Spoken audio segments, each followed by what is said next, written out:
quiera. No tiene fuego, salte para afuera. En este juego yo siempre soy la primera. Y los perros tienen sed, los atrapo en mi red. Y me dan todas sus bretas cuando juego mi papel. Los enredo en mi dedo y los tengo al revés. Y me baño en la riqueza porque yo soy la mujer. No, al cielo no te contesto, no.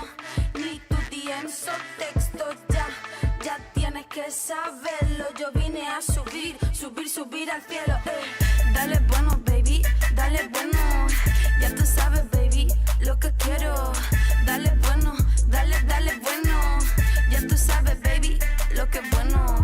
Dale bueno, baby, dale bueno. Ya tú sabes, baby, lo que quiero. Dale bueno, dale bueno. Ya tú sabes, baby, lo que es bueno. Lo que es bueno, lo que es bueno. Dale bueno, dale bueno.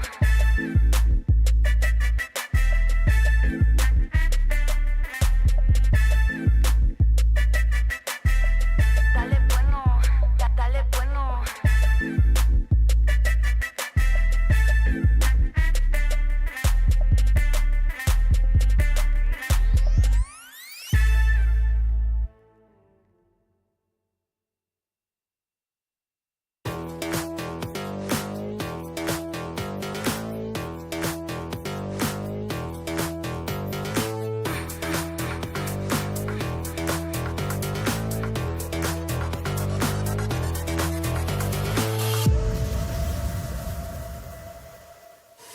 Confidence is key, and my keys all jangling. I can open any door, serving body, face, and more. Confidence is key, and my keys all jingling. I can open any safe, serving body, hair, and face. Confidence is key, and my keys all jingling. I can open any door, serving body, face, and more. Confidence is key, and my keys all jingling. I can open any safe, serving body, hair, and face. I'm a stunner, yes I'm the star. I set the tone, yeah, I raise the bar. I go to work, I make it look easy. Play hard, work smart, I'm easy breezy. Sugar daddy, no that's honey. Don't give him any sugar, he suckers me all his money. Wanna live lavish, you need a clue. Then look to me, I'll tell you what to do. Repeat after me. Confidence is key, and my keys all jingling. I can open any door, serving body, face, and more. Confidence is key, and my keys all jingling. I can open any safe, serving body, hair, and face. Now bring it out, it's your time to glow. You all the baddest, put on a show. Don't be afraid, let everyone know. Don't be shy, just lose all control and work it. Go hit a full split, tear up the floor. Go ahead, snatch those whips. Repeat after me. I am the vixen, I am the stallion. I don't need fixin', but I do need all your attention. All these diamonds on me, they glisten. When I talk, yeah, everyone listens. Cause I'm somewhat of an addiction. Now work those hips and thighs. You're out here changing lives. It's time, so let's get wild, and put in work. Work.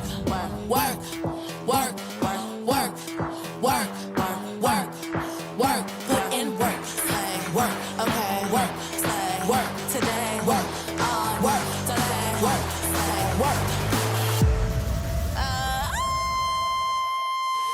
Confidence is key, and my keys all jingling.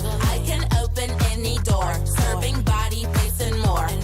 Confidence is key, and my keys all jingling.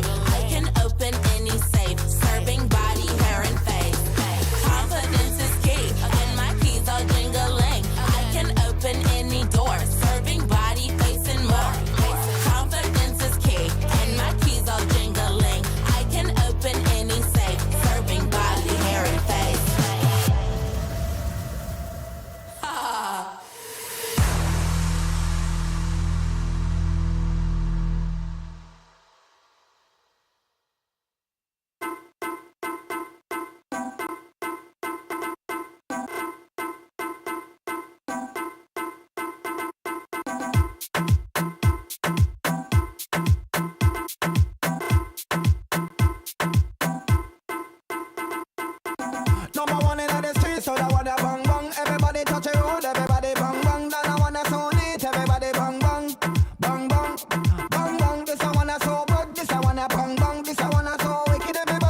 This a bang, bang, bang, bang, bang, bang, bang, bang, bang, bang, bang, bang, bang, bang,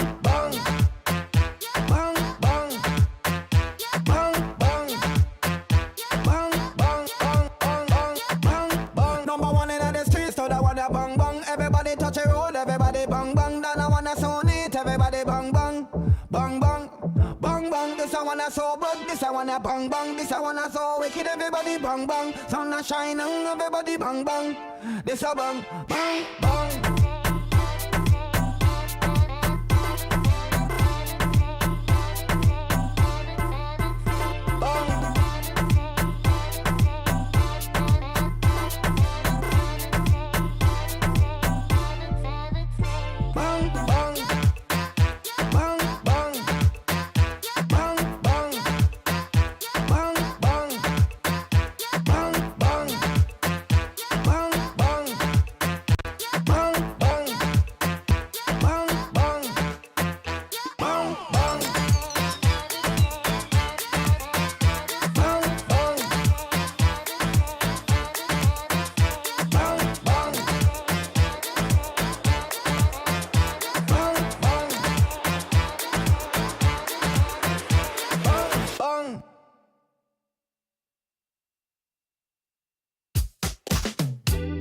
As long as we're together, it feel easier.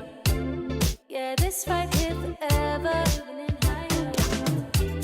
Won't let you down, I'll never. Won't let you down. I think I found my treasure. Oh yeah. Always get the feeling that you feel the same way. No, you're never gonna leave my side. Doing this together and ain't nobody better. Yeah, I really wanna get this right. I'm taller. You make me love harder. You make it all easier. You know that I need you here. Always gonna be on top. Together we can make this pop. Keep it going, just don't stop. Keep it going, just don't stop. Tonight, gonna be on top. Together we can make this pop. Keep it going, just don't stop. Keep it going, just don't stop. Tonight.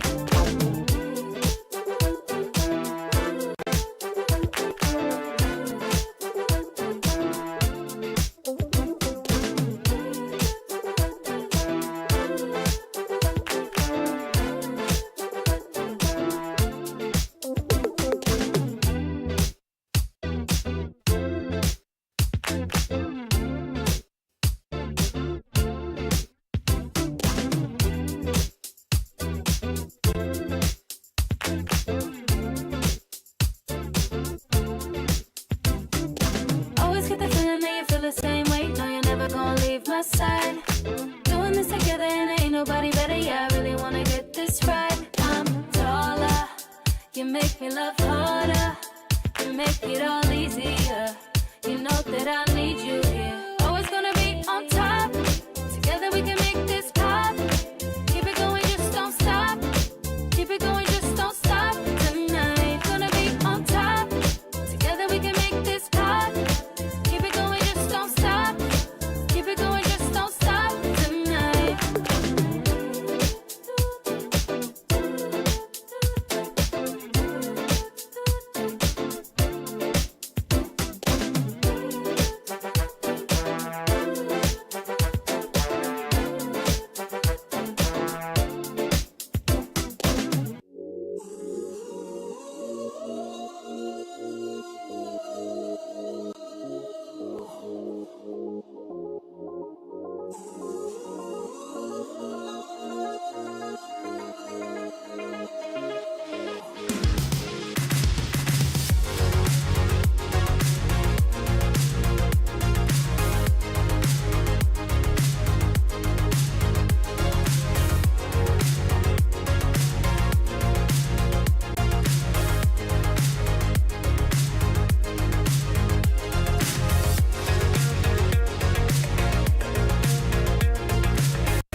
rhythm and I'm up the beat. When it all look, everything on fleek. Word in the street, got my sound on repeat. Do it all day, every day of the week. Getting turned up, we feeling lively. On the dance floor, where you gonna find me? Here comes the drop, it's time to party. Here comes the drop, it's time to party.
The Snapdragon Pro Series powered by Samsung Galaxy is brought to you by Snapdragon Elite Gaming, Samsung Galaxy S23 Ultra, Monster Energy, and DHL.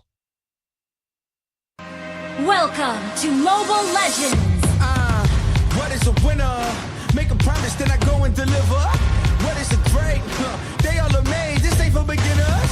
Back in the days, we used to dream, but now we can get it. Work, work, work. We gotta push to the limit, then work. Till we finish, then push to the limit, then work, work, work, work.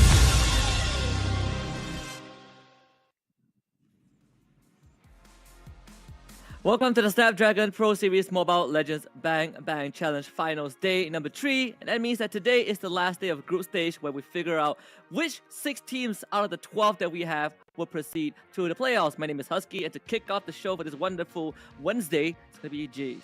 Yeah, wonderful Wednesday indeed. It's double W's as well, but of course, you know, hope these teams that we're looking forward is also going to get that double W's, because a lot of hope is riding on AP BREN. And remember, we talk about the storyline of speed bumps. I don't think Bigatron Alpha will be that speed bump. It is finally an obstacle for them that, well, they are looking out forwards towards it. Yeah, we talked to AP BREN 2 days ago, and they say that Bigatron Alpha is probably the alpha of the group, right? The team that they're most afraid of. And yesterday, Bigatron Alpha did lose to Onyx in ID, so that does give us some ideas on how this matchup is going to play out. We also have other matches that's going to be happening concurrently on both Stream A and Stream B. And personally, I have very high expectations for today's matches because it's a public holiday in Malaysia, and here I am working. So give me some good games, please, AP man. Please, I want some good games. Well, we gotta make you work during a public holiday, right? But apart from that, to make it spicy, even make the storyline even spicier, right? You mentioned that Bigatron Alpha was taken down by Onyx, but don't forget, AP BREN beat Onyx in a 2-1 fashion as well. So this is a bit of a weird food chain that's going on for Group B.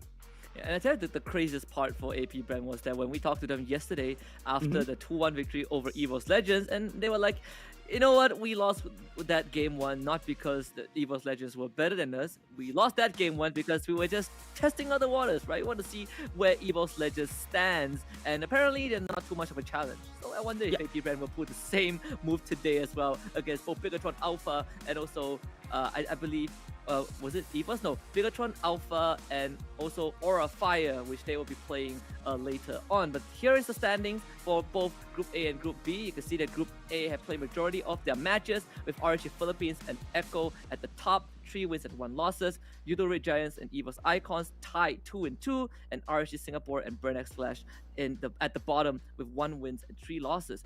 For Group B, AP BREN still undefeated 3-0, Onyx, Bigatron Alpha and Aura Fire tied 2-1, and EVOS Legends and Todak at the very bottom 0-3. Yeah, it's not looking very good for EVOS Legends and Todak, right? I like the fact you brought out that particular memory. I think it's a nightmare for the side of EVOS Legends, right? They let one game over, and then they literally red task like an open book in game 2. However, if you take a look at Group B right here, a little bit of a potential three-way tie that they need to resolve today, because Onyx, Bigatron Alpha, and Aura Fire 7 all in the middle of the pack. Don't forget, top 3 in the standings will be proceeding into the LAN tournament, whereas the bottom 3 will get eliminated right here. And then today we'll be able to see who shall be proceeding onto the LAN tournament, who shall be dropping out from the Snapdragon Pro Series. And for Group A, right, the only high-stakes game here is going to be Yudo Red Giants and EVOS Icon, because they will be... No, not Yudo Red Giants. I think EVOS Icon, they're going to be playing RT Philippines. Yudo Red Giants will be playing against RT Singapore. So whoever wins their series is going to get the 3-2 score and scrape by into the playoffs. But that is assuming that one of them is going to lose the series. We'll just have to see how that plays out. It's fair to say that EVOS Icons have a harder matchup because they're up against RSG Philippines, whereas for Yudo Red Giants, we're looking at them taking on RSG Singapore in a closer best of 3.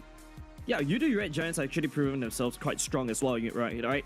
Was able to actually go up against the teams like Echo and then also teams like RSGPH. But now RSGSG, I mean, hopefully Diablo and the gang was able to, get something done against Yudo Red Giants. Maybe also potentially upset the whole ecosystem of Group A. But like what we mentioned just now, right? Group B, there's this 3-way tie that we need to resolve today. And then AP BREN, if they lose against Bigatron Alpha, this is also going to make this whole Group B even more messier as it already is.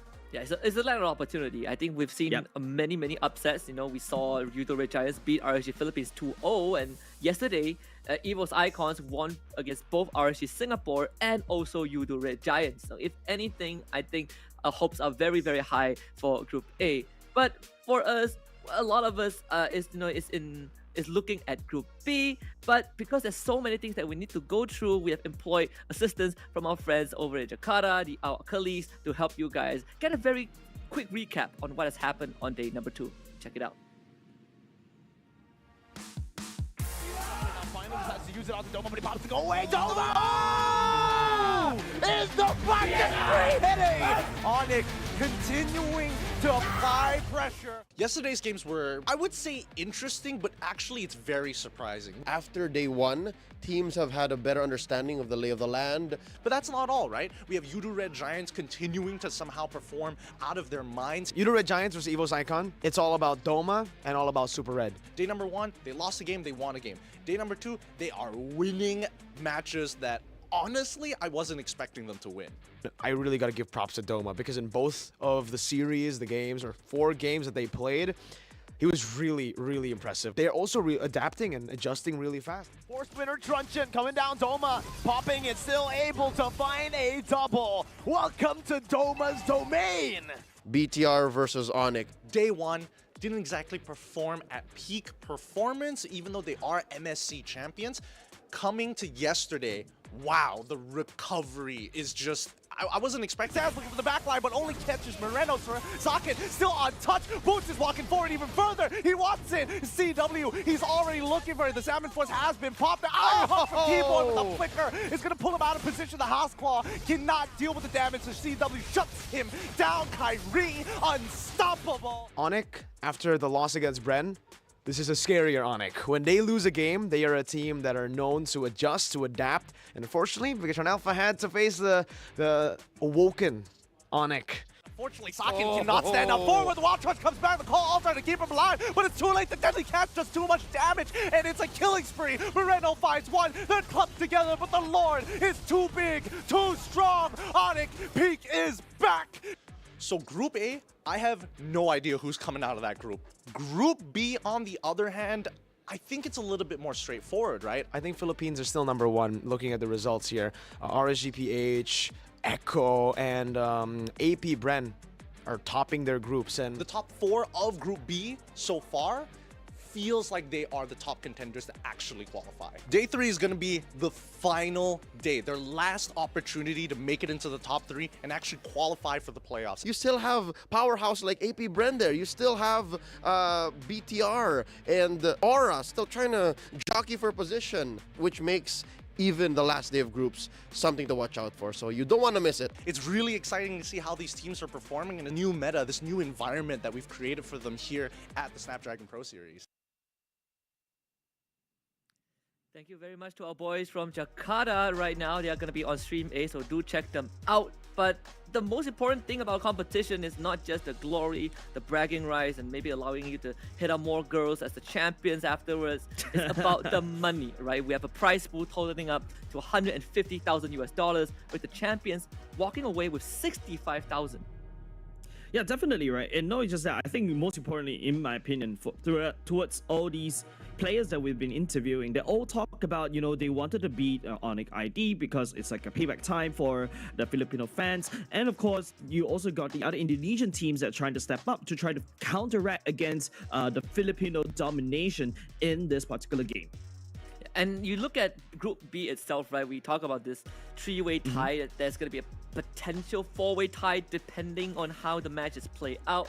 But the most crucial part is that today is a long day for the teams at Group B. Every single one of these squads will be playing 2 series. And you look at 2nd to 4th place, right? There are 3 teams tied up. Onyx, Bigatron Alpha, Aura Fire. And it's safe to say that only 2 out of the 3 teams will make it through to join AP BREN in that top 6, which is a very scary thought. And 2 of these teams are playing against AP BREN. You have Bigatron Alpha playing in the first series, and you have Aura Fire also to close out the evening. In between, we're going to check out Echo versus Burnex Flash.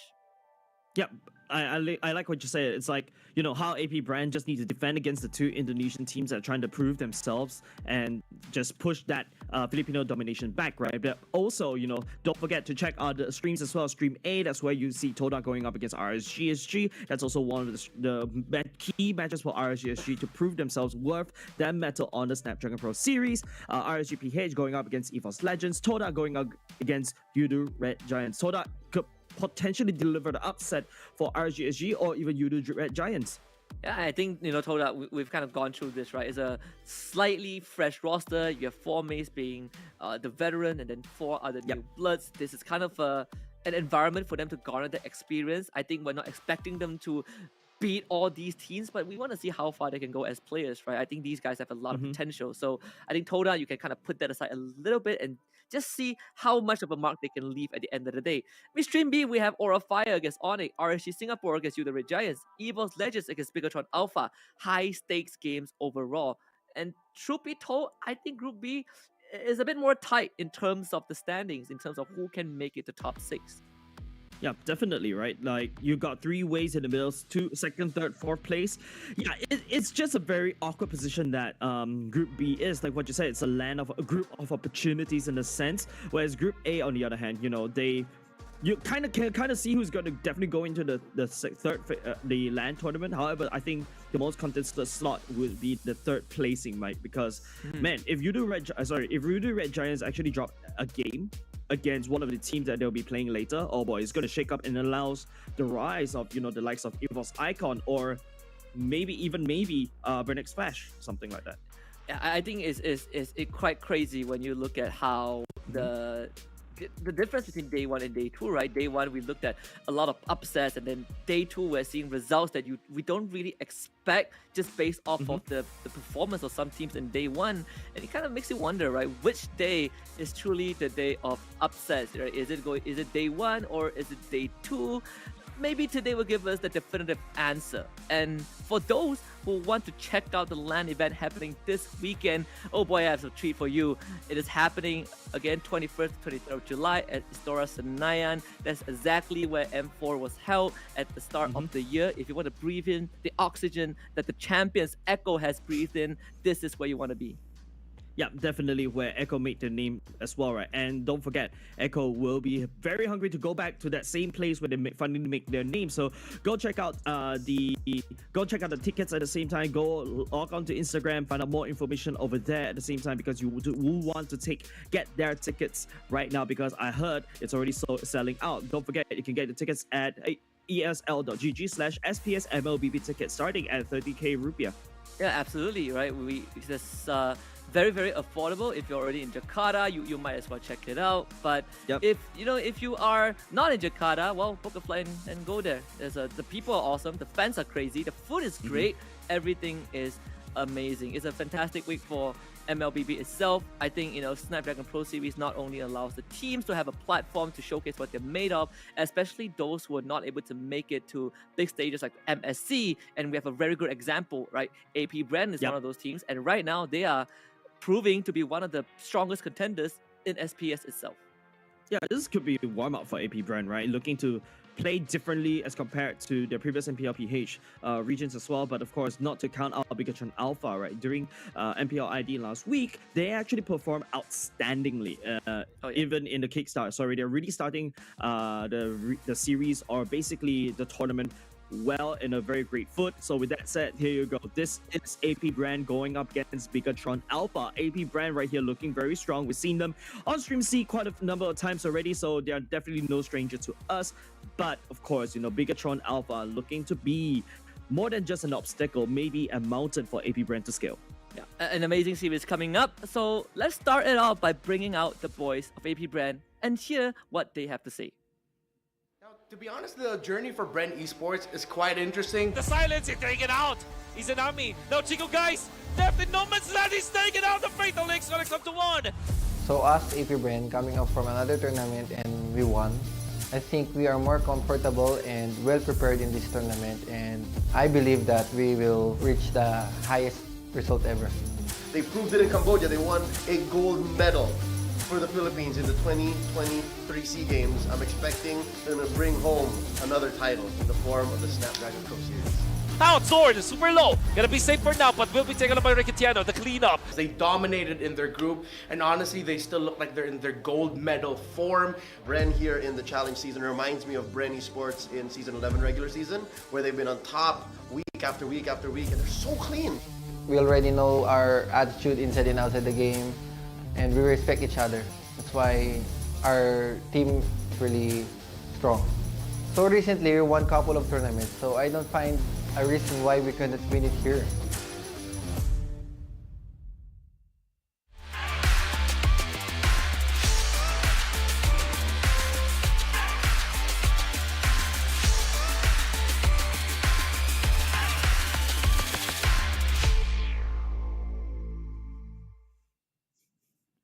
And there it is, our boys from AP BREN, Flap TZ, Cow TZ, Fuse, Super Marco, and Ogwen. We've gone through them majority of these matches, right? So they're playing 2 series today. Both series are on Stream C. Every team plays 5 series in total. We are going to broadcast 4 of them. They are homestay name on Stream C. Yeah, definitely, right? Like, you also see during the interview, the players of AP BREN, they're saying that, hey, I've already won multiple titles already, right? Like ISF, SEA Games, and then after that, even I think now they're looking at putting one of this into part of their collection as they walk in strong into the remaining months of 2023. And of course, this is a very strong team, right? They've been playing together in other tournaments, and like what they say, they're confident in taking this like a storm as well. They just came off a win of a separate tournament, right? And I think these wins are very incremental. Again, you have Coach Ducky behind him. This guy has been one of the powering force for the rest of BREN Esports to kind of come up with the stress and actually execute them, right? They feel so comfortable to even let one game go yesterday against Evo's Legends just to swing back and beat them 2-1, which is insane. But let's check out the opponents, the one that they are afraid of the most in Group B, is Bigatron Alpha. Kalau menurut gue emang Super Ken ya emang salah satu player potensial lah, dan gue yakin gue setim sama dia kita bakal banyak menang.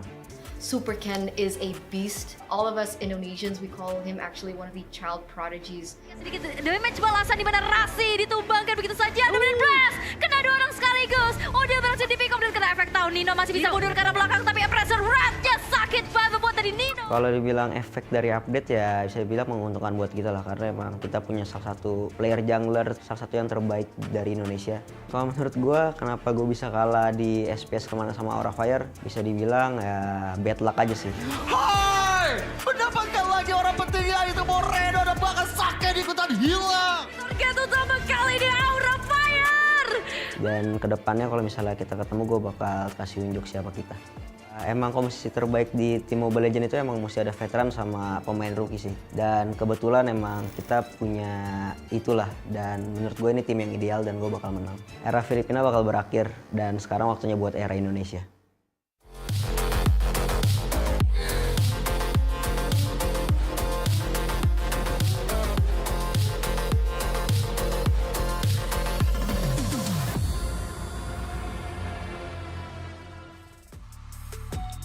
You heard the man, Zorizo, Super Ken, Kai, Saken, and Super Vin. Both Bigatron Alpha and AP BREN agreed or thinks that they are the ideal squad, and both are here to end the era of one another. But I want to get your thoughts on this, Jace. Which team is actually the ideal team?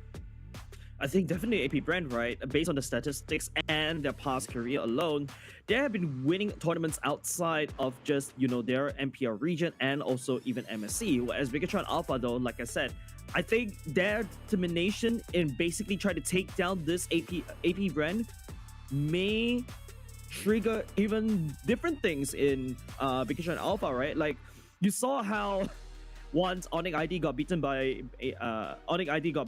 AP BREN, immediately they woke up and they start rampaging all across the board in Group B. But this time round, Coach Aldo in tow, you know, Bigatron Alpha looking to really trying to put their best foot forward against one of these titans in Group B.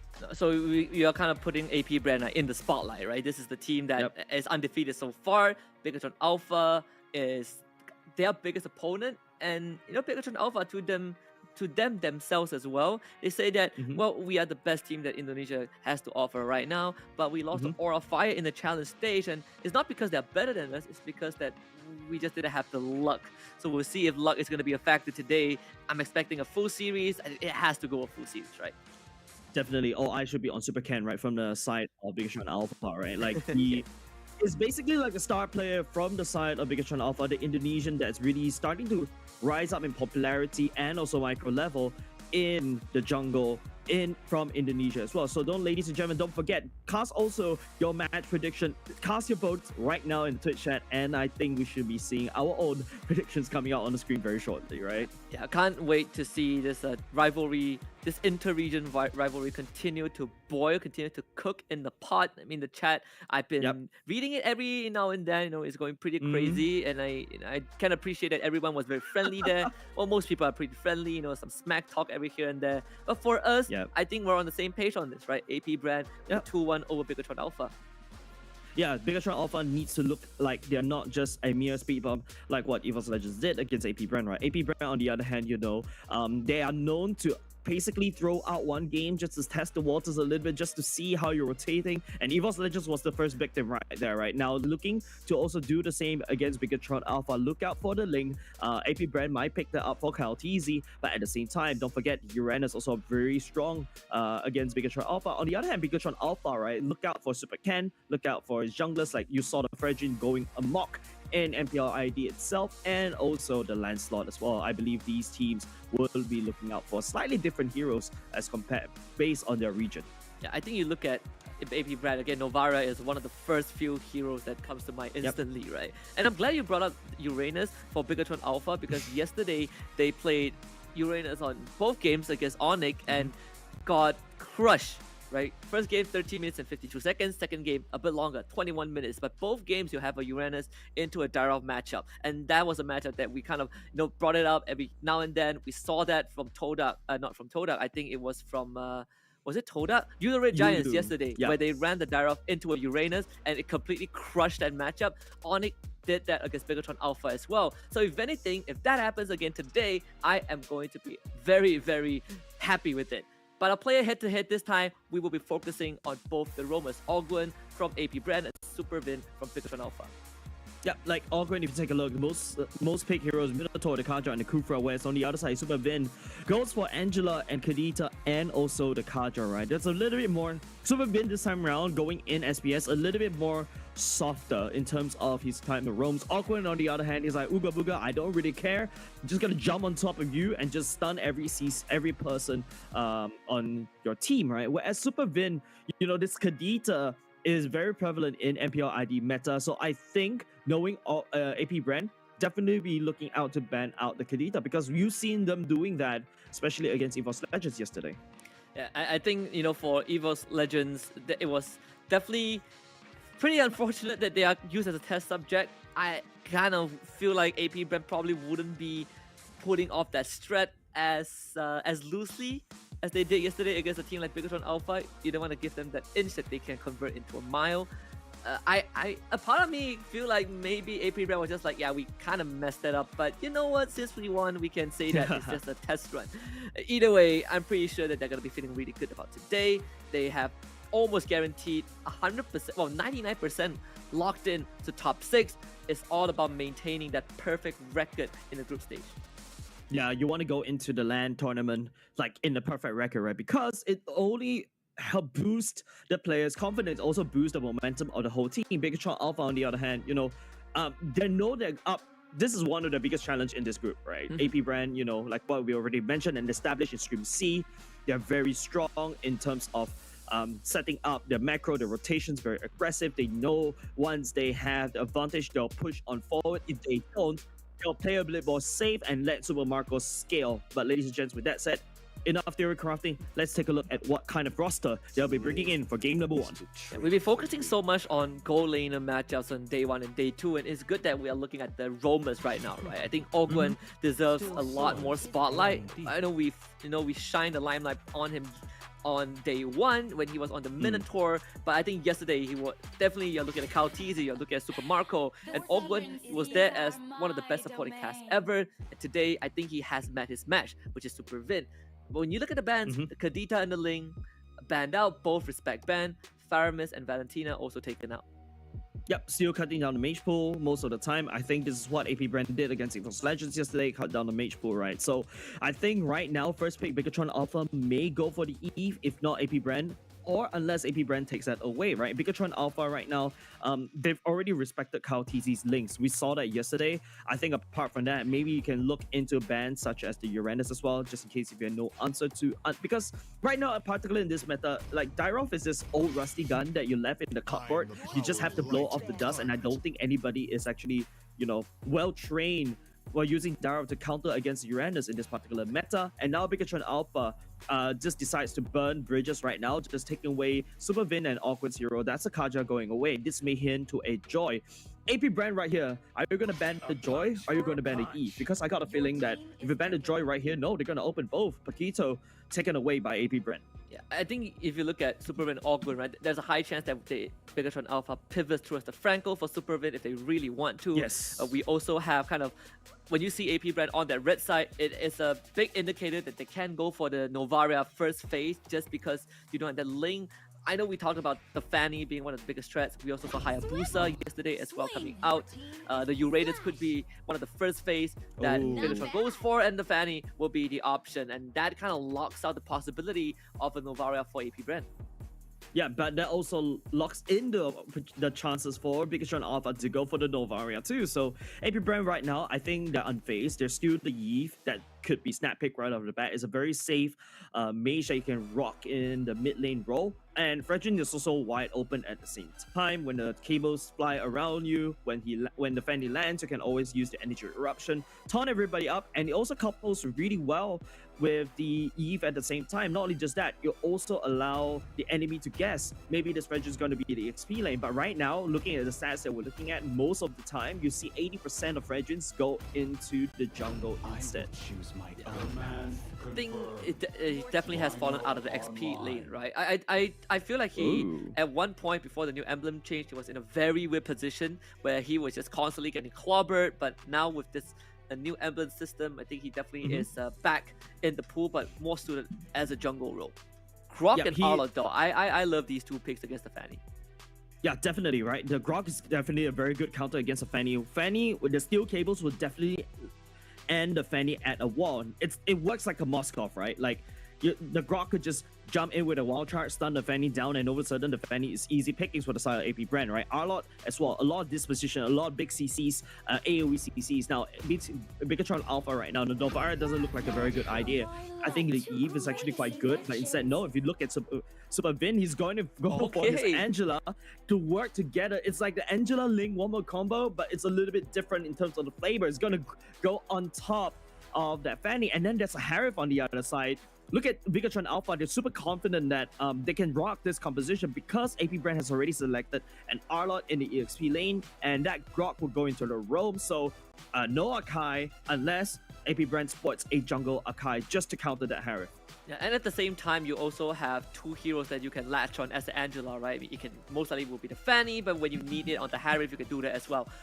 Very insane early to mid-game tempo so far coming up from Bigatron Alpha, which AP brand in their previous games have been focusing on a lot. Now we see a little bit of that shift.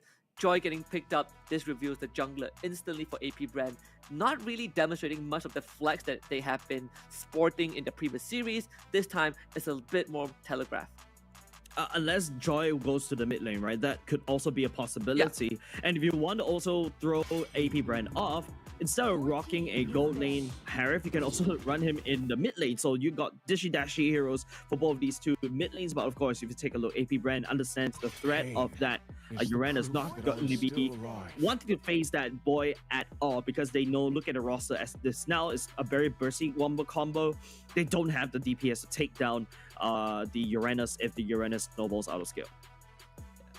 And I do kind of like the Uranus ban as well, because you looked at what Bigatron Alpha already has, right? With that Uranus in the pool, AP brand, they're gonna have their hands full. You have to do it for Uranus that already heals up pretty much with Consecration, and then you have an Angela. No, thank you. We don't want to deal with that. And Bigatron Alpha are starting to shut down those early game bullies, right? Brody is one of the biggest bullies as well. I wouldn't be surprised if we see the Beatrix taken up by Bigatron Alpha in the last ban. Yeah, I feel like Bigatron Alpha may look at cutting down marksman pool, but I don't know why. I just get the weird feeling that AP brand, taking away the Esmeralda. I don't know. It's just that gut feeling that AP brand may go a little bit unorthodox right here, since Bigatron Alpha has already opened their hands saying that, hey, we're gonna go for a mage in the gold lane. Maybe AP brand wants to do something like that as well. Sport two fighters into the side lanes, and then we play around the pressure around mid using the mobility of the Joy if Joy goes into the mid lane. Actually, we get a Florian ban from the side of Bigatron Alpha as well, so wanted to shut down a bit of the support just in case AP brand wants to match the Angela. You essentially just take out both of the more meta support. Now we don't see Estes too often nowadays, and it's probably not an Estes game anyways for AP brand. The question is, do they want to hide that Roma, or do they want to hide that potential mid laner? Not Roma, the marksman. There it is. Beatrix picked up. Very, very straightforward for AP brand. Yeah, now AP BREN is just showing off everything, right? This is a very squishy composition. Joy, if she doesn't really get the ultimate, she's gonna get bursted down by the Fanny, right? Same could be said over to that Beatrix as well. So positioning is gonna be very key for the side of AP BREN. But then again, in the early game, if Harith goes to the gold lane against the Beatrix needs to abuse the fact that she has the range to deal and safely farm underneath the turret.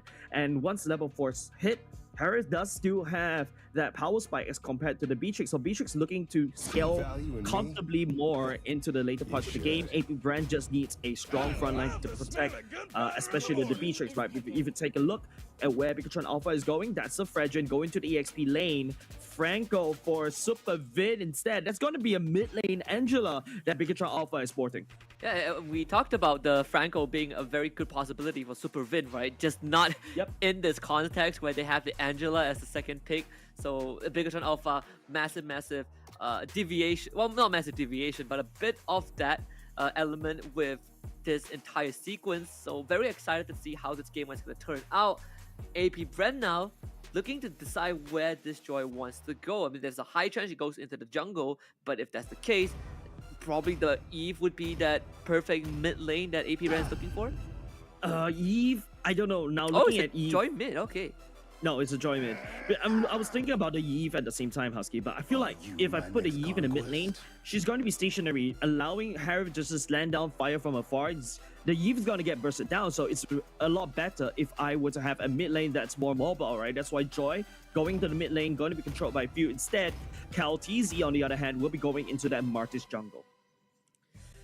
Whoa, what a draft we have from both teams at the very start of the day, right? We said this is one of the most anticipated matchups, and I think both teams have already delivered from the drafting phase. We see, Pikachu Alpha in very good spirits, getting very comfort heroes for themselves, especially Super Vin, right? No Kaja, but there's a Franco anyways. We're seeing the Angela mid into the Joy mid. That is also a matchup that you don't get to see every day. This is setting up to be a very interesting game number 1. Any win conditions that these two teams need to look out for? For Pikachu Alpha, shut down the Beatrix in the early game, get Harith to scale, get that Stardom Scythe first, right? And of course, if the Fanny can also shut down the Beatrix, that will be even better. So AP BREN right here, I feel like they're in this defensive mode instead, right? They're actually, their roster is mostly playing reactive against the game plan of Pikachu Alpha. Pikachu Alpha, by the way, doesn't really have a strong mid lane. Maybe because of the Joy, they can help to push that in and then start hard invading and start contesting Super Cans Purple, like, what you see some of these teams do, like, play the purple buff like a turtle instead. Oh, here it is. Game 1 between Pikachu Alpha and AP BREN. I mean, AP BREN once more not just looking to end this Indo dynasty. I feel like there's no Indo dynasty at this point because the Philippines are just wrecking everyone. Aside from Onyx winning MSC, right? That is definitely one of the bigger achievements. But we see this early invade with the wall, blocking out Super Vin, forcing him to blow that flicker unwillingly as AP BREN continues to put on this pressure. This Grok itself, massive threat that allows AP BREN to continuously do this. Yeah, and Awkward actually in the early game does a lot of damage as well. And even now, they're actually putting Kaltizi at the same time just to limit the farm of our poor little Super Can. He's a little bit low. 3-man, 4-man hard invading. This is exactly how AP BREN wants to limit Pikachu Alpha. Don't forget, orange buff is super wide open for the clear. Kaltizi still holding on to the Retribution, and now Super Can would need to try to take it away from Kaltizi. They're trying to fight this. Kaltizi not looking too healthy, separated from his team in the greed. Paid off, at least in favor of Pikachu Alpha. First blood for Super Ken. And once again, AP BREN is making the same mistakes as they did in game number 1 against Esports Legends, right? They're super greedy. They're overextended just a little bit more just to try to limit this Fanny, right? But now, you notice how Awkward and Flaptizi is just hard invading Pikachu Alpha once again. Few this time around, trying to join the fight. Doesn't really have number 4. Super Ken actually a little bit behind, struggling to secure his own orange. But he's able to secure it, but Kaltizi is really ahead because of that invade. It's kind of weird that the jungle can invade Pikachu Alpha, yet still be a level ahead as compared to his counterpart. I think it's also because that they were able to take, I believe, at least one of the small camps, right? So you get that minor XP lead, but it's not too big of a fuse spat because the Fanny is now going to get the purple buff by surrendering the turtle with that first blood in hand. And you look at the early game, we say that Pikachu Alpha, they can play a pretty fast mid-game tempo, but At level 1 to 3, I mean, they don't have the damage to fight AP BREN. Not when Ogwen is running at you with the Scrop. Exactly. Evidently right now you can feel like Key in the mid lane, but hold on a second. The Super Ken right deep in enemy line. Feel trying to do a lot of damage right here. Has to bounce away. Super Ken, even with Angela in tow as well. With the hard guard, just keeping him alive, but again, the damage department not really checking out just yet. I believe Few is running that Aegis, so you do have that extra protection when you head into these fights, when you kind of dive right in, and it's very important, right, when you're dealing with something like Angela Fanny, you're dealing with hard crowd controls like the Franco Bloody Hunt, you just want to stay alive as long as possible. Super Marco able to get away from that Fanny, and Super Vin also not getting the iron hook, he's just going to flicker forward for the kill, and that's 2 for Bigatron Alpha. Yeah, and that's exactly how Bigatron Alpha wants to play. AP BREN right now needs to try to slow down and limit Super Ken, but Super Ken, well, having that one up is actually really good, but Super Ken right now, KalTZ deep under the many lines as well, tried to commit it by the side of Ogwen as well, and now AP BREN looking to find more from the side of Bigatron Alpha's jungle. You're gonna flicker forward from Zorizo to get the taunt out, and perhaps they will find one, and that's gonna be Ogwen this time.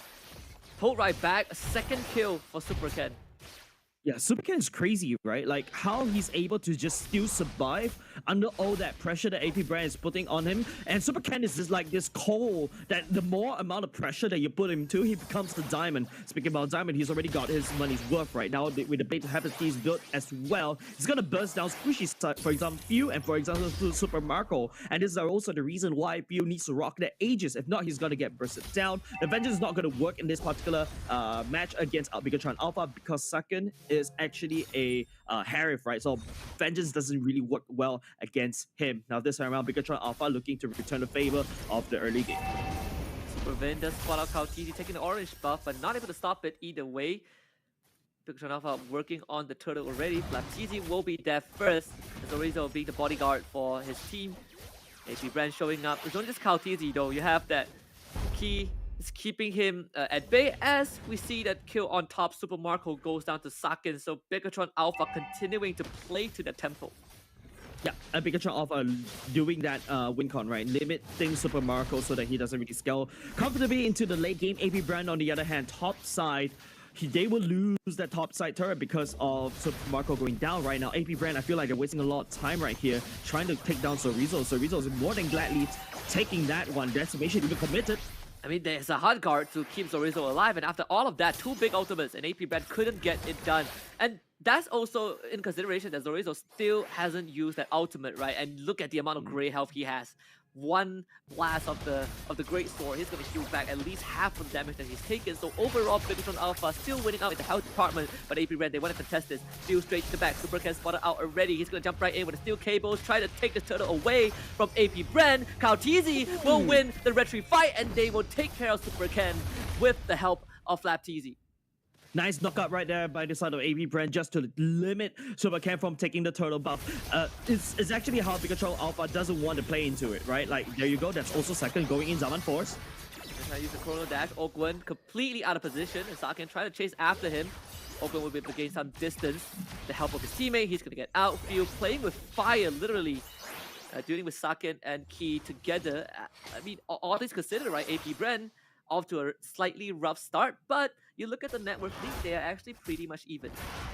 Yeah, and it's also surprising, like Bigatron Alpha was the one that has a lot of pressure. If you take a look at most of the gold earned, Sakin is already there and all the way up top. And Super Marco, on the other hand, like couple of heroes down, which is bad for the side of AP BREN because Super Marco needs that item to scale. He's already lost his top side farming capability already, so he has to join in the mid lane instead, right? So Sakin is snowballing out of control. AP BREN cannot reach. Zorizo bought a lot of time at that turtle fight. KalTZ is now slightly behind. No, sorry, even with Super Ken. Don't forget, Super Ken in the early game was the one that is behind in the levels.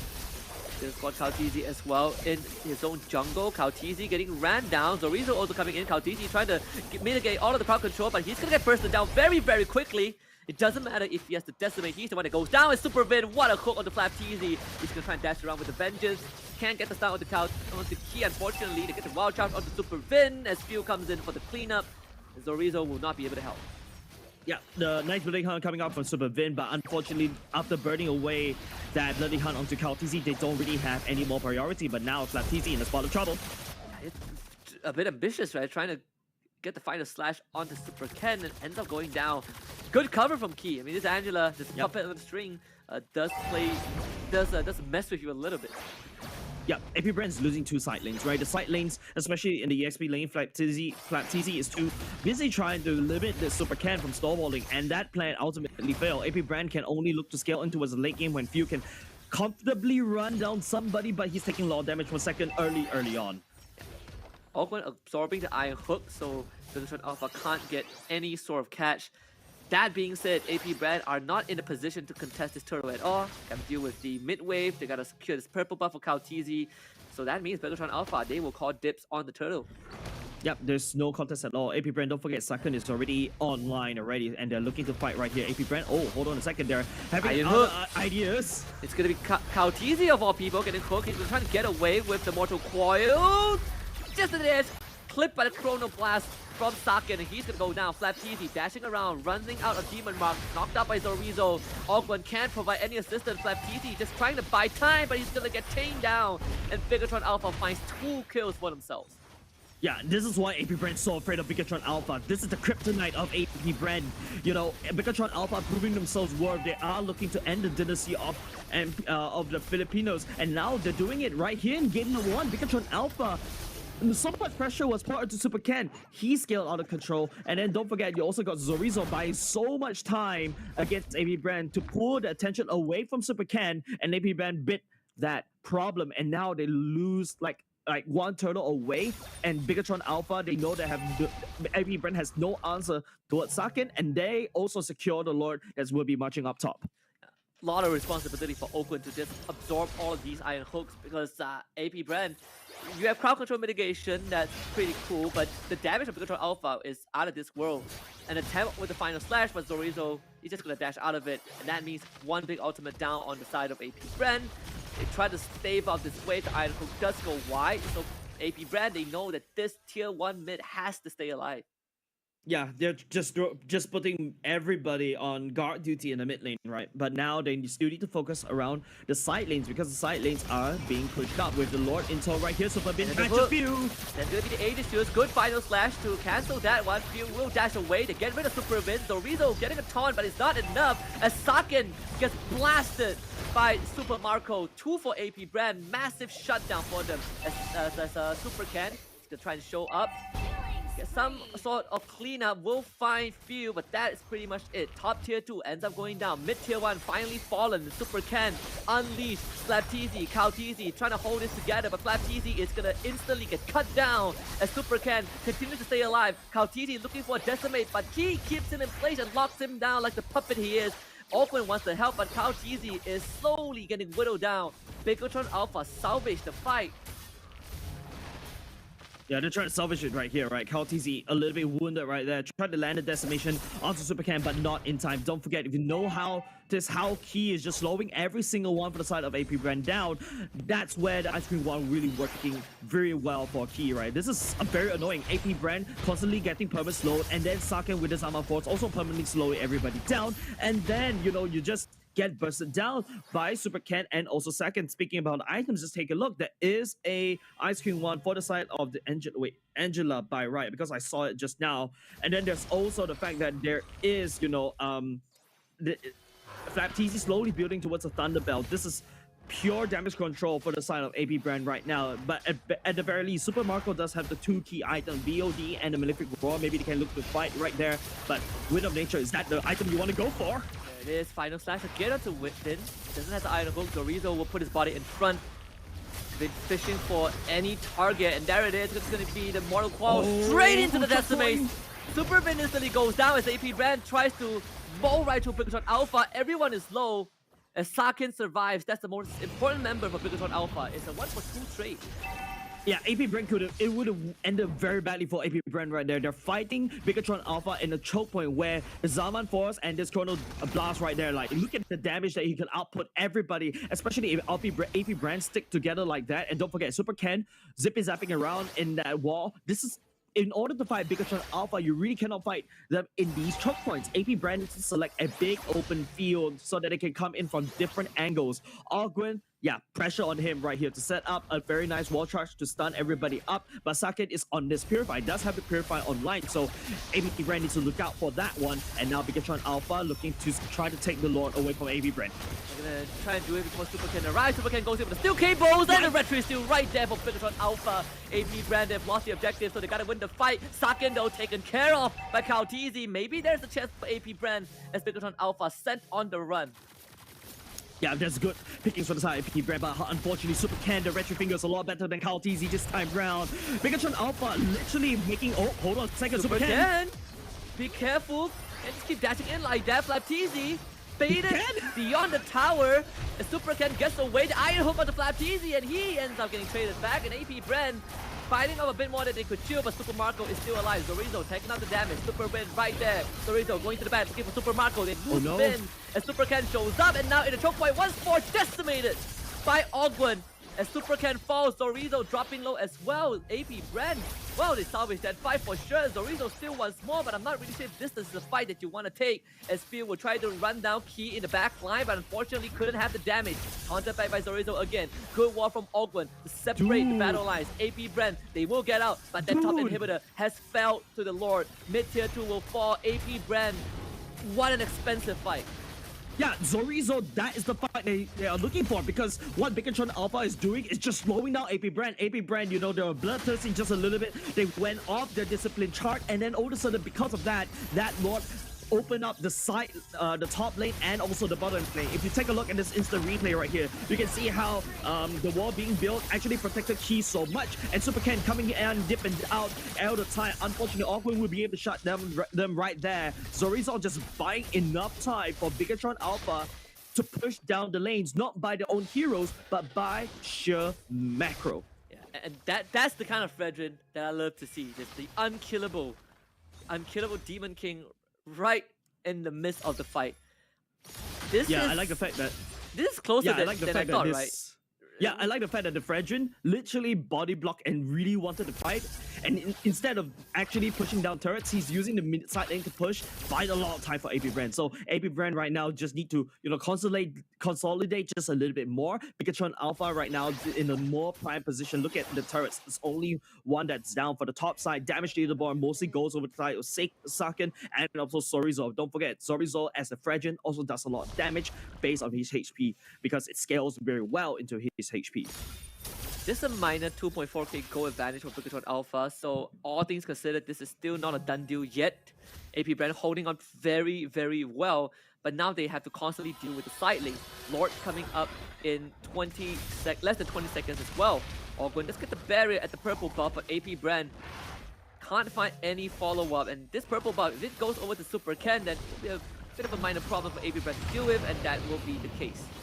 No, I think it's given over to Saken. Saken needs a purple buff better more because of the fact that he's actually quite mana hungry as a Harif as well. Now Zorizo once again buying a lot of time for the side of AP BREN. Oh, sorry, it actually went for Super Ken as well. So double down on the purple buff. Saken wouldn't be able to get it. I think Ogwen with the wall trying to reset the Lord, so Bigatron Alpha shouldn't try to pull that Lord a little bit too far. AP BREN this time round in pure defensive mode right here, right? Like Joy not very strong in in clearing the lanes, especially for Kautizi? What a hook! He's gonna find Kautizi himself, excuse me, as the big damage comes from Super Marco. Wild charge is perfect. The Super Win gets knocked up into the air and instantly clamped down by Kautizi. It's a 1-for-2 trade again, as Phil will be the sacrificial lamb. But Super Marco, what is this madman flicker for? Looking for Saken. If he dies, it's gonna be great. Super Marco trying to save the game, and he might have just done it. Key, this is not his fight to be in, as AP BREN salvaging this entire game. That's crazy, right? So I love the fact when the marksman knows the limits, flickers forward instead of backwards, right? He's not afraid of Saken, even though Saken is the one that putting him down to the dumpster in the early game. But look at where Super Ken's at. He's actually poised to try to steal this Lord away. I don't think Bigatron Alpha is there. Here he comes. Yeah, just gonna gun down Super Ken, not even with the hard guard is enough to save him. Key, oh boy, Marco. run to the go, run! Super Marco is after him. And AP Super BREN, Marco is big I mean, right they now. are big. He is absolutely massive. Super Marco, Superman of AP BREN. Man, Super Marco is so big right now, right? Like, you thought that he's actually put down behind. Bigatron Alpha was able to shut Super Marco down, and Bigatron Alpha, this is exactly what they're worried about. That's why they're putting Saken as a Harif down into the gold lane to try to limit Super Marco, and now AP BREN has already started to pick the scale. You said that the 2K thing, yeah, it kind of works in the favor of AP BREN, even though the gold lead goes over the side of Bigatron Alpha. Bigatron Alpha, because of that 2K gold lead, all of a sudden they lost so much, right? They lost, like, you know, the mid lane now with the Lord marching up top at the same time. AP BREN is actually shoving down bot as well. There's still one man down, finally just coming out just in time, but the damage is already done. And he balanced rage used as well, forcing all the flickers out. Super Ken, good hook from Super Vin to shut down Ogwen. No more Grok. Super Ken trying to slice through the members of AP BREN. Kautizi running away. He's gonna get knocked out by Zorizo. It's Fuse in the back line, trying to run down Saken. Saken still alive. Chrono dashing all the way out. As AP BREN cannot fight this. Flapteezy just trying to buy time. He also falls. As Bigatron Alpha, they stave off AP BREN. But this entire game has been stabilized. We're even Stevens right now. Both teams not having a side lane inhibitor.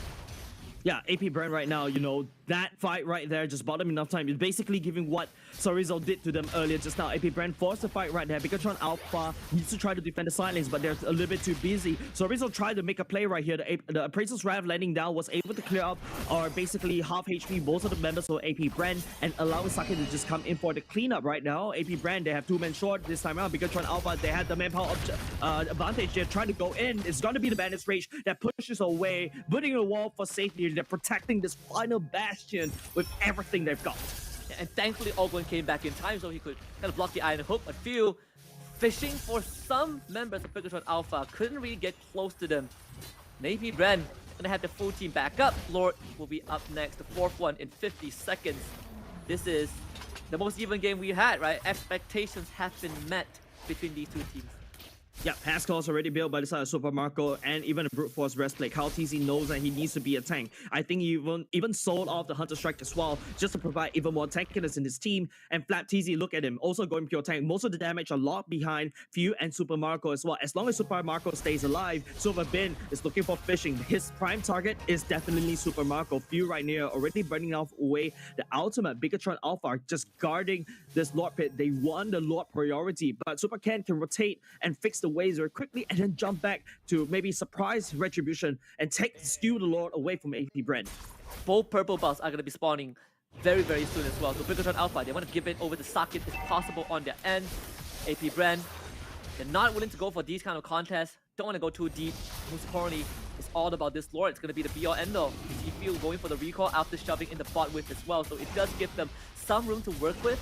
Super Win on the top side with the immortality. Zorizo coming in bottom. Ogwen has no idea where this Franco is.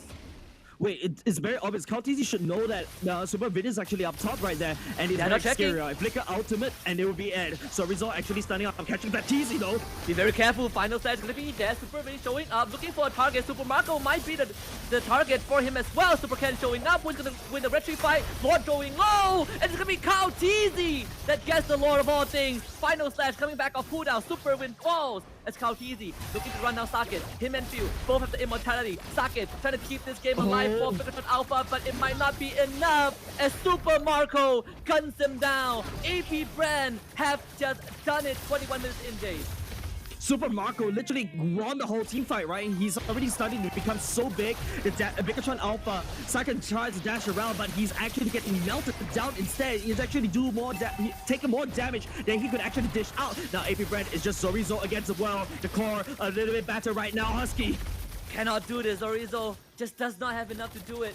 With the Trunker keeping Few alive, the wave temporarily stifled, but the new one, the fresh one's gonna come in, led by the Lord himself. And he's trying his best, but it's just not sufficient. AP BREN with this game 1, and what an explosive start to this best of 3. Just one step closer to overcoming Bigatron Alpha. Yeah, no wonder AP BREN's so afraid of Bigatron Alpha, right? Just take a look. No matter how much pressure you put onto Super Ken, he's still able to shine. Bigatron Alpha, on the other hand, right?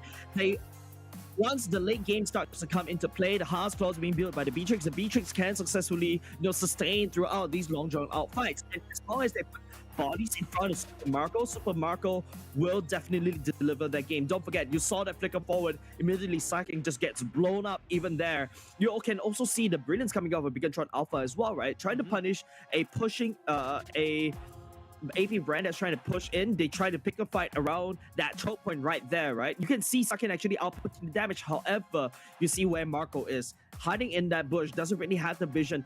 It does not giving the vision oversight because of Alpha, and he's just free hitting right there as well. So it's just really big moves coming out from Super Marco. He knows where to put, and also don't forget like Kaltizi, Flaptizi, and also Awkward just peeling for Super Marco. So make sure this marksman shine in the late game. And that's something that I think you also pointed out at the end of the draft, right? If you head to that Yep. late game, Super Marco is going to be the win condition for AP BREN, and he delivered once more when the team needed him the most. You look at the final fight sequence, Super Vin very clearly wanted to go for Super Marco, right? He even tried to run towards the Beatrix, but it's just not doable at the end. I think the late game power is always going to be favoring AP BREN, so Bigatron Alpha had to take that initial L. Yeah, but truth to be told, I wasn't expecting this, right? Bigatron Alpha, on the other hand, you know, they were so calm and collected. It feels like they survive under the pressure of AP BREN that they always do against, you know, teams, especially when there's a Fanny that relies on the purple buff, right? Don't forget, it is the Fanny that relies more on the purple buff as compared to Kaltizi and on the Martis. You notice there are certain rotations that it doesn't work very well for Bigatron Alpha because Fanny needs a purple buff first. And that's why, especially that last Lord that both these two teams trying to fight against, the Fanny needs to go over to the purple buff first to try to burst it down. When the Fanny is actually there, Kaltizi and the rest of AP BREN are already setting up shop at the Lord Pit. But Super Bin though, like if you saw how he actually sneaked around and skirted around the vision of AP BREN, I was pretty sure that Kaltizi knows where Super Bin is, but it doesn't seem like. You saw how Awkward is actually walking around trying to open the map, and it's really scary that Bigatron Alpha was able to find all these small little kinks in the armor of AP BREN, which built how strong AP BREN is in this particular group, and Bigatron delivered. So did AP BREN. Yeah, they definitely, both teams delivered on all fronts, right, in this game one. Yeah. You can easily say that this would have been a Bigatron Alpha game one with how the first 10 minutes of the game went, but AP BREN showing resilience time and time again, right? Every time Bigatron Alpha tries to go in to do the lethal blow, AP BREN always trade 1 for 2, 2 for 2, trading even, making sure that they always have enough numbers to kind of stave off Bigatron Alpha and buy time for themselves. And that's kind of the reason that they got this game number one. Let's take a look at the statistics, because I believe that we have so much more to go through. An even game, 18 kills on both sides, 21 minutes and 29 seconds. You look at this end screen, this was not the case 5 minutes prior. Definitely, right. So AP BREN, even though they're slightly behind, you also got Super Ken just going around the jungle and the lanes, just bursting every single person down. Yet AP BREN is still comfortably only 2k behind. And don't forget, once the late game comes and there's so much structures from the side of Bigatron Alpha, those are basically banks that AP BREN could crack, and then all of a sudden, it just allows AP BREN to secure the necessary items they need. I'm also very surprised the fact that Super Vin was really focus on trying to capture at least Kaltizi or Super Marco. I think the few neutral objectives that Super Ken was able to secure was all because Super Vin. This invisible pressure, the fact that he has this loaded gun, only one bullet by the way, but the fact is, this gun will shoot anybody from the side of AP BREN, and that gives AP BREN a lot of invisible pressure, and Bigatron Alpha thrives on that pressure. Yeah, it's about the headshots, right? As long as you hit the hit, it's almost a confirmed kill. So Super Vin, I think that he, a lot of times when you have to deal with a Martis, you have to deal with a Grok. Those iron hooks are not easy to land, and yet he's finding it onto Kaltizi of all people. He's finding it onto Ogwen when he didn't have the power of nature. He's finding it onto Flaptizi, who is pretty elusive and hard to kill as an Orlord. So all things considered, this guy did his very, very best. It just, unfortunately, when we head to the late game phase, you cannot overlook Super Marco, who is just absolutely decimating your front lines. It's so crazy that Super Marco can always farm safely underneath the turret. Yes, he may not have a very strong early game, or a good early game as well, because Bigatron Alpha, they're really trying to do that one. However, once the late game, the floodgates started to open, Super Marco just flickers forward, any marksman out there that tries to flick us forward, I call you insane. But if you're Super Marco, I call you Super Marco. Any marksman other than Super Marco that does that maneuver is instantly reported as a feeder, right? But not Super Marco. He knows his limits, and I think he definitely made the pseudo game winning play. And I think this game also, the fact that it went so far was the fact that Super Ken won one of the more crucial retry fights, right? Got the third Lord for his team to keep the team alive. I believe that if AP BREN got the third Lord, maybe this game would have ended even earlier. Either way, MVP, Super Marco, enough said. This Beatrix is out of this world. Yeah, he's a beast right there, right? Like, look, emblems going in, pure penetration as usual, tenacity, and that's how Super Marco was able to survive the initial burst coming out from the rest of the members from Bigatron Alpha, right? And once the late game hits, once the Haas Cross is finished, there you go. That's where Super Marco starts to escalate out of control. Demon Hunter Sword just for added life steal and also Shred in terms of the percentage HP so that they can deal with Sorizo. So even ignoring the Wind of Nature, because this is a game where the Wind of Nature doesn't really benefit the Beatrix as much because it's a Harif on the other side. So yeah, it's just positioning of Super Marco is always impeccable. We get to see those positionings later on during the highlights. Yeah, and we also talked about how the Beatrix might be a hero that Bigatron Alpha wants to consider banning, right? But they banned the Brody and the Florian in the second phase, and Beatrix was kind of a no-brainer pick for AP BREN at that point in time, and it absolutely paid off. But when you look at the first 10, 12, 15 minutes, it was Bigatron Alpha all over AP BREN. Yeah, like if Bigatron Alpha were to end it right there around 12 minutes, I think Bigatron Alpha would have been able to walk away. If you take a look right here, I think this is the time where Super Marco starts to scale out of control, right? Like the Debu's Passion, and then even though Saken is just getting the hard guard from Key as well, it's actually very helpful. But Bigatron Alpha, their speed will run low because when the late game comes, if Super Ken wasn't able to find Super Marco, his priority is going to fall apart. And in Zorizo, yes, he's absorbing so much damage. And if you look at this one, right, Super Marco is just so far away from the Zama Force, he doesn't want to do it. He's sending Q first to basically body tank. The Aegis was the perfect the battle spell for Q to sustain from the burst damage from Saken and also from Super Ken. And I mean, Super Marco at the very end, look at that, just gunning down every single one from Bigatron Alpha, no contest at all.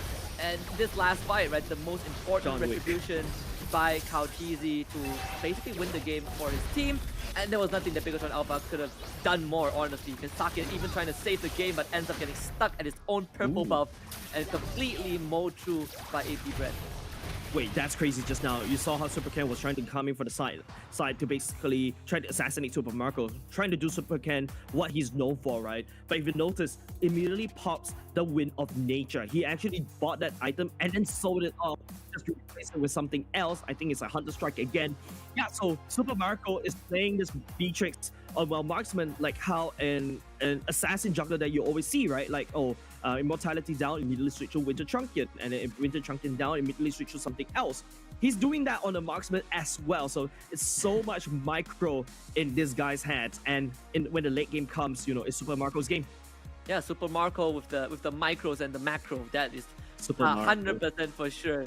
But of course, I think this would not have been possible without the people behind the scenes. We gotta thank Snapdragon Elite Gaming first, the one that spearheaded the entire thing to give us this amazing platform to witness the players play at the highest level.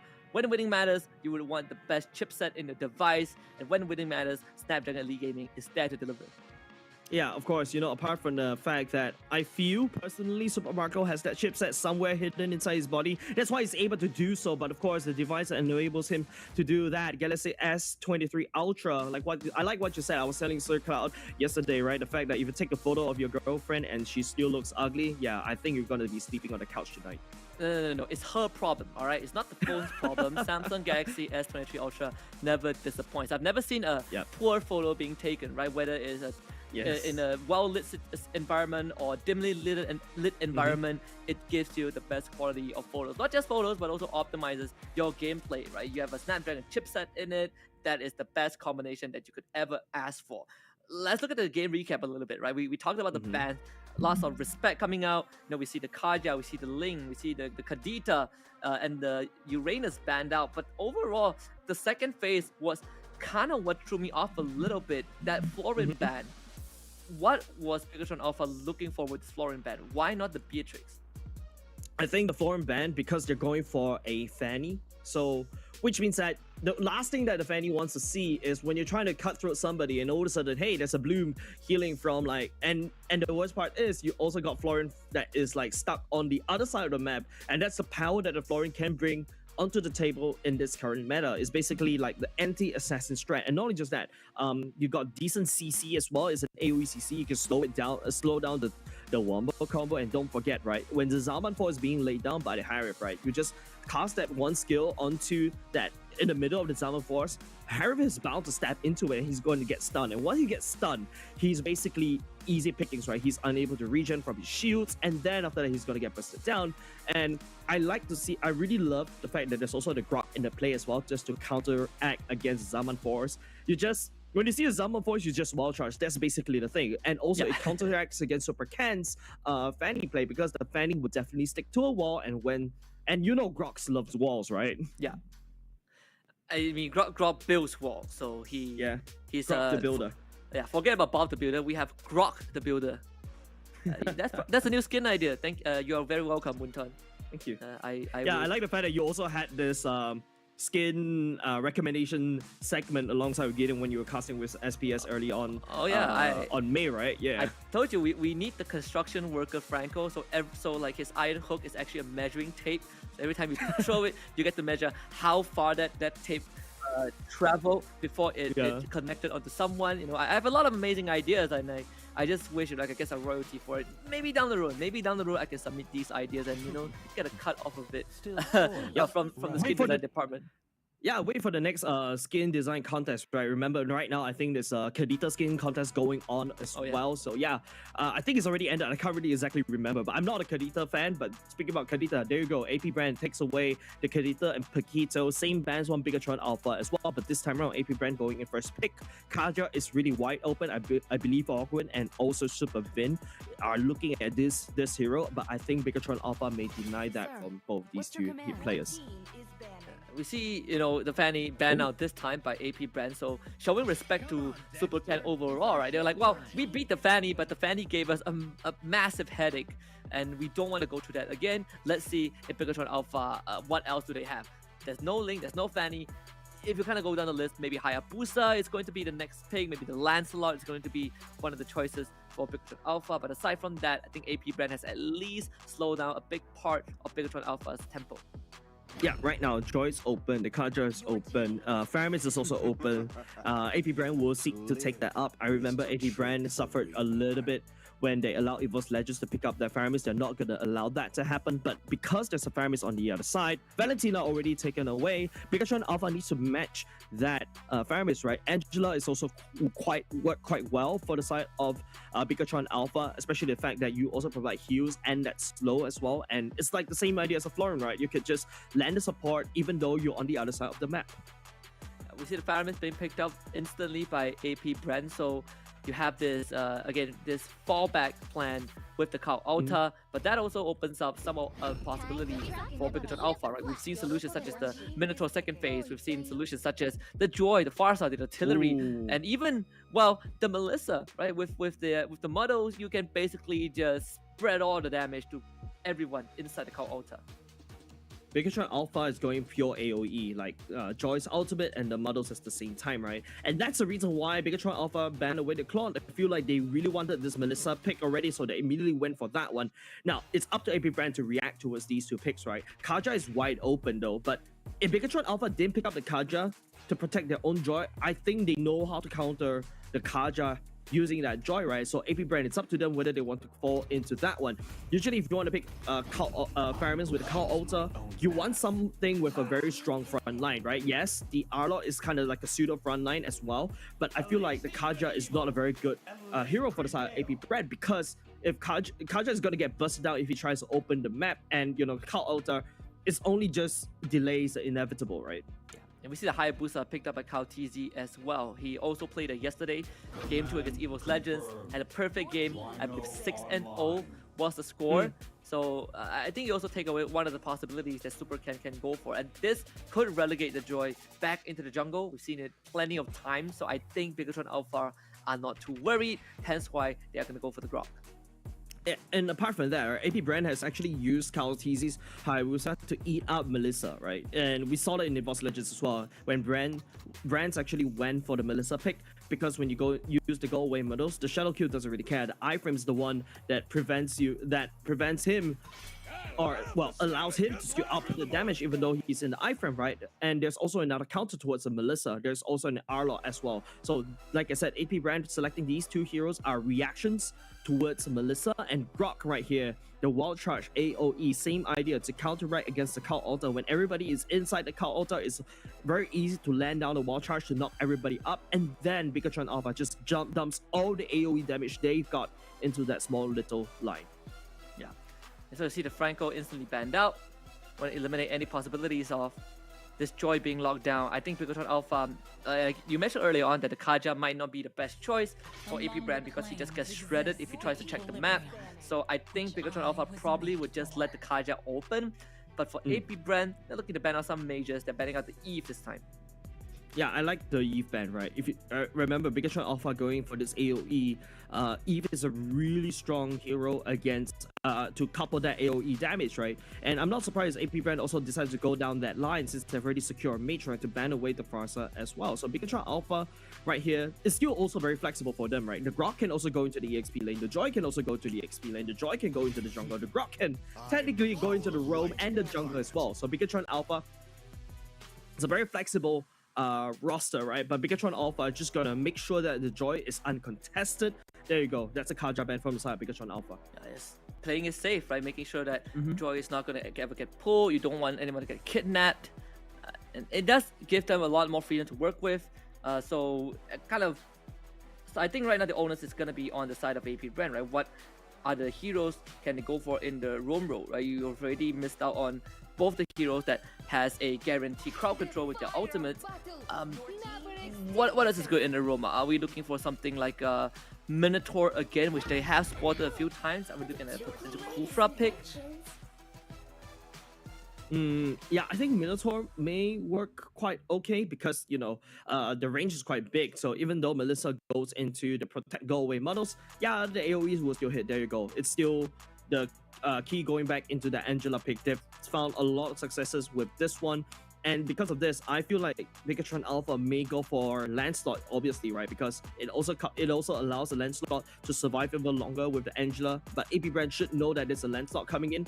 I think the Kufra really works quite well as well because of the bouncing ball. Just at the very least, just prevents the Melissa from dashing around, hopefully speaking. But it's also a very good engage coming off from AP BREN, right? Final sweep to pick somebody up and then just jump all the way in. But there you go. It's going to be Harif. And speaking of which, that's a Cho coming in first, the side of AP BREN. So this is going to be a Roam wait, not a Roam Faramis, right? It's nope. It's a mage. Oh, right. It's a gold lane. It's a gold lane Harif. There it is. A Roam Cho. Yep. I think we've seen Cho from one of the games. Was it? I think it was played by D7 as well. And even though that game was a loss, but it was still a fantastic showing of how Cho can kind of shut you down when he gets a pick off, right? It's kind of like a pseudo Franco, but you have to hard commit to it.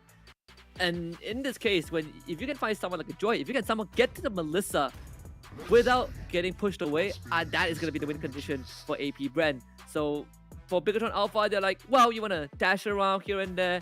They're going to bring out the Kufra as an answer. Yeah, this is also one of Vince's heroes, like the Kufra. Jumping and bouncing around. Now you start to see that the Harif gets a little bit scary, right? Now you also start the Future may not be an easy game because you're up against a Kufra, right? But there you go. That's a Joy from the side of jungle, from the side of Bigatron Alpha, the Grok going to the EXP lane. So a very good tanky front. You also got someone to stun lock everybody. Like I said, you're going into the idea of I'm gonna try fighting AoE. There you go. You got AoE stun, you got AoE damage, you got AoE knock up at the same time, and you also, just in case if anything happens, you don't want your Kufra to go down. There's still the Angela to tag onto the Kufra as well. And with Kufra bouncing around, preventing you from running away, you get slowed by the heartstrings, and also the first skill of Angela, man, is perma slow coming out, and it makes Kufra even more scarier for the side of Bigatron Alpha. Yeah, there's so many ways to keep you away, right? You have to go away, to get away from Melissa. You have the Kufra Tyrant's Rage to kind of sweep you away like a broom. So Bigatron Alpha, they have a very good front to back comp. Let's see what AP BREN can do with this, right? Completely polarizing personalities on both teams with their competition. Here it is, game 2 between AP BREN and Bigatron Alpha. Yeah, KTZ is looking to actually shut down Saken early on. That's why Super Marco this time around going in for a stronger gold laner. They should have better gold priority. KTZ right here. With the current talent update, I think Hayabusa is actually stronger right now in the earlier parts of the game. Before that, he needs like level 6, but no, now because of lethal ignition, it actually hurts like a truck. So that means that KTZ is going to get a lot more value out of this lethal ignition, but Super Bin jumping in, Ogwen has to just get out of there. Jit Kundo out. They're trying to clear the wave as fast as possible, so it does prompt Super Win to show up. We've seen this Grok XP lane every now and then, and in this case, you kind of take away a bit of that invade potential early on, but you do have a Grok that is going to absolutely smack you to the ground with that force of nature early on. He in danger though. KTZ just punishes him with the first blood as Super Win shows up with a bouncing ball, trying to take fuel away, but unfortunately that is not going to be the case as Super Ken now having to tank down the OG Shadow kill. KTZ with the help of Fuel will get a double. AP BREN right here coming in the nick of time. KTZ used Key to get into level 4 and then just transitions into a shadow kill. AP BREN is basically thinking 2 steps ahead as compared to Bigatron Alpha, and this is a very scary team. Ghostbusters coming in just in the nick of time. Ogwen looking for a pickup right here. Super Bin still knocking up 2.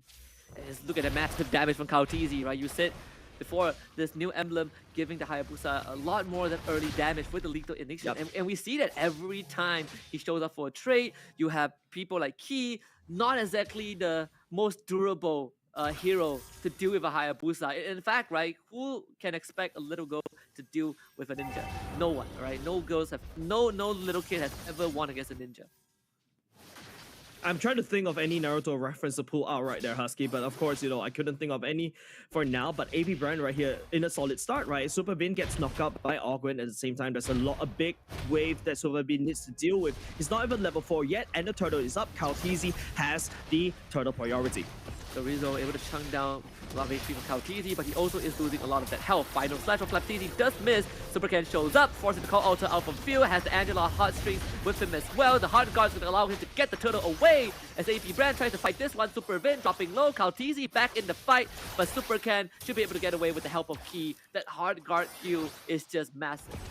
Yeah, the hard guard heal was the differentiation for the side of Bigatron Alpha, because AP BREN, don't forget, like I said, they have the turtle priority, but Bigatron Alpha wrestled it away. If you take a look at the emblems, right, like both of these two assassins going in, but something very for the lethal ignition, something interesting in my opinion for the side of Bigatron Alpha, that Joy Super Ken, instead of going for the assassin emblem, he went for the mage emblem. Needs more raw damage, right, to supplement the early game. And going into the later parts of the game, KTZ does have enough damage. Oh, that's a purple buff.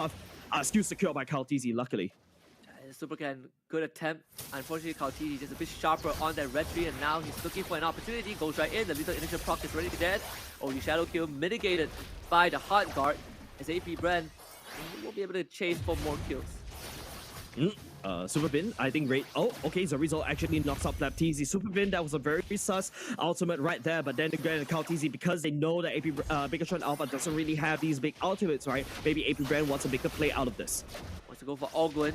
It's a chill, not that easy to take down. Super Win getting pulled back and instantly just, wow, swept and kick all the way back to the tier 1. And that's an easy kill for AP BREN. Yeah, that's exactly what I was expecting, right? Like Ogwen, nice kick, and also nice sweep. So this pick-up potential is gonna put you even further away from the team, so that AP BREN can successfully just playing basketball, right? Just using Super Bin as a ball instead. No bouncing ball, pun intended right there, but just passing from Ogwen over to side of KTZ and right into the third man. Beautiful plays coming off of AP BREN, but Bigatron Alpha right now with a bit of a awkward early game, but they're still not shy away from the goal lead. Bigatron Alpha, don't forget, Melissa going to the late game, Saken is still farming. Super Marco not finding a lot of successes in the early game this time around, so that's going to be a big problem for AP BREN. They also get the flicker out of Zorizo. They try to go for the gank, second turtle up. Saken this time will be able to join his team. You say the same for Super Marco. Good Tyrant's Invest. Going straight onto KTZ. The Call Alter will keep him alive, and he's going to flicker to the safety. Ogwen by his side. Bigatron Alpha having just more health pool if there's ever a turtle fight. Yeah, nice kill coming on Super Marco. He's needed to basically shove the mid lane so that, you know, Bigatron Alpha needs to deal with the mid lane before actually going to the turtle. Now Super Ken jumping around. He does have the hard guard. He's gonna try to do as much damage as possible. The final slash is gonna be there, but Super Ken doing massive damage to field. The kick coming out, taking out Zorizo. AP BREN Oakwood finding the pick once more. This entire turtle will be resetted. But Bigatron Alpha, they still have the health to work with if they want to. Top side, Sakin also pushed away. AP BREN right now, you know, they lost the turtle priority again because Tron Alpha knows how to dance around the turtle, and not only just that, Sakin is just hard shoving up top while Super Marco is too busy, needs to land on support for his team in order to win the turtle fight. Sakin is actually power pushing up top. Look at the top side, gold lane for the side. AP BREN is super low at the same time. Super Marco trying to this time around joining fight. Super Vin jumping in. He's just soaking up majority of the damage. Bigatron Alpha back in the fight already.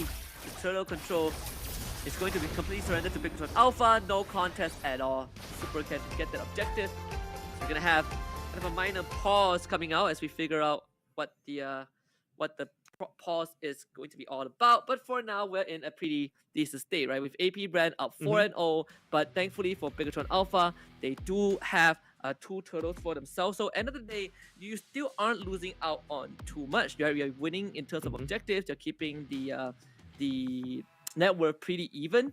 It seems like the pause is coming out from AP BREN, so we'll get that sorted out.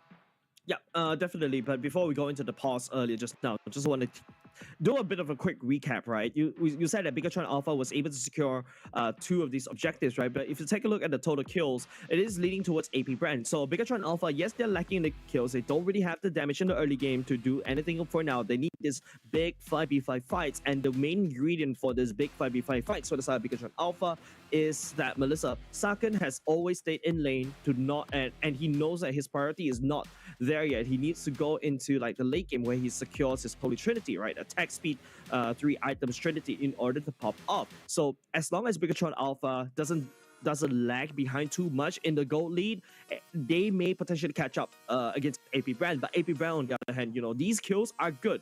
It allowed Kaotizi to snowball, but Kaotizi in the late game, if his shadows actually don't land onto Sakin, Bigatron Alpha will win any team fight. Oh yeah, absolutely. I mean, you have Melissa, right? When you start spreading all the damage with the models, it does become a pain to deal with, and destroys the Call Outer. Honestly, there's no one on the side of AP BREN that is going to be durable enough to outlast all these consistent damage out from Melissa. We're going to be back in the game and instantly secondary pause. Again, we'll get that sorted out as fast as possible. And that means, well, more time for us to kind of go through what could be the occasion. It could be the same pause again, AP BREN. They might have went in just for a secondary ping test to see if things are going smooth, and unfortunately, it still needs a bit more time to resolve. Yeah, the fact that Bigatron Alpha using the turtle to basically equalize in terms of the gold lead, that's a-okay. But I also like to put more focus over the side of the gold lane. If you compare game number 1, it's Sakin on the Harif that is just literally snowballing out of control, right? Now, this time around, AP BREN, I don't think Super Marco is really comfortable on this early game. Super Marco feels like this kind of player that's really strong, especially in the later parts of the game. You sacrifice the early game, and then you just pop off in the late game. It's like, you know, when you play D&D, you point by, right? You can only be good at one thing. If you want to be good at early, mid, and late, you're just going to be subpar, jack of all trades, right? But Super Marco decides to invest all these points into being that Super Marco late game. And I think this has been a very common trend for AP BREN. It's all about having Kaotizi, getting the momentum going early on, and the later the game goes, the more responsibility is put on the Super Marco, and he happily takes that on. Every time we head to the late game, it's either Kaotizi or Super Marco that pops off. Yep, definitely. And Zorizo this time around for the side of Bigatron Alpha, right? He's not a Fredrin anymore, so yeah, he knows that he's unable to face tank. He's actually buying space for Super Ken to do whatever he wants. By the way, this time around, the Joy wasn't able to snowball. One of the win condition for the Joy in the early game is to get that snowball going. Your farm as a Joy in the early game is slower as compared to a higher booster, right? So that's why Super Ken, if he doesn't really find that snowball, he's going to fall off tremendously in the late game. But then again, if But then again, if you look at AP BREN, this is a roster that relies on Few and Super Marco and also Awkward, right? These three will be kind of like, oh well, especially Few and Super Marco, right? These two are your backline, right? And they will stick together. And if they stick together, they're gonna just get all the damage by Super Ken in this out, and we're back to game. Super Vin charging us the Tyrant's Revenge, but no follow-up. No info on AP BREN so far. That Gold Crack going over to Sakin as he funnel everything towards it. Meanwhile, Vin lane, Super Ken with the help of the Hard Guard trying to run down AP BREN.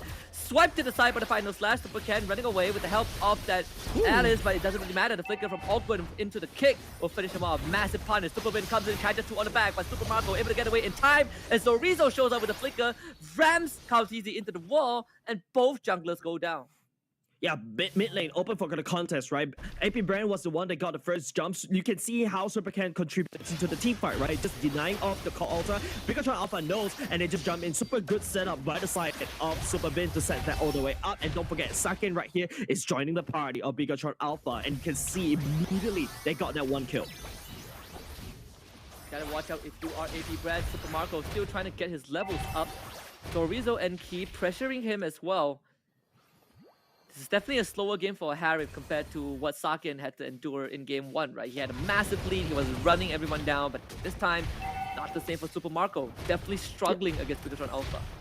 Yeah, and then you start to ask the question, right? Harith in the late game is not the strongest gold laner at all, right? Yes, this time around with the new patch does help him with the life steal just a little bit more, but then again, you know, you don't really have that pushing power as compared to a marksman, right? Like, and also you rely on Bigatron Alpha to make the same mistakes as AP BREN to fight in that choke point. Bigatron Alpha, I think Sakin knows how to deal with the Harith, so I don't think Bigatron Alpha will attempt to make that same mistake. FlapTZ looking for angle right here, final swing, catches Super Vin.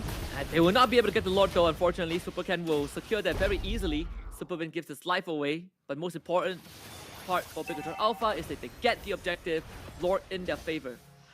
Yeah, they weren't able to punish Bigatron Alpha even more. Super Vin bought enough time, and that's the power of Bigatron Alpha, right? That's the power of Super Vin in buying a lot of space for Super Ken. Even though he's far behind, I just need to press the wretched finger, and Zorizo just bug us out of there.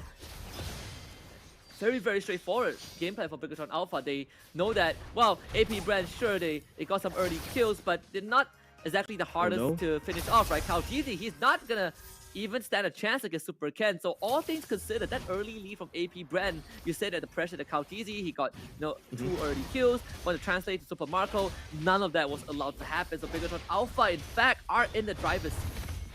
Yeah, definitely, right? With the Lord Intel up top right here, Bigatron Alpha putting a spearhead instead. That's a concealed play coming in. Super Ken jumping onto FlapTZ. It's gonna be the final slash right there. Kautizi trying to play out the wave as fast as possible. The bounce to the back actually finishes off Key. They will trade fuel in return, but AP BREN, you're gonna be happy with that trade.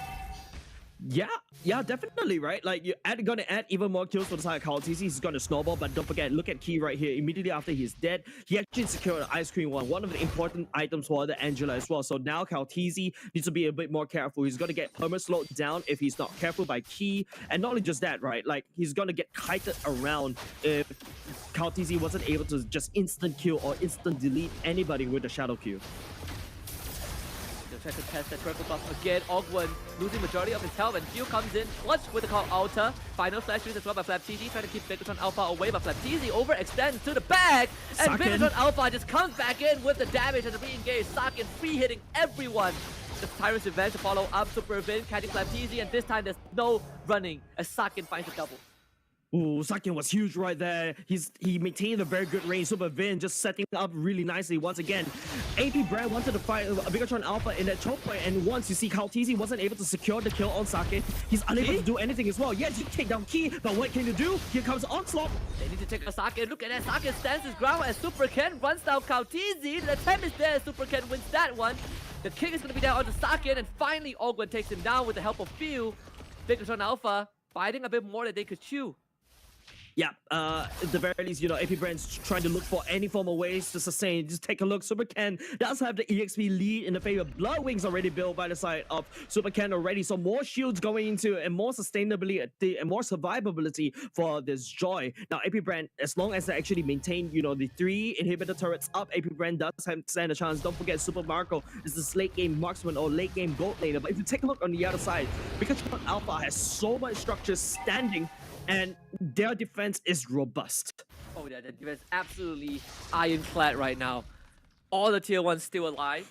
AP BREN, 3,000 gold leads behind. You see Zorizo, he is so deep in the jungle of AP BREN, just watching over the purple buff. He knows that Kautisi will go for it. And Super Vin has already zoned out the rest of AP BREN. I don't think they can contest this lord at all.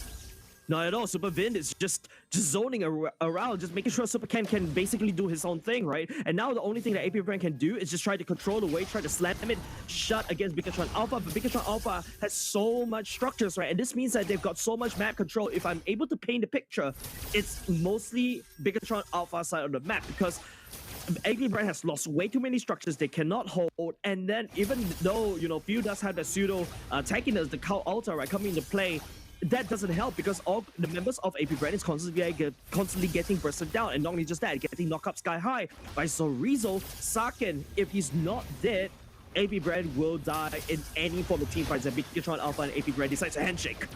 Super Vin getting swiped back by the final slash. Lord is already dropping low, and there's no way for Kauti to even attempt this. He's gonna show up with the shadows, but very, very late. Bigatron Alpha gets a free objective.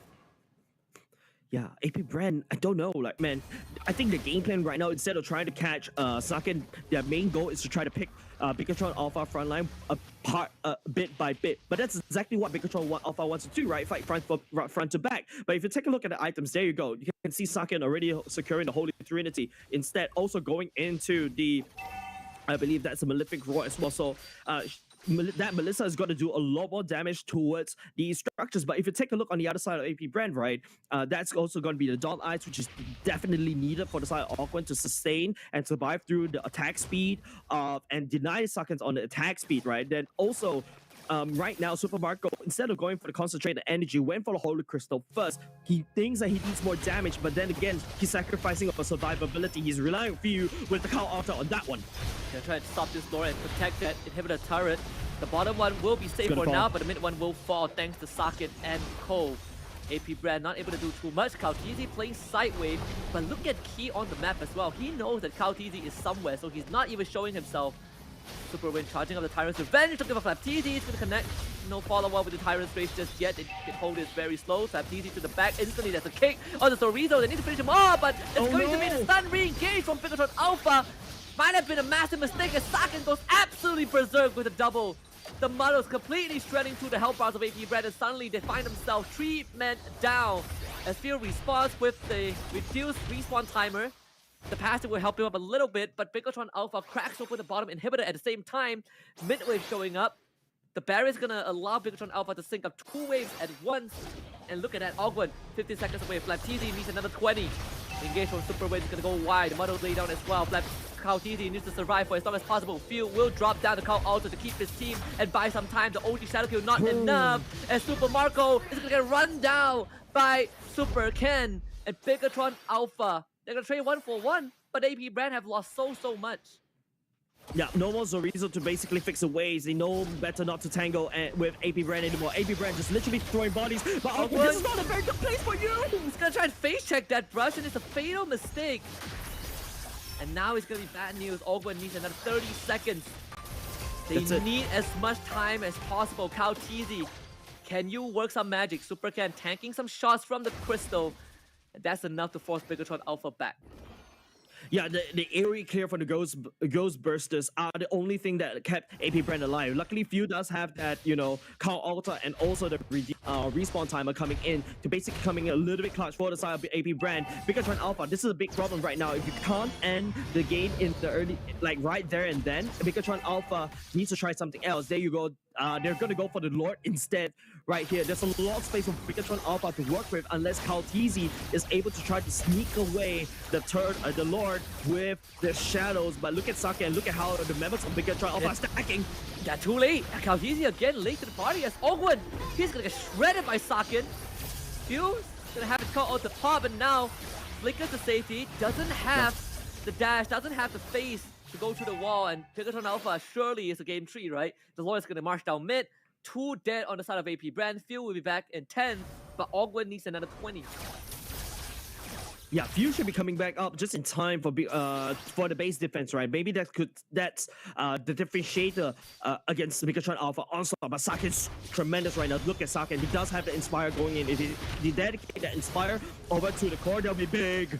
And FlapTZ already caught out by the Tyrant's Revenge. He's gonna go down. So AP BREN left with 4 members. Super Ken trying to run down the members. Super Marco is gonna be the target. They're gonna power onto him, and the core is gonna be dead before AP BREN even knows it. And Bigatron Alpha pushes us the distance.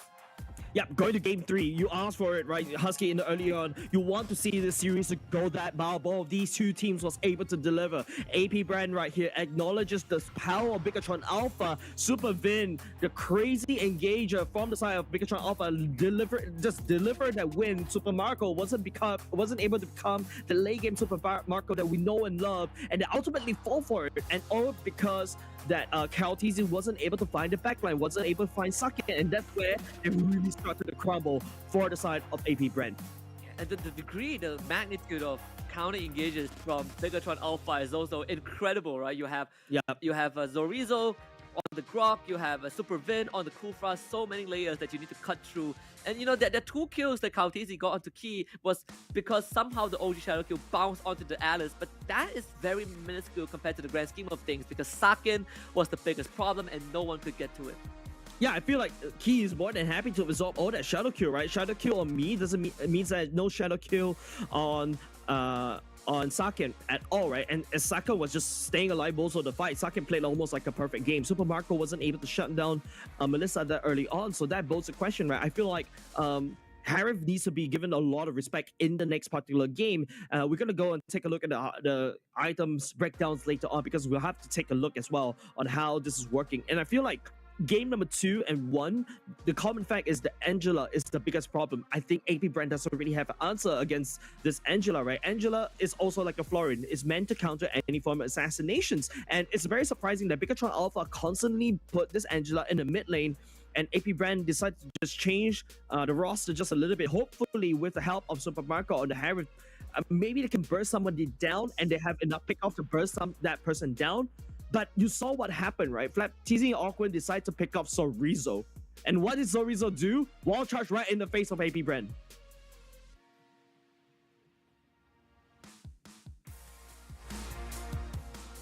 Yeah, let's take a look at the stats as well. Husky, I'm not too sure whether you're still there, but man, I feel like we're both speechless after this, right? You asked for a 2-1, there you go. We're already halfway there. But if you take a look at the items most of the time, yeah, not a lot of tankiness from the side of AP BREN. And if you notice, FlapTZ is just struggling to get any form of items going to be tanky and surviving from the burst from Super Ken.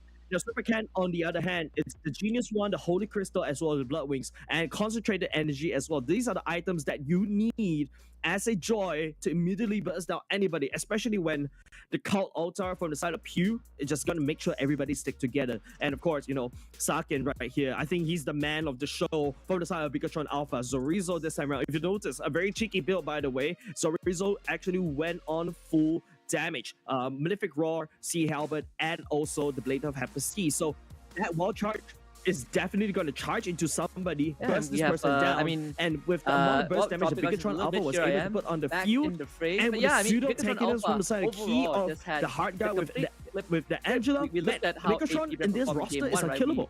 Saw this incredible comeback, but so right now it's just, you know, they were able to take a look at the next page regarding the stats. I feel like we've already broken down AP BREN and Bigatron Alpha regarding the items. I feel like it's not just the items you gotta have to look out for. Super Vin, the setup is really good as well for the side of Bigatron Alpha.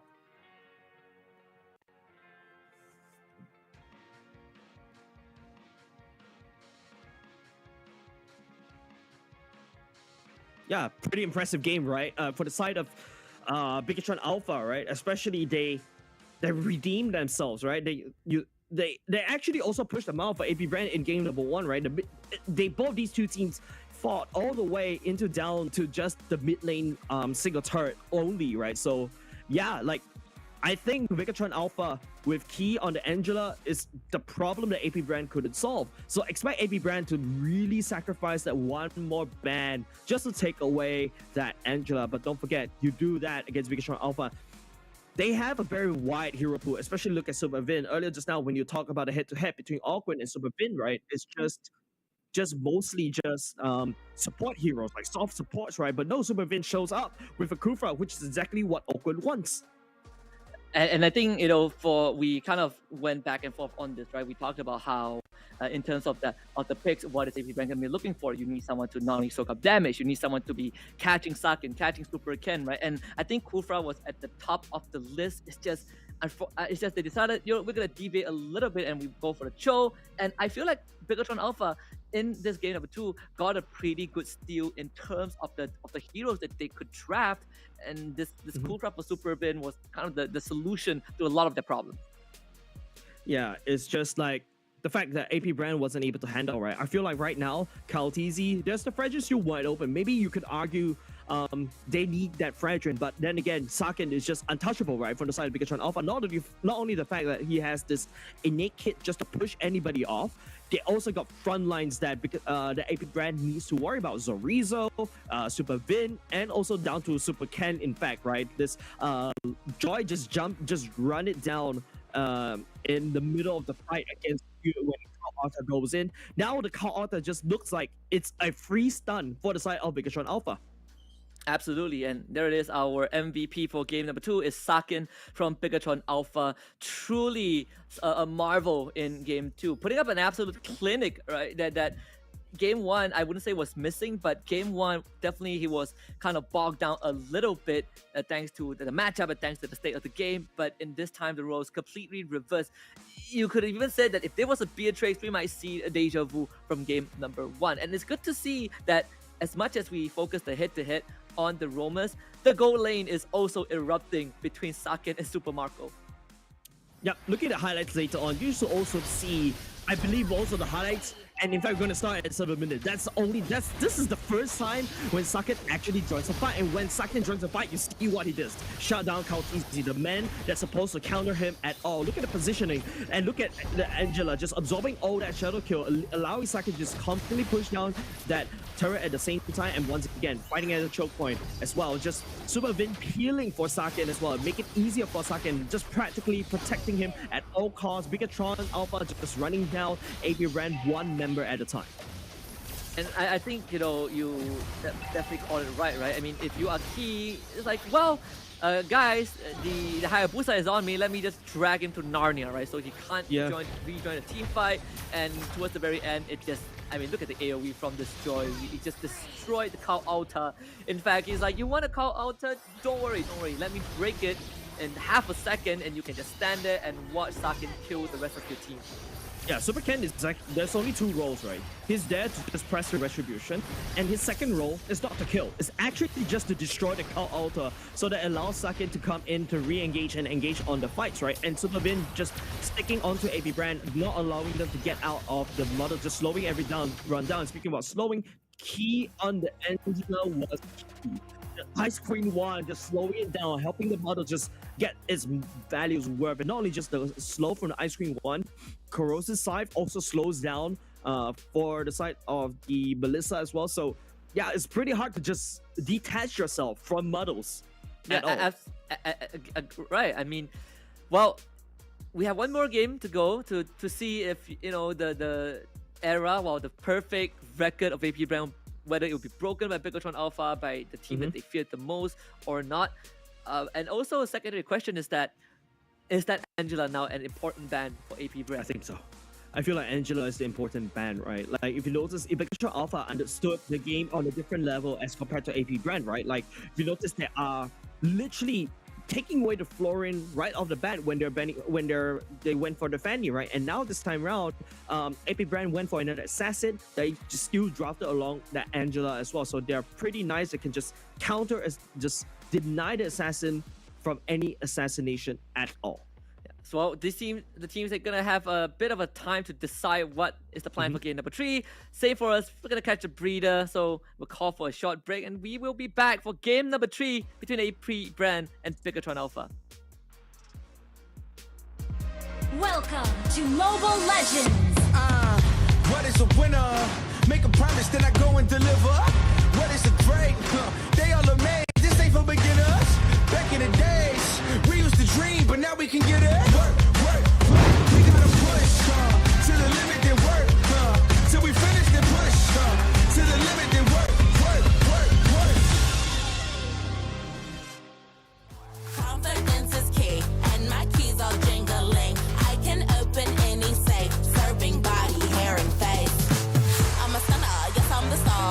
set the tone, yeah, I raise the bar. I go to work, I make it look easy. Play hard, work smart, I'm easy breezy. Sugar daddy, no, that's honey. Don't give him any sugar, he suckers me all his money. Wanna live lavish, you need a clue. Then look to me, I'll tell you what to do. Repeat after me. Confidence is key, and my keys all jingling. I can open any door, serving body, face, and more. Confidence is key, and my keys all jingling. I can open any safe, serving body, hair, and face. Now bring it out, it's your time to glow. You all the baddest, put on a show. Don't be afraid, let everyone know. Don't be shy, just lose all control and work it. Go hit a full split, tear up the floor. Go ahead, snatch those whips. Repeat after me. I am the vixen, I am the stallion. I don't need fixing, but I do need all your attention. All these diamonds on me, they glisten. When I talk, yeah, everyone listens. Cause I'm somewhat of an addiction. Now work those hips and thighs. You're out here changing lives. It's time, so let's get wild, wild, wild, wild. And put in work. Work, work, work, work, work, work, work. Put in work. Work, okay. Work, work today. Work, work today. Work, work. Confidence is key, and my keys all jingling. I can open any door, serving body, face, and more. Confidence is key, and my keys all jingling. I can open any safe, serving body, hair, and face. Confidence is key, and my keys all jingling. I can open any door, serving body, face, and more. Confidence is key, and my keys all jingling. I can open any safe, serving body, hair, and face.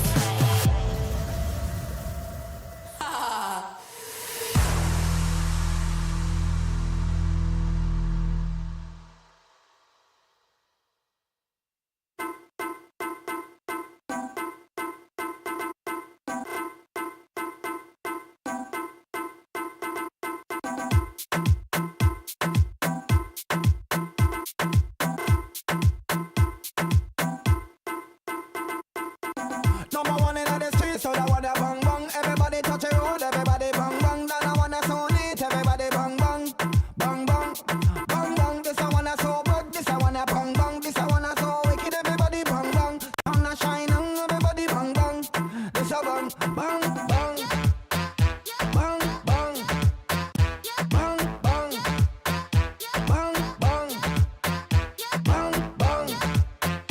bang bang,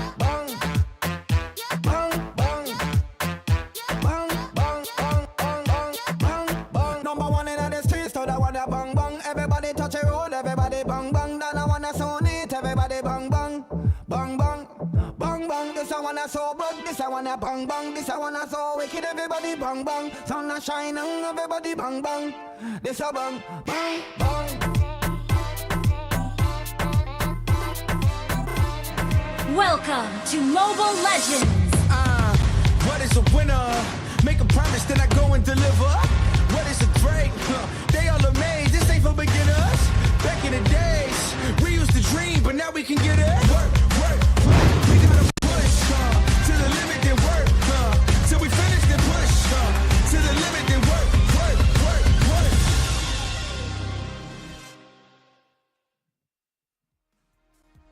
Here it is. The grand finale of AP BREN against Bigatron Alpha is going to commence in just a little bit at the Snapdragon Pro Series Mobile Legends Bang Bang Challenge Finals Day 3. Not only is Bigatron Alpha looking to dethrone AP BREN, who are undefeated so far, but for AP BREN, they're looking to keep that record and overcome their biggest enemies. We're going to find out in a bit. My name is Husky, and alongside me is going to be Jace to bring you guys through this final game.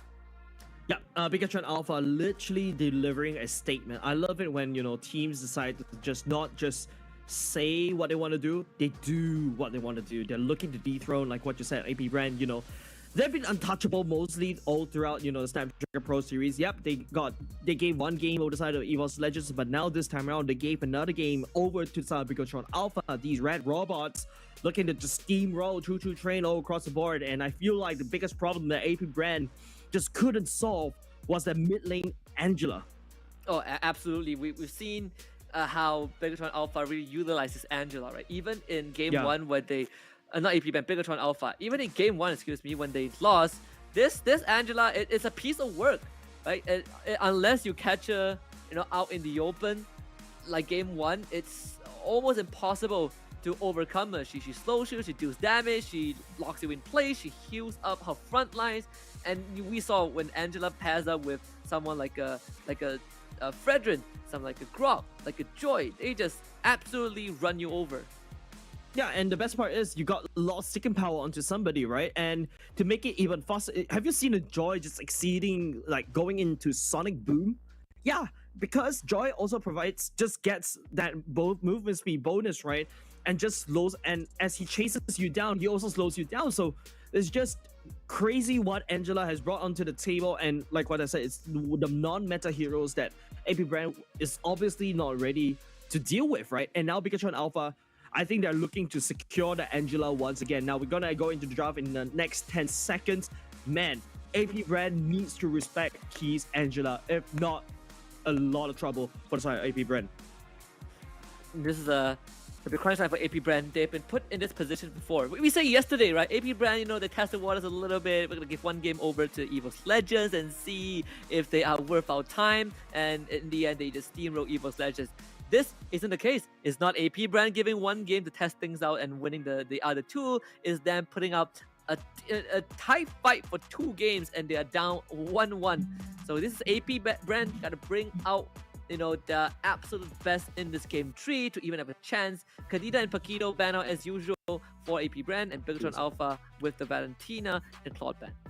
Yeah, Melissa, Bigatron Alpha screams Melissa once again, right? Like the Claude's already taken away. AP BREN right here, taking away the Melissa in response right here. Once again, Angela gets to sneak past through the bans unless AP BREN decides to go a little bit creative. Now, are you gonna also ban out the Link as well for the side of Bigatron Alpha? Because they found Cal TZ have found a lot of successes on this Link, but of course there's still the Joy, there's also the Kaja that's still wide open on the table. There you go. That's a Link taken away from Cal TZ.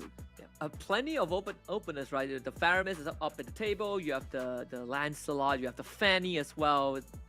AP BREN now, they got to decide on that first pick. If it is a Faramis, then we might as very well see the Joy and Angela again on Bigatron Alpha. Yeah. So AP BREN on this first pick, massive decision to make.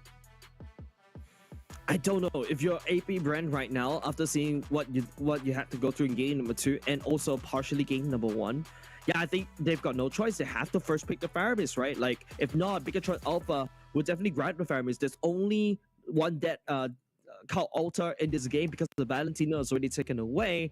And like you said, Joy and Angela super wide open. Bigatron Alpha will seek to use the same tools that they used to beat AP BREN in game number 2. These two particular heroes. And if that's the case, then I feel like it might prompt AP BREN to just snatch up the Kaja or the Franco, right? I feel like you have to consider that route. I know that in game 1, we both agree that, yeah, Kaja, you can catch a target, lock them down, but you also get blown up very easily. But we saw the effect of not having a reliable catch. Compared to the Cho, you would pick the Kaja any day. And this time, I think, if we do see the Joy, which we will, and the Grok, the Kaja has to be on the minds of AP BREN. Yeah, I feel like the Franco is a lot better as compared to a Kaja, right? Whereas Kaja needs to just face check the bush to actually get information. You can use the Franco to just iron hook the bushes to get that information, right? It's a lot safer as compared to a Kaja. It's a lot easier to execute. I feel like they need to secure that because you saw in the second phase of game number 2, Pikachu Alpha just decides to just cancel these 2 heroes right off the bat. And now that's going to be a Grok and also a Joy. Once again, super wide open for the side of Pikachu Alpha. Look at AP BREN just discussing. They're not too sure which of these 2 heroes will be going because they can always change up the script. And yeah, AP BREN doesn't want to get caught with their pants down this time around, just securing the Kaja and then the Fanny. Yeah, we talked about the Fanny and Kaja going through. Kaja has to be at the back of their minds, and they do went for the Kaja eventually. Fanny to play it as fast as possible, but do remember, they're picking a Fanny directly into a Grok, right? So AP BREN are basically saying that we do not care about that Grok, we want to play as fast as possible, but it doesn't really fully solve the problem of what if Angela or a Florian goes through over to Bigatron Alpha. And on top of that, there's still the Kufra that can be flexed in if they put Zorizo on the Grok once more. This opener is such a flexible one for Bigatron Alpha. Yeah, just not giving any information. It's the same idea why AP BREN just decides to take away the Paquito, right? The Paquito can go anywhere. There you go. Bigatron Alpha, that's another recipe for disaster. That's an Angela going in for the side of the red robots. AP BREN knows what to deal with. But this time around, I hope they may bring out an Esmeralda because of the shields that Bigatron Alpha is generating. Maybe that could help to equalize that a little bit. But if you go for the Esmeralda, you sacrifice in terms of the tankiness, because if you look at AP BREN, take a look, there's not a lot of tankiness in their side of the roster. AP BREN takes away the Kufra, Bigatron Alpha takes away the Harif. There's massive respect again from both teams. The Kufra was a massive issue in that game number 2. You know, you're stopping people like the Fanny in the game 2 case. It was the Cho and the Harif, and Bigatron Alpha reading this like a book. I feel like they kind of have this minor one-up over AP BREN just because of this opener. We're gonna see the Terisla ban out as well. No lockdowns for AP BREN. You want to keep this joy in place, we're not gonna let you do that. Yeah, the only thing that could possibly lock this joint in place is the suppression coming out from AP BREN. That's the only thing that are able to secure in the first phase pick. I feel like they're going to go down and ban away the Franco, in my opinion, because the Franco, the last thing you want to see is the Fanny jump steel cable around, and then you get a bloody hunt right in the face. So maybe that's where AP BREN should go for. That's also one of Super Bin heroes. But if you take a look at Super Bin, right, don't forget, the Grok can also go to the roam as well. And if Bigatron Alpha wants to switch it up, he can also go for the Angela. You saw it in the players head-to-head with Awkward, right? Angela is also part of that list. And when you have 3 flexible heroes, it can be a headache. There's always this saying, right? Too much flex is no good, but in this case of Bigatron Alpha, it is very, very good. The Brody banned out, and that means Saki, and he's going to have a field day. It has to be a Beatrix, right? Yeah, I think the Beatrix is really good right here. Nibiru actually tracks as well, and if you want to mess things up a little bit, take a book from CW, right? Go for the Moscow instead, but no, okay, they're going to go for the Beatrix. Pikachu Alpha draft is not as flexible as an acrobat, right? It's as flexible as a contortionist. If you know what a contortionist is, man, it's just, you can put him to anywhere and he fits to any container like water. Yeah. Contortionist is, for those who don't know what it is someone who doesn't have bones. No, I'm just kidding. It's just someone who's really, really flexible, which is kind of crazy. It used to freak me out as a kid because I'm like, yeah, it still freaks me out today. And some of the horror movies actually use contortionists to basically use it as a to imitate monsters, right? And it add in a lot of fear factor. Speaking about that fear factor, that's exactly what Bigatron Alpha is doing against AP BREN. Just take a look. They're using and maximizing out their time to make sure that they got the 2 heroes that they need. That's going to be a carry, and that's going to be a Uranus for the side AP BREN.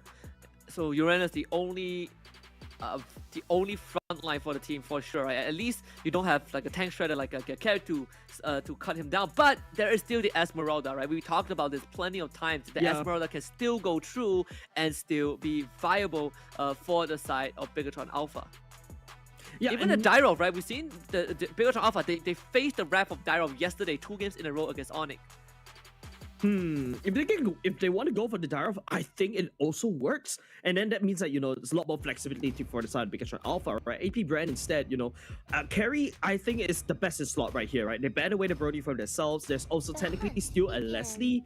The second skill does help as well to just kick away that Joy, but that's a Ruby going in for the side of Super Vin, Super Ken, Super, I don't know. Okay, Zorizo. All right. Okay. Yeah, it's going to be a Zorizo Vin, Zorizo Ruby, Super Vin going to Grok. Like I said, this is a contortionist kind of roster that Bigatron Alpha just put up into the field against AP BREN. Man, what a Giga Chat. I mean, who needs a Franco, right? Ruby does the same. You steal cables in and suddenly you offend the Ruby and you are dead. So it still takes away a lot of that freedom that a hero like Fanny enjoys. Is it fair to say that for the first time in the series, we are seeing AP BREN kind of on the back foot just at the draft itself? Yeah, I think it is, right? Usually, like, it is AP BREN that dominates the draft in terms of they get what they want, they understand what they need to ban away. But AP BREN this time around, these bans are very reactive against Bigatron Alpha, right? You saw the Kadita, you saw the Melissa, and you saw the Paquito. These are the 3 must bans if you're facing a team like Bigatron Alpha. Bigatron Alpha taking full advantage of that one and just literally went on ham and creative about that. I like the Ruby going to the EXP lane. Thank goodness for that, because I personally despise roam rubies because, like, you get a Franco, it does the job a lot better. But looking at where Zorizo is putting this Ruby, going to EXP lane, good. Make sure that she gets the hard scores, able to sustain, and especially when facing up against AP BREN, the common style that Bigatron Alpha usually play is this AoE damage and AoE lockdowns. This has been the case since game number 1. We've seen mid Ruby yesterday. I believe it was a Burnex flash, and that unfortunately didn't work out for them. And this time Super Vin is gonna try and invade. Ogwen will spot him out. Please do not get the buff. Woo! That was very close. Super Vin just committing to it, and he's gonna give the first blood away to Kaotizi. Yeah, Super Vin overextended just a little bit. Super Ken secures his own orange buff, so everything is still A-okay. But Bigatron Alpha breaking that flicker right off the bat. Looking at the seconds, yeah, Super Vin doesn't really have the flicker going into the first turtle fight, so that might be huge. No flicker wild charge anymore for the side of Bigatron Alpha. And Kaotizi even stole the camp, so he's gonna hit 4 first. Super Ken starved out of his own jungle. Flaptizi also finding another one of the camps on that towards the bottom end.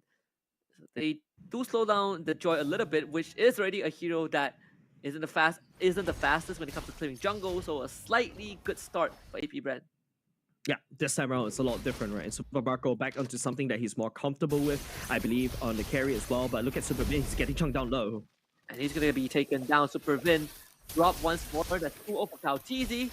As a Fanny, he's gonna be very, very happy with the result. Definitely, right? Like, your snowballing is the same idea as your Hayabusa in game number 2. But going to the later parts of the game, we've seen how Fanny can fall. The only thing that Fanny can also confidently do in the later parts of the game is to basically cut away, play crossmat, right? Because of the rotation's a lot faster. But apart from that, the turtle is up, and I don't think Bigatron Alpha does have the priority over that. Super Bin slowly ticking towards level 4, doesn't have the flicker. Super Ken on the other side of the map, Ogwen will be there to spot him out. Getting completely harassed in the jungle, might need some help from Key just to secure the purple buff. On the other end, Kaotizi will get his. Super Vin once more in the rough spot. Doesn't have the ultimate anymore, so has to be very, very careful as Q comes in as well. Got BT Pop Consecration and then run down the members of Bigatron Alpha. 1 versus 3, not a problem. Ogwen by his side. Kaja not 4 yet, so no Divine Judgment. No Divine Judgment, it was already used as well. If you notice how AP BREN and Bigatron Alpha is just reading each other like a book. Both of these roamers just on the opposite side of the map, just trying to slow down Kaotizi. Facing no issues right there, still at least secure his own purple buff. But Super Ken, like I said, this Super Ken's drop is the same as game number 2, right? Just to run down when Few goes into Cal Altar and then deny that, and then he can retreat and he can run away. His job is done. The Saki will clear the entire wave. It's just a classic carry game. You can bully in lane. It'll take a lot of time to go up. Super Ken showing up from Turtle as well. Remember the Bigatron Alpha is simply pull back. You have the hard guard as a response. The Rizzo in the fight, but the retreat fight goes over to Kaotizi as he goes on a killing spree. This time Super Ken ends up going down. Yeah, Flaptizi still chasing on against Sorizo though. Key is still around there at the same time, but this is where AP BREN really wants to be in the early game, right? Like, Kaotizi kept taking 3 kills, taking turtles for his name at the same time. Taking a look at the emblems, I think the most interesting one, in my opinion, is definitely a focusing mark for Super Vin. Knocks everybody up in the air, and then all of a sudden, hey, you know, you also do bonus damage towards everybody. But I think the question is, Sorizo low. Actually put under the tower and killed off about a turret shot. I mean, that structure deals a truckload of damage. So a bit of an unlucky one for Flaptizi. Didn't have to sprint either way. Consecration was also down. Actually went for the Impure Rage instead of the Brave Smite. I think it doesn't really matter for the side of Flaptizi. If you notice, Flaptizi really wants to sustain as much as possible in lane. And this bonus movement speed allows him to stick onto this target as much as possible to land on the Ionic Edge over and over again. The damage actually stacks out of control, and it does a lot of damage. If there's this one time I was casting and I saw Uranus does 48% of team damage, yeah, that's the whole idea of Flaptizi, right? But however, Flaptizi also go for the common emblem, right? Non-stop mana is exactly what a Uranus needs. Just stay in lane. Just stay in lane. Gameplay is going to slow down just a little bit for AP BREN at least. And I think, you know, these kind of game states, it's minor good news for Bigatron Alpha. You don't have Kaotizi running around the map. You are not allowing him to further that snowball. The conversion is going to get mitigated for AP BREN. So we will be in the stalemate for a little bit. It's 1.5k goal advantage for AP BREN. Yeah, not a big one, right? We saw how Bigatron Alpha can also swing back the economy lead because of that one. But Sakin on this Beatrix against Super Marco. This time around, Super Marco is able to stabilize. It's not as bad as, you know, the Hyrule game in game number 2. So that's A-okay. AP BREN, I think, because gets that additional goal lead, it's because of the one turtle they took, and also Calteezy on 3-0-0. It's a perfect game for Calteezy for now. Super Ken is actually going hunting. And Calteezy, can you win the Retro War? Oh, Can no. actually wins that one. The retribution used way too early by Calteezy, so Super Ken stealing it without using much effort. And when we look at the emblems also, Sakin, he's actually running the lethal ignition, right? So you watch out, he's gonna tree-shot you with that bonus damage from the Nibiru, something that you gotta respect a bit more. Dorizo getting ran down on the top lane, but Calteezy, no problem, not able to finish things off. And the Super Ken, meanwhile, they try and run down Ogwen. Ogwen ends up falling. Calteezy taking a big snipe from Sakin.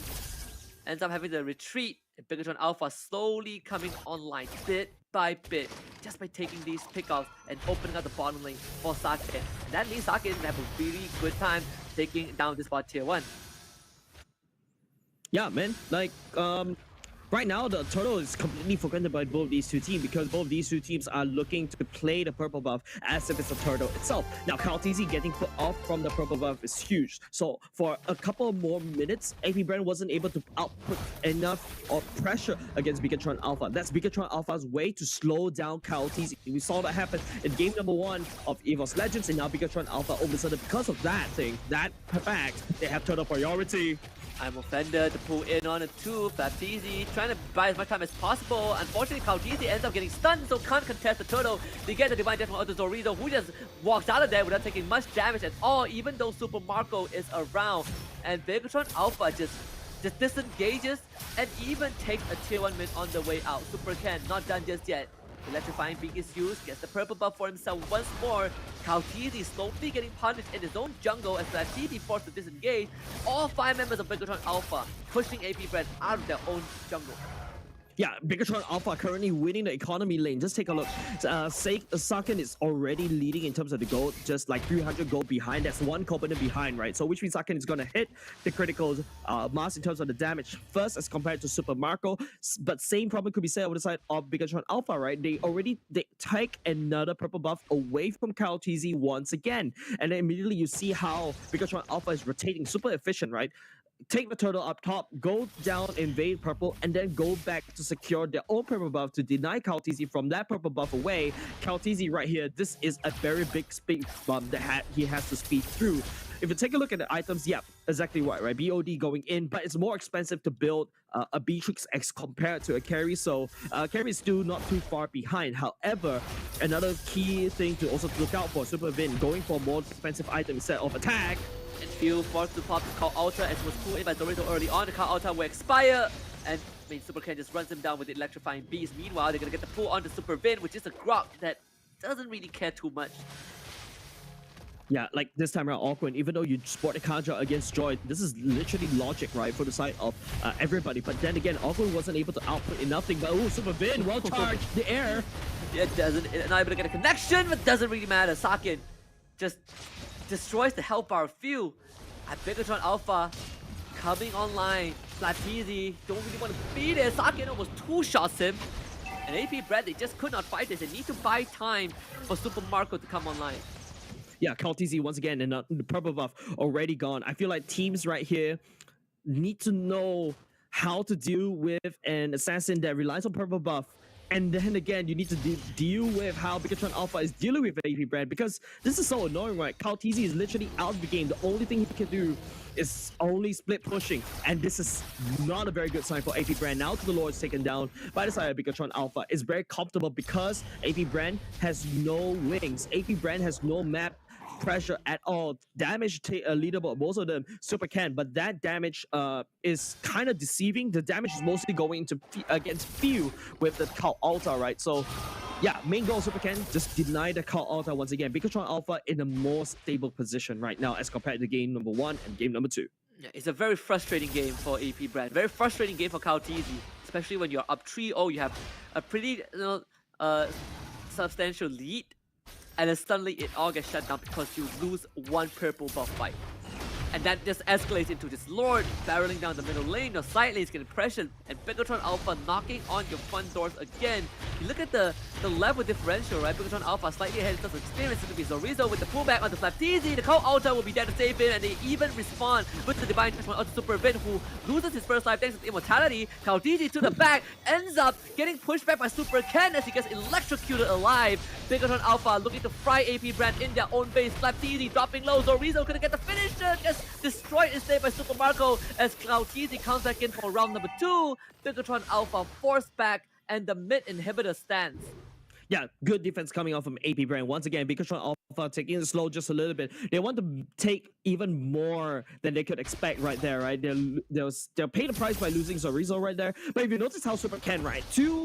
Two-shotting Khaleesi because of the electrocution. 2 proc from that ultimate is enough to push Khaleesi away. And don't forget, Khaleesi doesn't really have enough damage to assassinate because Key is just sticking onto Super Ken. And once again, finally, Khaleesi this time around secures his own buff. So that's a good sign of relief for the side AP Brand, but is it a little bit too late?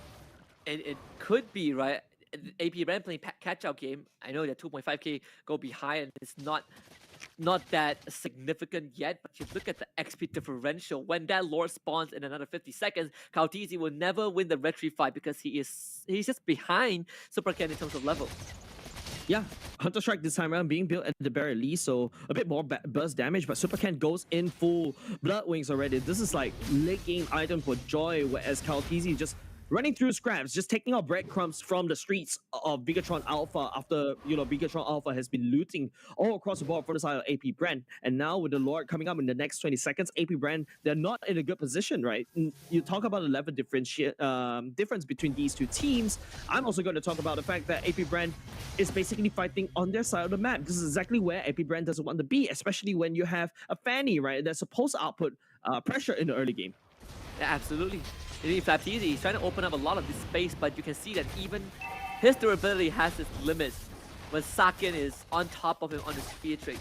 I mean, Super Marco, there's not much opportunities for him to fight. There's so many things you need to worry about, right? You gotta worry about the Grog running in your face, you gotta worry about Zorizo pulling you, you have to worry about Super Ken dancing on top of your body, and also Sakin just snipes you from 10 miles away.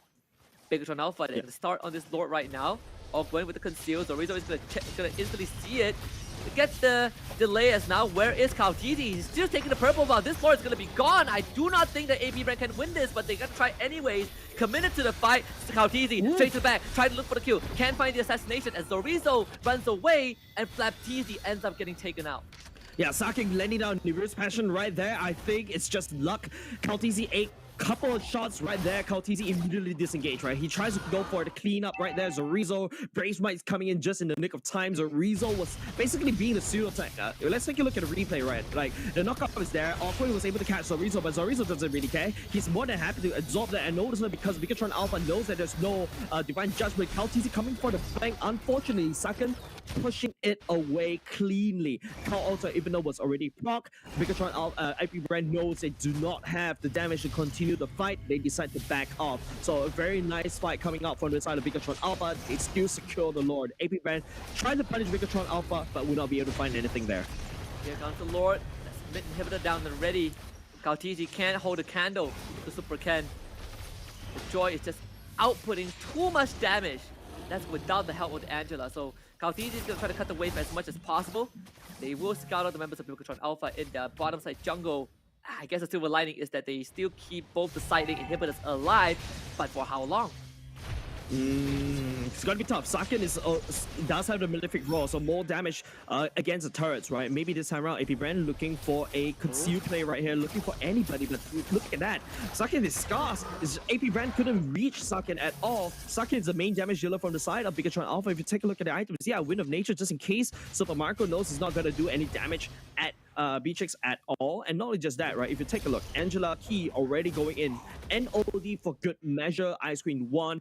Going into Holy Crystal, she's gonna heal even more, do a bit more, tad bit more damage. Not only just that, the utility that Angela brought onto the table is just so annoying and painful for AP Brand to deal with. Especially for Flapteezy, right? You can't heal as much with the Consecration anymore. The healing reduction from Oracle Key, too. Yeah, and Oracle is just so...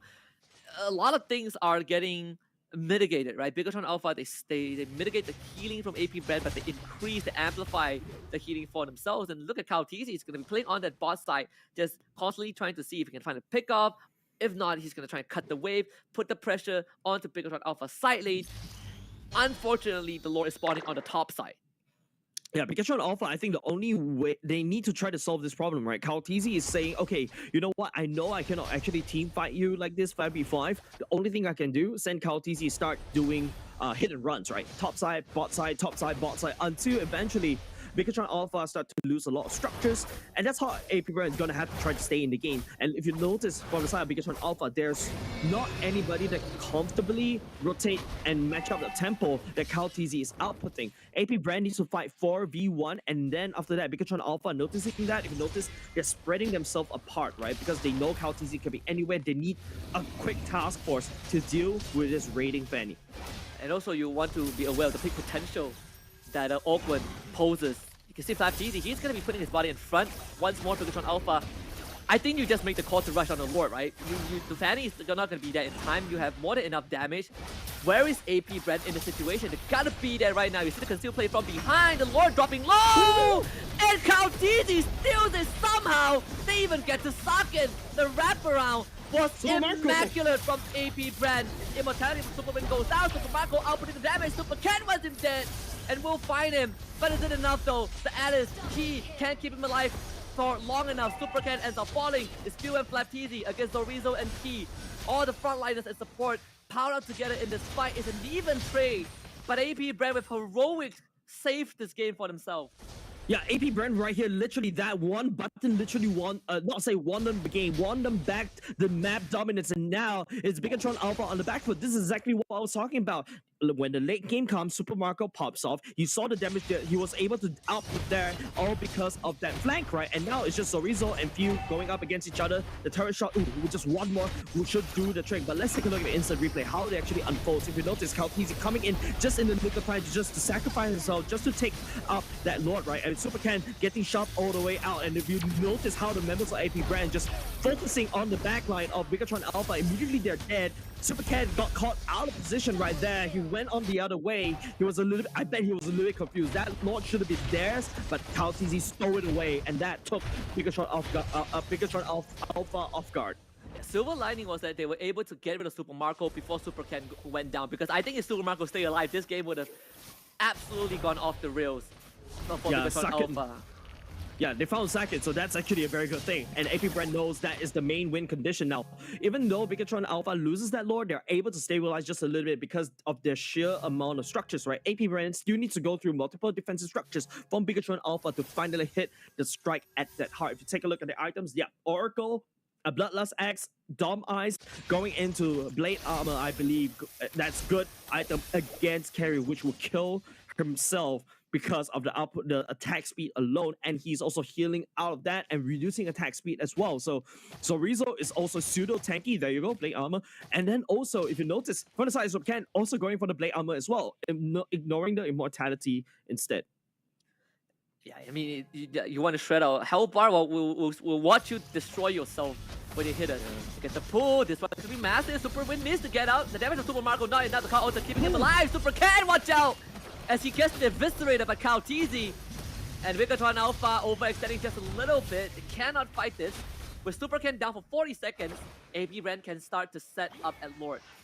Yeah, Super Ken cannot fight that at all, right? No pun intended right there. But you see how AP BREN is finally stabilized as well. The burst damage coming out from Few and Super Marco as well, just chunking down Super Ken. The Blade Armor, he thought that he's actually able to do and defend himself just a little bit more. But in the end of the day, he has HP bars, but he doesn't have the armor to deal with it, right? Now, Bigatron Alpha, because of losing Super Ken right there, it's only 13 seconds. Now, if you notice how Kaltizi is positioning, that's a Divine Judgment. And at the pool, that's the Immortality. Zorizo, if he goes down, it's going to be big trouble. This is the Mirror's Passion right there. Saken just shoots through Super Marco's health bar, and Zorizo survives. Kaltizi, can you at least get a kill? No, it cannot. Saken saves it for Bigatron Alpha, and a turnaround right there as Lord spawns and Super Ken comes back to life. Oh, AP BREN, what have you done?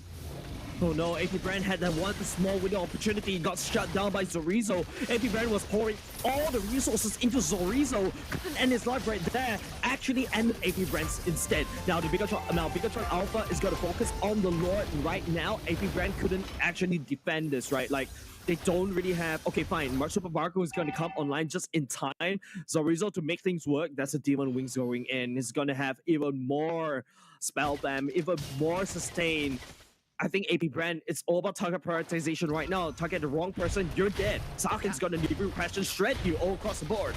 I mean, they all stuck together, right? Sakin is like, all right, is it you guys want to come together? Hello, taste some lead. Kautiti back just in time. This could be the final push of Bigatron Alpha. Look at that! Zorizo straight in! And phew, he's dead! Super Marco gotta run.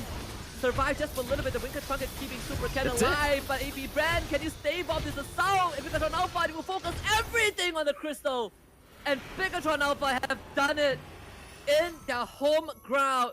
And in front, in the faces of AP BREN, they stopped them dead in their tracks.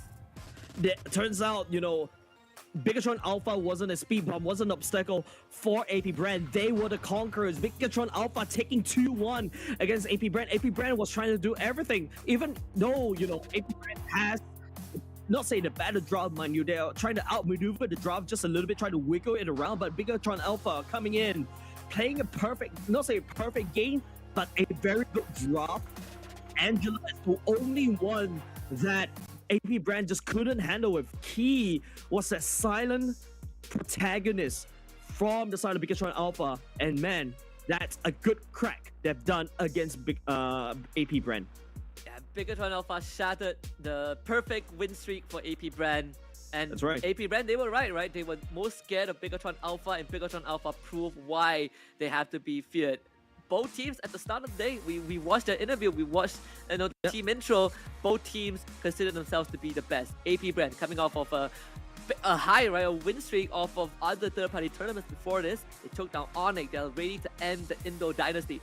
Bigatron Alpha for Super Ken. Well, we are losing games not because we're bad, it's just because we got unlucky. And here they are, both teams putting out clinics at the end. AP BREN, the Lord Steel, the flank from Ogwen, Bigatron Alpha, Zorizo, Sakin, everyone pouring their hearts out. But at the end, I would absolutely say it was Sakin who proved that he's the better player today. Yeah, like literally in the gold lane, right? Super Marco wasn't able to scale to the later parts of the game, and immediately you noticed, like, I think target prioritization was a downfall for the side of AP BREN, right? AP BREN was too hungry to basically find anything, any scratch, right? Like, the most important thing is to burst one person at a time and then go for the next. Unfortunately, that did not bode well. Zorizo was just healing like a monster, out of control. And this shows like Bigatron Alpha understanding of the meta is slightly different as compared to AP BREN, and you can see the amount of sustain for their side eventually saved the day. Yeah, I mean, that one catch, right? The catch was good, right? They found Zorizo all alone, but you know, he had the immortality. He comes back to life. They try to chase him. He heals up with the Brave Smite and the Brave Smite, and suddenly they all clumped out. And Sakin was like, "All right, it's a free for all," and just sprays them with lead. The lethal ignition also just completely incinerated the health bar of AP BREN. Super Marco dying in that situation was kind of like the final nail in the coffin. They lost the Lord afterward, and it didn't really matter because Bigatron Alpha was already at the doorstep, 30 seconds later. But you look at the damage dealt from both teams, it was just utter madness from Sakin and Super Ken. Yeah, Super Ken was literally like securing all these objectives at the same time. He understood what he needs to do, right? Like what I mentioned in game number 2. Feels like Bigatron Alpha knows how to deal with the Faramis. AP BREN forced the Faramis in 2 games in a row. There was also, I believe, Eve was taken away already by the side of Bigatron Alpha. So man, like I said, Bigatron Alpha just...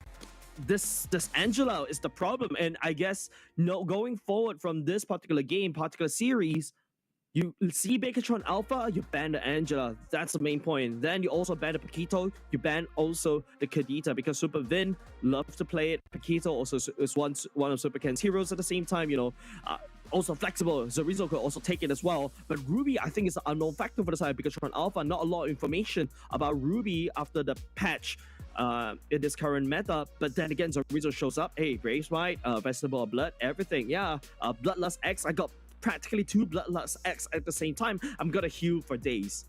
And again, I mean, towards the very end, this was as close as it could get.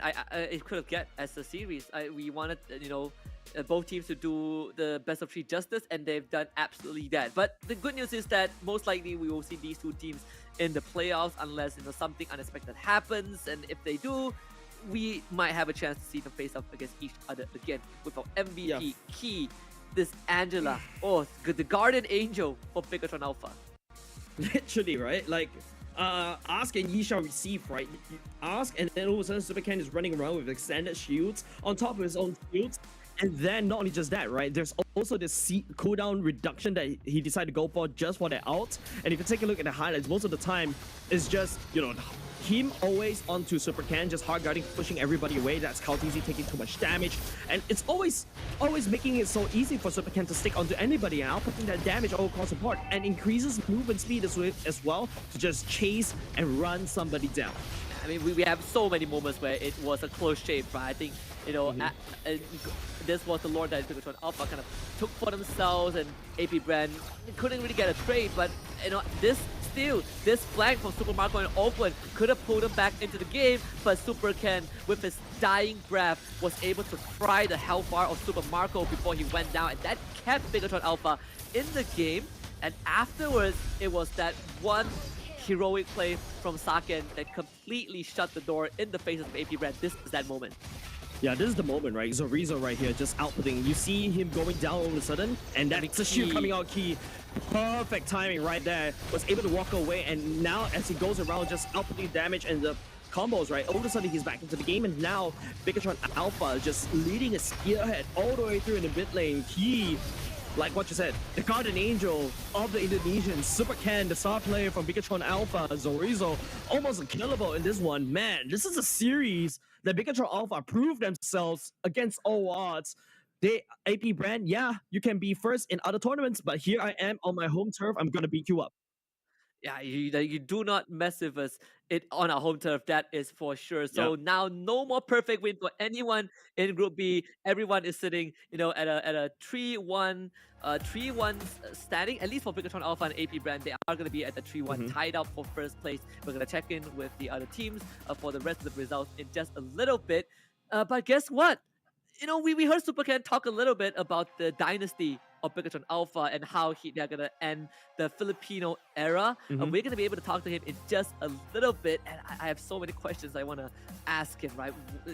What is Bigatron Alpha mindset coming into this, knowing that just yesterday they dropped a series against Onyx, and here they strike back against a team that feared them the most. Yeah, like literally, and it's very telling, right? Because of that knockdown, AP BREN just literally dropped from first position down to third position, right?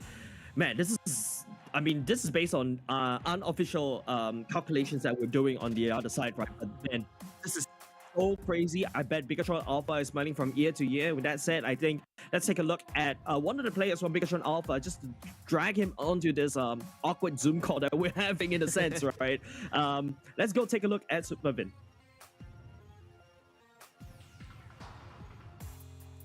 All right, hello Super Ken. Welcome to the broadcast.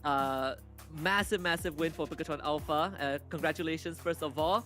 Yeah, the Superman of the team. Thank you. So, how do you guys feel right now after this win? I'm very happy because BREN first time lose in this tournament. Yeah, absolutely. So, you talked about how Bigatron Alpha, you guys are here to end the era, menamatkan era AP BREN. AP BREN said that they fear you guys the most, and today you guys prove why you are the team that AP BREN needs to be afraid of. But I want to ask, how was the emotions in the team in that game 3? Because it was so close. Very emotion because the enemy also shout at the first game, right? Because we win at the game 3, we also shot. So emotion. Was it close? Are you guys close to each other at the venue? Not that close, but if the enemy shot, I think we can hear. Right. I see. So, coming up, you guys do have one more series against EVO's Legends. How do you think that would go? we will try our best lah to win the games against EVOS Legends. Jace, you got anything? Yeah, I guess one of the few questions I would like to ask is, do you think that after this, Key will be able to play his Angela? Because you saw the power of the Angela in this particular game. Who came out with this Angela idea? Because I wasn't expecting this Angela. The coach let Henky play, KYY play Angela 3 games. Coach decision. Right. So the coach is like, right, you just protect your team, and rightfully so, right? It was one of the big reasons you guys won. So guys, you guys still have one more series coming up. We're gonna send you guys all to catch a break before you face up against EVOS Legends. But thank you very much for coming on here to talk with us a little bit. Again, get some good rest and all the best for your final series. Thank you. Thank you.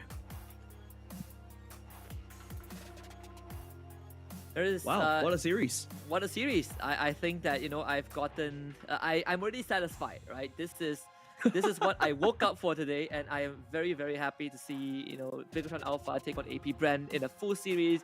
To me, regardless who wins, I, already had expectations that it was going to be the very, very best that we can offer on Stream C.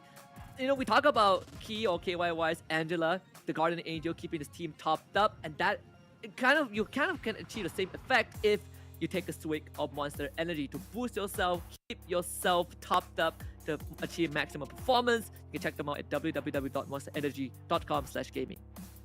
Yeah, of course, there's also a chance for you to walk away with 5,000 euros, not dollars, but euros, right? And in order to get that one, just head on over to esl.gg/febot, right? Because it's also brought to you by DHL. It's a bit of a tournament or competition going on as well. With the Monster Energy drink in hand, definitely you stand a bigger chance of getting that lion's share.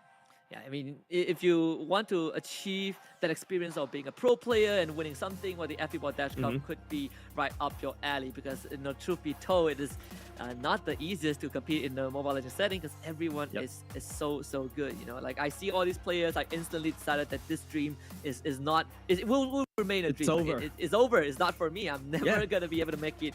But either way, I want to remind everyone that this is just our first series, with 2 more coming up for the rest of the day. The second series is going to be between Echo and BREN X Flash.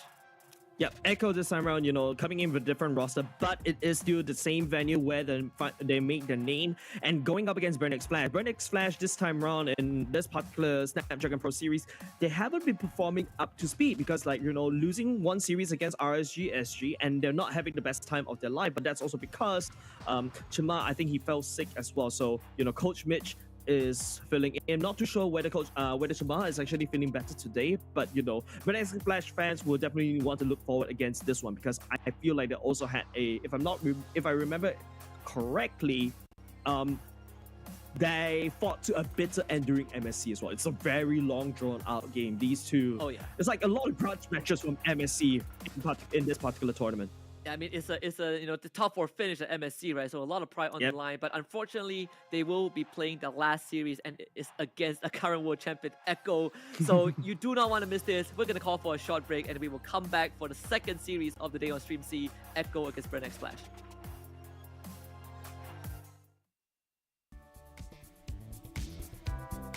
I think Fedri is most picked because first, he can flex into ESP laner and jungler. So when you pick the Fedri at the top, when you first pick or second pick it, you still can flex it. Your jungler still can pick assassin. Dia boleh combo dengan mana-mana hero support. Contohnya Estes, Angela, and juga Flori. Terutama sekarang ada emblem baru yang bisa bikin variasi item. I think Fedrin is highly picked because of the patch. The turtle attack is much higher than before. Terus apalagi kalau udah dapat snowball turtle dan snowball kill, bakal jadi lebih kuat lagi. Now with the latest patch, we might not see as much Fedrin as compared to before, but I feel like Fedrin is still a strong hero. And his skills are pretty much annoying because of the main stunts. And the CD of his skills are so short. His kit is basically complete with the knockups, with the stunts and the burst damage. He also can regen from the pokes. That's why he's really good. But I think for me, there's still counter picks for him. That's why you still need to be careful. You need to ban it up. And if Fedrin is free, why not pick it, right?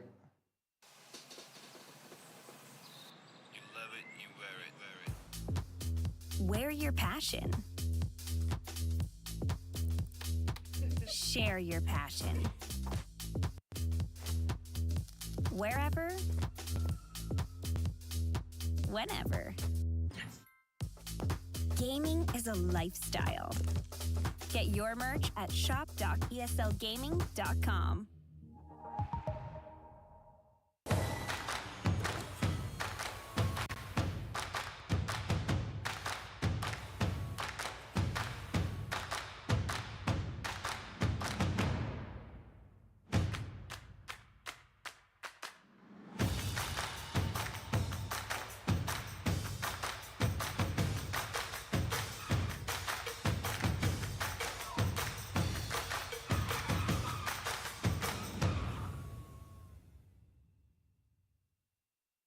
The Snapdragon Pro Series powered by Samsung Galaxy is brought to you by Snapdragon Elite Gaming, Samsung Galaxy S23 Ultra, Monster Energy, and DHL.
Rhythm and I'm up the beat. When they all look, everything on fleek. Word in the street, on my sound of my beat. Do it all day, every day of the week. Getting turned up, we feeling lively. On the dance floor, where you gonna find me? Here comes the drop, it's time to party. Here comes the drop, it's time to party.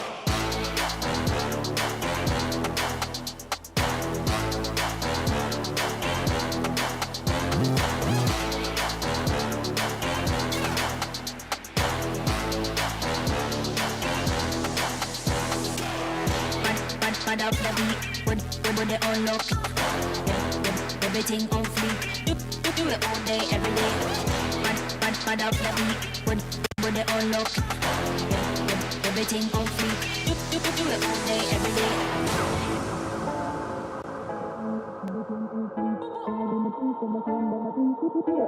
Every day of the week, getting time out, we feeling lively. On the dance floor, where you gonna find me? Here comes the drop, it's time to party. Here comes the drop, it's time to party.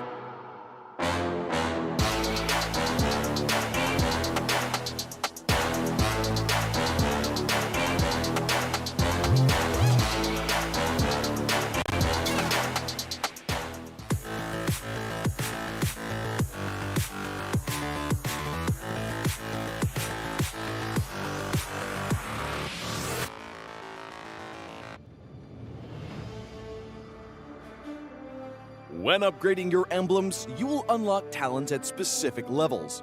Different emblems will unlock different talents. You can choose an emblem by role and use the talents it unlocks directly as your default setup, or you can freely mix and match different emblems and talents to create a custom emblem setup. We're going to show you how to create your emblem setup for your heroes. Emblems. First, let's take a look at the revamped emblem system. There are now 7 emblems in the game, 1 basic common emblem and 6 role emblems. Different emblems can provide different attribute bonuses. It is recommended to use the emblem that matches a hero's role. Standard talents, Tier 1. After selecting an emblem, you can then choose from 8 standard talents at Tier 1. These talents provide mostly straightforward bonuses to heroes. Of the 8 talents, Thrill and Swift are good on almost any hero, while other talents are more catered to certain roles. Standard talents, Tier 2. At Tier 2, you will also have 8 standard talents to choose from. The Tier 2 talents trigger or work under different circumstances. We still recommend choosing one that matches the role of your hero. But if you're an advanced player, you are free to choose any of the talents to fit your playstyle. For example, if you're playing the core hero on your team and want to focus on gearing up fast, you can choose the Bargain Hunter talent regardless of how your hero deals damage. And heroes who rely on their skills for sustained damage, whether it be a mage or fighter, can use the Festival of Blood talent for more spell vamp. Core talents, Tier 3. Finally, let's talk about the most important talents, the core talents. There are 8 core talents available in the game, and each provides a unique and powerful effect. We recommend choosing the core talent to match your hero's role and only use core talents from other emblems for advanced or unconventional tactics. The revamped Weakness Finder talent is no longer reserved for ranged heroes. This talent is now a viable option for any hero that relies on basic attacks and wants better laning and the ability to slow enemies. The Lethal Ignition talent now deals adaptive damage, making it a prime choice for any hero that has heavy-hitting combos. While the revamped emblem system still uses the existing talents, we have removed the restrictions between emblems and talents, opening up new possibilities for many heroes. We look forward to seeing players discover new ways to play their favorite heroes on their way to becoming a legend.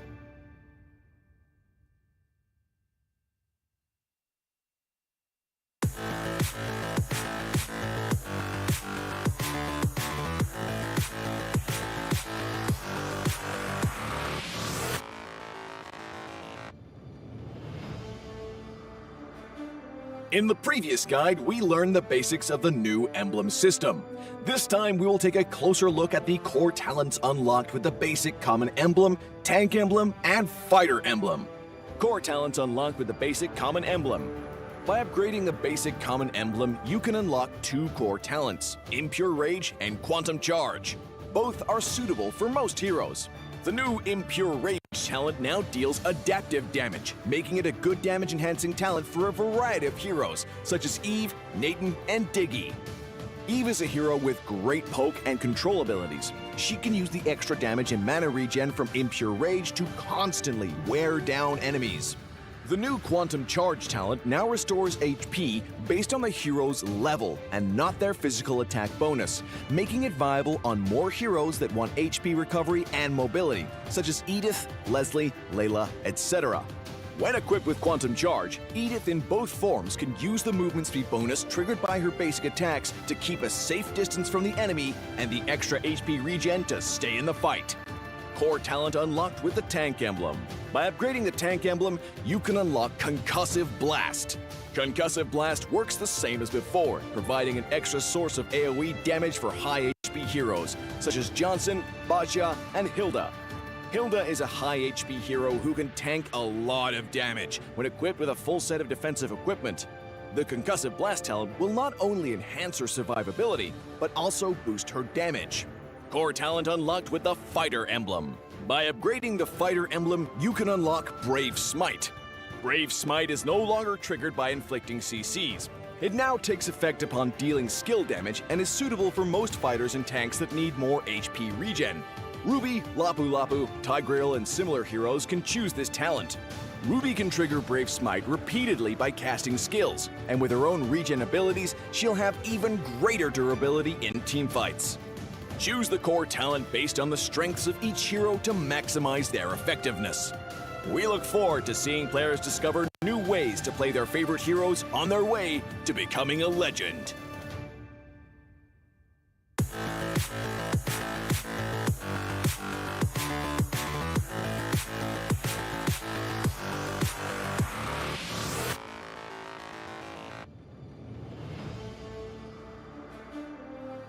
In the previous guide, we learned the basics of the new emblem system. This time, we'll take a closer look at the core talents from the Mage, Assassin, Marksman, and Support emblems.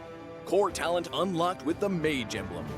By upgrading the Mage emblem, you can unlock Lethal Ignition. The new Lethal Ignition now deals adaptive damage, making it a great option for any hero with heavy-hitting combos. With the change to adaptive damage, heroes with high physical damage can now use this talent to enhance their damage, such as Saber and Natalia. Saber's first skill and ultimate combo can easily trigger the effect from Lethal Ignition, dealing much more damage to enemy heroes. Core talent unlocked with the Assassin Emblem. By upgrading the Assassin Emblem, you can unlock Killing Spree. Now that the talent is no longer reserved for the Assassin Emblem, it becomes a good choice for any hero who can perform chain kills. Heroes with magic damage like Karina and Julian can now take this talent as well. Karina's ultimate resets after she kills an enemy hero. When equipped with Killing Spree, she will recover HP from each kill, allowing her to stay healthy and go after more kills. Core talent unlocked with the Marksman Emblem. By upgrading the Marksman Emblem, you can unlock Weakness Finder. The new Weakness Finder talent is no longer reserved for ranged heroes. It works well for heroes with high attack speed, as it can improve their laning and slowing abilities. A hero like Minzathar can take Weakness Finder because his second skill increases the attack speed of his basic attacks. When combined with equipment that can provide more attack speed, he can reliably trigger the slow effect to prevent enemies from escaping. Core talent unlocked with the Support Emblem. By upgrading the Support Emblem, you can unlock Focusing Mark. The Focusing Mark talent works the same as before. It allows support heroes to increase the damage their teammates can deal to the target enemy. Taj's ultimate can be used to drag key enemies to his team. When equipped with Focusing Mark, the ultimate will also increase the damage the target takes, allowing Taj's team to quickly burst down the helpless target. Choose the core talent based on the strengths of each hero to maximize their effectiveness. We look forward to seeing players discover new ways to play their favorite heroes on their way to becoming a legend. Welcome to Mobile Legends! What is a winner? Make a promise, then I go and deliver. What is a threat? They all amazed, this ain't for beginners.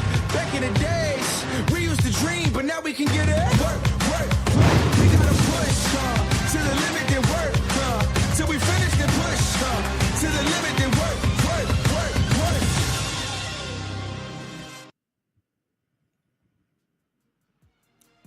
Welcome back, ladies and gentlemen, to the Snapdragon Pro Series Challenge Finals. This is Stream Chilling. My name is Jay. Joining me right here this time around. I'm pushing Klasky away. I'm grabbing another friend of mine, Sir Clow. How are you doing, man? Oh, glad to be on the desk now. I had a good time watching the first series, and my oh my, what a great way to start the day, I must say.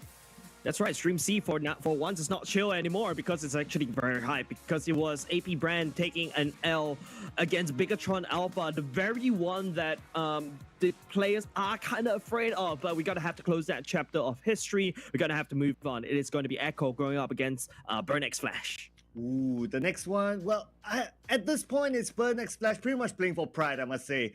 But their last opponent had to be the current world champions, Echo. Despite it being a different lineup from the last time they were world champions, they are still Echo, though. So, looking forward to see how they overcome the Giants.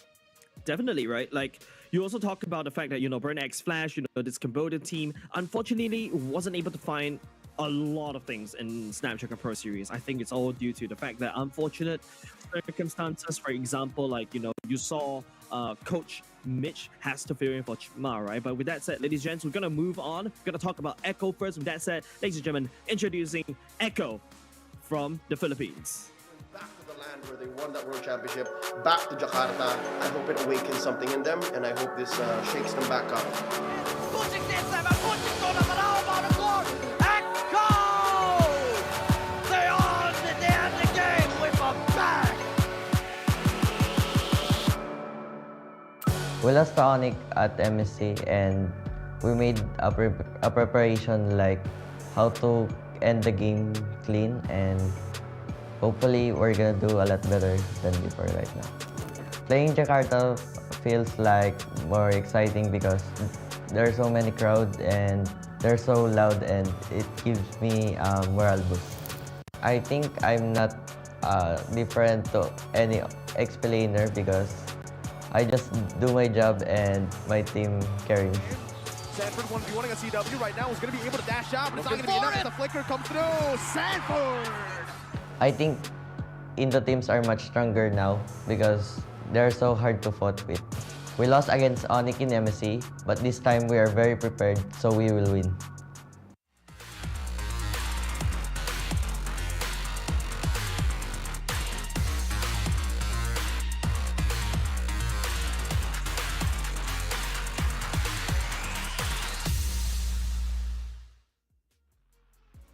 There you go. This is Echo, a little bit different, a little bit special this time around. Instead of sporting, the Yaoi, Benny Cutie, and Kaltizi. Yeah, there's Sanford, Zaida, Sanji, Outplayed, and JP.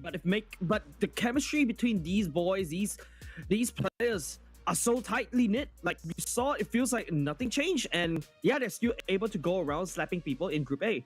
Yeah, as what they mentioned in the interview yesterday, they train 12 hours a day. That is insane. What a find that chemistry, and now it gave birth to results. So far, doing well. They are number 2 in their group, and number 2, number 1 doesn't really matter as long as they're in the top 3 to move on to the next round. And so far, Echo, they are still playing this really, really well. Really outplayed a lot of players yesterday, but that is about Echo. Let's introduce our next team, BREN X Flash. Now, BREN X Flash, really interesting team, right? Especially for their performance during MSC 2023. I think they put on a spectacular performance. Right down RLC, BREN X Flash takes the game! ពីមុនកាលពេលព្រឹត្តិការណ៍មុនដែលពួកខ្ញុំទៅប្រកួតចាប់ហ្នឹងគឺខ្ញុំប៊ីនឹងឈ្នះអេកូដែលលទ្ធផល2-3ហ្នឹងតែឥឡូវហ្នឹងពួកយើងអត់ចង់ឲ្យប៊ីឈ្នះនេះគឺពួកយើងចង់បានជ័យជំនះមកខ្ញុំគិតថាអ្នកដែល carry ក្នុង team គឺ Secret ឲ្យគាត់លេង rotation របស់គាត់ជាមួយខ្ញុំវិចិត្រគ្នាហ្នឹងហើយ Now with the new patch, I think we're going to see, well, I don't think, I'm predicting that people are going to be very surprised with BREN X Flash. I think I'm not afraid of anyone. ពួកយើងនឹងខំប្រឹងក្នុងព្រឹត្តិការណ៍ SPS នៅខាងមុខហ្នឹងដើម្បីយកជ័យជំនះបាន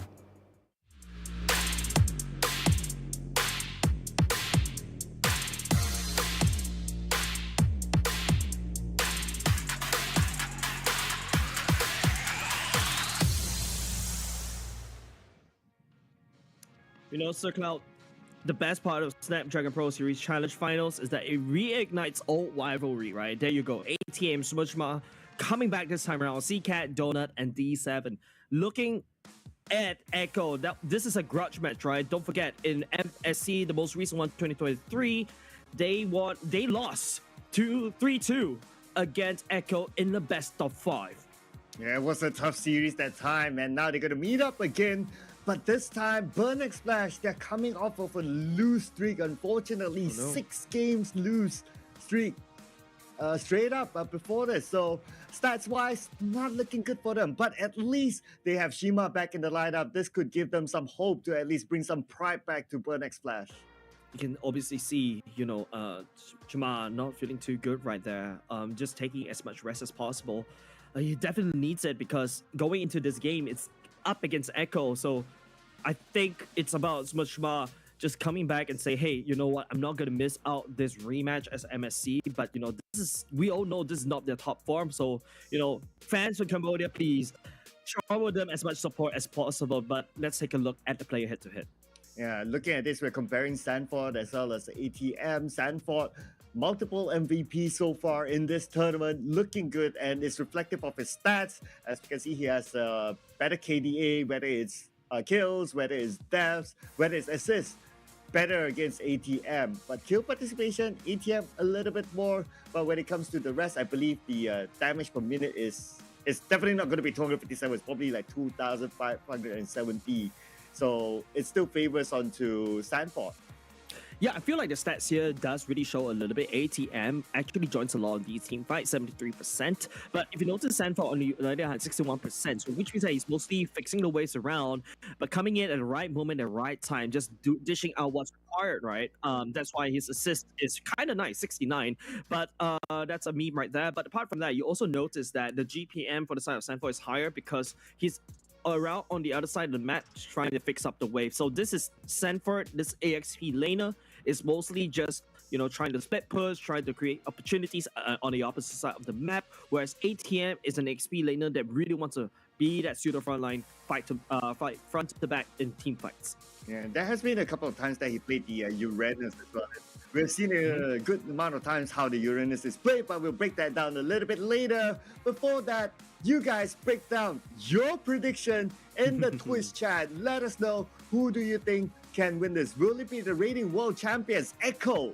Or can BREN Splash play for pride and come out with an upset?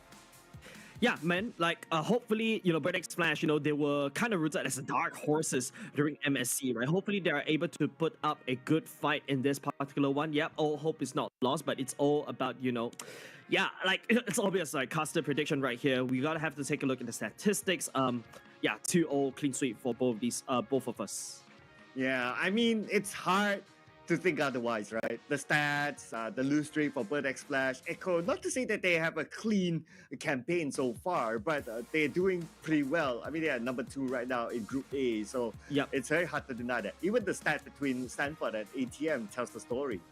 I think we're just comparing them differently. I feel like it's because Stanford and ATM, they're considered different type of EXP laners, so it's like comparing an apple towards an orange, right? Yeah, they're both fruits, but one's red, one's orange, so I don't think that's a fair comparison. But I feel like, losing one series against RSGPH, and this is Echo coming in with not their main roster, fighting against RSGPH, whom I believe put a lot of hopes into their roster, right? They even brought back Demon Kite as well. So this Echo is not fair, not too shabby as compared to their main roster. So that's something very encouraging to see.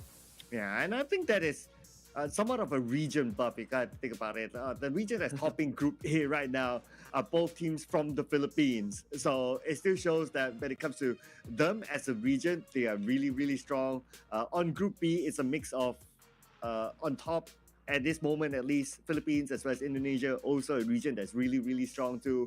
So to a certain extent, I think the region buff does play a role. Not only just a region buff, we talk about a home ground buff you saw in the previous series, right? It was AP BREN losing towards Bigatron Alpha because of the home ground buff, but you can also argue the same, right? Echo won M4 in Jakarta in practically going in almost the same place. So yeah, home ground buff, I guess, over to the side of Echo, not more prominent, but we have to see. Ladies and gents, going into the draft, this is game number 1 going in. First pick is BREN Splash, Echo going in second. Ooh, okay. So both teams actually do kind of favor the Uranus, especially for BREN Splash. ATM really loves it. We know the way that he plays the Uranus. He will start off with cutting the waves. I mean, pretty standard play from Uranus. But we have seen in recent rounds that Uranus has a counter. You just get a tank shredder and you'll be fine. So I think he might still go for it because he's kind of comfortable with it, and they can go for a fairly early pick for Uranus. But Stanford is a very flexible EXP laner, right? Remember, you saw in the stats, Charizla, Uranus is one of it. I believe another one was...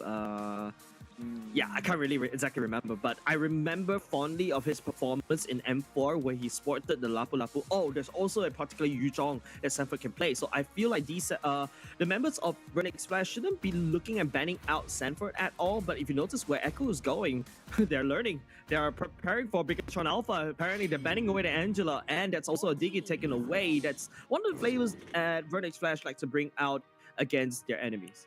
Oh, interestingly, so we talked about the Uranus, and LaFell had to make the cameo there. But, so Uranus banned out, so that means this leaves room for Fedrin to be picked up, one of the regular early heroes to be picked. If not a Fedrin, it's going to be the Valentina, or maybe even a Yves. And the fact that BREN Splash has the first pick, all these heroes mentioned are some of their top picks as well. Paquito as well, right? Like, also one of the flex picks. You start to see Paquito coming back into style, coming back to meta because of the flexibility that he offers, especially after right now.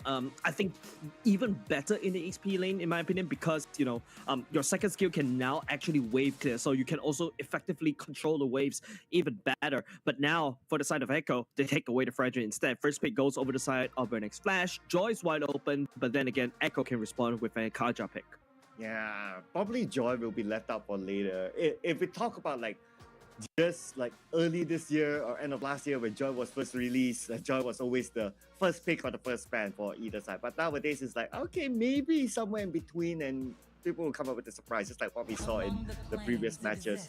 But for Bird X Splash now, first pick, very, very safe. Yves, we talked about it. It's kind of like a standard pick for them. But because of them picking Yves, there's a very high chance that Echo will go for Valentina.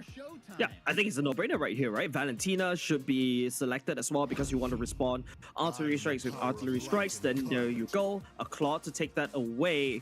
They don't need to pick a Valentina right now. They go ahead and secure the roam and their marksman. This Claude is actually a very good pick against BREN Flash because you kind of deny them from the AoE damage. But BREN Flash, look at them, just go for the Franco, go for the Leslie. Leslie no counter against the Claude as well. Yeah, quick picks there. And we have the Farsa. Looks like we won't see the Valentina this time. And the Farsa was played before this by Sanji.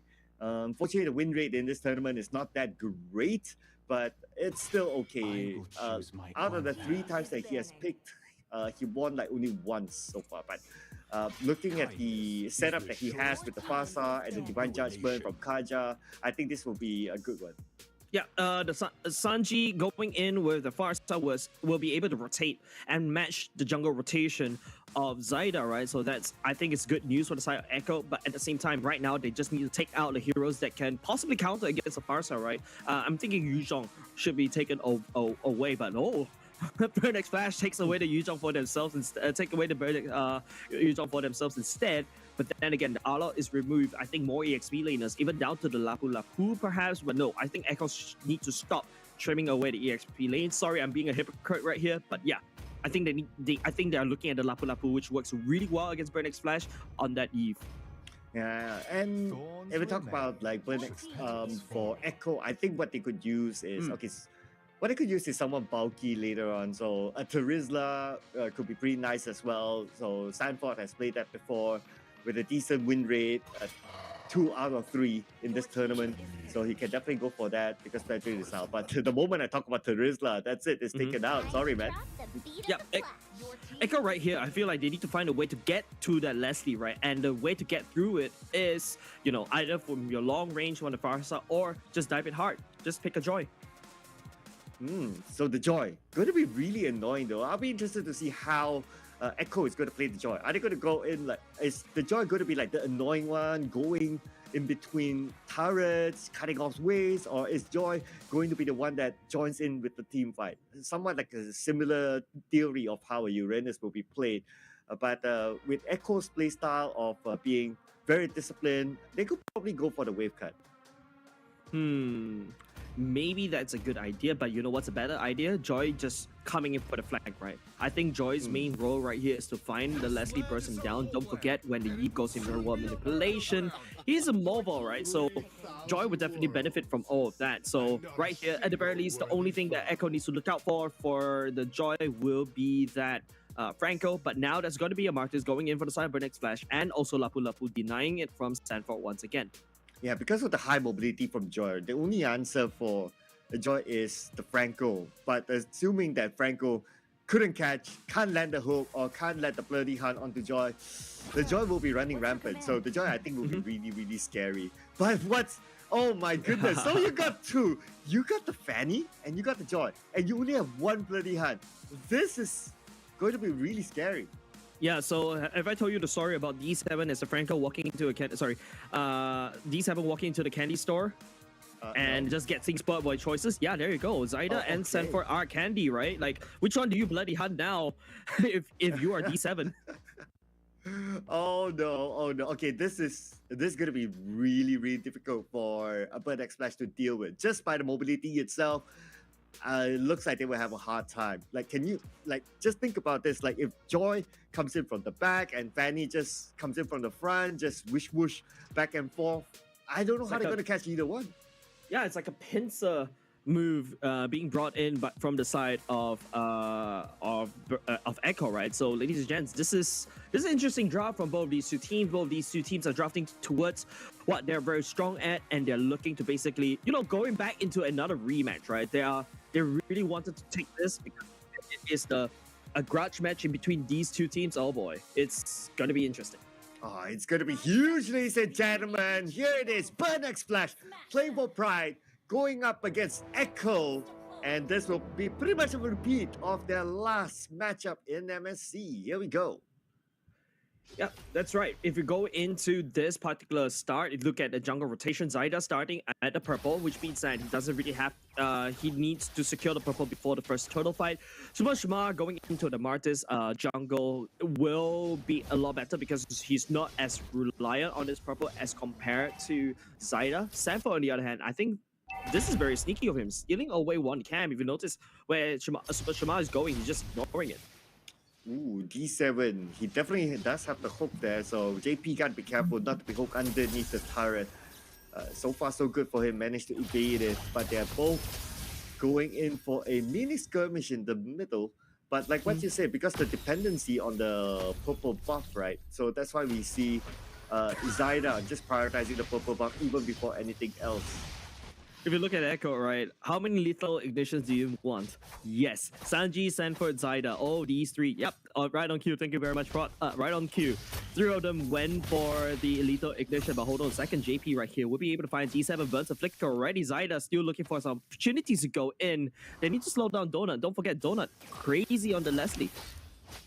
Yeah, I think it's going to take his time for now because he knows that by say the 6 minutes onwards, as long as he scales forward, then he will be able to run rampant in team fights by then, especially when it comes to the objective taking.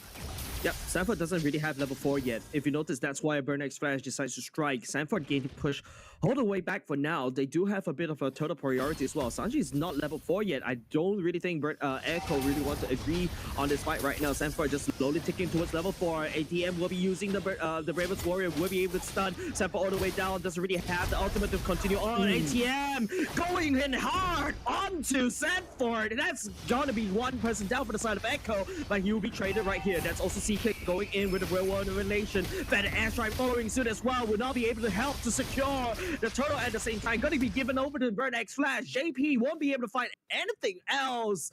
Flickers back to safety. Wow, BREN Flash, okay. Decent start there by securing the objective. But this is where they need to be careful not to allow Zyda to scale. Because when Zyda scales, we know that it's going to be hard for them to catch. Even Sanford as well. About the same timing, if they can scale at about the same time, oh man, I worry from the middle stage onwards for them still. Yeah, BREN Flash somehow get the EXP lead, somehow gets a tremendous lead against Echo in the early game. Echo wasn't really ready to take on the turtle fight at all. So Echo playing a slower game this time round. If you notice, Sanji was there a little bit out of tempo right there. You know, BREN Flash already hit level 4 and ATM just abusing that, was able to push Echo all the way back. And don't forget, because Zyda started with the purple, the map rotation coming out from Zyda is not optimal, right? Your first turtle will spawn when the purple buff will spawn, right? So now Zyda by then needs to pick, do you go for the turtle or do you go for the purple buff? Yeah, to a certain extent, I can understand why they play like a solo play, at least at the start, because they want to get as much experience as possible so that they can scale. But now speaking about the effects of scaling, they might get a kill here. Yeah, JP right here, using the Divine Judgment, catches Super Chma, but Super Chma disengages cleanly. Sanji doesn't have much damage as of yet, and even though, you know, you got outplayed, also staying right there, Echo is not ready for a fight. They don't really have the items, they don't really have the abilities. They're looking to scale towards the late game, where Sanji could just spam the ultimate like no tomorrow, and then outplay when the Blazing Duet can start to hurt. BREN Flash, on the other hand, protecting Donut at all costs.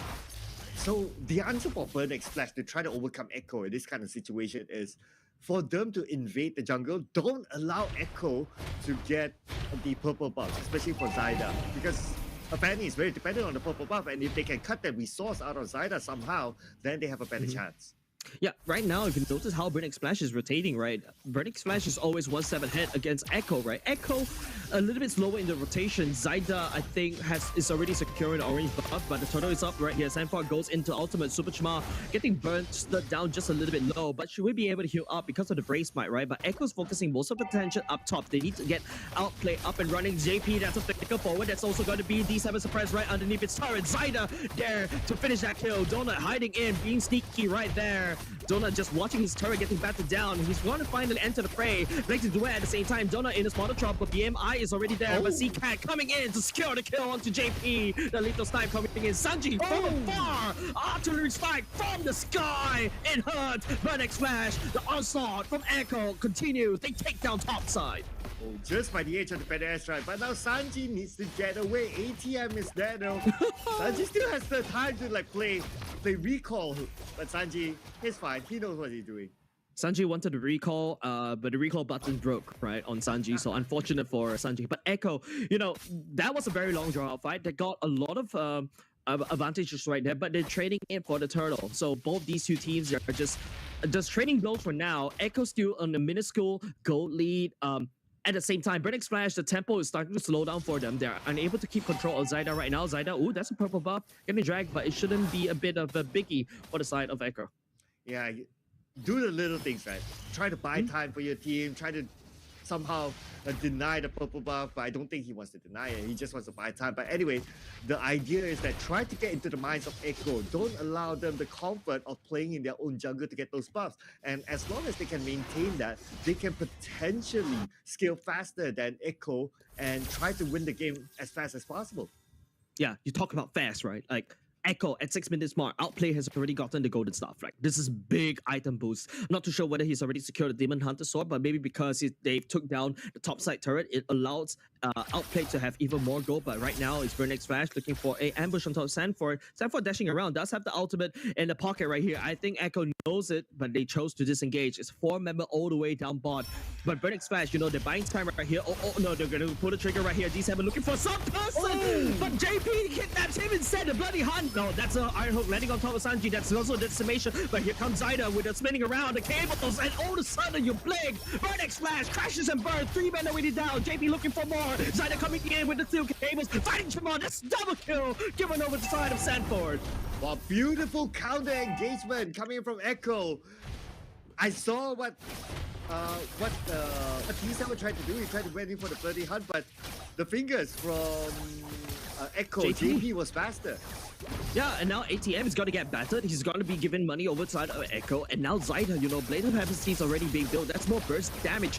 Echo, you know, wrestling the tempo back from BREN Flash. Don't forget, in the early game, BREN Flash is the one that have a D7, tries to hook, try to take away the turtle away. Zyda secures it with the retribution. Oof. Another attempt there by D7, but unfortunately at this point, Echo, they are already in control. Like, they're going into the jungle, they are trying to find out where the members of BREN Flash are. It's just that they don't have the skills with they're probably still on cooldown after that fight. But if they do have it, they see an opportunity, they'll take it. Yeah, BREN Flash, you know, like, they lost quite a lot of land, right? Top side is already gone, bot side is already gone. And all of a sudden, Donut doesn't really have any space far because Sanford and Zyda is on them. This is double assassin wombo combo coming out from Echo. And he's working well against Donut, right? Donut doesn't feel very safe, in my opinion. As a gold laner, you see those two, yeah, you gotta be careful.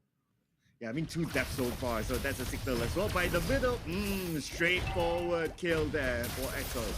Yeah, Yum Echo right here, the bravest warrior on top of the ATM. Sanford will be caught instead. It's going to be Zyda jumping in the fray. ATM, just bravest warrior, will not be able to connect to anyone for now. Blazing duet from Outplay, just pushing Donut far away. The main goal right here is for Echo to crack open mid, taking 2 members from the side. BREN Flash, just icing on the cake. You crack open the mid, that means you crack open the jungle as well. Zyda will secure the orange buff. And now, where is BREN Flash going to farm? Like what you said.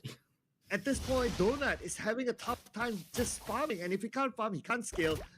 There's nothing much he can do at the late game. Yeah, you talk about his counter for Outplay. That's a corrosive cipher already. Huge item for the side of Echo already. So you talk about the gold lane matchup. BREN Flash, on the very least, Donut, if he goes to late game, which takes another like 10 more minutes, yeah, Donut starts to slap. You're gonna one-shot anybody that Echo is throwing at him, right? But then again, Echo, remember in the video, they were talking about they need to learn how to end the game and close the game quick. And there you go, Echo just decisively take top, take bot, and then take mid, and then now they need to try to stop out the farm as much as possible, and then they're gonna play for the Lord. Yeah, and they can definitely do that, looking at the level of control that they have for now. But even if it goes late game, honestly, BREN Flash, I don't know how they're going to deal with the Fanny as well as the Joy, especially when it comes to a team fight and they're together. Now, we might see how they're going to do that with this Lord fight. D7, Iron Hook will be landed, will not be able to land and connect onto anybody. Sanford pushing A-Team all the way. Outplay will be following suit at the same time. A-Team, ooh, shredded by Outplay, and Blake, he's all the way back farming up. This guy's very efficient with this clock, and now with Echo, the Lord control is right there. Fanny has to recall into that. Super Chima goes in invisible. I don't think Burnex Flash knows where right there. Super Chima doesn't really want to take the rescue battle.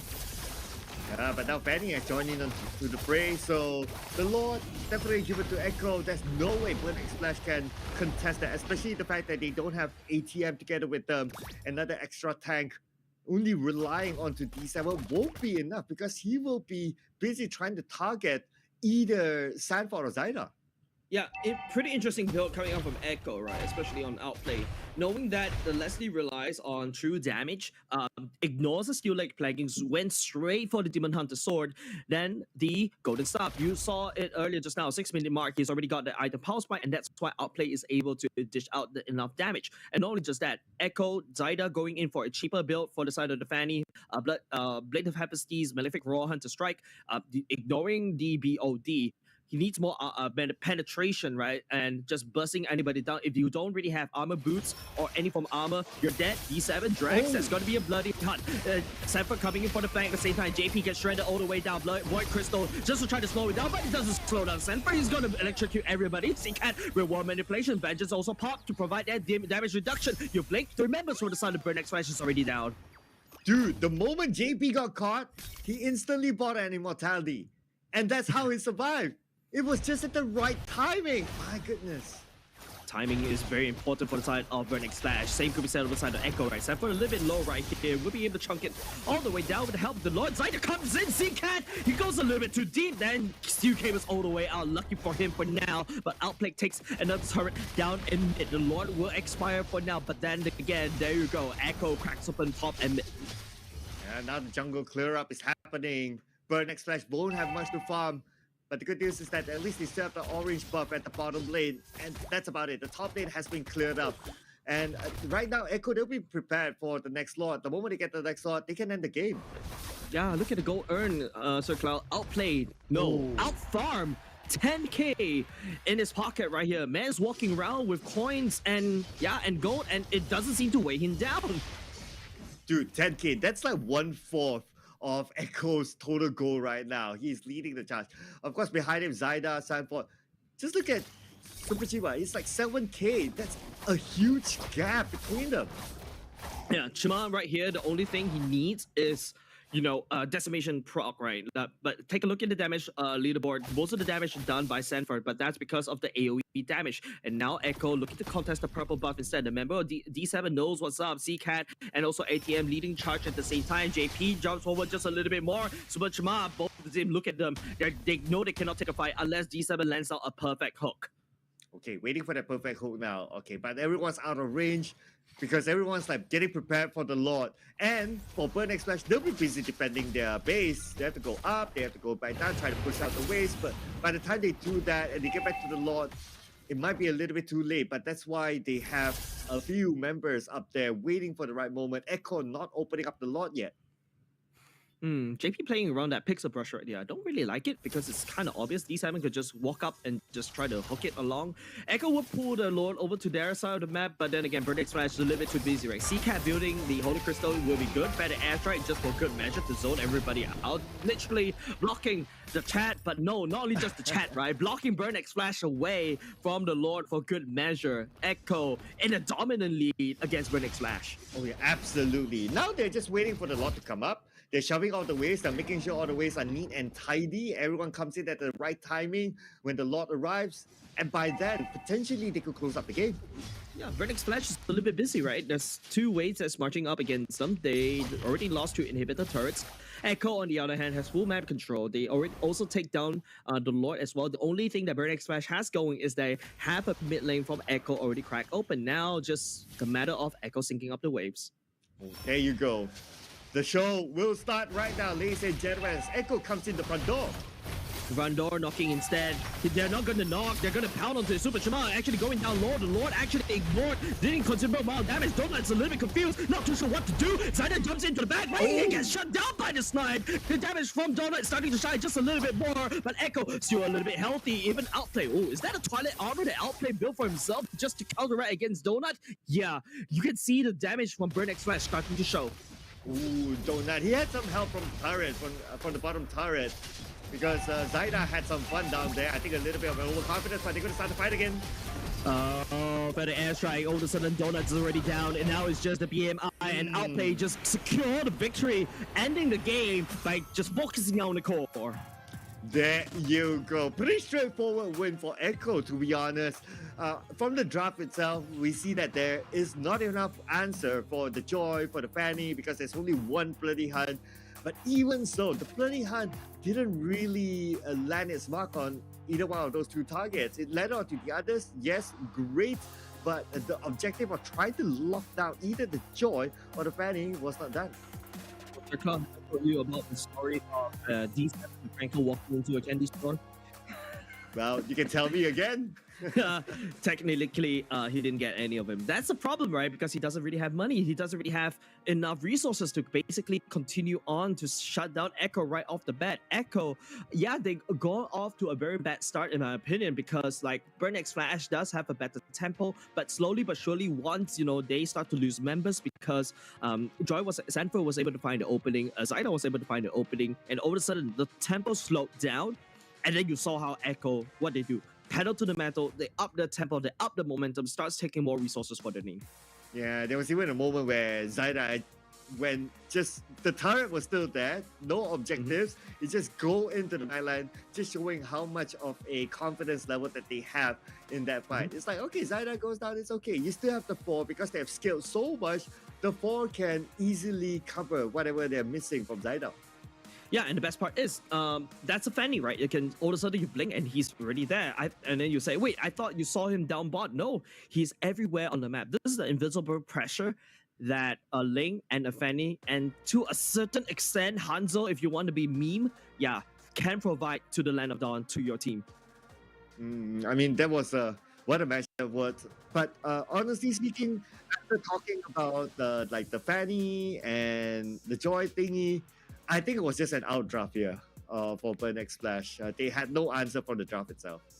I feel like they, to a certain extent, they do, but Burn X Flash wasn't able to execute their roster, right? Their roster is a bit of a pick composition. I take somebody in with D7, I land an Iron Hook. Yeah, key winning con is D7 landing on the Iron Hook, C-Cat open up the real world manipulation, ATM coming in with Ravens Warrior to push everybody, Donut to dish out the damage from the backline. But then again, if you take a look at on the side of Echo, they don't care about your wall, they don't care about your hook, they're just gonna zippy zappy in.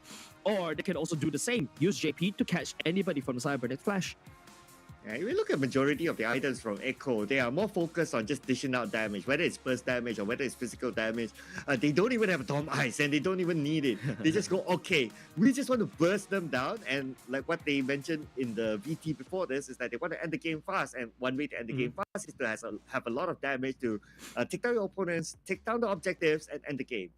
I feel like the tipping point for the side of Echo started at the team fight up top. Hopefully we get to see that during the MVP highlights. But if you take a look through the damage dealt for these two teams, right? Damage taken, in fact, JP actually absorbed most of the damage, but Burn X Flash, however, wasn't able to land the damage onto the correct people. Like, for example, Zyda, for example, outplayed, right? These are your two members that you had to kill, but don't forget, Burn X Flash has their hands pretty full because there's a Sanford running down at you. There's also 2 lanes open up for you. Burn X Flash, they need another pair of hands. They need another pair, like, you know what Ants have, like 2 pairs, for example. They definitely need to rework their draft here. Pretty much outplayed by Echo. Looking at the stats as well, like you look at the total heals, nothing too special here, and I think it's pretty straightforward game between these two. At least ATM gets a mention here as the sandbag, and that's sometimes not too bad. You know, you play the role of a tank. I think it boils down to, you know, during the head-to-head, we noticed that Sanford and ATM, you know, they were the ones being compared with. ATM is a very different form of EXP laner, like wants to fight front to back, like exactly what he did here. But I think right here from Echo, they ignore you. They ignore the ATM. They just went straight for the backline. Oh, again, the MVP outplayed again. Yesterday on the chill stream, he was the MVP. Today again, 2-0-12, a clean win. I mean, this guy, on top of the stats, on top of the KDA as well, he dished out the most damage onto the turrets. So yeah, objective of ending the game fast is not to take the kills, but to take out the turrets. Yeah, not going for the Wind of... I think he sold his Wind of Nature, I think. Because going for Twilight Armor, that item was meant to counteract against the damage coming off from the Leslie. Because they respect Donut was able to contribute a lot of damage in the later parts of the game. Going for the Common Emblem for, additional mana regen, and the Quantum Charge as usual, Tenacity, and also movement speed as well. Because in the early game, without your stack, Claude will be very slow. Let's take a look at the highlights. So this is when BREN Splash does have some form of priority, some form of tempo, right? Yeah. ATM just jumping in the fight, creating space. BREN Splash was the one that first secured the turtle. Now this is the tipping point for the side of Echo. Picking that one up, you unlock the Claude, and then all of a sudden, you just let the Claude just go around the map and help Echo in these team fights. Yeah, and just look at this fight. Sanford just jumping onto the back line, just like how we theorized earlier on, and that's what stopped BREN Splash from actually winning the fight and getting the free kills. So there was nothing that they can do about that. By that time, D7 would have been busy in the front, and because of the level of movement speed that Sanford has, D7 couldn't respond to it. Yeah, and not just that, right? Now this is the battle between the majors at the same time. CCAT going up against Sanji. Sanji is like a Farsa, right? It's like a flying tank, right? A flying artillery strike, right? Sanji can be anywhere in the map, just launching those artillery strikes from afar. CCAT, on the other hand, is a Eve. He needs to walk there. It's a little bit slow, mind you. So that's the power of Echo, right? This rotation, if you replace that Farsa with an Eve, it doesn't work. If you replace that Farsa with Valentina, this doesn't work because of the three rotations. Sanford, Zyda, and also Sanji, right? These three are actively rotating around the map with Echo around the side and just ganking BREN Splash like no tomorrow. Yeah, to summarize the theme for Echo in this round, it's all about mobility.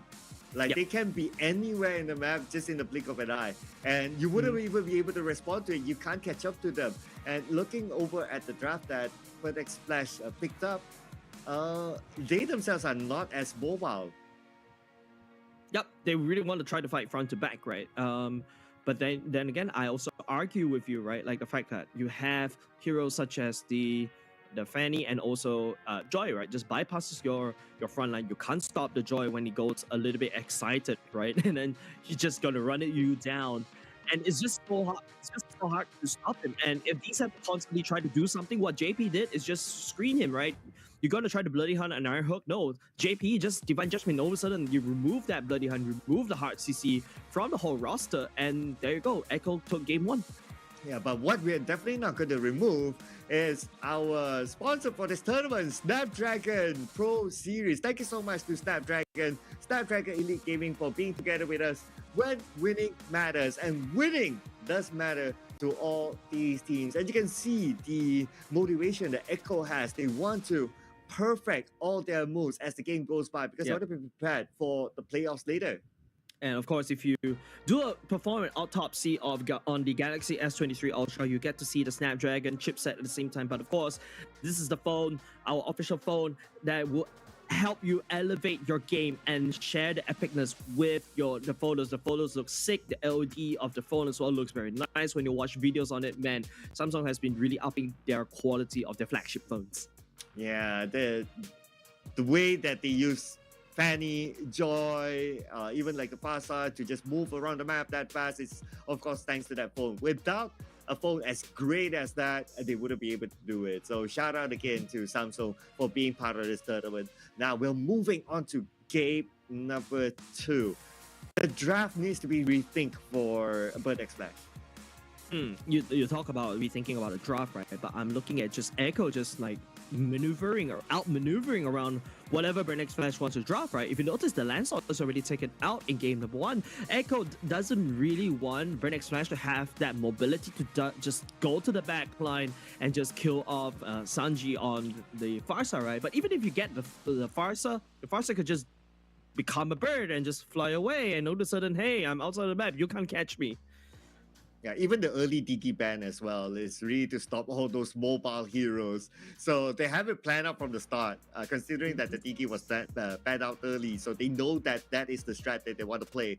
But looking at the versatility of Echo, I believe they'll go for something else. But honestly, if they can still stick to a very mobile lineup, I think it will be really exciting as well.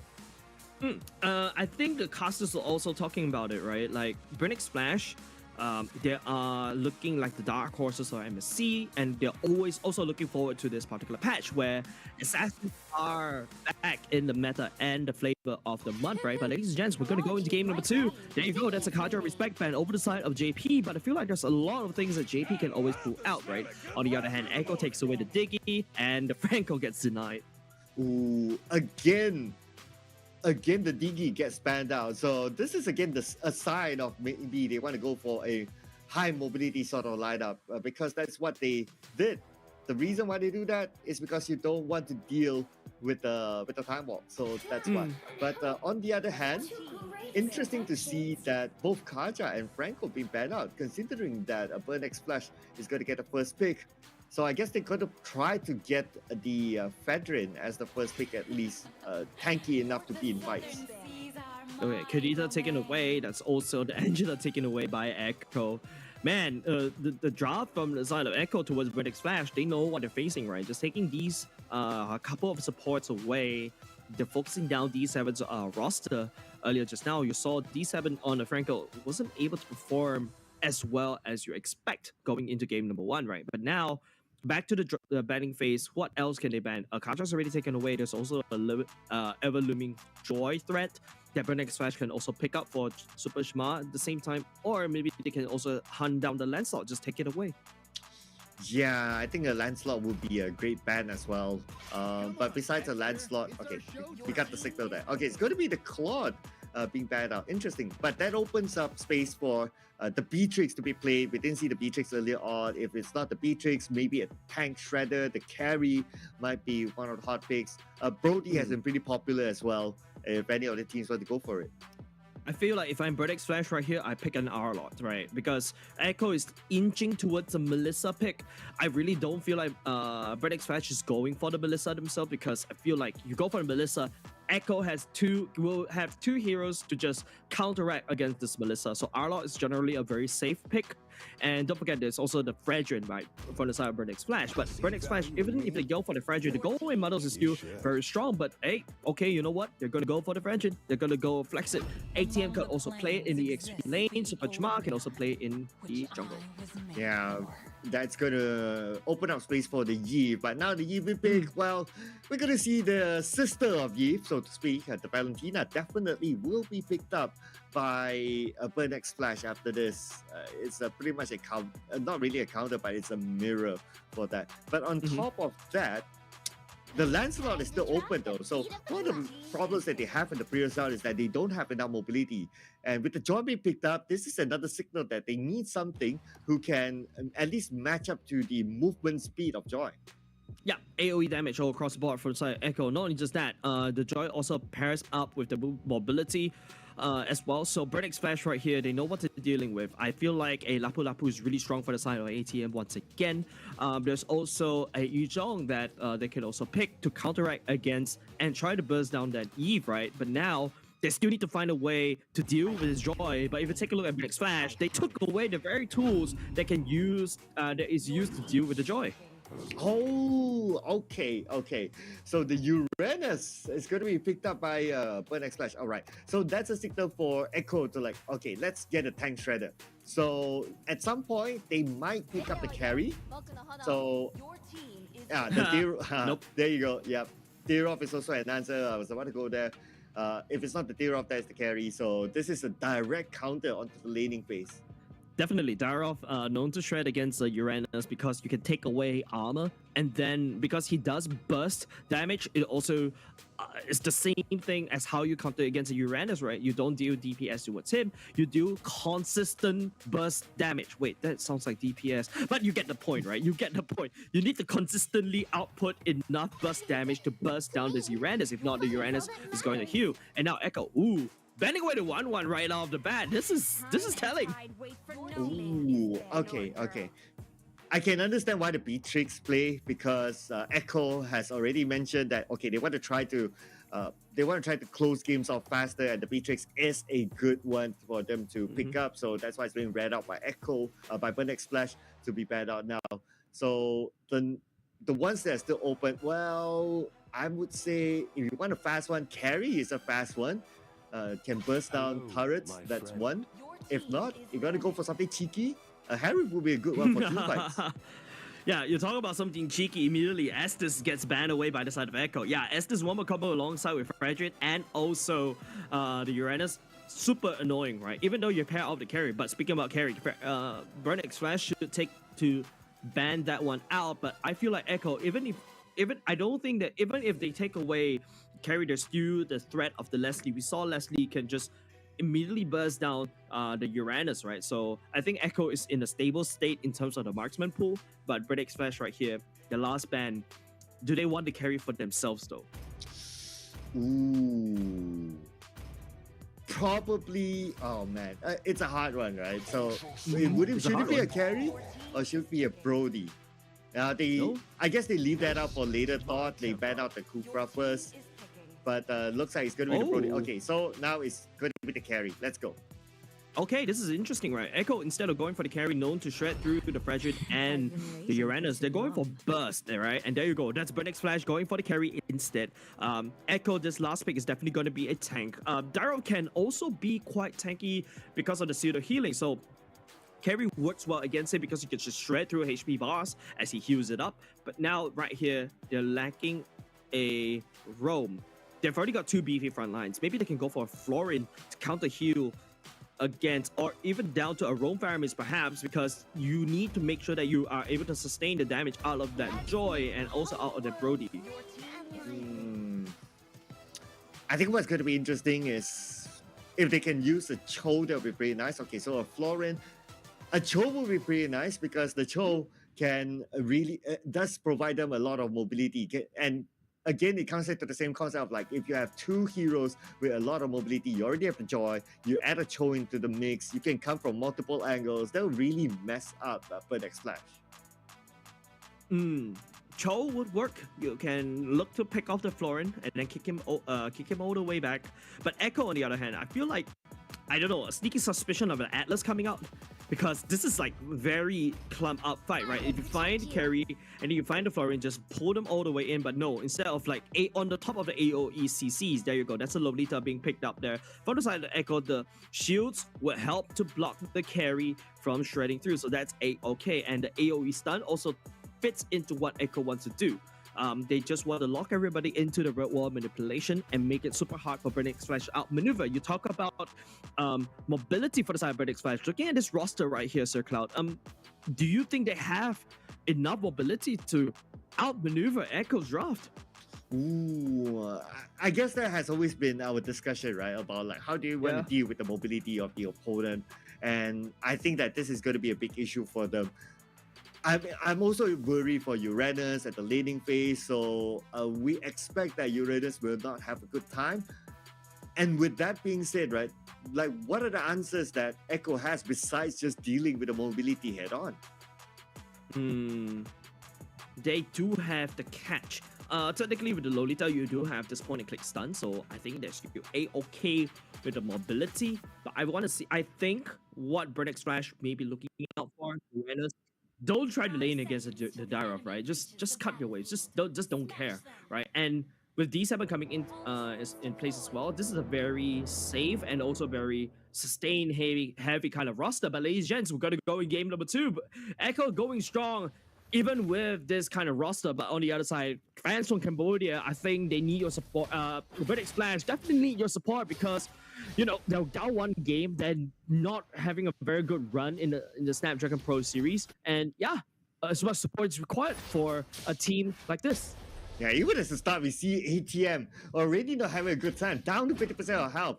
It's until the fact that the CCAT has to babysit him at the early stages until he's at least like level 2 or hopefully up to level 3, and then ATM can start to move around. Now, ATM, I think learning from what they have gone through previously, they tried to just mess up the jungle, but we're going to see the first blood here for sure. Wait a second, Sanford. One dot.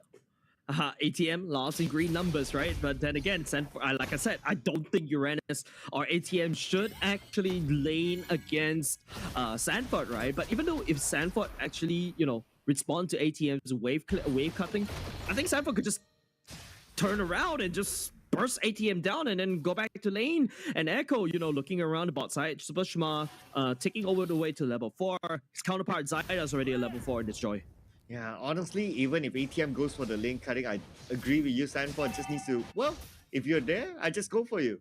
And ATM is not the most mobile of heroes, so he will be at one place for quite a while, and he can be countered. Yep. Oh, Zyda, I think he does have the ultimate ready. Donut. Try to shred through JP. JP raises his shield for now, so Donut's pretty safe in lane, but Brody out-bullying, outplaying against Donut down top. But meanwhile, at bot, ATM and CCAT already here, trying to take to level 4. Super Shima is already on site. Sanji and Sanford will try to drag the attention of the turtle over to their side. JP coming along, but Zyda is just, you know, having a lot of time. The best part is Echo reset to the turtle. Yeah, you know what? I saw some videos recently about the Lolita potential new update. But hey, we'll talk about that a bit later. Yeah, new update coming in. That's the Lolita Luminous Blast. Will not be able to catch anybody but the Super Shima right here. CCAT responding with the Lois own one. Doesn't connect to anyone at all. Zyda just hiding in the bush, just zippy-zapping around, waiting for an opportunity to strike. The turtle skill being tagged on top of Super Shima. Super Shima is actually clearing, and JP is a little bit low. He has to bounce back, but at the same time, top side down, torn apart memory, bursting down Donut off the screen, and Echo still secures the turtle. Oh, too bad for JP. He doesn't have the flicker when he pulled out the Numenon Blast, so he was not able to reach onto his opponents. But I guess at this very early stage, it's not necessarily about hitting your target. It's about just shooing them away, allowing your teammates to secure the objective, and I guess job done. You know, Brennick's Flash is trying to shoo away Echo. These orcas, no, they're pigeons. They're annoying flying rats, right? They're just hungry, walking around Super Shima's side of the turtle. They have the lane, the turtle priority. And Brennick's Flash, like what you said, trying to shoo them away. Zyda comes in, still takes the turtle away. That's absolutely disgusting. Yeah, and that is just like the start of it, right? I expect to see more disgustment, but hey, CCAT in trouble. I see Luminous Blast on both sides. D7 the Bloom popped off, but the amount of burst damage by Echo is still there. Zyda and Sanji will be working down CCAT, and all of a sudden up top there is going to be the carry going up against Outplayed. Donut torn apart memory just a little bit short. JP coming in to also try to secure the kill. Concussive Blast will be there to secure that kill. And he'll be tanky enough. D7 just tickling JP there, so D7 just letting him go for now. Super Shima joins it onto the fight with Sanji there. That's the taunt coming out. That's also the stun. JP looking a little bit low. Zyda needs to try to avoid crystals. Slowing down D7's retreat right here. Zyda's on him as well. Pop the ultimate, looking for more. Shima a little bit down low. Does not have the Appraiser's Wrath. Outplay will absorb some damage from CCAT, but they're unfazed. They have solid map control up top and down bot as well. Yeah, we talk about ATM cutting the waves, going behind, but look who's going behind. It is Sanford, and Sanford got a kill in the process.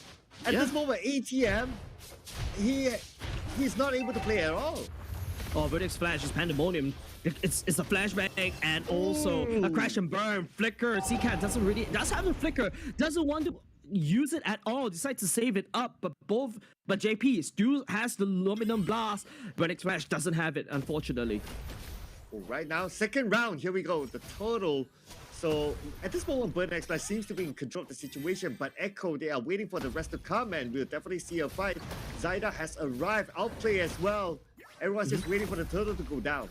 Yep. Oh, D7 spotting out 2. JP right here, walking all the way in. He does have the Luminous Blast, don't forget. That's a stun coming, a real wall manipulation from Sanji, just laying down the damage. Unfortunately, get cancelled. Super Shima. Zyda will be able to secure the kill on top of D7. Super Shima next following suit. No praises Wrath at all, gets denied. Retribution at the same time. Zyda secures the turtle. Zyda looking for more, but will be clearing the mid lane and pushing down mid.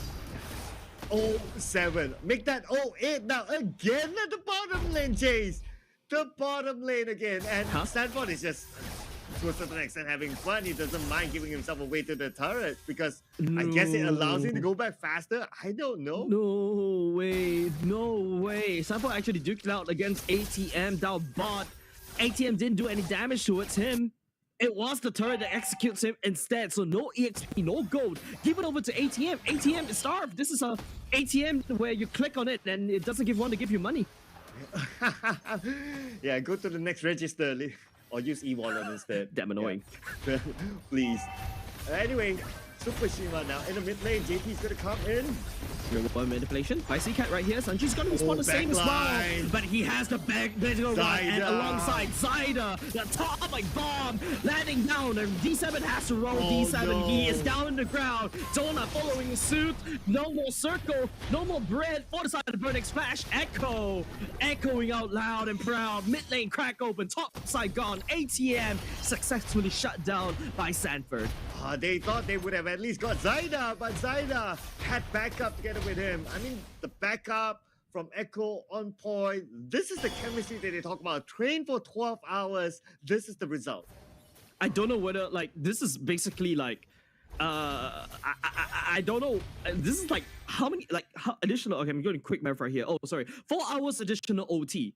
All right, this is exactly what Echo has to go through in order to play at this top shape right now. Look at the damage leaving the board. Sanji's taking most of the Super Shima. Speaking about damage, the Praise's Wrath doesn't land. Outplay, shut him down before he could do anything. Zyda looking at C-Cat, gets electrocuted like a little mouse. Unfortunately, Burnex Flash slipping away.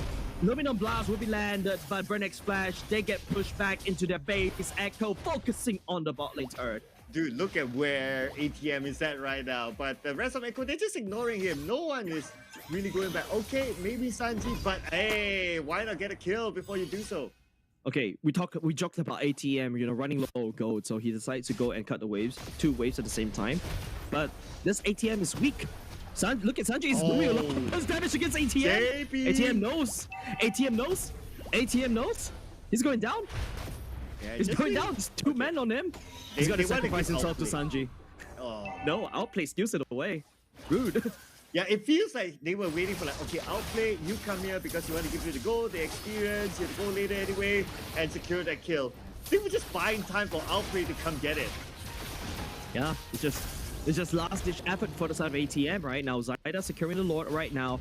Burnex Flash diving for gold. Look at the gold lead, leaning in 10k in the favor of Echo. That gold lead translates into items. BOD on the way for the side of Outplay. Magnific Roar already built by the Brody.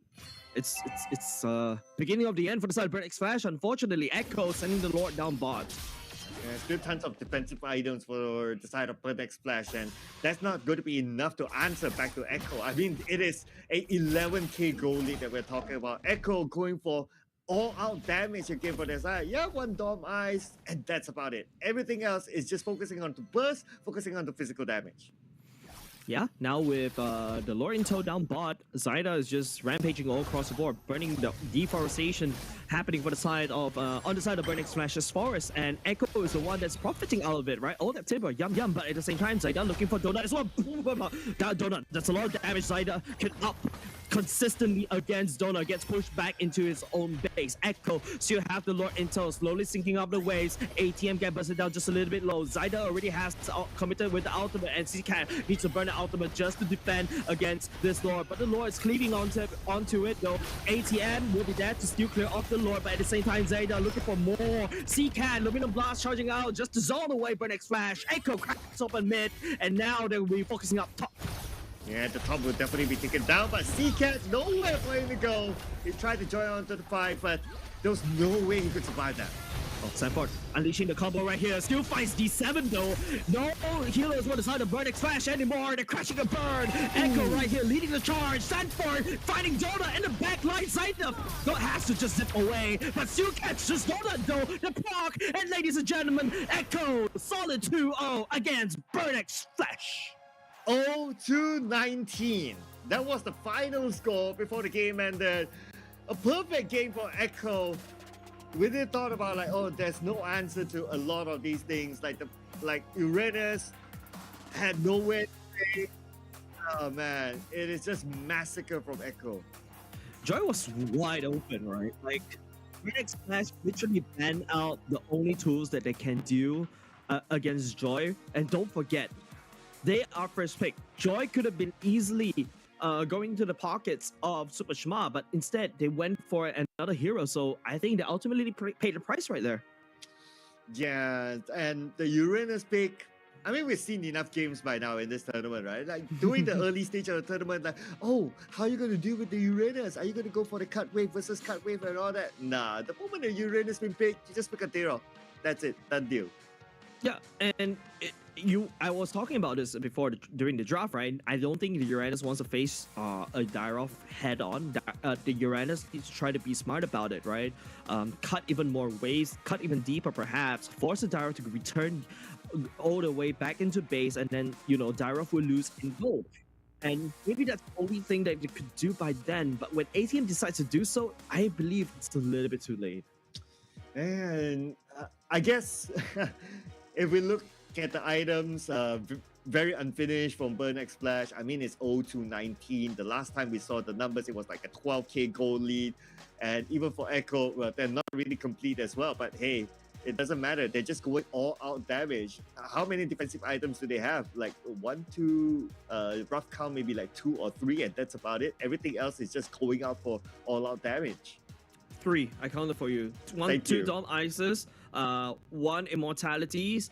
Whereas Burn X Splash, right? There's a lot of defensive items all across the board because they're just too squishy. They feel that they're always getting bursted down. But don't forget, look at the kill score. No kills given over the side of Burn X Splash. It's a perfect game for Echo. Yeah, it is. Perfect game. Maybe only the fact that they lost 1 turret. But anyway, that's okay, right? At the end of the day, it's a quick win. And this is what Echo wanted. Echo wanted to learn how to finish game, close games fast. And yeah, objective done for them. Damage dealt. Sanji just outputting damage like an absolute beast, right? Zyda, on the other hand, just there to just shut down Donna before Donna could do anything. Yeah, I was thinking about, carry is, I was wondering whether carry is a good pick for the side of Burn X Flash. Now that looking back at it, I don't think it's a good one at all because, like, you know, I mean, it just doesn't work because you are constantly getting chased down. You can't really kite against, you know, a Joy that's running straight at you. There's nobody for the side of Burn X Flash to successfully lock down this Joy, right? Yeah, unless if the carry was played by Echo, then that will be like the cherry on top. Because you got like 2 tank shredders. You got the Dyrov, you got the carry, perfect. But anyway, no harm done for Echo. I mean, we cannot deny the 19-0 score, right? I also cannot deny 0 damage to tower as well. It's just salt on the wound that's really festering, and it's not a very good sight if you're a Burn X Flash fan. But Echo, on the other hand, man, they held their heads wide out proud because Outplayed was just really busting down Donut like nobody's business. And then at the same time, you also got Zyda just running for the hills, gunning down CCat and also Donut and Super Shima, even though as a freshman, you can technically unlock somebody, but you don't see that at all. Super Shima mostly just get shredded because Sanford farmed from ATM, using ATM as a way to get gold, and then start to transfer that damage over to Super Shima, and Sanford just escalate out of control. I guess that 1 turret that Burn X Flash got from the previous stat was because of the minions, and that's about it. From them, it's obviously 0 now. Total heals, I guess no surprises here. ATM definitely the one with the highest heal. but the amount of heals from Echo, that means they took a lot of damage as well in those fights. But they know how to swap in and swap out, and also back up each other. Like one of the fights we saw, I believe we'll see that in the highlights later on. Zyda was super duper low, but he managed to just run away just in time. But his teammates were there to cover him up and allowed him to escape. Yep, Zyda takes the MVP this time around. Like I said, a very surprising emblem choice instead of going for, the assassin emblem that we always usually see. Went for the mage emblem. Like I said, maybe because you want to abuse the fact that the scaling of Joy is a lot better now as compared to previous patch, and a lethal ignition. The go-to emblem for now for all the healthy Joys out there. Right? Rupture for good measure for more penetration, and also the Season Hunter, a mainstay for all junglers. But we also do start seeing some junglers opted not for the Season Hunter, opted for the Master Assassin emblem. So that's a-okay. But of course, Zyda being a Joy that really wants to run people down, no deaths. Man, this guy is an absolute beast. Yeah, we have two types of joys, right? One type of joy is just to run around the jungle or cut waves, do something that's really safe. But for him, it's like, okay, he wants to get engaged into fights. He wants to go in for the backline. And it's been consistent with the 2 rounds that he has played. So now he's showing like some sort of pattern of the play style, how he would do if he plays a joy. Well, I'm pretty sure he can do the other as well, but he has shown that he's really good at doing the engagement type. Yeah. Now we're gonna have to take a look at the highlights, right? You can see Joy really enjoying this game. Zyda really enjoying this particular game, right? I think it all started when, I think this is the first turtle fight. Yeah, this is the one where it's very crazy, right? And you saw the Luminum Blast being stolen by C-Cat. Not able to find anything at all. Just JP at the same time. Just Zyda just zipping around. All these people from the side of Burning Splash. You notice how short each clip are. It's just goes to show Echo is just bursting everybody down for the side of Burning Splash because there's nothing to show after that, right? Yeah, true. I mean, it's all the Echo show here. So all the clips, the Palladias. And because they have so much damage, right? From the item builds we did discuss, it's all out damage, whether it's burst, whether it's physical. So this is the Zyda thing. Okay, just look at how low he is. And the moment he goes back, the follow-up from the rest of the teammates is just beautiful. Yeah, and also if you notice, that's a very nice appraisals drive just now, but Super Shima got bursted down before he could actually use it, and by then, Outplay is just outplaying BREN Splash and ATM. This is just this is the saddest part ever. Yeah, it was quite clear that they were just waiting for Outplay that, hey dude, you're the goal later, you get this goal, okay, take your bounty, and that's how they just bought time for him. And the rest of it is just Echo just wrapping up the game. So here it is, ladies and gentlemen, a clean 19-0 victory for Echo, the current world champions. Yeah, congratulations over to Echo. It feels like, the 12-hour work schedule definitely works very well. And I believe the game ended around 10 minutes as well. So it's a very fast game for Echo. And remember, this is something that they really want to really take from their checkbook, right? Which is to really end the game quick. If not, going to the later parts of the game, they know they will suffer. They suffered really tough during MSC against BREN Splash, and now with the Brody in tow, right, it means that you're going to take down turrets even faster. So yeah, they are playing towards the win condition from the side of Echo. Yep. So we're gonna have an interview after this with Sanford from Echo. So let's have a chat with him just to pick his brains. Here we go, Echo.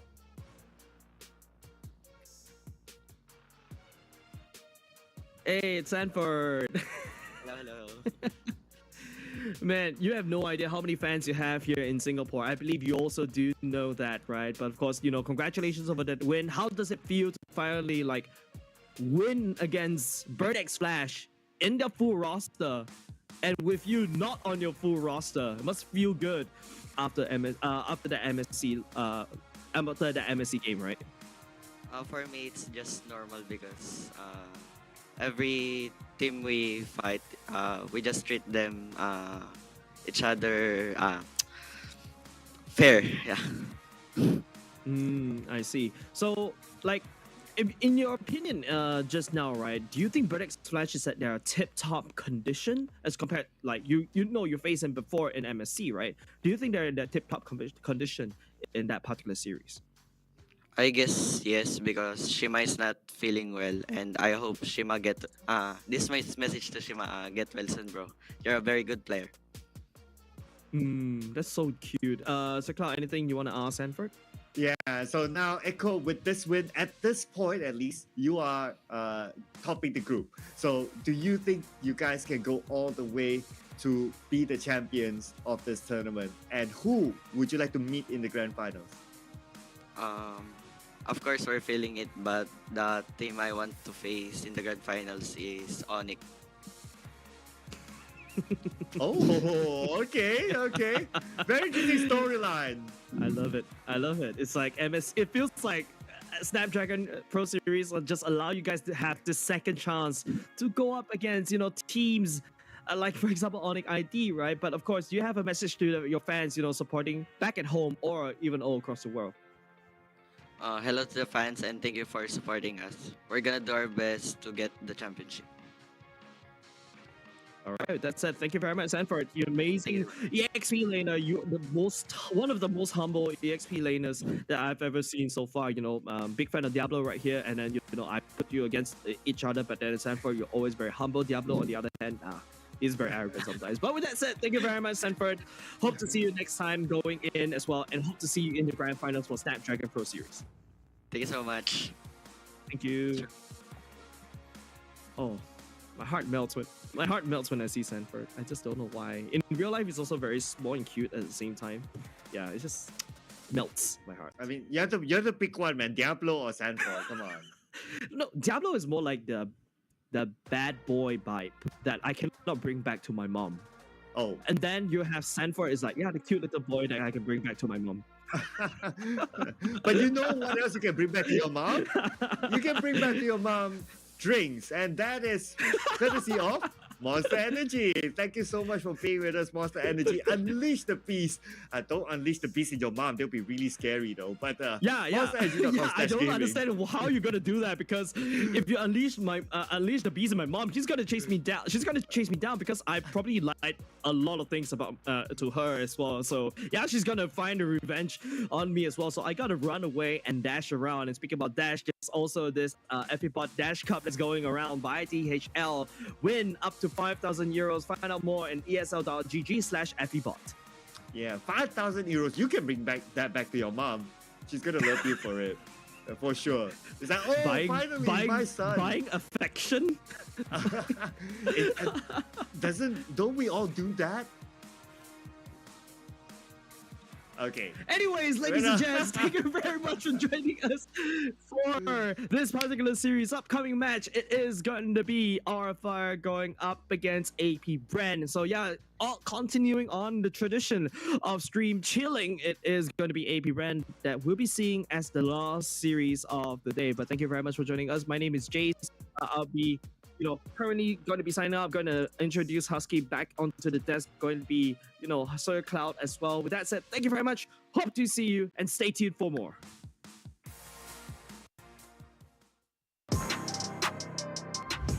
In my personal opinion, I would say Balang, Khalid and Benny, because not because I only can play them, but to me they are the strongest heroes that I think if you use them right, they'll bring you the results that you need. Yeah, so to me, I mean, maybe different people have different opinions. But okay, not sure how.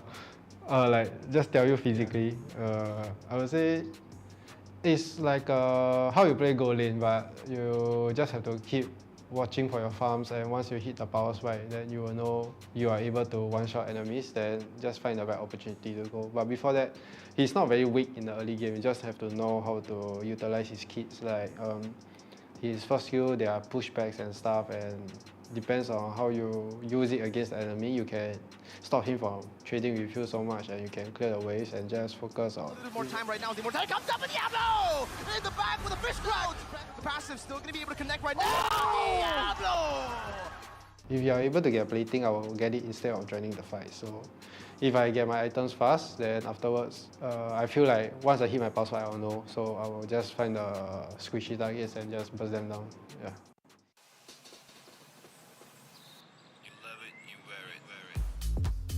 Wear your passion. Share your passion. wherever, whenever. Gaming is a lifestyle. Get your merch at shop.eslgaming.com.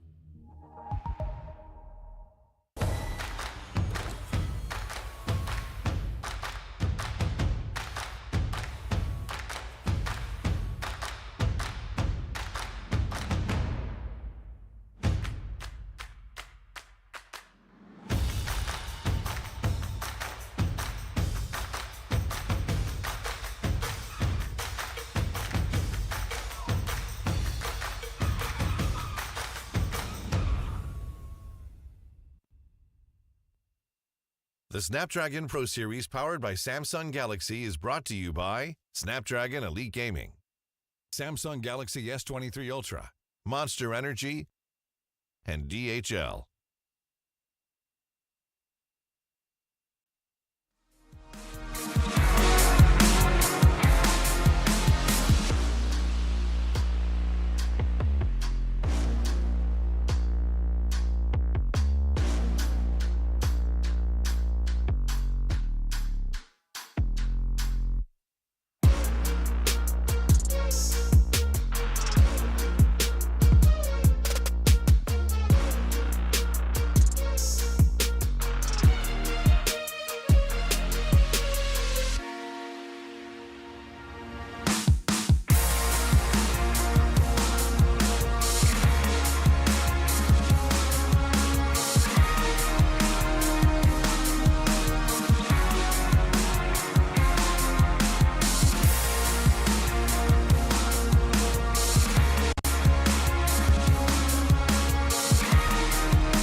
In the previous guide, we learned the basics of the new emblem system. This time, we will take a closer look at the core talents unlocked with the basic common emblem, tank emblem, and fighter emblem. Core talents unlocked with the basic common emblem. By upgrading the basic common emblem, you can unlock 2 core talents, Impure Rage and Quantum Charge. Both are suitable for most heroes. The new Impure Rage talent now deals adaptive damage, making it a good damage-enhancing talent for a variety of heroes, such as Eve, Nathan, and Diggy. Eve is a hero with great poke and control abilities. She can use the extra damage and mana regen from Impure Rage to constantly wear down enemies. The new Quantum Charge talent now restores HP based on the hero's level and not their physical attack bonus, making it viable on more heroes that want HP recovery and mobility, such as Edith, Leslie, Layla, etc. When equipped with Quantum Charge, Edith in both forms can use the movement speed bonus triggered by her basic attacks to keep a safe distance from the enemy and the extra HP regen to stay in the fight. Core talent unlocked with the tank emblem. By upgrading the tank emblem, you can unlock Concussive Blast. Concussive Blast works the same as before, providing an extra source of AoE damage for high HP heroes, such as Johnson, Baja, and Hilda. Hilda is a high HP hero who can tank a lot of damage when equipped with a full set of defensive equipment.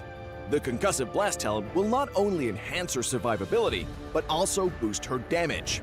Core talent unlocked with the Fighter Emblem. By upgrading the Fighter Emblem, you can unlock Brave Smite. Brave Smite is no longer triggered by inflicting CCs. It now takes effect upon dealing skill damage and is suitable for most fighters and tanks that need more HP regen. Ruby, Lapu Lapu, Tigreal, and similar heroes can choose this talent. Ruby can trigger Brave Smite repeatedly by casting skills, and with her own regen abilities, she'll have even greater durability in teamfights. Choose the core talent based on the strengths of each hero to maximize their effectiveness. We look forward to seeing players discover new ways to play their favorite heroes on their way to becoming a legend.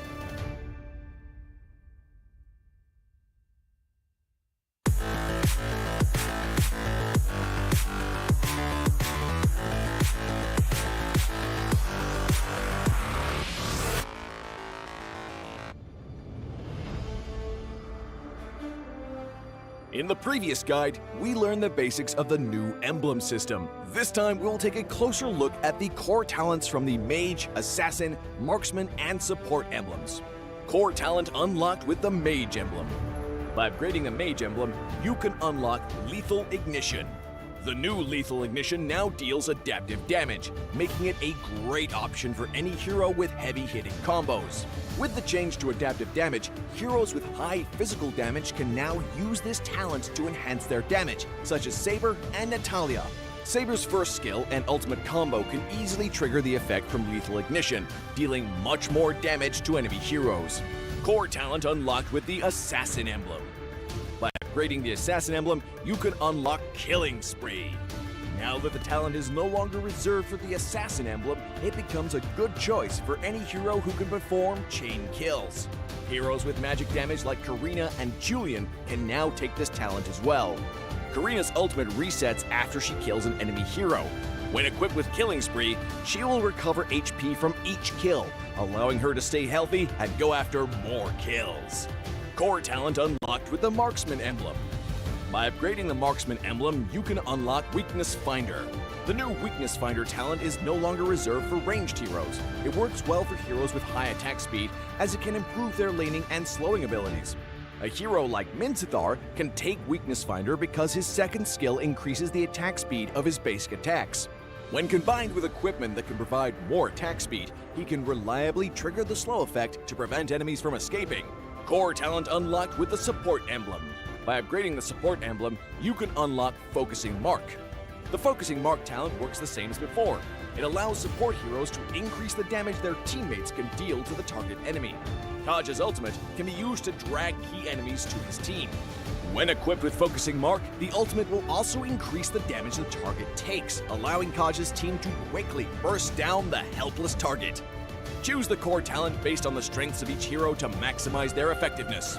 We look forward to seeing players discover new ways to play their favorite heroes on their way to becoming a legend.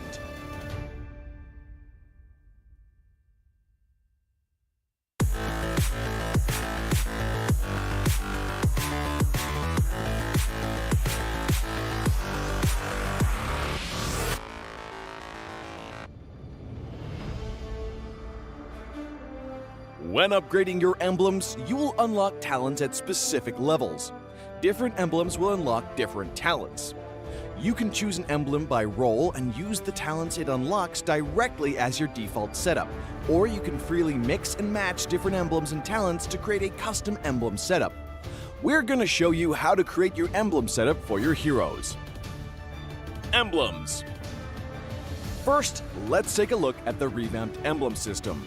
There are now 7 emblems in the game, 1 basic common emblem and 6 role emblems. Different emblems can provide different attribute bonuses. It is recommended to use the emblem that matches a hero's role. Standard talents, Tier 1. After selecting an emblem, you can then choose from 8 standard talents at Tier 1. These talents provide mostly straightforward bonuses to heroes. Of the 8 talents, Thrill and Swift are good on almost any hero, while other talents are more catered to certain roles. Standard talents, Tier 2. At Tier 2, you will also have 8 standard talents to choose from. The Tier 2 talents trigger or work under different circumstances. We still recommend choosing one that matches the role of your hero. But if you're an advanced player, you are free to choose any of the talents to fit your playstyle. For example, if you're playing the core hero on your team and want to focus on gearing up fast, you can choose the Bargain Hunter talent regardless of how your hero deals damage. And heroes who rely on their skills for sustained damage, whether it be a mage or fighter, can use the Festival of Blood talent for more spell vamp. Core talents, Tier 3. Finally, let's talk about the most important talents, the core talents. There are 8 core talents available in the game, and each provides a unique and powerful effect. We recommend choosing the core talent to match your hero's role and only use core talents from other emblems for advanced or unconventional tactics. The revamped Weakness Finder talent is no longer reserved for ranged heroes. This talent is now a viable option for any hero that relies on basic attacks and wants better laning and the ability to slow enemies. The Lethal Ignition talent now deals adaptive damage, making it a prime choice for any hero that has heavy-hitting combos. While the revamped emblem system still uses the existing talents, we have removed the restrictions between emblems and talents, opening up new possibilities for many heroes. We look forward to seeing players discover new ways to play their favorite heroes on their way to becoming a legend.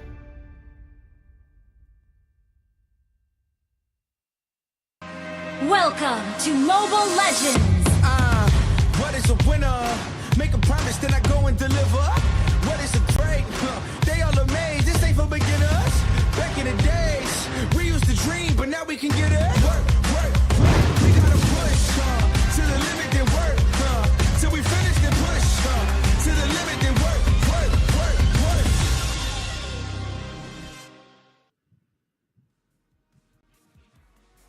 Welcome back to the Snapdragon Pro Series Mobile Legends Bang Bang Challenge Finals Day number 3. Last day of the group stage and last best of 3 for Stream C. Well, this one is going to be a doozy because Bigatron Alpha, they take center stage again. And this time, they're going to be facing off against Evo's Legend. So, well, actually not Bigatron Alpha, BREN, AP BREN against Aura Fire. Because that series is what we'll be looking at. I'm Husky and of course I'm with Sir Cloud. Yeah, this is going to be one of the biggest series today because this is going to be fight for survival between AP BREN and Aura Fire. Right now at this moment, AP BREN, they are number 3 in Group B, Aura Fire number 4, but the point difference between them is only 2 points, meaning that assuming Aura Fire wins this game clean, they will go up to the top 3 and they will push down AP BREN to bottom 3. Yeah, and that is a very scary thought, right? I think at the start of the day, we did say that there's this 3-way tie happening, and there's a very good chance that, 2 out of the 3 teams that are tied up will not make it through. At first, we established that, okay, AP BREN, they have a pretty good record, right? 3-0. Then they drop a series against Bigatron Alpha, and now this is do or die. Yeah, if only they won against Bigatron Alpha, then it will be a different story for AP BREN. AP BREN can take a chill pill on playing this game. But now, because they lost that game, this is going to be a very important series for them. And again, ladies and gentlemen, it's going to be Aura Fire and AP BREN. It's going to be a huge one. It's our last series for Group B in Stream C. Yeah, and the craziest part is that, you know, because Group A, they have played all of their matches. So right now, we actually have no idea who is going to make it through the top 3 until the end of the broadcast, because Toda is going to be playing, Esports Legends is going to be playing, everyone will be playing the series in Group B at the same time. So, I mean, for all of these teams that are fighting to stay in top 3, they got to do their best. And of course, the team that still has a chance is Aura Fire. Yeah, so we're going to introduce Aura Fire, ladies and gentlemen. So again, we present to you Aura Fire. I saw them first here in the challenge season and oh my god, they shocked me. Massive damage, and the one they got was BREN of all things. Gak ada sih yang pengen dihindarin ya, semua sama aja lah. Jadi kayak pengen lawan semua lah. Ya pendapat gue tentang tim-tim yang invited sih, ya mereka kuat sih dan gue sangat senang untuk melawan mereka. Berhasil dilakukan pula. Ada pergerakan begitu bebas. Free pula didapatkan oleh Patrick. Kali ini di pada Praspai pun menjadi korban dan juga pentakernya masih bisa. Gue cuma main biasa aja sih di season 9 dan season 10. Dan kayak gue lakuinnya tuh konsisten lah. Kayak bangun pagi gue main-main terus. Dan kalau misalnya untuk apa yang kalian harapkan, mungkin semoga gue masih bisa tetap konsisten terus-terusan. Is this their peak? No. This phase will definitely be the time to showcase their peak Aura Fire. Kita memang jarang sih ketemu tim luar, jadi kayak ini kesempatan lawan tim luar kan. Semoga kita bisa buktiin kepada tim luar, dan untuk strategi turnamen kali ini kita lebih ke tim kita aja sih. Kita bakal buktiin kepada mereka sih, kayak bahwa kita memang pantas lah untuk berada di turnamen ini.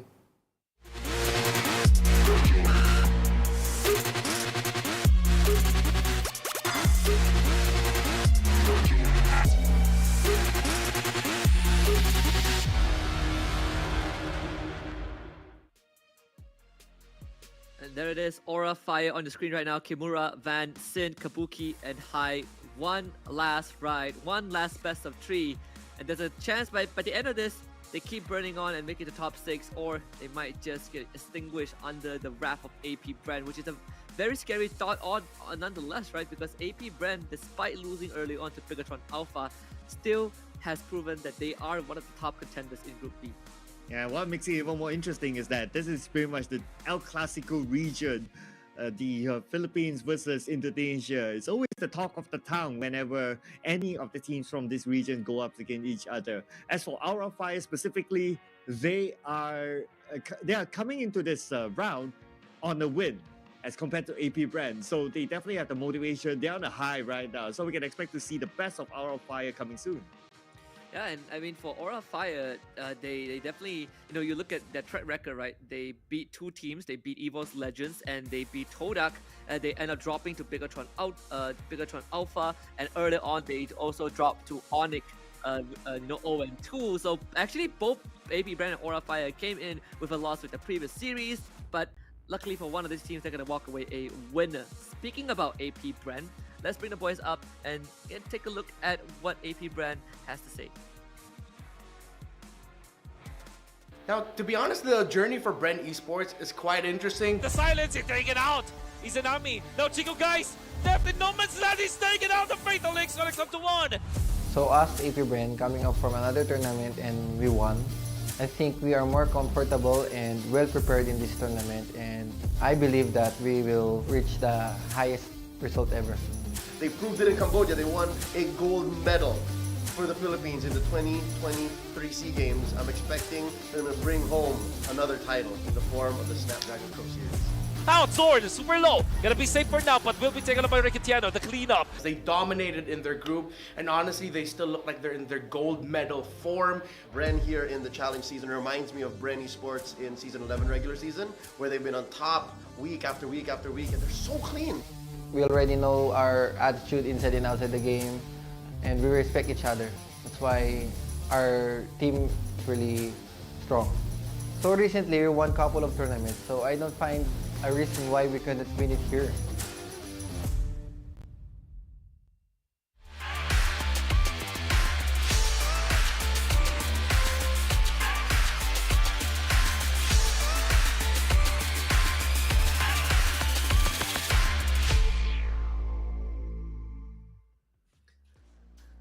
AP BREN one last time in the group stage. Flap TZ, Cow TZ, Few, Super Marco, Ogwen. I gotta say, Cloud, out of the 5 series that they've played in the group stage, we've been able to witness 4 of them. This one being the 4th. So it feels like we've been following AP BREN's story from start until end, and this is either going to be a fairy tale or this is going to end in tragedy. Especially how they started off the day, right? It was a huge game earlier on today, a full series. Man, I hope that doesn't reflect their performance overall coming into the next game, because that full series, it was a tough one. Oh yeah, I mean, they are in a group where you look at Group B, right? Out of 6 teams, 4 of them are from Indonesia. They had to play Onyx, they had to play Bigatron, they had to play Evo's Legends, and so far out of the 3 in ID teams, they've beaten 2 of them. They beat Onyx 2-1, they beat Evo's Legends 2-0, they rolled over Evo's Legends 2-1, sorry. They rolled over Todak 2-0, and they just dropped the Bigatron Alpha 1 and 2. So far the record between AP BREN and the rest of Indonesia is 2-1 in their favor, but Aura Fire, kind of the last bastion of the Indonesian region, and just so happens Aura Fire wants top 6 and AP BREN stands in front of them. Ooh, it's going to be a tough one between these two, right? And when it comes to hero matchup, they have fairly different type of hero matchups that they like to play. Interestingly, Aura Fire played like the Grok on the XP lane, so we don't get to see that much. We normally see it on the roam, but let's compare these 2 players before we get into the draft. We have Kabuki here, who was the MVP before, and Super Marco as well, multiple MVPs to his name. Super Marco is literally one of the best marksmen that we've seen, at least on Stream C so far. You look at this goal lane matchup, it's easy to just look at Super Marco and be like, this guy is going to crush his lane. We saw him perform earlier on against Sakin from Bigatron Alpha. He also pulled his weight. I think this is going to be a big challenge for Kabuki, right? He has been a consistent player, from MPL ID Season 9 and 10, and here they are, one of the best journeys from the Open Finals all the way until the challenge stage. I would say that, in this gold lane, Super Marco is going to be the biggest challenge that Aura Fire has to face. Yeah, can you imagine that he only has a single digit death to his name for Super Marco? That is insane, especially when you're a gold laner and you're always targeted by assassins. People want to try to go in for the backline, but somehow he still managed to maintain that as a single digit as of now. That also feeds into his damage taken per minute as more. It's like what, 1,600 lower than Kabuki. So that also tells the story of like during the laning phase, when it comes to poking each other, Super Marco evades poking really well. Yeah, and you even see yesterday against Evo's Legends, right? Super Marco is just out-trading brands in the gold lane with a losing matchup, which is insane. And when we, kind of also go through the emblems that he takes sometimes in losing matchups, he does go for the tenacity as well for the extra resistance to, kind of deal with the burst damage of assassins. So overall, Super Marco, he just spends less time dead and more time farming and dealing damage. Yeah, but one thing about Aura Fire is that they have a good level of versatility in their draft. So I did mention about the Grok. They played it in an XP lane. They played a lot in the roam. They even played Baxia before in the jungle. So we don't see many Baxias. We normally see like the more high mobility type of heroes we play. As for AP BREN, they have some level of versatility. They have played the Hayabusa, which we don't see much, but Hayabusa, a lot of mobility, Fanny, a lot of mobility, Ling, a lot of mobility. So it does seem like there's a trend that AP BREN does favor movement over anything else in the jungle department. Yeah, in AP BREN, they have shown us, some of their chops, right? In the mid lane, they do run the Novaria from time to time. We've seen them play the Hayabusa in the jungle. We've seen them play the Terizla as well. So it is a very flexible team. And when you look at their opponents, Aura Fire, I think they have been one of the few teams that do favor the Fasa a lot more than many other squads. They've also run the Esmeralda, kind of the Grok XP lane, like you pointed out. Both teams having different approach to the game. And it's also one of the best things when you watch a Indo versus Philippine, Philippine matchup, right? Because both the metas on both regions are so unique. Yeah, but we think it's unique. Do you guys think it's unique there? Let us know in the comment section. Do tell us your prediction because this is going to be huge. It's going to be the regional clash here between Our Fire and AP BREN. Leave it in the Twitch chat comment section because if you notice that there's a lower third when names pop up, yeah, you could be featured on the show as well. So do not miss out on this opportunity here. Put it in the comment section right now. Yeah, we've seen a lot of very supportive comments from the fans out there that we could not possibly gather everything because everyone is just, I would say, very, very invested in their respective teams. But I also want to look at our predictions because, frankly speaking, I think this is going to be a fairly close series. And just like the first series between AP BREN and Bigotron Alpha, I want to see teams put up some fight. I want to see Aura Fire draw some blood from AP BREN, and this time I still think that AP BREN will overtake Aura Fire. Yeah, that's why to us it's not going to be a clean series. We predict it to go all the way full series. But that also means that for AP BREN, another full tiring series for them. Can you imagine for the last two series that they played, it has been full series. So AP BREN has played more games as compared to Aura Fire, which also translates to giving away more of their stress for Aura Fire to analyze. Yeah, and let me tell you, right, AP BREN has played 4 series so far. 3 out of the 4 series are all 2-1. So they played the most games. They actually played the most games overall, I believe, in Group B. So, like you said, right, there might be a lot of stress that they have shown.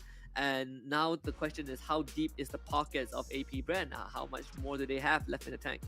Yeah, but like what we discussed, I believe that they are versatile enough to show different type of cards. So Aura Fire got to be prepared for this. But for AP BREN, I mean, okay, so to be fair, both teams coming out of the loss, right? So in terms of morale of like whether they bring on the momentum, I guess it's a no discussion there. It's just the fact that AP BREN has played more games. So Aura Fire definitely will take advantage of this data that they'll be able to analyze and try to overcome AP BREN. And for AP BREN, they have lesser data. So it's the opposite as compared to Aura Fire onto them. Yeah, I mean, with that, if you put it that way, it definitely could be a factor. I think overall for AP BREN, they just, despite the loss against Bigotron Alpha, it was a hard-fought series, right? So I think you don't really, I feel like you still give yourself a pat on the back. Look forward to this final series. I think for AP BREN, there are a lot on the line. They are the sole Filipino representative in Group B, and yesterday when we talked to them, they predict that they will be in the top 6 alongside Echo and RSG Philippines. So they have a responsibility to fulfill.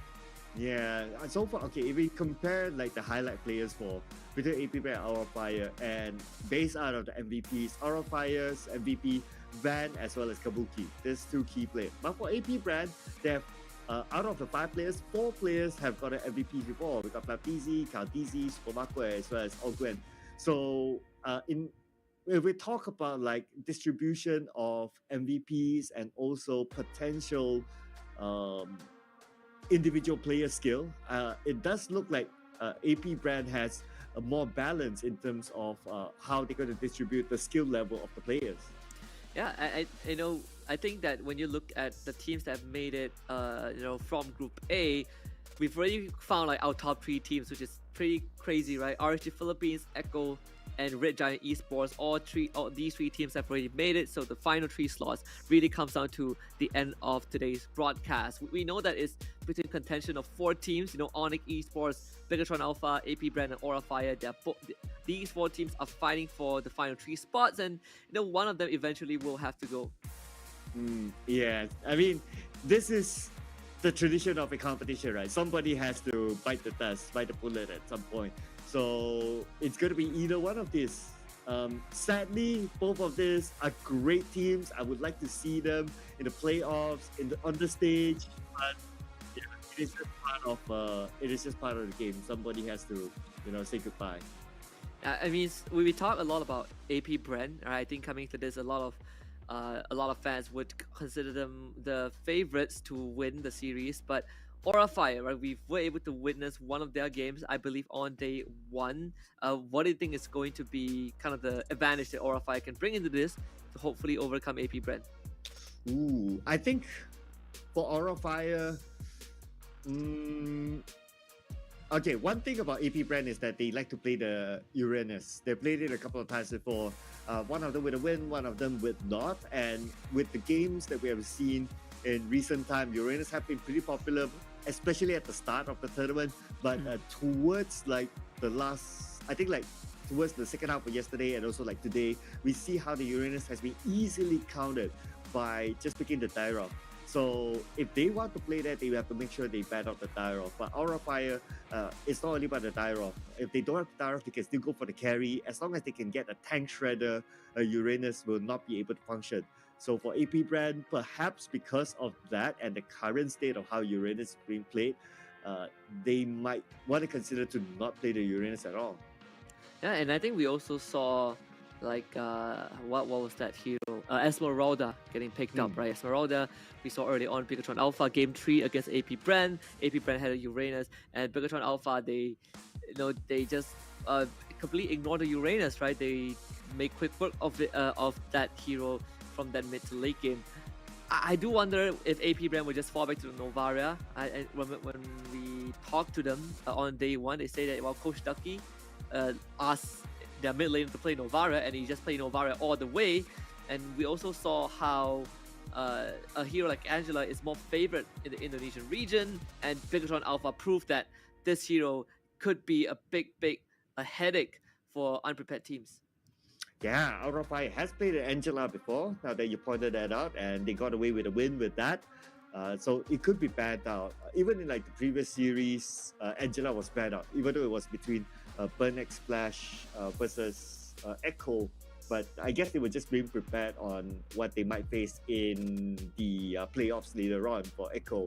As for AP BREN, well, they might want to learn from that and just straight up ban up the Angela during the first phase ban. Yeah, and that has been kind of like a debate, right? A discussion between me and Jace. We were talking about that during the Bigatron series. But here they are, 20 seconds until we head into the draft. Definitely the atmosphere is a bit more tense. I think if you're on the side of AP BREN, you kind of let the previous series slip away, and now you put yourself kind of in the hot seat. Obviously, we are going to have a potential tiebreaker if Aura Fire, if the other series kind of go in an unexpected manner. But for Aura Fire, right, you get that win, you get that extra points, and we are going to see them overtake AP BREN. So I feel like if you are AP BREN, this is a must-win series, and you got to do it as cleanly as possible.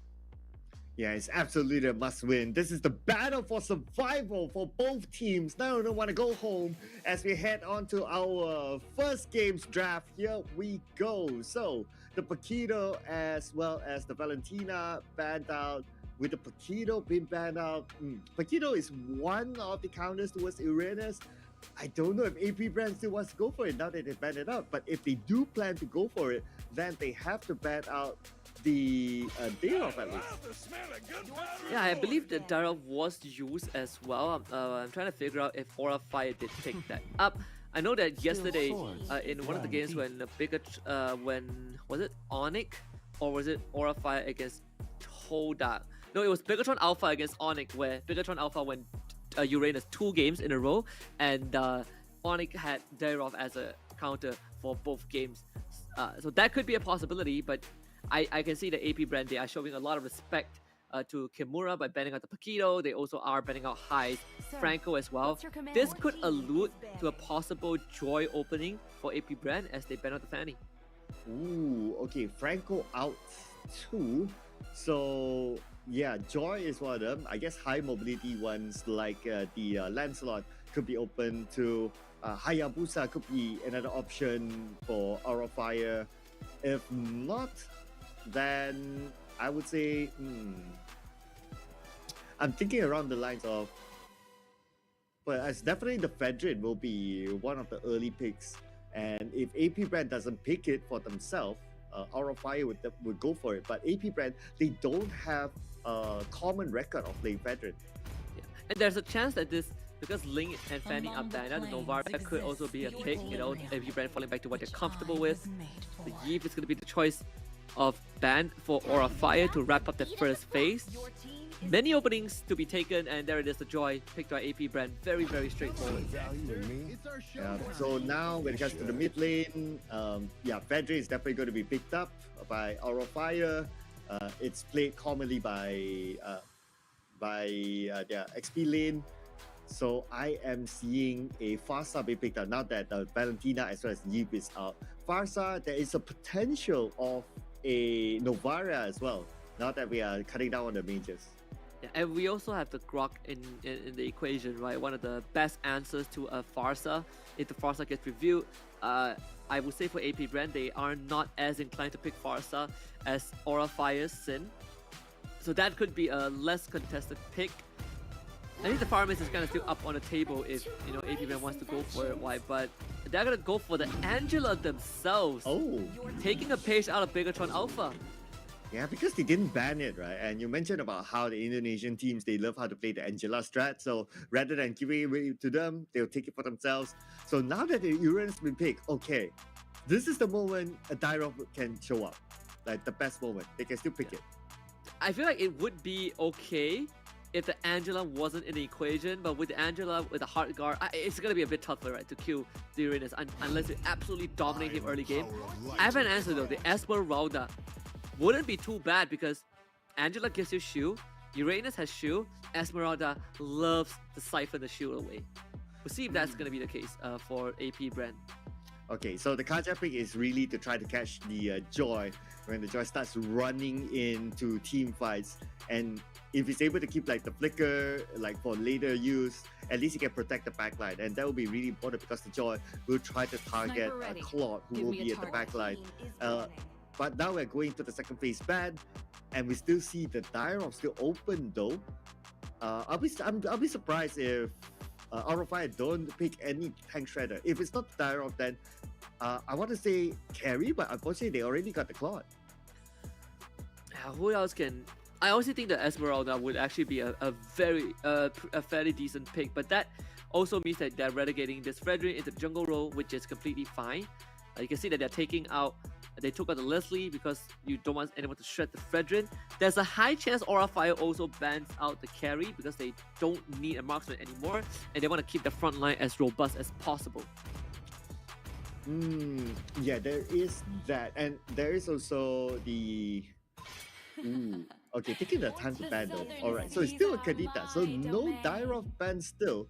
I will be surprised if Dyrov is not being played. Because yeah, you can move the Fedrin into the jungle, Dyrov goes to the XP lane and go with a 1v1 matchup with Uranus, just pushing him back and drop that. Even if Uranus chooses to like cut the wave, he can just turn back and either he goes onto the Uranus, just pokes him directly, or he goes in and cut the wave himself as well. Dyrov is pretty flexible in doing that. So Aura Fire bans the Grok. They're still missing a mid laner, so this could be a faster mid lane still. The final bet is going to be the Esmeralda. There we go. AP BREN reading it correctly. I think the Esmeralda would have really ruined the plans of AP BREN because you just take away what Angela and Uranus are good at. Aura Fire, they're going to get the Farsa for Sin. The Grok ban is very telegraphed of it. So far, Aura Fire is still playing within the confines of their comfort.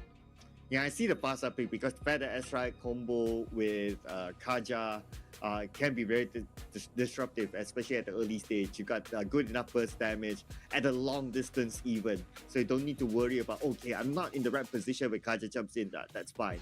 So now they can still pick an XP lane or a jungler, but if they do either one of that and they go for Dyrov, that means they will be sacrificing mobility instead. And that will be a risk of trying to catch the Joy then. AP gonna take for themselves. They're still looking for a potential jungler and marksman. I mean, there's the Beatrix available, and there it is. The Beatrix and the Rome actually will be the Minotaur. So we do see the Angela mid, just like what Bigatron Alpha did earlier on. I do love what AP BREN has. Beatrix is one of Super Marco's best hero as Aura Fire. They're gonna lock in the Terizla to finish things off. So this is gonna be a jungle Fredrin. I mean, how do you feel about the drafts? Ooh, a lot of mobility on AP BREN and they have Uranus that will be very disruptive. But the good side about Aura Fire is that they have a lot of team fight stuff. So you got the Terisla who can open up the fight as well, or you have the Kaja who can open up the fight. You have good follow-ups from Claude, good follow-ups from the Fasa. So I think they're going to go for more team fights instead. But they need to be aware of AP BREN just being annoying, like cutting waves or going for, I wouldn't say split push, but at least cutting waves to just try to dominate a certain lane. There's not much ways to stop the Uranus in this game. I suppose with the Terisla it's not the worst, right? But in terms of cutting wave, Uranus, he won't face as much resistance in this game. We see the thumbs up from both AP BREN and Aura Fire, which means that we are getting locked and loaded to head into game number 1 between AP BREN and Aura Fire. The El Clasico, the Wild Wild West, the final showdown, the last ride, one best of 3 to determine who makes it to top 6. Okay, here we go. Keep your eye on the SP lane. I really want to know how FlapTZ is going to play, or how Aura Fire is going to deal with FlapTZ during the laning phase. Because when he hits like what, level 3 or level 4 especially, he can start going backline, he can start going into the base, and we have seen that multiple times. He can cut 2 waves at the same time in a certain position, and that allows him to scale even further. Oh, yeah, Kimura, he might go down to flicker forward and knock up on up Kimura! No way, he just walks out like that. That's 2 for the start of Aura Fire. I mean, Kimura surviving. Brave Smite heal, his passive damage reduction at low health. That is unfortunate for AP BREN. That was insane from Kimura. Unfortunate for AP BREN, but that was insane for Kimura. Like, he really trusted his teammates to come follow up to him, and he has measured the amount of damage that he can take all at once. By the way, they blew 2 flickers just to kill him, and they could not. Kautizi in the meantime, level 4, trying to run after the high, does have the ultimate to work with. High's going to flicker over the wall. Kautizi just could not get the finisher. As Sin shows up, I mean, Aura Fire off to a great start. And this does give a bit of problem to FlapTZ, right? He's 1 level behind. Kimura's going to have the items to deal with, and now he can really start pushing back on this Uranus. Okay, so now with Kimura having a bit of an advantage, we can see him using his first blood advantage to push back FlapTZ. Now, FlapTZ is being pushed back. Not only that, Kimura has backed up from Van, who has joined him at the top. So they really want to lock down the Uranus, not letting him play the top lane like his playground. Yeah, and you can see they're just gonna do it in tandem, right? Both, both Van and Kimura working together. Van's gonna start on the turtle just a little bit. AP BREN will see this happening, but not that easy to get close to BREN. Not when Kimura is around. Forcing the flicker for few already. He's gonna go for the recall. Turtle is pretty much gonna be going to Aura Fire, no contest. Oh yeah, great start here. They not only got the 2 kills with the first blood, they also got the first turtle as well. So far so good. But keep your eye on the top. We see a little bit of a skirmish here as they try to steal away the purple buff. And yes, they did. Van, they didn't want to secure it. Again, another mini win for Aura Fire. Yeah, and the fact, the fact of the matter is, Kautizi is not even there contesting. He was at bottom lane trying to fight for a gold crab. So this purple buff, unfortunately, is just not going to, be in his favor. And Aura Fire actually, having a minor advantage over this game. 1.7k for lead. It's gonna keep on increasing. 2,000 in just a little bit. Good news is that AP BREN, they're able to stave off the snowball, right? Aura Fire cannot convert the lead so far. But you know what? The one thing that we learned from AP BREN's first game today is that it doesn't matter how you start. It matters how you end, or matters how you finish. So yes, nice lead here for Aura Fire, but they need to keep out the momentum to the end because anything can happen from what we learned. Oh yeah, absolutely. We have already witnessed some crazy series today, right? This is probably the best way to end it all. Ogwen, gotta be careful. Van's gonna chase after him and force him out of the jungle. What AP BREN has been playing is that they play towards Super Marco a lot, right? You want to make sure that this Beatrix has a good time. And so far, it hasn't been looking good because you're not supposed to be... Kabuki isn't supposed to have so much freedom. This matchup is Beatrix's favorite, and yet Kabuki is ahead. Okay. FlapTZ now doing what Uranus does, cutting the back wave And he's just doing okay. Now that he has gained like a good amount of levels, probably good amount of items from the cut of the wave. So he's joining on to the team fights now. But they need to regain back their jungle because it's been invaded by Aura of Fire from the start. Looking for the purple buff again. Easy doing his best. Crazy trap even used by Van. The purple buff actually goes over to Phil, who deals with the hard wave. Now Van is trying to disengage. Kimura caught out. Flicker to safety. Flicker from Oakwood with a Minoran raid and instantly Sin uses the feather airstrike onto all three of them. AP Brand still finds the kill onto Kimura, and Van is gonna be next. Has no combo points to use that ultimate. He's gonna be brought down as well. The Divine Judgment onto Kautini. Not enough damage to finish him off, and AP Brand walks away with 2 kills. Phil still going. Kabuki shows up with a Blazing Duet, gets knocked up instantly by Ogwen. There will be 2 for AP Brand. Oh, the turret was actually targeting onto Kautini, but somehow he managed to get away from that last shot just by the last tick of health. And with that, they managed to even up the numbers. At this moment, AP Brand have a little bit of a leeway in terms of gold against Aura Fire. And you know, probably the best case scenario, right? You even up the scoreline, you even up the net worth of both teams, kind of making up for a slightly unlikely early game. And of course, for everyone watching, we do want to get your feedback with us as well. Just like how High gonna get the Divine Judgment that is not gonna finish off Super Marco, unfortunately. But yes, do share your feedback with us using the link down below, bit.ly/SPS MLBB-EN. Let us know what you like or what we can improve on so that you will continue to enjoy our broadcast for Mobile Legends Bang Bang. We would love to hear your thoughts. Yeah, enjoy, just like what literally Joy is doing right now. Just being a nuisance towards Van, who invaded their jungle. And now Sin as well as Kimura is here to back him up. And there we go, pick up forward, Ogwen with an arc. Van couldn't get the ultimate off. He's gonna go down to Slap TZ. Kimura with the penalty zone, getting onto 3 of them, locking them into place, but he's the one trapped with them. And once more, Kimura somehow escaped with a sliver of health. Better airstrike was used again. High knocked up into the air. Kautini running on top of him and electrocutes him to the grave with the help of Phil. That's 2 more for AP Brand. Super Marco getting the snipe with Kimura won't get him off. So once more, AP Brand finding 2 kills. Okay, but they're not done yet though. Kautini going all the way to the back. Kimura needs to flicker away to safety, but Kautini, he's not done yet though. Okay, Van is in between Owen as well as Kautini, but they decided to disengage. This is AP Brand slowly winning these skirmishes and just, Ogwen is creating so much opportunities for his team just on his Minotaur. Meanwhile, on the other end, Kabuki free farming.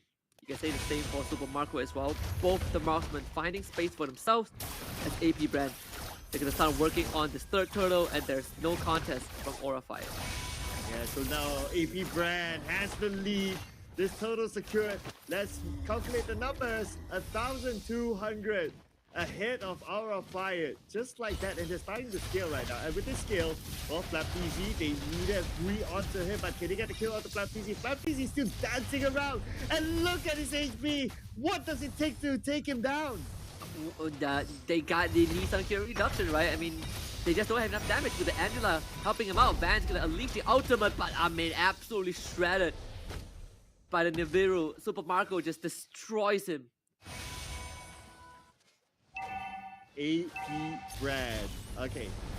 Looking over at the items, it does look like, okay, Dom Ice, definitely a must-have, considering they're going up against the Uranus. But they, on the side of AP Brand, they also need a Dom Ice for themselves because there's a Terizla who can be really, really tanky. But they seem to be saving that for later, not to bother about the Terizla just yet.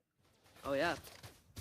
Kautini is having a field day, just running in the back line of Aura Fire, who are trying to defend this tier 1 mid as best as they can, and so far they will be able to hold the structure, but at the same time, if you're clumping up S5 so early on, you are essentially giving space up on the rest of the map.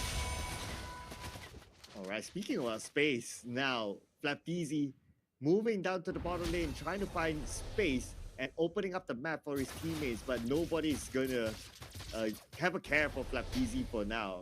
It's just not going to be worth it because they don't have the damage or the type of heroes to be able to take him down.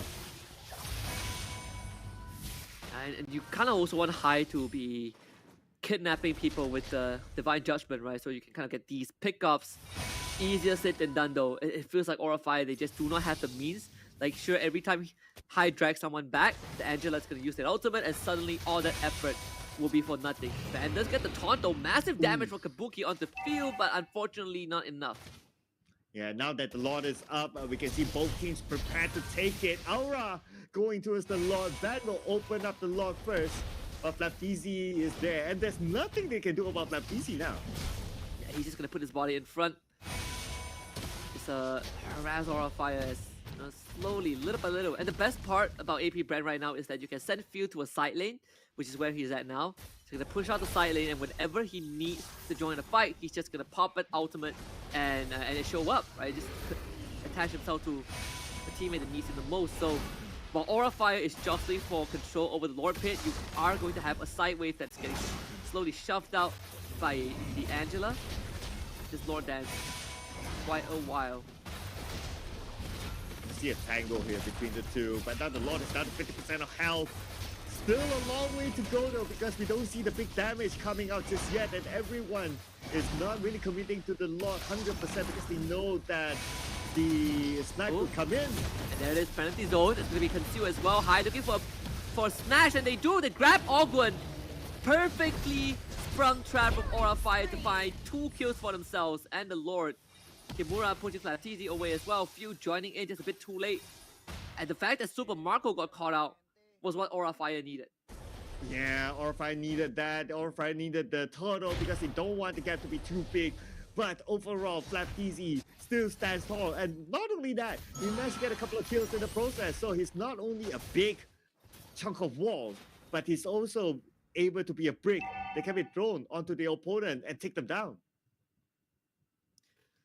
Yeah, Aura Fire, they do have a silver lining with just the Lord. So AP BREN will have to defend against that. So oddly, it's definitely a slightly slower game, right? Slightly odd. AP BREN, I do not believe I had seen them run this Angela Joy before. I think they definitely are, you know, learning a little bit from what Bigatron Alpha has brought to the table. But so far, both teams are kind of at a stalemate.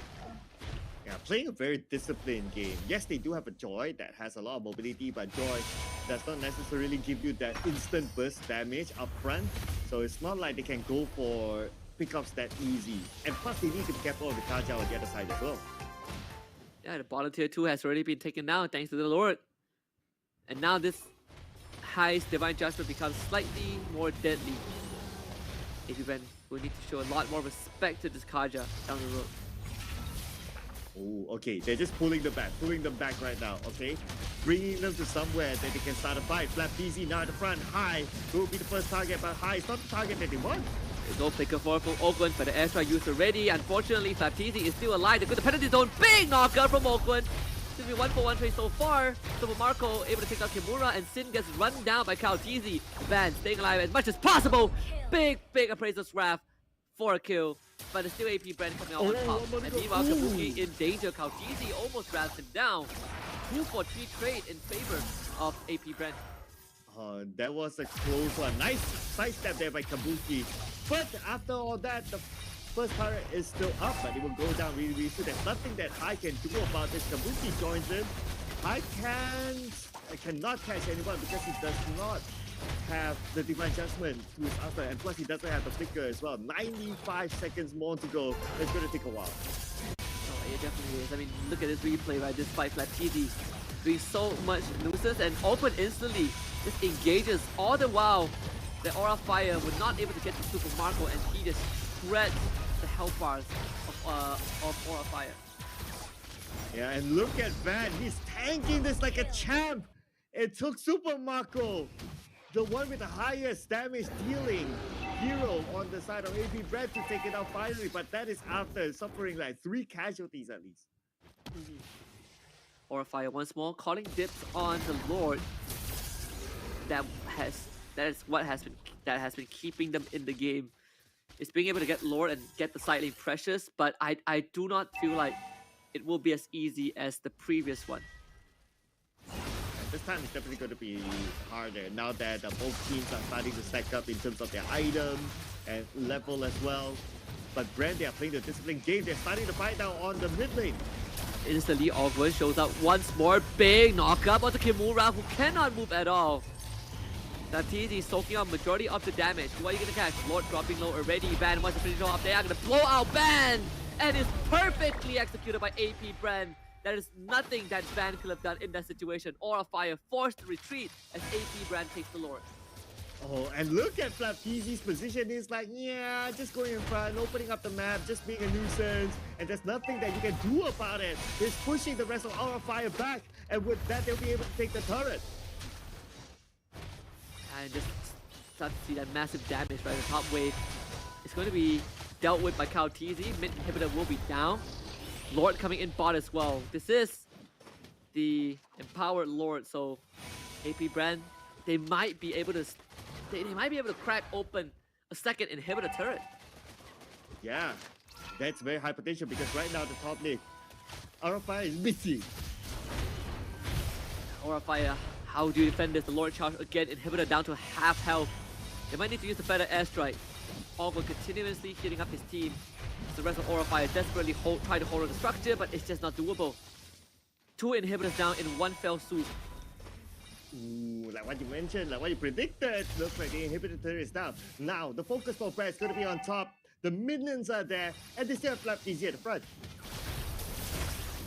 And Kimura just solo defending by putting his body in front. They will be able to hold his structure.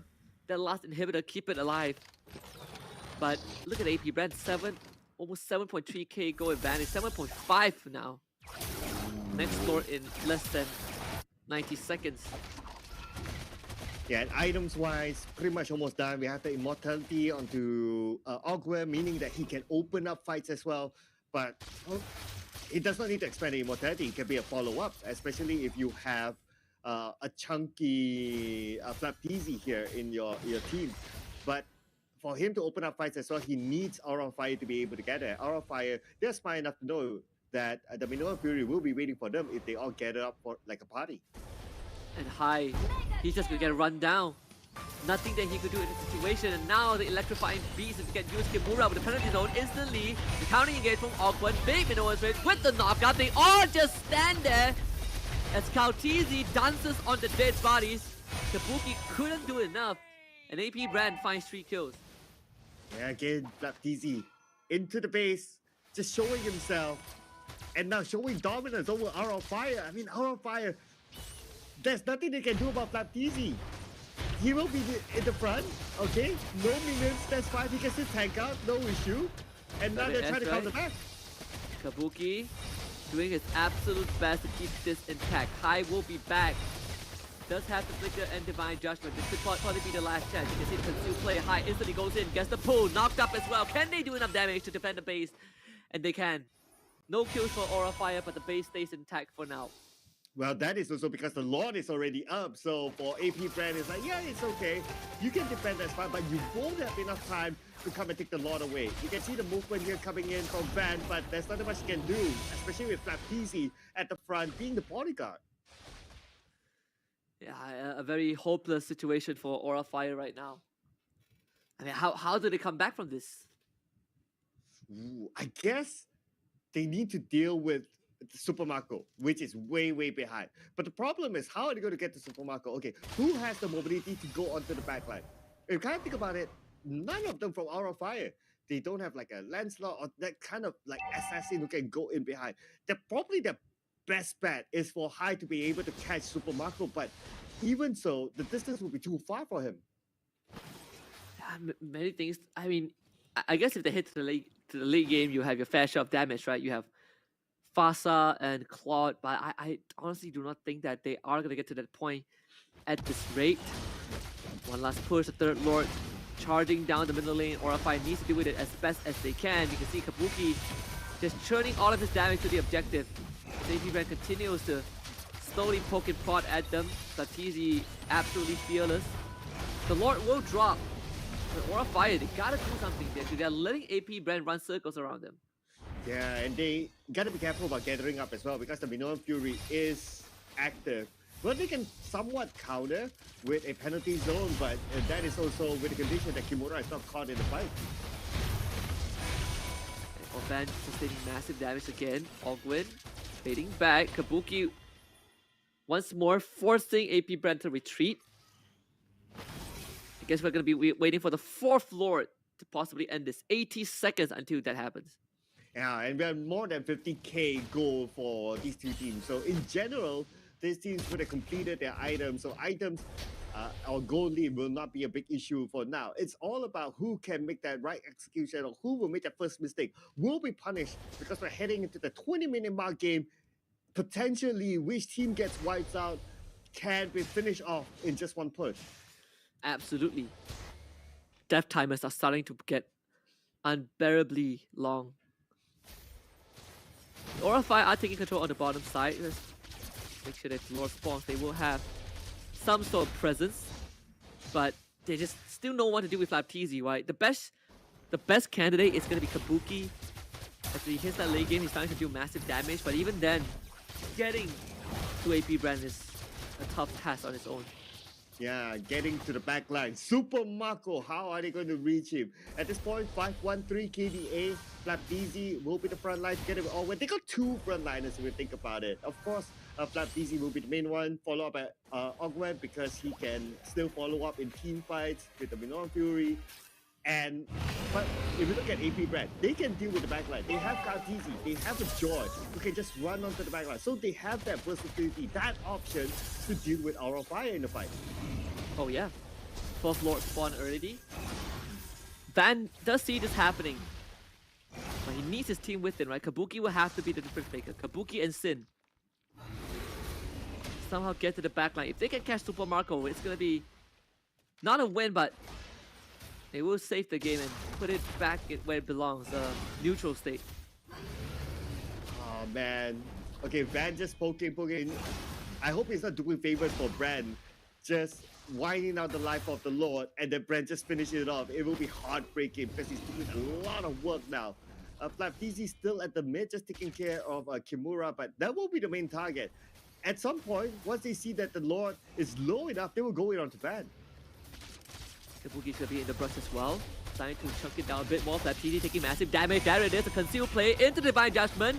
Not enough to catch KarTZ. You have the hard guard on top of him. KarTZ now to jump back in. Can they secure the lock for Aura Fire? He needs it, but no! KarTZ! Oh, the hero for AP BREN steals everything from Aura Fire. Now Aura Fire gonna win this. Kabuki needs to go massive on this plot. Blazing towards still in hand. Kabuki, can you save the game for your team? FlapDZ taking massive damage, losing in terms of health. AP BREN, they already lost Ogwen, but Aura Fire decides that this is not the fight that they want to commit to. Well, they lost Ogwen, they lost the tank, that's fine. They still have FlapDZ as the main tank, so it's not going to be an issue for them. Unfortunately, the purple buff will not be secured by Van. And now, for AP BREN, they can march in together with the Lord. Could be the final push. Kimura needs another 20 seconds to be back on the Terizla. All 3 lanes are getting shoved in. The Lord down mid. They will have to deal with that first. Kabuki doing as much damage as possible, but he's going to be pushed back by KarTZ with Angela on top, and they're just going to try and run it down. AP BREN trying to force the end. Kabuki is going to be there. The Lord dropping low, blazing to wet unleash as well. Crystal still fairly healthy. The Lord has dropped, but it's going to be mega Q3 for KarTZ as he runs out Kabuki. The Angela keeping him alive for so long. Kabuki is still alive. Aura Fire is still alive in this game. Somehow Aura Fire managed to defend this, and now they need to clear out the minions. But that was a great move by KarTZ going onto the back line to catch High because High was slow. He was about to go back. And now Kabuki, look at the amount of damage taken as well as dished out by Kabuki. And the Feather Airstrike just to keep AP BREN back, only temporarily. Kabuki has no Blazing Duet right now, so if there's no Blazing Duet, then it's harder to clear the wave. That thing just came back off cooldown. Aura Fire, they have potential opportunity. KarTZ concealed up. Watch out for Sin. Awkward straight in with the knockup. Instantly taken out by Sin, but they're gonna try and run circles around Aura Fire. Sin back in the fountain. Dies in this fountain of all places. Kabuki pushing Kautisi back. As the rest of Aura Fire try to keep the base alive. Kimura barely surviving. Van and Civil Phelps. Kabuki going huge. Few down low. Kabuki still firing away. And Aura Fire again keeping AP BREN away from their base. Oh, Kabuki cannot continue on firing because he needs to defend his base. Oh man, this is hard for Kabuki. He wants to get the kills, but he can't because the base isn't being invaded by the minions. And now again, another reset time for AP BREN. But let's watch this replay for the previous fight. I mean, look at Sin, right? This guy just dies in front of his fountain thanks to the love waves from Few. So unfortunate. That he probably could have went for more chase if this Farsight was still in the game, but she will respawn just in time for the Lord to respawn as well. The 5th Lord of this game. Surely if AP BREN gets it, there's no way Aura Fire will be able to defend against it. Oh, they have to make a choice now. If they want to go in for the Lord, they need to be careful of the wave. So this is where it's a very difficult choice for Aura Fire. What are they going to do now? But they cannot lose the Lord. If not, they risk losing the game as well. But Kimura now is in trouble. Suppresses himself. Kabuki from the side lane, but now Kabuki will be chased away. Yeah, not enough. Even with the Trunken, they get the drag onto Awkward, but Kabuki needs to go massive. The placing to wet, not doing enough. And Kautisi just finds the opening and electrocutes him. Super Marco with the flicker, just the 3rd, and this game has finally concluded. There's nothing left in the tank for Aura Fire. Sin wasn't even in the fight because the base was under danger. And Hai, what can you do against the full force of AP BREN? They're gonna let the minion wave push in. Everyone is dead for almost a minute. One last artillery strike from Sin. Nothing can be achieved. And AP BREN looking to close this out. Sin dies to Super Marco. And game 1 in the hands of AP BREN. Oh, the defense from Aura Fire really buying a lot of time towards the end, but to no avail. They cannot even come out of their base at some point, so it was really difficult for them. AP BREN, as long as they don't make the mistakes, they'll be okay. And what we learn again from this round is the Uranus. If you don't have a tank shredder, there's almost no way to take him down. Yeah, absolutely. Nothing, right? It was such a tough game for for Aura Fire to kind of hold because they didn't have enough damage, and we saw a lot of maneuvers from Hai to try and drag and kidnap the members on the side of AP BREN. Even then, it wasn't enough. And Kabuki, you can see that this guy, he was doing he's used every single resource, but the claw just couldn't do enough. Yeah, they were very dependent on Kabuki towards the end to deal the damage. And the moment Kabuki was taken out, and they know, and for AP BREN, they know they need to somehow target the Kabuki. They need to take the advantage. And when Kabuki was coming from the right lane through the jungle to the mid to join in on the fight, he was caught off position. And AP BREN, they took advantage of it. They know the moment they got the kill, that's it. They can end the game. Because AP BREN was the only one standing between them and ending the game since AP BREN, since Kabuki is the one to clear off the lane. Yeah, it's such a rough game. I mean, look at this, 23-8, Aura Fire. They got to a pretty decent start, the unfortunate deaths of 2 members of AP BREN early on when they tried to go for Kimura, but the rest of the game, it was almost as if AP BREN never fell behind. Yeah, although it took a long time for them to end the game, right? 25 minutes and 51 seconds, but AP BREN, for 80% of the time, they were in control. Maybe during the start, Aura Fire tried to be in control of the situation by ganking onto AP BREN at the top lane where Uranus was at.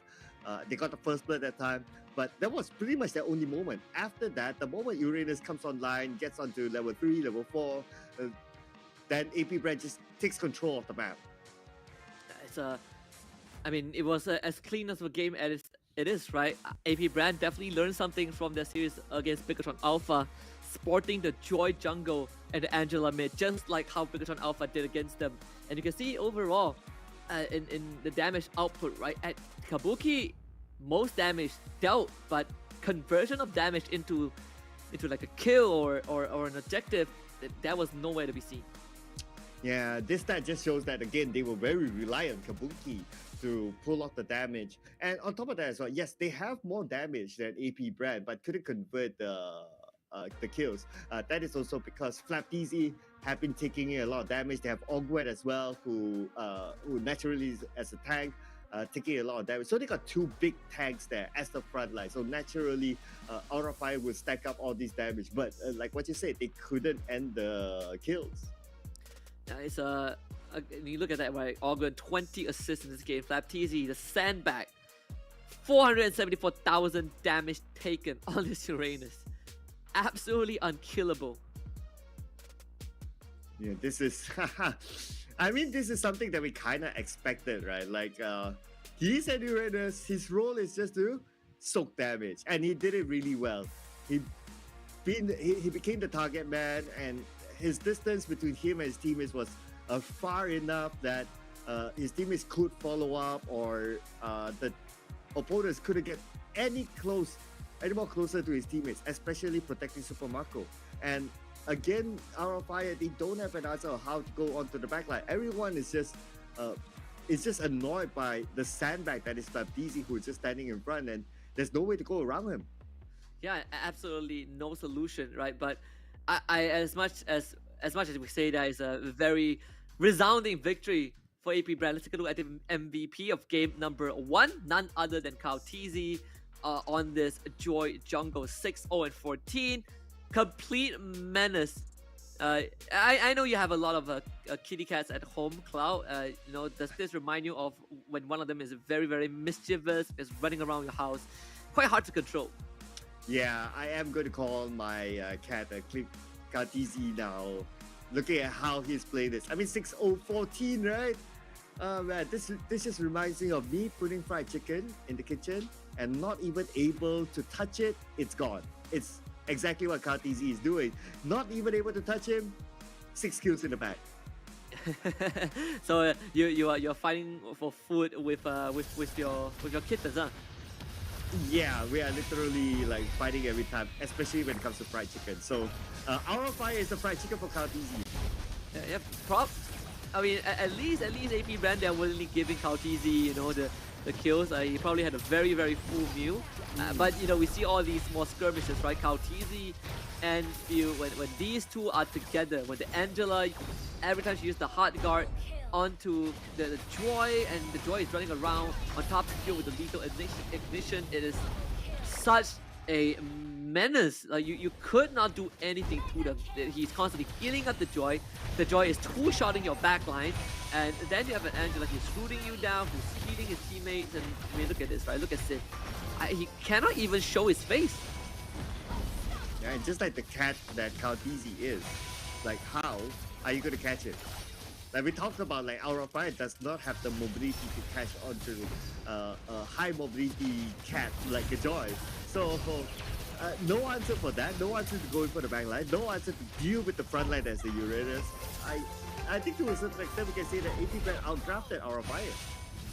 Yeah, you can even.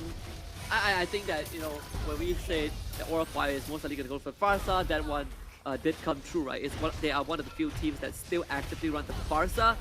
But in this case, I mean, AP Brand, they have just found the best possible answer, with this Joy Angela. And perhaps you might see AP Brand just adapting a little bit to the Indo meta, right? You are, assimilating what you learn in the Philippines, in your own local region, with what other regions are doing. So it's kind of a breath of fresh air to see AP Brand take this first game. Yeah, so AP Brand, well, coming off a loss now, at least starting this round with a win. But if we learn something from the previous series, AP Brand did win their first game, just saying. And then after that, we know what happened. So hopefully AP Brand is not haunted by that nightmare still, and they can maintain the level of consistency that they have in this tournament or in this series so far. Yeah, I mean, if you can smash your opponents 23-8, I'm pretty sure that the previous game did not affect you at all, right? In fact, I feel like they probably got inspired by Bigatron Alpha because they ran the exact same thing that Bigatron Alpha did. True that. I mean, I'm just trying to find that balance, right? But Aura Fire ain't no pushover team. Let's not forget about that, right? 100%. So, yeah, that is why they are still in the running to get into the top 3. So for AP brand, they need to maintain that level of mentality, that level of discipline, because anything can still happen with a team like Aura Fire. I do hope that Aura Fire can push us to a game 3. I think that they definitely would, they have some need of adjustments. Looking at the middle lane, right? Most importantly, I think one of the heroes that was completely ignored was the Farmers. I know that Aura Fire and AP brand, they have very different approach to the game. Just now we talked about Bigatron Alpha against AP brand. We said that the Angela is a very, very big problem, and AP brand didn't really deal with it. And now they decide we're gonna embrace the darkness. In this case, embrace the Angela. We'll see if Aura Fire, considers that in the ban list. But before that, we are going to go for a short break, and when we come back, it could be the one last game that AP brand needs to make it to top 6. Stay tuned.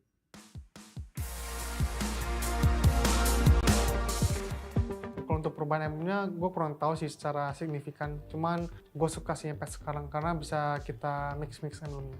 Yang pasti sekarang tuh emblemnya lebih seru dan bervariasi lah. Tergantung player ya. Contoh kalau kayak dia main satu hero, pasti kadang tuh hero-nya bisa emblemnya berbeda tergantung gameplay dia seperti apa. The new patch consists of new emblems which you can use 2 emblems at the same time, like Killing Spree, and at the same time you can use Weapon Master. This patch is really good for those players who like to explore like me, and I really like it. គាត់ថា emblem ថ្មីគឺបានផ្លាស់ប្ដូរច្រើននៅក្នុង patch ហ្នឹងដោយសារតែពេលដែល emblem change frame គឺខ្ញុំគិតថា assassin OP. Dihapusnya emblem jungle itu bikin tank jungler tuh jadi semakin menurun lah picknya. Terus juga ada emblem baru namanya yang basic common itu buat pengganti emblemnya jungler. Lebih kreatif sama fleksibel aja sih. I would say now because of the new emblems, heroes that are not able to be played last patch, we are able to bring it out now because of the different types of emblem that we can use on the heroes, and because it's very versatile right now. Dia agak hybrid lah sebab kita macam boleh fleksibel lah nak pakai emblem mana. Walaupun kita pakai match, kita boleh juga pakai emblem assassin contohnya.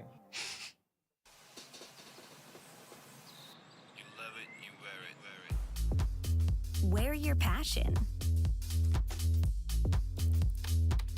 Share your passion. Wherever, whenever. Gaming is a lifestyle. Get your merch at shop.eslgaming.com.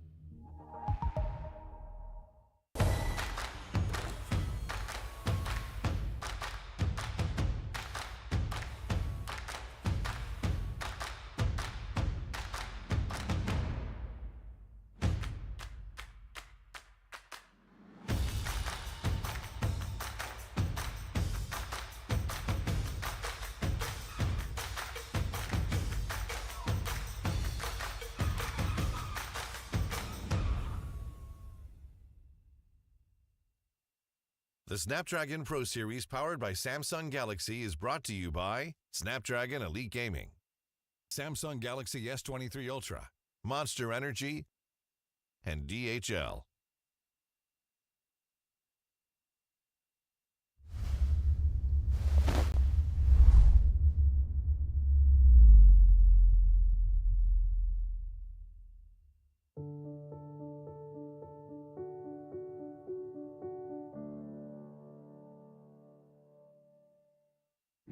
Minat dengan game ni first kali bila abang ada bagi tahu, dek jom kita pergi cyber cafe nak. Lepas tu daripada situlah kita orang selalu cakap dengan mak kita orang nak pergi surau lah, kita orang nak pergi sekolah lah, kadang-kadang ada koko ke apa. Tapi kita orang sebenarnya pergi kepada cyber cafe untuk bermain game lah. Dia keluar rumah macam biasa pakai baju uniform apa semua, tapi dia tak pergi sekolah. Dia pergi duduk kat sisi. Dia ponting lah kiranya kan. Dek, ingat tak dek masa kecil-kecil dulu? Asyik nak pergi terawih je. Rupa-rupanya bukan pergi surau, bukan pergi masjid.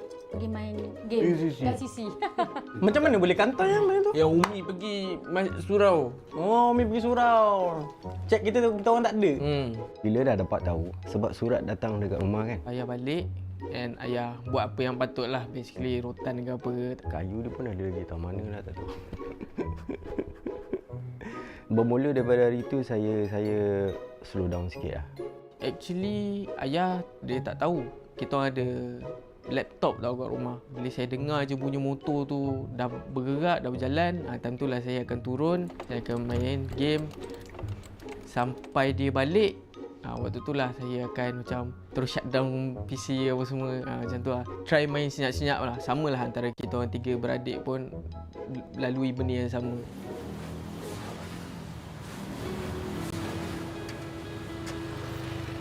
Waktu dia sekolah dulu, dalam masa yang sama dia tolong jugalah bantu.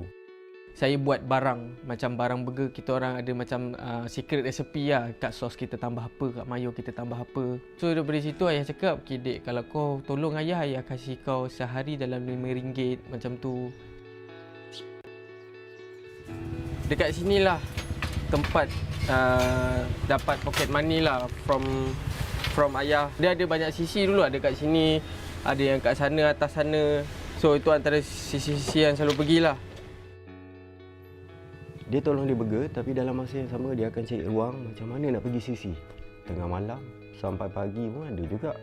Saya tahu. Tapi nak marah pun nak buat macam mana kan. Bila kita suruh dia buat kerja, dia buat. Jadi kita tak marah dia. Dia tak ada, nantilah, tak ada. Dia okey, dia macam tu. When he was younger, dia agak kelakar orang dia.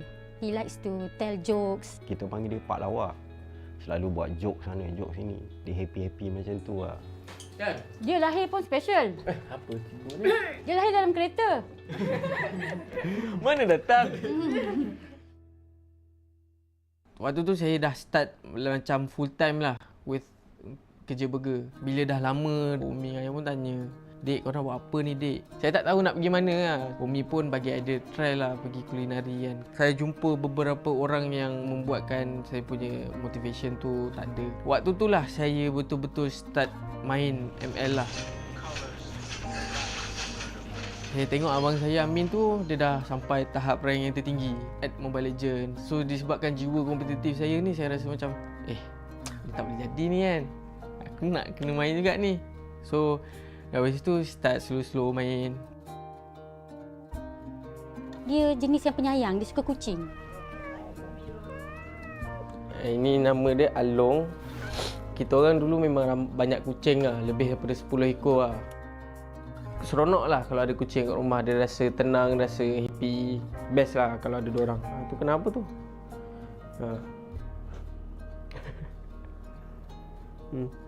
Tos.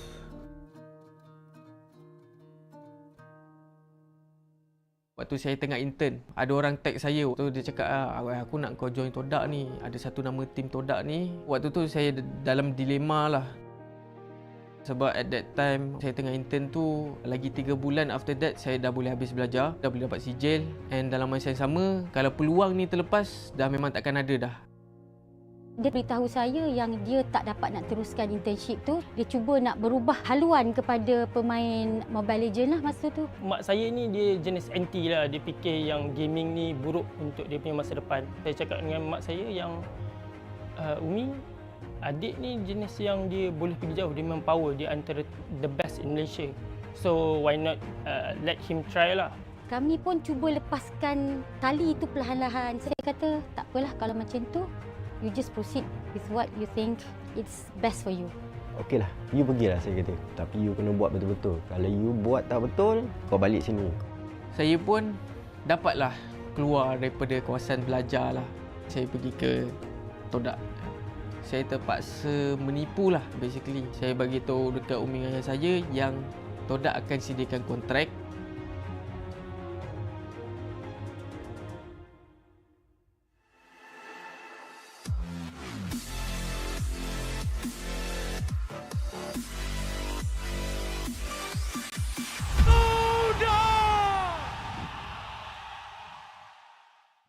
Permulaannya macam mana kita orang dapatkan kontrak is kita orang nak kena lepas that task, iaitu task kita orang kena lepas ataupun dapatkan top 3 lah untuk Todak Fest 2019. Sampailah satu tahap kita orang kalah game yang kedua. So kita confirm bubar lah. But actually benda ni Asia dia cakap dengan saya, aku still nak engkau dalam Todak. So biarlah diorang bubar pun aku nak kekau dalam todak. Saya stay dekat gaming house, saya tak pergi mana-mana. Dengan lagi beberapa orang ni, kita orang tak ada makanan kat situ. Dia pernah telefon saya tak tahu dia tak ada duit ke apa kan. Dia kata dia nak pizza. Saya orderkan dia 2 kotak pizza. Dia makan dengan kawan dia 2 orang, large pizza. Actually pasal yang kontrak tu, saya bagi tahu diorang selepas beberapa tahun punya cerita. Saya sikit pun tak komplain apa-apa tentang that struggle that I've been through. Saya bagi tahu umi ayah saya waktu dalam kereta, random things. So waktu tu lah saya baru cerita mana datangnya, kenapa tiba-tiba adanya suruh order pizza datang ke rumah. Yang pertama reaction is diorang shock lah dengan apa yang saya dah bagi tahu diorang, sebab diorang tak expect saya akan buat macam tu and saya boleh sampai ke tahap yang macam tu saya boleh buat kan. Ayah dia sampai menangis. Ayah dia kata tak sangka anak dia susah, dia kata tahu. Touching sikit lah. So sedih jugalah. Saya dengan family support dia lah. Sebenarnya semua ibu bapa mahukan yang terbaik untuk anak-anak. So that is the moment that it hits me hard lah.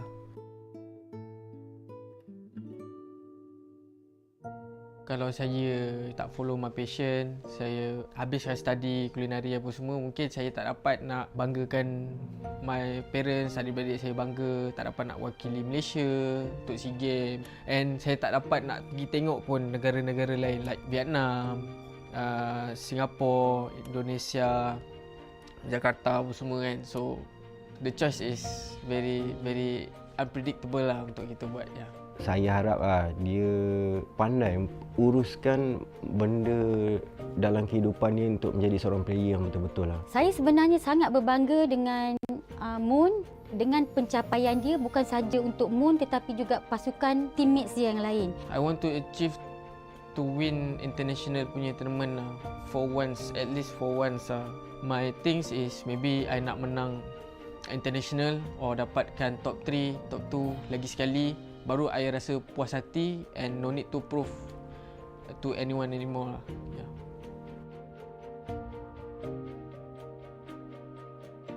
Saya Moon dan ini adalah cerita saya.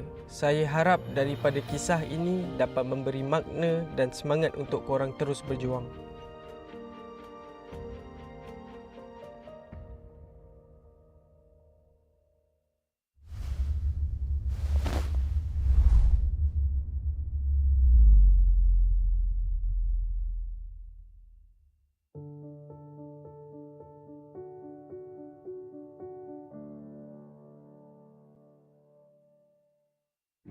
Minat dengan game ni first kali bila abang ada bagi tahu, dek jom kita pergi cyber cafe nak. Lepas tu daripada situlah kita orang selalu cakap dengan mak kita orang nak pergi surau lah, kita orang nak pergi sekolah lah, kadang-kadang ada koko ke apa. Tapi kita orang sebenarnya pergi kepada cyber cafe untuk bermain game lah. Dia keluar rumah macam biasa pakai baju uniform apa semua, tapi dia tak pergi sekolah.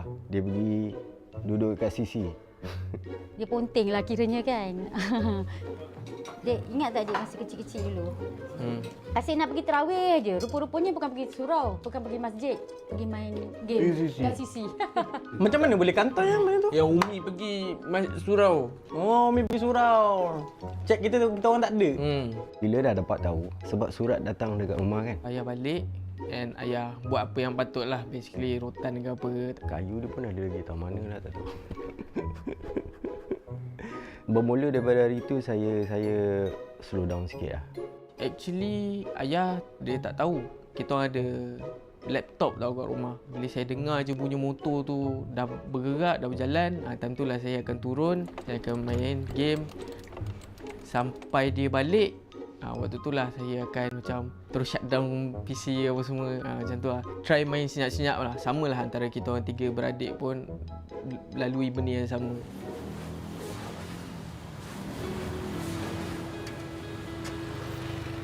Waktu dia sekolah dulu, dalam masa yang sama dia tolong jugalah bantu Saya buat barang, macam barang burger kita orang ada macam secret recipe lah. Kat sos kita tambah apa, kat mayo kita tambah apa. So daripada situ ayah cakap, okay dek, kalau kau tolong ayah kasih kau sehari dalam RM5 macam tu. Dekat sinilah tempat dapat pocket money lah from ayah. Dia ada banyak sisi dulu, ada kat sini, ada yang kat sana, atas sana. So itu antara sisi-sisi yang selalu pergilah. Dia tolong dia burger, tapi dalam masa yang sama dia akan cari ruang macam mana nak pergi sisi. Tengah malam sampai pagi pun ada juga. Saya tahu. Tapi nak marah pun nak buat macam mana kan? Bila kita suruh dia buat kerja, dia buat. Jadi kita tak marah dia. Dia tak ada nantilah, tak ada. Dia okey, dia macam tu. When he was younger, dia agak kelakar orang dia. He likes to tell jokes. Kita panggil dia Pak Lawak. Selalu buat joke sana, joke sini. Dia happy-happy macam tu lah. Kan? Dia lahir pun special. Apa tu? Dia lahir dalam kereta. Mana datang? Waktu tu saya dah start macam full time lah with kerja burger. Bila dah lama, Umi ayah pun tanya, "Dek, kau nak buat apa ni, Dek?" Saya tak tahu nak pergi mana lah. Umi pun bagi idea try lah pergi kulinari kan. Saya jumpa beberapa orang yang membuatkan saya punya motivation tu tak ada. Waktu tu lah saya betul-betul start main ML lah. Saya tengok abang saya Amin tu, dia dah sampai tahap rank yang tertinggi at Mobile Legends. So disebabkan jiwa kompetitif saya ni, saya rasa macam dia tak boleh jadi ni kan. Aku nak kena main juga ni. So dari situ start slow-slow main. Dia jenis yang penyayang, dia suka kucing. Ini nama dia Along. Kita orang dulu memang banyak kucing lah, lebih daripada 10 ekor lah. Seronok lah kalau ada kucing kat rumah, dia rasa tenang, rasa happy. Best lah kalau ada diorang. Tu kenapa tu?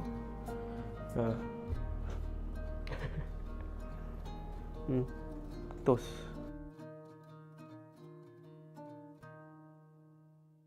Waktu saya tengah intern, ada orang tag saya. Tu dia cakap, aku nak kau join Todak ni. Ada satu nama tim Todak ni. Waktu tu saya dalam dilema lah.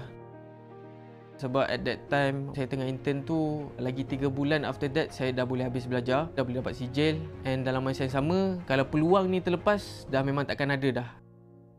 Dia beritahu saya yang dia tak dapat nak teruskan internship tu. Dia cuba nak berubah haluan kepada pemain Mobile Legends lah masa tu. Mak saya ni dia jenis anti lah. Dia fikir yang gaming ni buruk untuk dia punya masa depan. Saya cakap dengan mak saya yang Umi, adik ni jenis yang dia boleh pergi jauh. Dia memang power. Dia antara the best in Malaysia. So why not let him try lah. Kami pun cuba lepaskan tali itu perlahan-lahan. Saya kata tak apalah kalau macam tu. You just proceed with what you think it's best for you. Okey lah, you pergilah saya kata. Tapi you kena buat betul-betul. Kalau you buat tak betul, kau balik sini. Saya pun dapatlah keluar daripada kawasan belajar lah. Saya pergi ke Todak. Saya terpaksa menipu lah basically. Saya bagi tahu dekat umi ayah saya yang Todak akan sediakan kontrak.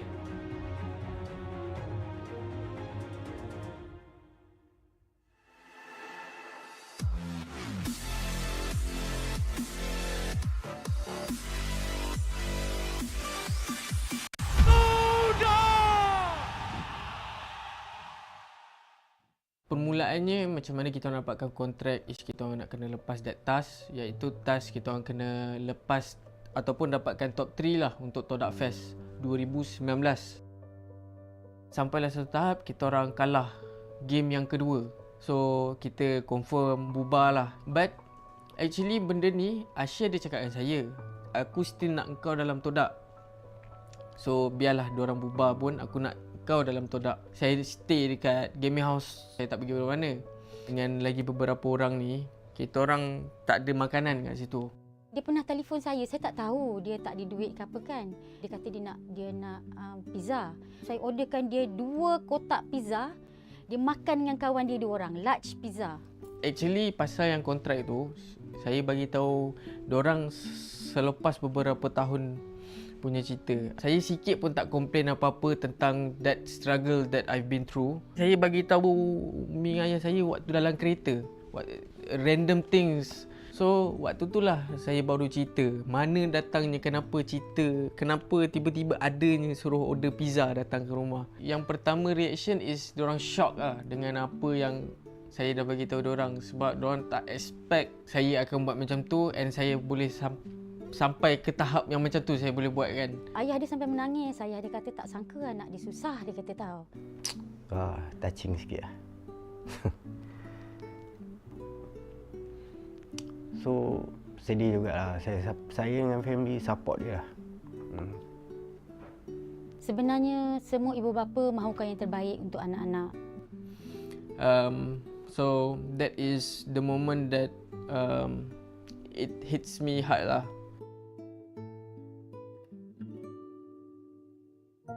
Kalau saya tak follow my passion, saya habiskan study kulinari apa semua, mungkin saya tak dapat nak banggakan my parents, adik-beradik saya bangga, tak dapat nak wakili Malaysia untuk SEA Games, and saya tak dapat nak pergi tengok pun negara-negara lain like Vietnam, Singapura, Indonesia, Jakarta apa semua kan. So the choice is very unpredictable lah untuk kita buat ya. Saya harap dia pandai uruskan benda dalam kehidupan dia untuk menjadi seorang player yang betul-betul lah. Saya sebenarnya sangat berbangga dengan Moon, dengan pencapaian dia bukan saja untuk Moon tetapi juga pasukan teammates dia yang lain. I want to achieve to win international punya tournament lah. For once, at least for once lah. My things is maybe I nak menang international or dapatkan top 3, top 2 lagi sekali. Baru I rasa puas hati and no need to prove to anyone anymore lah. Yeah.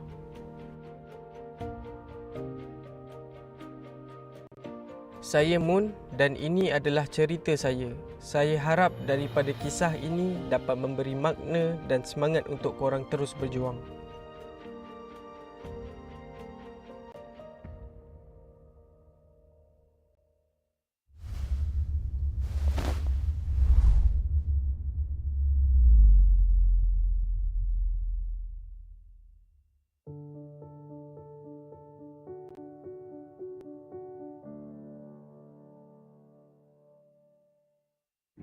Minat dengan game ni first kali bila abang ada bagi tahu, Dek, jom kita pergi cyber cafe nak. Lepas tu daripada situlah kita orang selalu cakap dengan mak kita orang nak pergi surau lah, kita orang nak pergi sekolah lah, kadang-kadang ada koko ke apa. Tapi kita orang sebenarnya pergi kepada cyber cafe untuk bermain game lah. Dia keluar rumah macam biasa, pakai baju, uniform apa semua, tapi dia tak pergi sekolah. Dia pergi duduk kat sisi. Dia ponting lah kiranya kan. Dek, ingat tak Dek masa kecil-kecil dulu? Asyik nak pergi terawih je. Rupa-rupanya bukan pergi surau, bukan pergi masjid. Pergi main game kat sisi. Macam mana boleh kantai yang main tu? Yang Umi pergi surau. Oh, Umi pergi surau. Cek kita orang tak ada. Bila dah dapat tahu, sebab surat datang dekat rumah kan. Ayah balik and ayah buat apa yang patut lah. Basically rotan ke apa. Kayu dia pun ada lagi, tahu mana lah tak tahu. Bermula daripada hari itu saya slow down sikit lah. Actually ayah dia tak tahu kita orang ada laptop tau kat rumah. Bila saya dengar je bunyi motor tu dah bergerak, dah berjalan, time tu lah saya akan turun, saya akan main game sampai dia balik. Waktu tu lah saya akan macam terus shutdown PC apa semua, macam tu lah. Try main senyap-senyap lah. Sama lah antara kita orang 3 beradik pun lalui benda yang sama.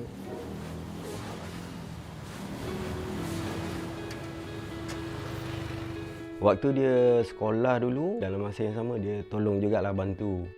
Saya buat barang, macam barang burger kita orang ada macam secret recipe lah. Kat sos kita tambah apa, kat mayo kita tambah apa. So daripada situ ayah cakap, okay Dek, kalau kau tolong ayah kasih kau sehari dalam RM5 macam tu. Dekat sinilah tempat dapat pocket money lah from ayah. Dia ada banyak sisi dulu, ada kat sini, ada yang kat sana, atas sana. So itu antara sisi-sisi yang selalu pergilah. Dia tolong dia burger, tapi dalam masa yang sama dia akan cari ruang macam mana nak pergi sisi. Tengah malam sampai pagi pun ada juga. Saya tahu. Tapi nak marah pun nak buat macam mana kan. Bila kita suruh dia buat kerja, dia buat. Jadi kita tak marah dia. Dia tak ada nantilah, tak ada. Dia okey, dia macam tu. When he was younger, dia agak kelakar orang dia. He likes to tell jokes. Kita panggil dia Pak Lawak. Selalu buat joke sana, joke sini. Dia happy-happy macam tu lah. Kan? Dia lahir pun special. Apa ni? Dia lahir dalam kereta. Mana datang? Waktu tu saya dah start macam full time lah with kerja burger. Bila dah lama, Umi ayah pun tanya, "Dek, korang buat apa ni, Dek?" Saya tak tahu nak pergi mana lah. Umi pun bagi idea try lah pergi kulinari kan. Saya jumpa beberapa orang yang membuatkan saya punya motivation tu tak ada. Waktu tu lah saya betul-betul start main ML lah. Saya tengok abang saya Amin tu, dia dah sampai tahap rank yang tertinggi at Mobile Legends. So disebabkan jiwa kompetitif saya ni, saya rasa macam dia tak boleh jadi ni kan. Aku nak kena main juga ni. So dari situ start slow-slow main. Dia jenis yang penyayang, dia suka kucing. Ini nama dia Along. Kita orang dulu memang banyak kucing lah, lebih daripada 10 ekor lah. Seronok lah kalau ada kucing kat rumah, dia rasa tenang, rasa happy. Best lah kalau ada diorang. Tu kenapa tu?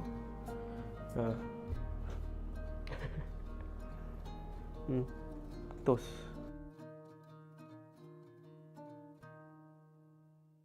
Waktu saya tengah intern, ada orang tag saya. Waktu dia cakap, aku nak kau join Todak ni. Ada satu nama tim Todak ni. Waktu tu saya dalam dilema lah. Sebab at that time, saya tengah intern tu, lagi 3 bulan after that, saya dah boleh habis belajar. Dah boleh dapat sijil. And dalam masa yang sama, kalau peluang ni terlepas, dah memang takkan ada dah.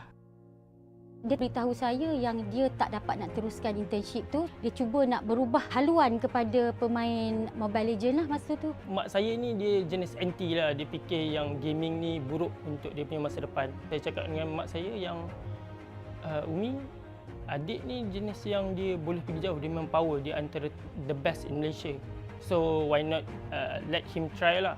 Kami pun cuba lepaskan tali itu perlahan-lahan. Saya kata tak apalah kalau macam tu.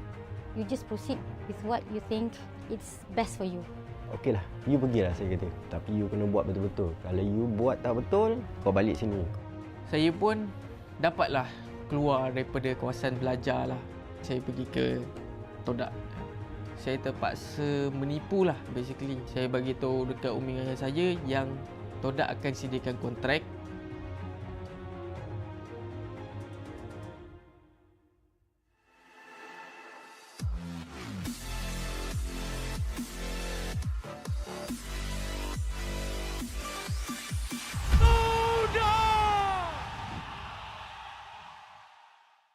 Permulaannya macam mana kita orang dapatkan kontrak is kita orang nak kena lepas that task, iaitu task kita orang kena lepas ataupun dapatkan top 3 lah untuk Todak Fest 2019.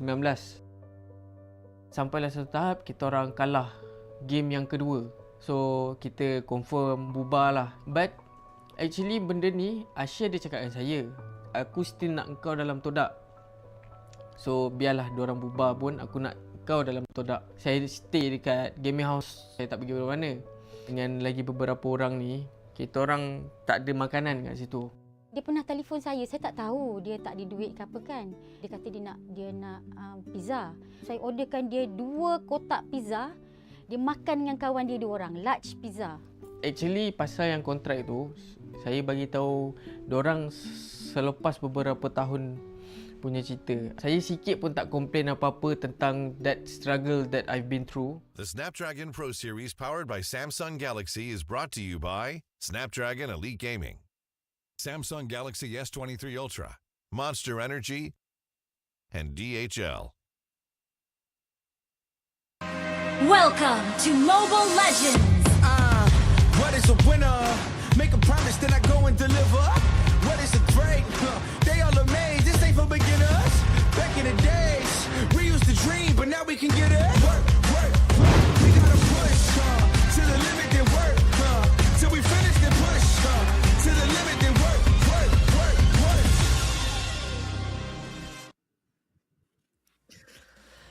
Welcome back to the Snapdragon Pro Series Mobile Legends Bang Bang Challenge Finals Group Stage Day 3. This could be the final game of this best of 3 between AP BREN and Aura Fire, because man, game number 1 was a walkover for AP BREN, and they're here with us. My name is Husky, and of course I have Sir Cloud with me.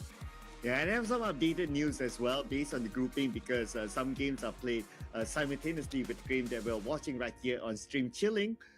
Unfortunately for Aura Fire, even though if they win this series, they would have enough points to move on to the next round. So because all the other series, while we were at break, Onyx winning 1-0, BTR winning 1-0 as well against their opponent. So basically all the top 3 teams, they have won. So they have created that gap. Oh yeah, and I think it's very, very unlucky for Aura Fire, right? Because they needed to have a perfect series, and that means they're not even dropping a single game. And unfortunately, like you said, that one loss kind of sealed their fate in the group stage. So it's fair to say that we are going to have all 3 Philippine teams in the top 6. But either way, for Aura Fire, as much as the journey has ended, I think you gotta put that at the back of your mind first, and actually put it away from your mind and actually focus on the task at hand, right? Because there is still a series to be played. Perhaps that if you want to go out, you want to go out with a bang. Leave a mark on AP BREN before your exit. Yeah, this is a playing for pride moment for them. So a little bit of a recap of whatever happened earlier on. So in game number 1, we saw that they have no answer to the Uranus. That's the one that they have no answer to the Joy, who was running around rampant and able to going on to the backline. They depended a lot on the Claude to dish out a lot of damage, which is Kabuki. But unfortunately, the moment Kabuki was taken out towards the end, the door is wide open for AP BREN to finish up the job.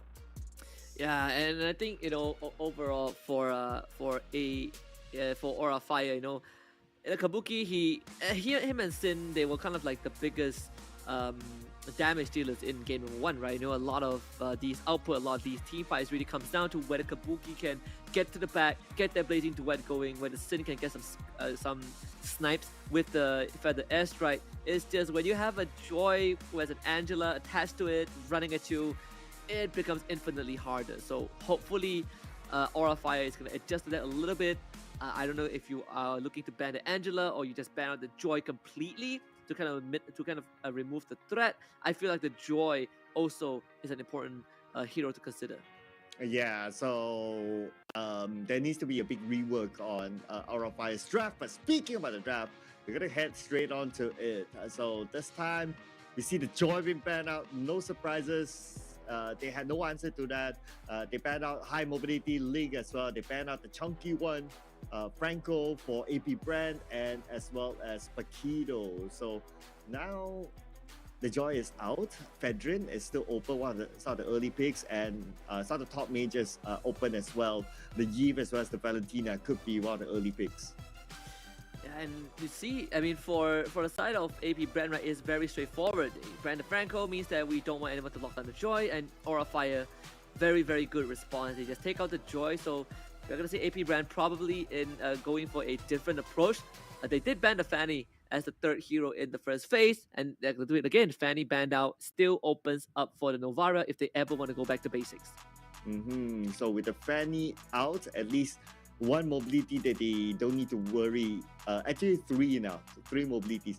But if you talk about the topic of mobility, the Lancelot is still open. We have not seen much of a Lancelot in this tournament. We can probably see a couple, but not that many. But one of the popular ones, so Fedrin is still in. Other than that, if you want to ban out the Marksman, may not be in this phase. But yeah, so I'm reminded again, the Angela now is starting to come into popularity. So now that Aura Fire is banned out, we won't be seeing it in use. Yeah, the Valentina slips through, right? And we haven't been able to see Valentina for quite a long time. So AP BREN basically getting a steal with that mid laner. And for Aura Fire, they're gonna go back to the standard opening, the Fredrin and the Claude. Yeah, basically they ban out whoever that have learned from the previous round. Both Angela as well as Joy was against them. Uranus will be an interesting one as well, considering that their first 2 picks, at least for Aura Fire, is not accounted to Uranus. But if they would have learned anything from the previous round, if you have an Uranus on the other side and you have not banned the Dairoth, or the carry, then it's still open to be counted.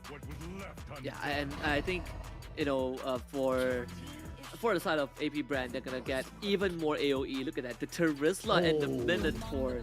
I mean, have fun trying to fight into them, right? With all these crazy crowd controls. I say that Valentina is still on the side of AP BREN. You can say the same for Aura Fire. They do get themselves the Eve, but you know, when you are a Valentina, you can also become the Eve if you want to. Yeah, now with the Yi pickup, so that means the Valentina will definitely have the real world manipulation in hand. So can you imagine this? Like penalty zone and come going in, and then you have the Minoan going in, and then you follow it up by a real world manipulation. It's just all out AoE. Team fight seems to be the name of the game for AP BREN this time. Yeah, it definitely feels so, right? Now for Aura Fire, what else? I think they have a lot of things that they need to kind of consider. In this case, we are seeing the Hayabusa ban out on the side of AP BREN. They're going to take out the Novaria as well, so they are worried that it might be a potential Novaria roam on the side of Aura Fire.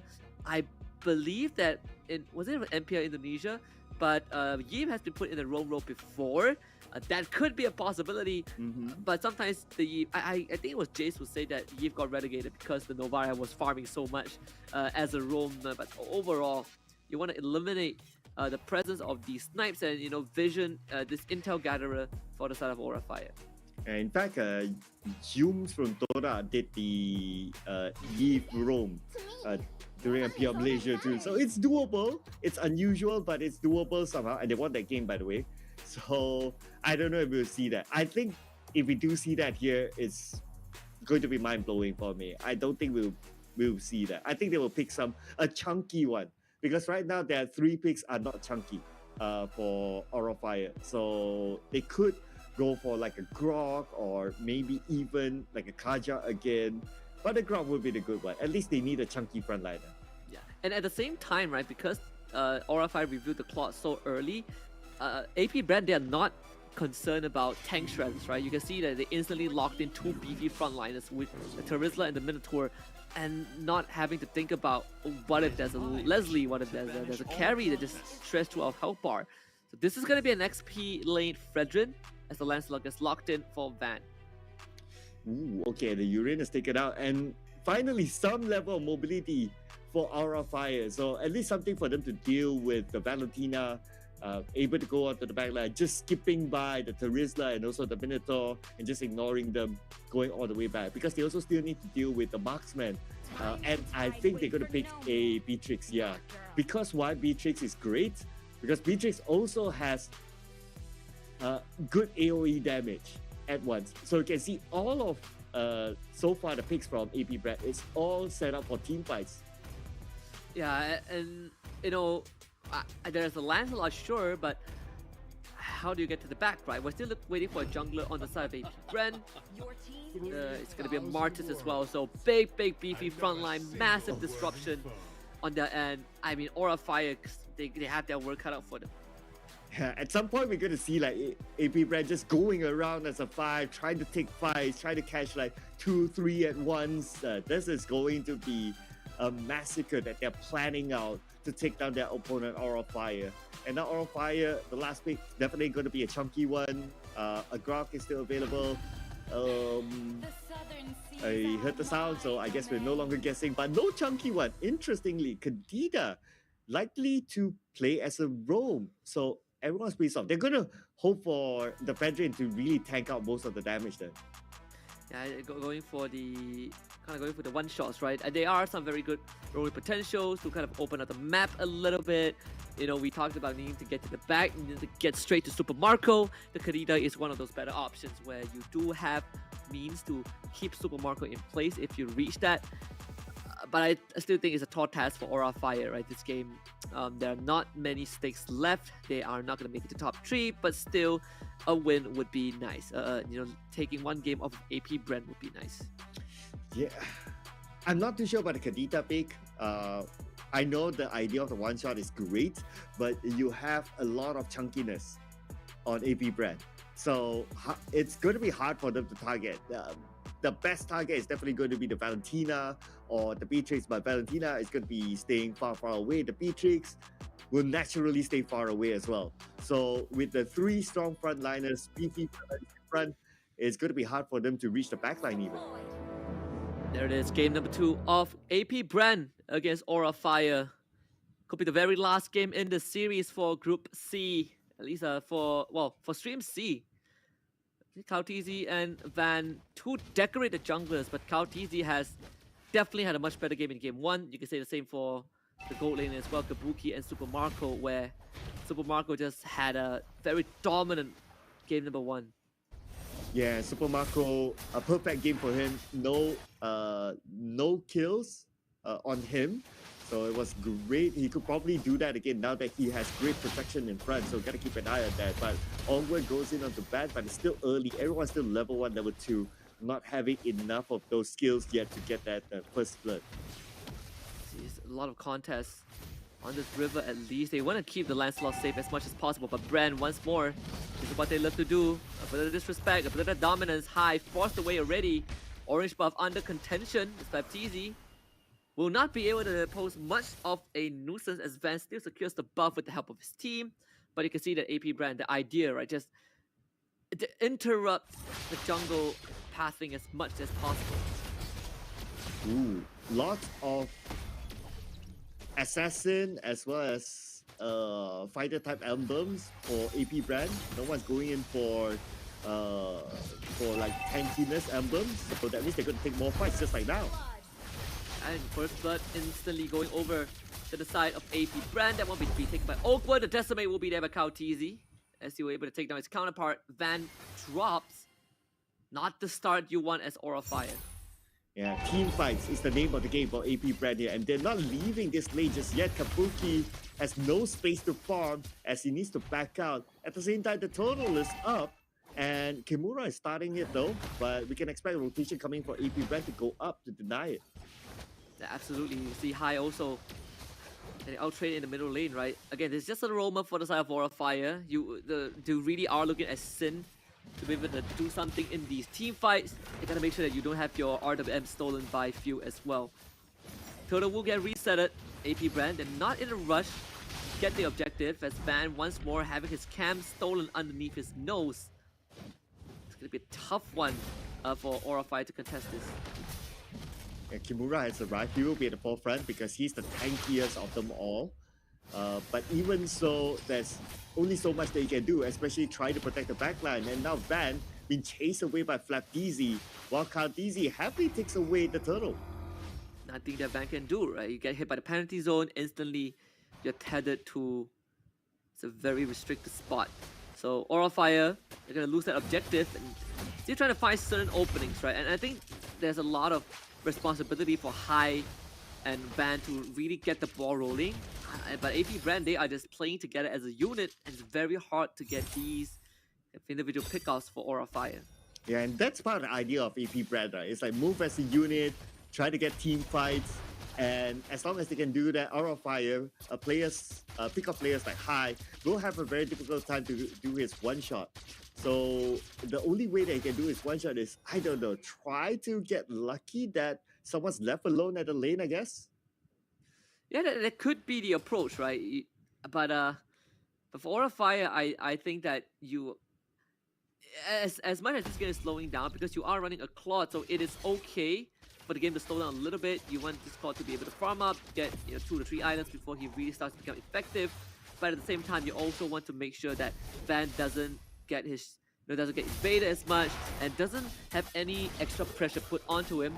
He's already 1 full level behind Kautizi, and it's only going to get worse because that means you are always going to lose out in retribution fights. You're always going to lose out in objective contests.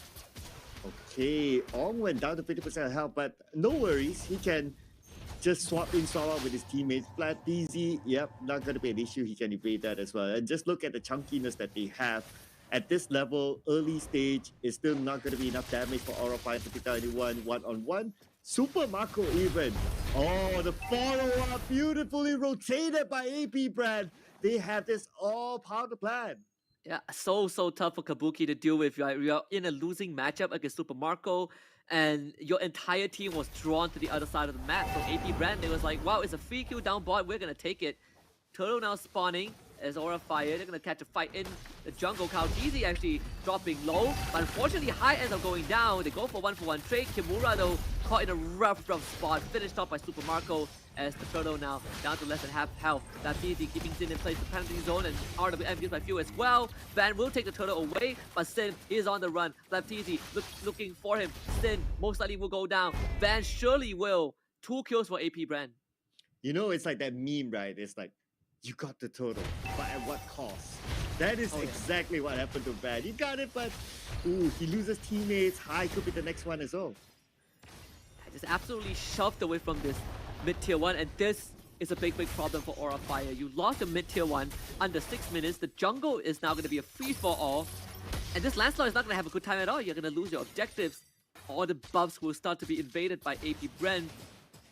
Aura Fire, they gotta somehow come up with a contingency plan, right? You're looking to somehow try to trade that mid-tier 1 if possible, but it's easier said than done.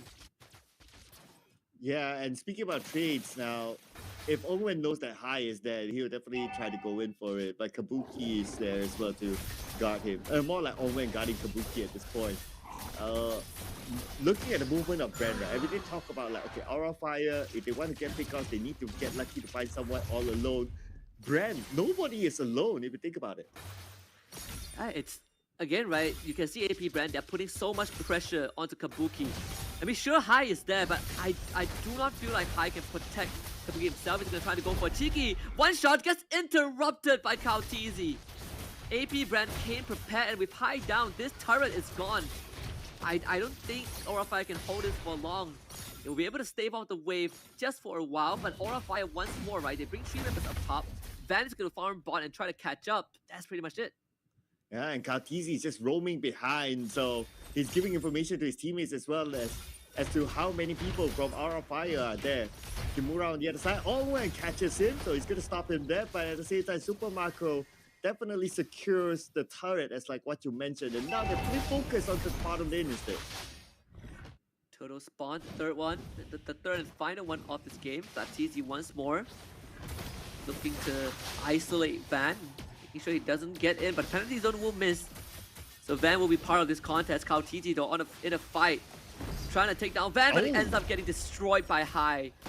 Lovely rough waves to get the kill, and that means that now AP BREN has lost their bargaining chip. Kabuki also takes down the mid-tier 1. That is exactly what you want to do if you are Aura Fire. Yeah, but Aura Fire loses the real-world manipulation. Now that they don't have it, AP BREN can go in. As of now, Van will manage to secure the objective.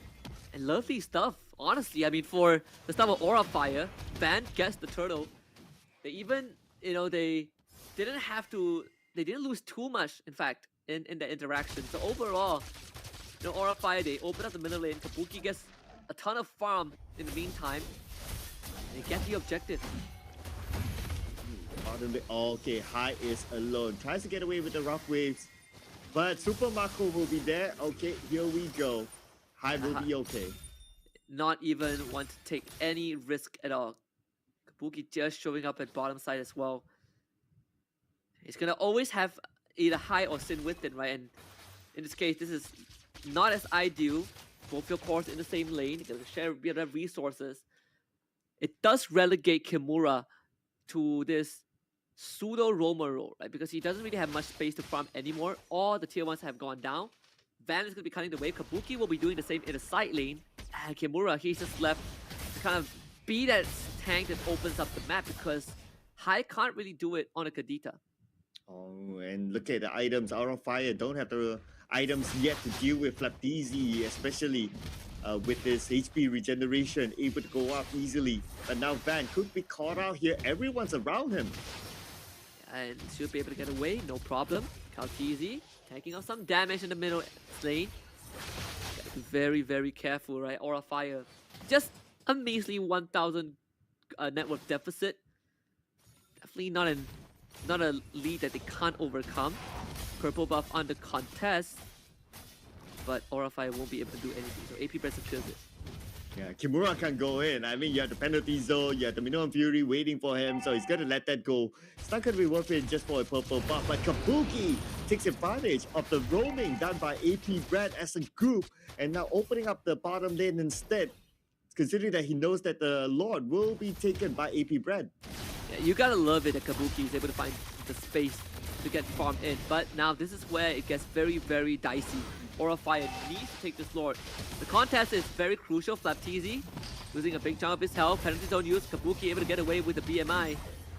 Kimura losing half his health. Lovely Appraisal's Wrath to regain some of that lost HP. High looking for a flank. Flapteezy has found him. They're gonna try and blow up Flapteezy, but unfortunately the damage is just not enough. Phantom Execution used by Van as well. Open keeping everyone on his team topped up with the Minotaur kill. Yeah, even the rough waves, not enough damage. And AP BREN is able to tank that, and now without the rough waves, they can go in. They know that one skill is out, but the real world manipulation is still there. Watch out, Kabuki is gonna be the hero. Open closest with no range. Not much of a knockout. Sindo, he's gonna get sniped by Super Marco, and Phil will go in for the finisher, and suddenly everything goes haywire for Aura Fire as AP BREN with a pincer maneuver catches them off guard, left, right, and center. 3 dead for Aura Fire, and they only got Phil, which is a small price to pay for AP BREN. They get the Lord. Oh, I really like how AP BREN waited for the real world manipulation. The moment it's popped out, they go in and they take out Sin. Sin didn't have much life anyway that time, so there's no way he could take out anything. Just like one shot and he's gone. Real world manipulation had no effect onto AP BREN. Absolutely zero, right? And you gotta really commend Super Marco. He got that snipe that brought Sin down low and triggered AP BREN, gives them a great green light to go for the contest, because Sin going down basically means that Aura Fire will lose a lot of that control, a lot of that the utility in these team fights. Meanwhile, bottom end, Kabuki gonna solo kill Phil as the Lord gets taken care of in the top side. So Kabuki doing massive work. Unfortunately, he's gonna be traded back by Kautizi. Yeah, I mean a Kabuki, a Claude versus a Valentina 1v1. You would expect a Claude to win that fight. But the follow-up after that is where he loses. So with that loss, this opens up the bottom lane. The turret will definitely be taken out. Kautizi will be there. Kimura and Sin, nothing much you can do except just becoming a spectator at the bottom. All things considered, right? AP BREN are just 2,000. They were just shy of 3,000 net worth lead. It is still fairly close, honestly. Again, Kabuki, we say that he is the guy in game 1 that is gonna save the team. Like, we need Kabuki to come online. We need him in these fights to make heroic plays, and we have seen that he's able to do so. But the rest of the team, they gotta be able to back him up. Well, at least this time, they will be overly dependent on Kabuki. If they don't have Kabuki, they still have Van. They can dish out the damage. Because going in for Assassin Emblem, so expect him to build a little bit more damage and not going for the tanks a lot instead. So with that being said, at least they have a backup in case Kabuki goes down, or vice versa. If Van goes down, Kabuki is there to still dish out the damage. You can see Kautizi as well. Easily hops over the wall. I mean, Van will try to clear the wave as much as he can, right? Just making sure that at least one of the waves is going to be shoved in favor of Aura Fire, but even then, they don't really have the best means of rotating. I mean, look at this. Kabuki playing with fire, literally. Van does see this rotation. Super Marco is going to be the target. Van knows that he can't win this. Meanwhile, High just shredded by Phil and Flapteezy. He couldn't. He wasn't able to even pull off anything from there. Rough wave, still not used. Goes down just like that, giving the kill away to AP BREN.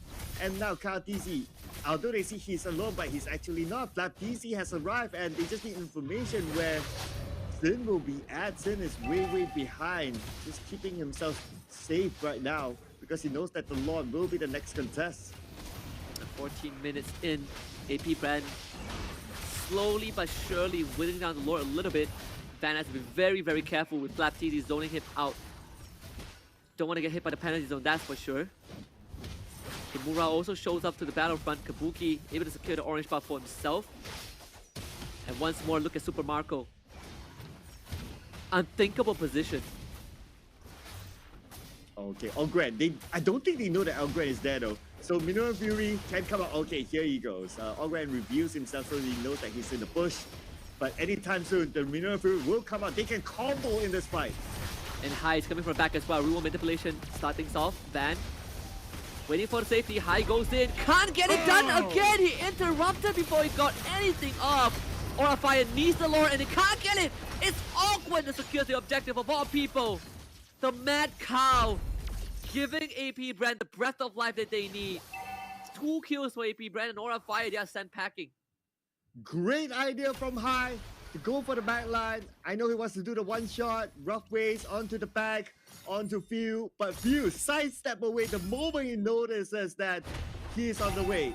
What a great mechanical move that's shown by him. And with that, they managed to win the fight, and now the counter is coming from AP BREN to take down the turrets. Yeah, absolute, disaster for Aura Fire, right? High, not the first time he got interrupted trying to pull out the full combo, but AP BREN are so aware. Top inhibitor down, bottom inhibitor under siege, and it's just Kimura trying to defend the structure. It is not doable.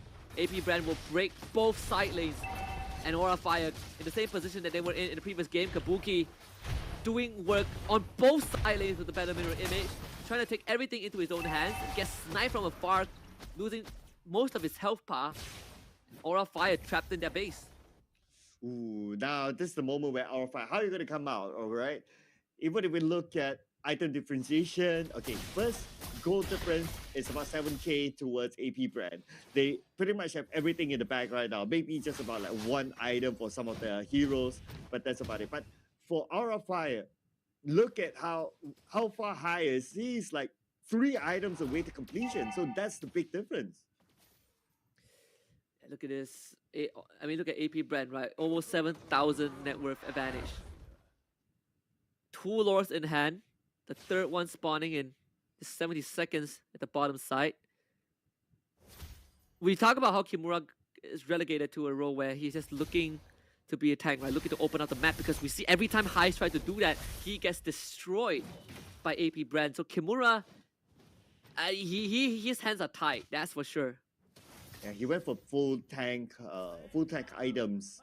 So he's expected to be the target man. And with BREN knowing that, obviously, they'll be like, okay, when you see him, it's just like, just tickle him, but don't go full on engage with him. Yes, Abandon is naturally tanky enough, but you can, of course, go different kind of builds by Kimura. There's no other choice except for Kimura being the only tank for them. What is the way for Aura Fire to come back into this claw? I mean, we say that Kabuki is the win con at this point. Even at the damage leaderboard, right? Kabuki is the only one who is reliably dishing out damage. But we saw what happened in game 1. He couldn't do it on his own.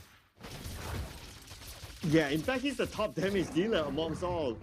But yeah, like what you say, right? If he gets taken out, like what we saw in game 1, that's it. Game over. Unless Van will be the second one. But if we look at the damage output, Van is not dealing as much damage as Aura Fire would have hoped for.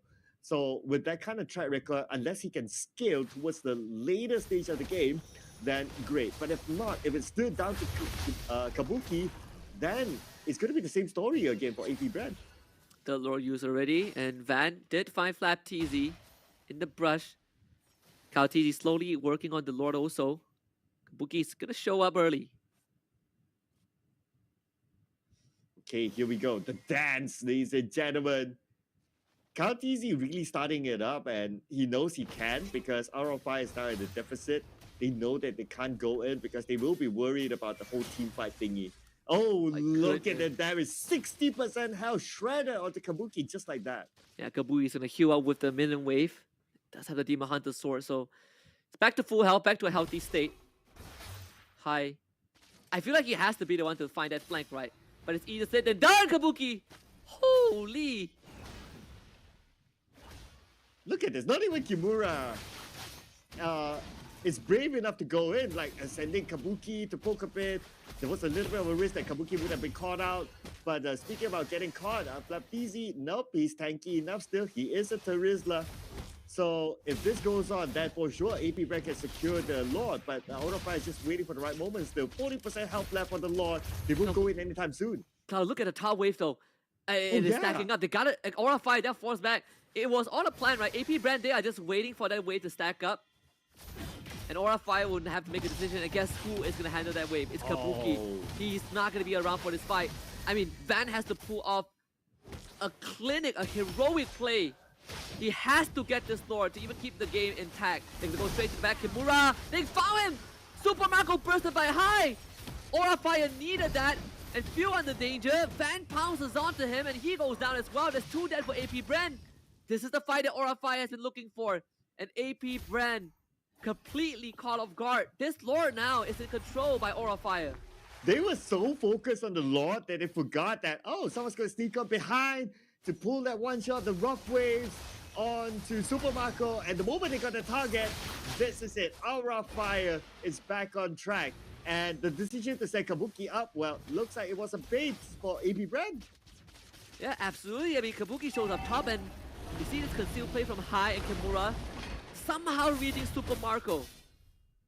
And AP BREN, they have lost all the lead that they previously garnered for themselves. Aura Fire, they're back in the game, and this is a Luminous Lord. It's the 3rd one of the game. And it's AP BREN's turn to play base defense. Ooh, okay, not the position that you want to be in, playing the defensive role. But anyway, the members of AP BREN, they are now up and running again. But for Aura Fire, on the other hand, they'll be waiting for the Lord to arrive before they push in. But this will be the big question. How are they going to push in? When they get funneled at the doorstep of the base, that is where AP BREN can work strongest because they got all the team fight skills. I feel like you just have to get one more one-shot onto Super Marco, right? That's his only death so far in this game. But if Aura Fire can blow him up one more time, this game is going to end right then and there. Lord coming in the bottom. That bottom inhibitor is going to go down instantly. Nothing much that AP BREN could do to defend it. Super Marco has to be the hero. Van straight to the back. Super Marco still staying alive. Will have to return to the fountain to queue up. Meanwhile, the RWM will be used with Immortality powered by Cow TZ. Big penalty zone to the back by Flap TZ. Super Marco needs to go absolutely huge, but it's not doable. As Flap TZ falls, Super Marco nowhere to be seen. Not finding a safe way to do out the damage. Van straight to the back. They got open with the Immortality, but Kabuki is going to show up with the Wisdom of Nature, but shredded by Super Marco as he guns him down. And Super Marco flickers forward. Super Marco with 3 in a row. And Aura Fire overstepped. AP BREN punishes them. Say it again. Say his name again. Super Marco. Super performance there. Sidestepping. All the skills. Sidestepping. Everything trying by Aura Fire to be thrown at him. And he survives. And with that, he's able to dish out that amount of damage. Look at this against a team fight as what we expected. All the skills thrown in at one area when Aura Fire is funneled into the base. But look at the distance for Super Marco. It's just sidestepping everything while dishing out the damage to defend the base for their team. And they just got high as well. Super Marco has the Immortality. Sin's gonna get knocked back. Gets rid of Super Marco. Decimate on top of him. Goes into the Winter Trunket, but he's gonna come out and face the wrath of AP BREN. And just like that, Cloud, in the blink of an eye, AP BREN, they are in the driver's seat. Aura Fire only has 3 members to defend this. Sin and High out for more than half a minute. They gotta wait 30 seconds for High to come back. Almost 40 plus seconds for Sin to return. And AP BREN, they're gonna split all 3 lanes. The middle inhibitor under fire. Kabuki, can you hold on? Bang straight to the back, looking for Super Marco, but he's gonna get shredded very quickly. Super Marco just stands his ground, and there's nothing that Aura Fire could do. But Super Marco, he's not done just yet. Cow TZ with the Decimate, gets rid of Kimura. Super Marco finds a double. Super Marco looking for Kabuki. Kabuki is gonna fall, and Aura Fire, they burn to ashes. As AP BREN completely extinguished their flames. It's a 2-0 to close out their group stage. Super Marco, towards the end, became the hero for AP BREN in the defense against the incoming Aura Fire. It was all part of the plan, ladies and gentlemen. Lock them in when they funnel into the door and allow them to force them to use every skill in that box. The moment they don't have any more skills, they try to go in for the backline on the Super Marco, but Super Marco sidesteps away. Unit back onto Aura Fire, taking them down one by one. What a game this was. What a game it was indeed. I mean, Aura Fire, big props to them, right? They had that glimmer of hope. In fact, the Super Marco's one death could have pushed us to a game 3, right? Aura Fire, they planned everything. They set it up. I know they had to fight against the odds. Top Wave was pushing in. AP BREN pulling them, apart with their setup. They find Super Marco, they get the Lord, they push into the base, but Super Marco just would not say die. Single-handedly saved the base and won the game for his team. I mean, if anyone who is watching still doesn't think that Super Marco is one of the best marksmen we have, oh boy, it's time to really pay him some respect. Yes, I do hope that we get to interview him later on, so we get to pick his brains on how he feels towards that end when it was a really nervy end for them, because the pickup onto him that gave hope to RFI to almost finish out the game, but lucky enough, they have the turret still that bought them enough time so that they won't be pushing, like, just ended the game just like that. And there was enough time for Super Marco to revive, and everything was just history.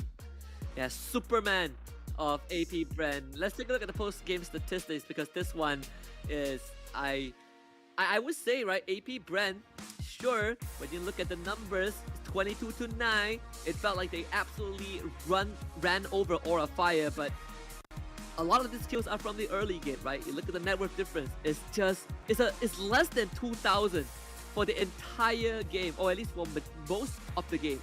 Aura Fire came within touching distance at one point, but they just could not touch Super Marco. Yeah, I think there was only that one time where they Aura Fire overtook AP BREN in terms of net worth. But other than that, it was all AP BREN all the way. I mean, items, everyone maxed out. Looking at it, Kimura expected going in for full tag because there's no other option. One of the items, I believe Sin, his immortality was brought like just before he was about to be killed at some point. So that was a last minute buy there by him. And I believe at some point as well, Van had immortality, but I think he resold that again towards the end when he knows that the immortality has been used up so that he can get more damage. Yeah, and look at this game, just one of the best ways to close out the group stage for Group B, at least for these two teams.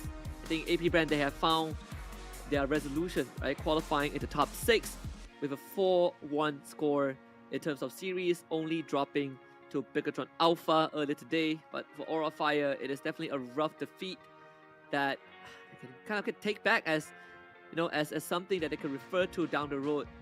But I think, for Aura Fire fans, you have to really still commend them, right? They put up a fantastic fight against a beast like AP BREN. It was. I wouldn't say that it's a total one-sided. Maybe at the start it looked like it was, but the moment they got that snipe onto Super Marco, it looked like at some point it was swinging towards the way of RFI. So there was a little bit of back and forth between the both of them. Looking at the stats, Kimura, no surprises, he is the tank for this round, so that's why he takes a lot of damage. But the damage distribution for AP BREN, we got Flaptizi, we got Kartizi, we got Ogwen. 3 of them are pretty much quite even in terms of damage taken. So they got 3 beefy guys to protect Super Marco. Yeah, and that was one of the few questions that we posed at the start of the game. How can Aura Fire hit the backlines? You have Van, you have Hai, you have Kimura, but it's not going to be as easy as it seems. And they managed to do it a few times and almost getting the game-winning pickup onto Super Marco. But when you look back at the game, it really felt like Aura Fire might have broken the code, right? Against all odds. Unfortunately, I feel like it wasn't their time to end the game. And on top of that, Super Marco just mounted an impenetrable defense. Yeah, and on top of that as well, I think there was a lot of reliance on Kabuki again to dish out the damage. That's why he's crowned the carry in this round. So imagine in the alternate universe that Kabuki was taken out. I mean, it's pretty similar to like round number 1, right? They have no other answer. Maybe like Van, but even so, Van couldn't dish out as much damage as well. Yes, he went for the SSA emblem, great, a lot of damage potential there, but if you have 3 tanks, like only him alone is not going to be enough. and you know, you have so many abilities that you need to be aware of, right?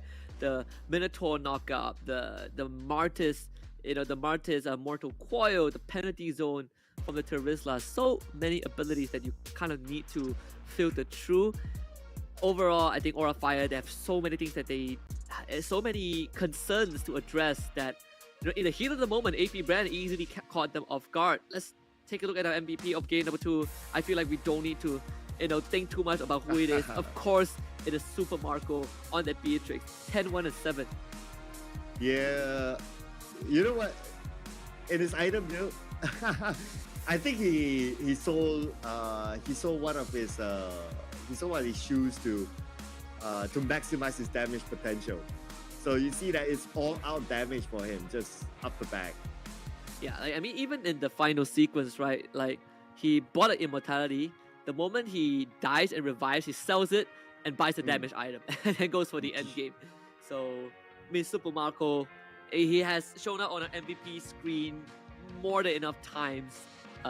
Definitely one of the highest performing gold laner that we have in this competition. I mean, even if you can pit him against people like Kabuki, right? Players like Kabuki, players like BREN, even in series that they lost against Bigotron Alpha, players like Saken. I mean, Super Marco, he's definitely up there amongst the greats. You know what? To be the greatest, this is what we learned from Super Marco, is that mid-game, you can buy and sell items depending on the situation.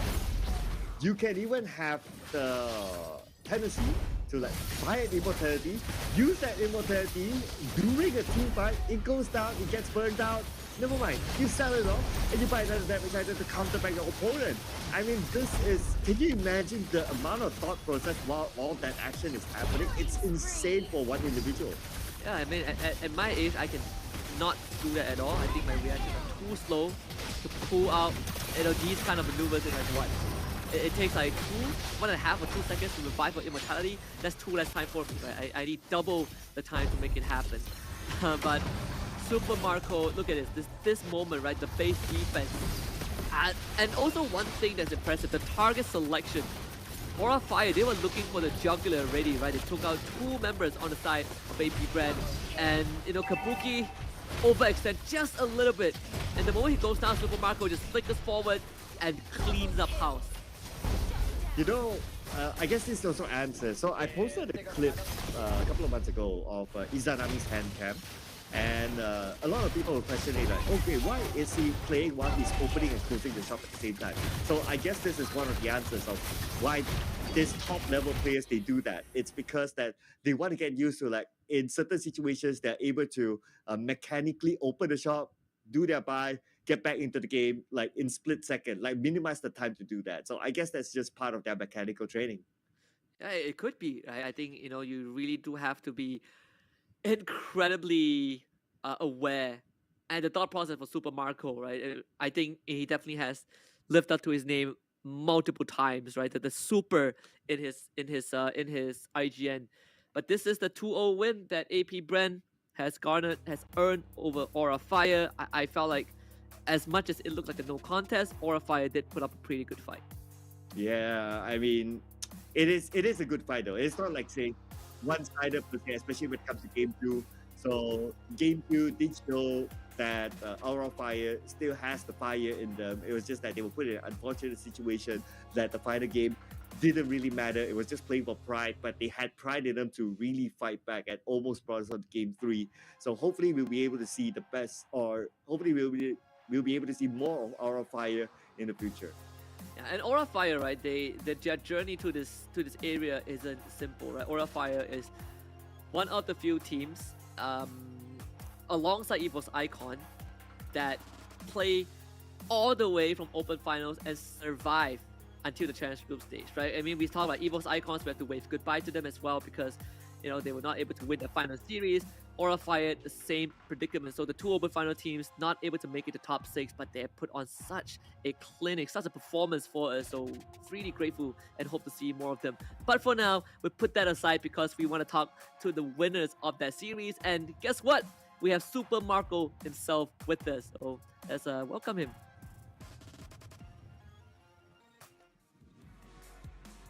Hello, Super Marco. Congratulations on your win of over Aura Fire. It's a fantastic 2-0. How is the team feeling? How are you guys feeling right now? Yeah, we are so happy because we make it to the playoffs, even though our bracket is so hard. Oh yeah, I mean, you could not have said it any better, right? The only Philippine teams in a sea of Indonesian representatives. We've on Stream C, we followed 4 out of 5 of AP BREN's, best of 3 series. So it really felt like, I personally feel like I was following the story of your entire team, but here you guys are, only losing against Bigotron Alpha early on. But I want to quickly kind of talk about that game number 2. You got caught out that one time. That was your only death. Aura Fire marching down your base, and you pull off this crazy base defense. How was the communication like, right? What was the thought process behind it? Yeah, our mindset was to defend because we have no choice. I got killed. So you just kind of came back and pulled off that massive defense, right? So, I mean, okay, so I remember talking to, I believe, Few before, and he said that, you guys will join Echo and RSG Philippines in the top 6, and both of those teams have already made it to top 6. So now, in top 6, you have your team AP BREN, you have RSG Philippines, Echo, Red Giant Esports, Bigotron Alpha, and Onyx. Where do you see AP BREN, standing amongst the others? What? So among the top 6, where do you see your team? Like, how far do you think AP BREN can go? Do you think you guys have what it takes to win the whole thing? Yeah, we're confident we can go to finals. All right, Cloud, you got anything, Cloud? Well, since you mentioned you're confident to go to the finals, I want to know which team do you want to meet the most in the finals?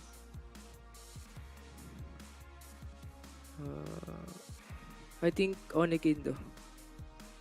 Onyx Indo, right? Right. So kind of that rematch, right? You guys did beat them before, so that would be amazing. But before we send you off for the rest of the night, anything you want to say to all the other teams, or you want to say to the AP BREN supporters that have been tuning in for the group stage?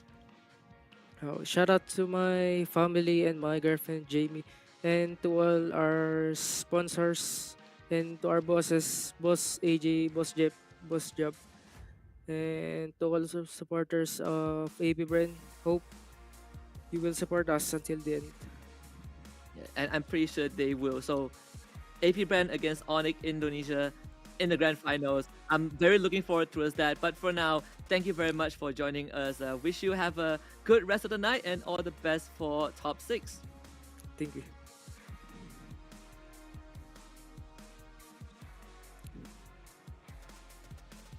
A man of little words, but straight to the point. We can make it to the finals. We want to rematch with Onyx Esports, even though we beat them before, but we want to beat them in front of the home crowd.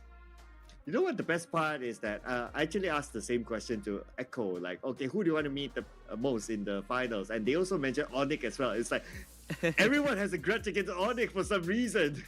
I mean, Onyx did win MSC, right? They were the one who took it away from the Filipinos, so it makes a lot of sense that the Philippines, they're coming in with a vengeance. They want to just rip it away from the Indonesians and their home ground, just like what they did at M4, right? It's the same venue.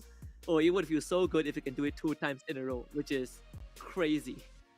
Yeah, but if they were to do that, they have to go up against one of their own, which is Kyrie as well. So it's going to be a very interesting story. But speaking about stories, we're going to check out the standings after. Not sure if we have completed all the other streams yet, but this is as of now, so don't take it to heart yet. But I think right now with the current standings, it is quite clear that who is in the top 3 for the both groups. Yeah, we're gonna take a look on the standings as it gets pulls up on your screen in just a little bit. I mean, prior to that, we already said that the top 6 have been pretty much locked in, right? On Group A, we have RSG Philippines, with Echo and Red Giant Esports, and in Group B, with Onyx Esports, AP BREN, and Bigotron Alpha. I think for me, the biggest surprise is definitely Red Giant Esports. This was a team that was invited to the challenge stage. Again, in fact, out of the top 6 teams, Red Giant Esports is probably one of the most rookie team, right? In terms of competitive experience, in terms of how long the organization has been in competitive Mobile Legends, this is definitely kind of the dark horse moving into the playoffs. Yes, and they are the only team who is not invited directly onto the challenge finals that made it onto the playoffs. That is crazy. Okay, let me just fact check that, right? So it looks like okay, we have RSG Philippines as well that actually go through. So okay, so they have a couple of them. We got BTR as well that went through, and here are our top 3 from each group. So we got a couple of them. We got a good mix basically. Yeah, and of course the match between EVOS Legend and Bigotron Alpha is still ongoing, but that one is not going to affect the results in any way. EVOS Legends will not be able to make it through to top 6 even if they win the series. So overall, once more, we've already locked in our top 6 teams to playoff. Group A with RSG Philippines, Echo, and Yudo Red Giants, and Group B with Onyx, AP Brand, and Bigotron Alpha. Yeah. Yes, and thank you to EVOS Icons, RGSG, BirdX Splash, Our Fire, EVOS Legends, as well as Toda for playing together with us. Hopefully, we'll be able to see them again in the near future because they have shown us some amazing plays throughout these past 3 days. Yeah, they definitely have. And of course, if you guys want to continue checking out the third game between EVOS Legends and Bigotron Alpha, you can head over to Stream B. That's where our colleagues are commentating that game as well. It's the final game, the last game on the group stage. So if you don't want to miss it, you can pull up Stream B on a separate screen or a separate tab just to witness how this is going to go down. Again, doesn't affect the standings in any way, but for EVOS Legends, I think it would mean a lot to take down a titan like Bigotron Alpha. Yeah, I mean, it's also the bragging rights, right, of the team that's in the same region, the same Indonesian region. So you want to go home and tell people that, hey, you know what, at least we got a game out of Bigotron Alpha, that a lot of people are saying that this is a team that needs to that all the other teams need to be aware of. And speaking about being aware of, we'll definitely see them in the playoffs later on. And the playoffs will be played in a LAN event. So can you imagine that they'll be closer to each other? There'll be a lot more taunting. And this is where it gets fun. Yeah, we have 3 Filipino teams, we have 2 Indonesian teams, and 1 Malaysian teams. And yes, we made it to top 6 after so long. It does feel really good, again, to see a team like Yudo Red Giants going that far with, as much as we say that this organization in competitive ML isn't as veteran as the other names, but you look at the roster, right? You have players who played with Blacklist prior. You have one of the most decorated coach, Coach Arcadia. You have Coach Ozora Vecchi, who has had a insane amount of experience, and even as an MPL MY winner at some point in his career as well. So this is a team that can be a dark horse. If there are any upsets, I think it's going to come from Yudo Red Giants. Yeah, I think this is the team that definitely you need to keep an eye on. But the next journey will not be easy. Basically, that we've filtered the teams now that we are with the Titans, so they're going up against the Titans. Basically, it's going to be the David versus Goliath side of the story. And Yudo Red Giants, like what you said, being one of the newer teams, the so-called rookie team in the Southeast Asia. In fact, if I want to think about it, right, they just entered the professional scene like last season. Like they came from the open qualifiers, they fought their way, entered the professional season, and even the professional season they did well to go on to the playoffs. And then now they are playing in a Southeast Asia level. So this team, if they can continue on like this, we might even see them in the end series. Yeah, I mean they faced off against our current world champion. They faced off against MSC 2022 winner, and now they're gonna have a chance to face off against the MSC 2023 winners, the ISF winners, Bigotron Alpha and AP BREN, C game gold medalists. So many decorated teams in the playoffs. I mean, Yudo Red Giants, this is a buffet. This is a gold mine of experience for Yudo Red Giants to kind of explore themselves. But we want to bring up the top 3 moments, the top 3 sequence of plays for today, because we need you guys to help us out. So many good plays out there. Tell us which play you think is the best.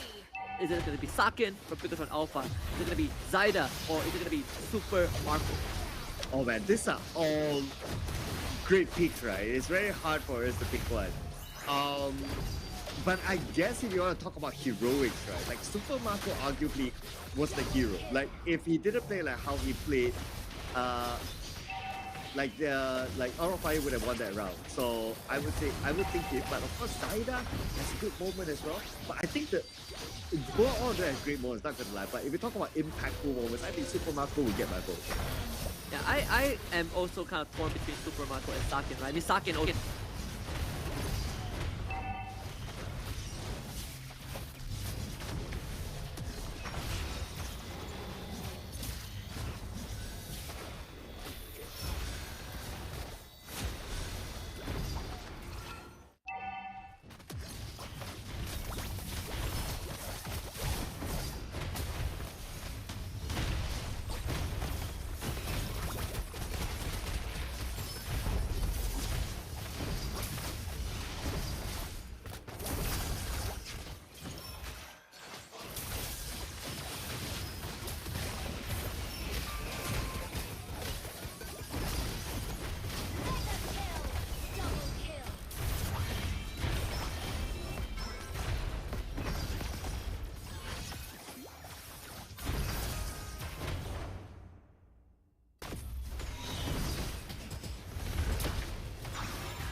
miracles, all of them delivered. So, you know, there's a lot to be considered, but end of the day, pick your favorites.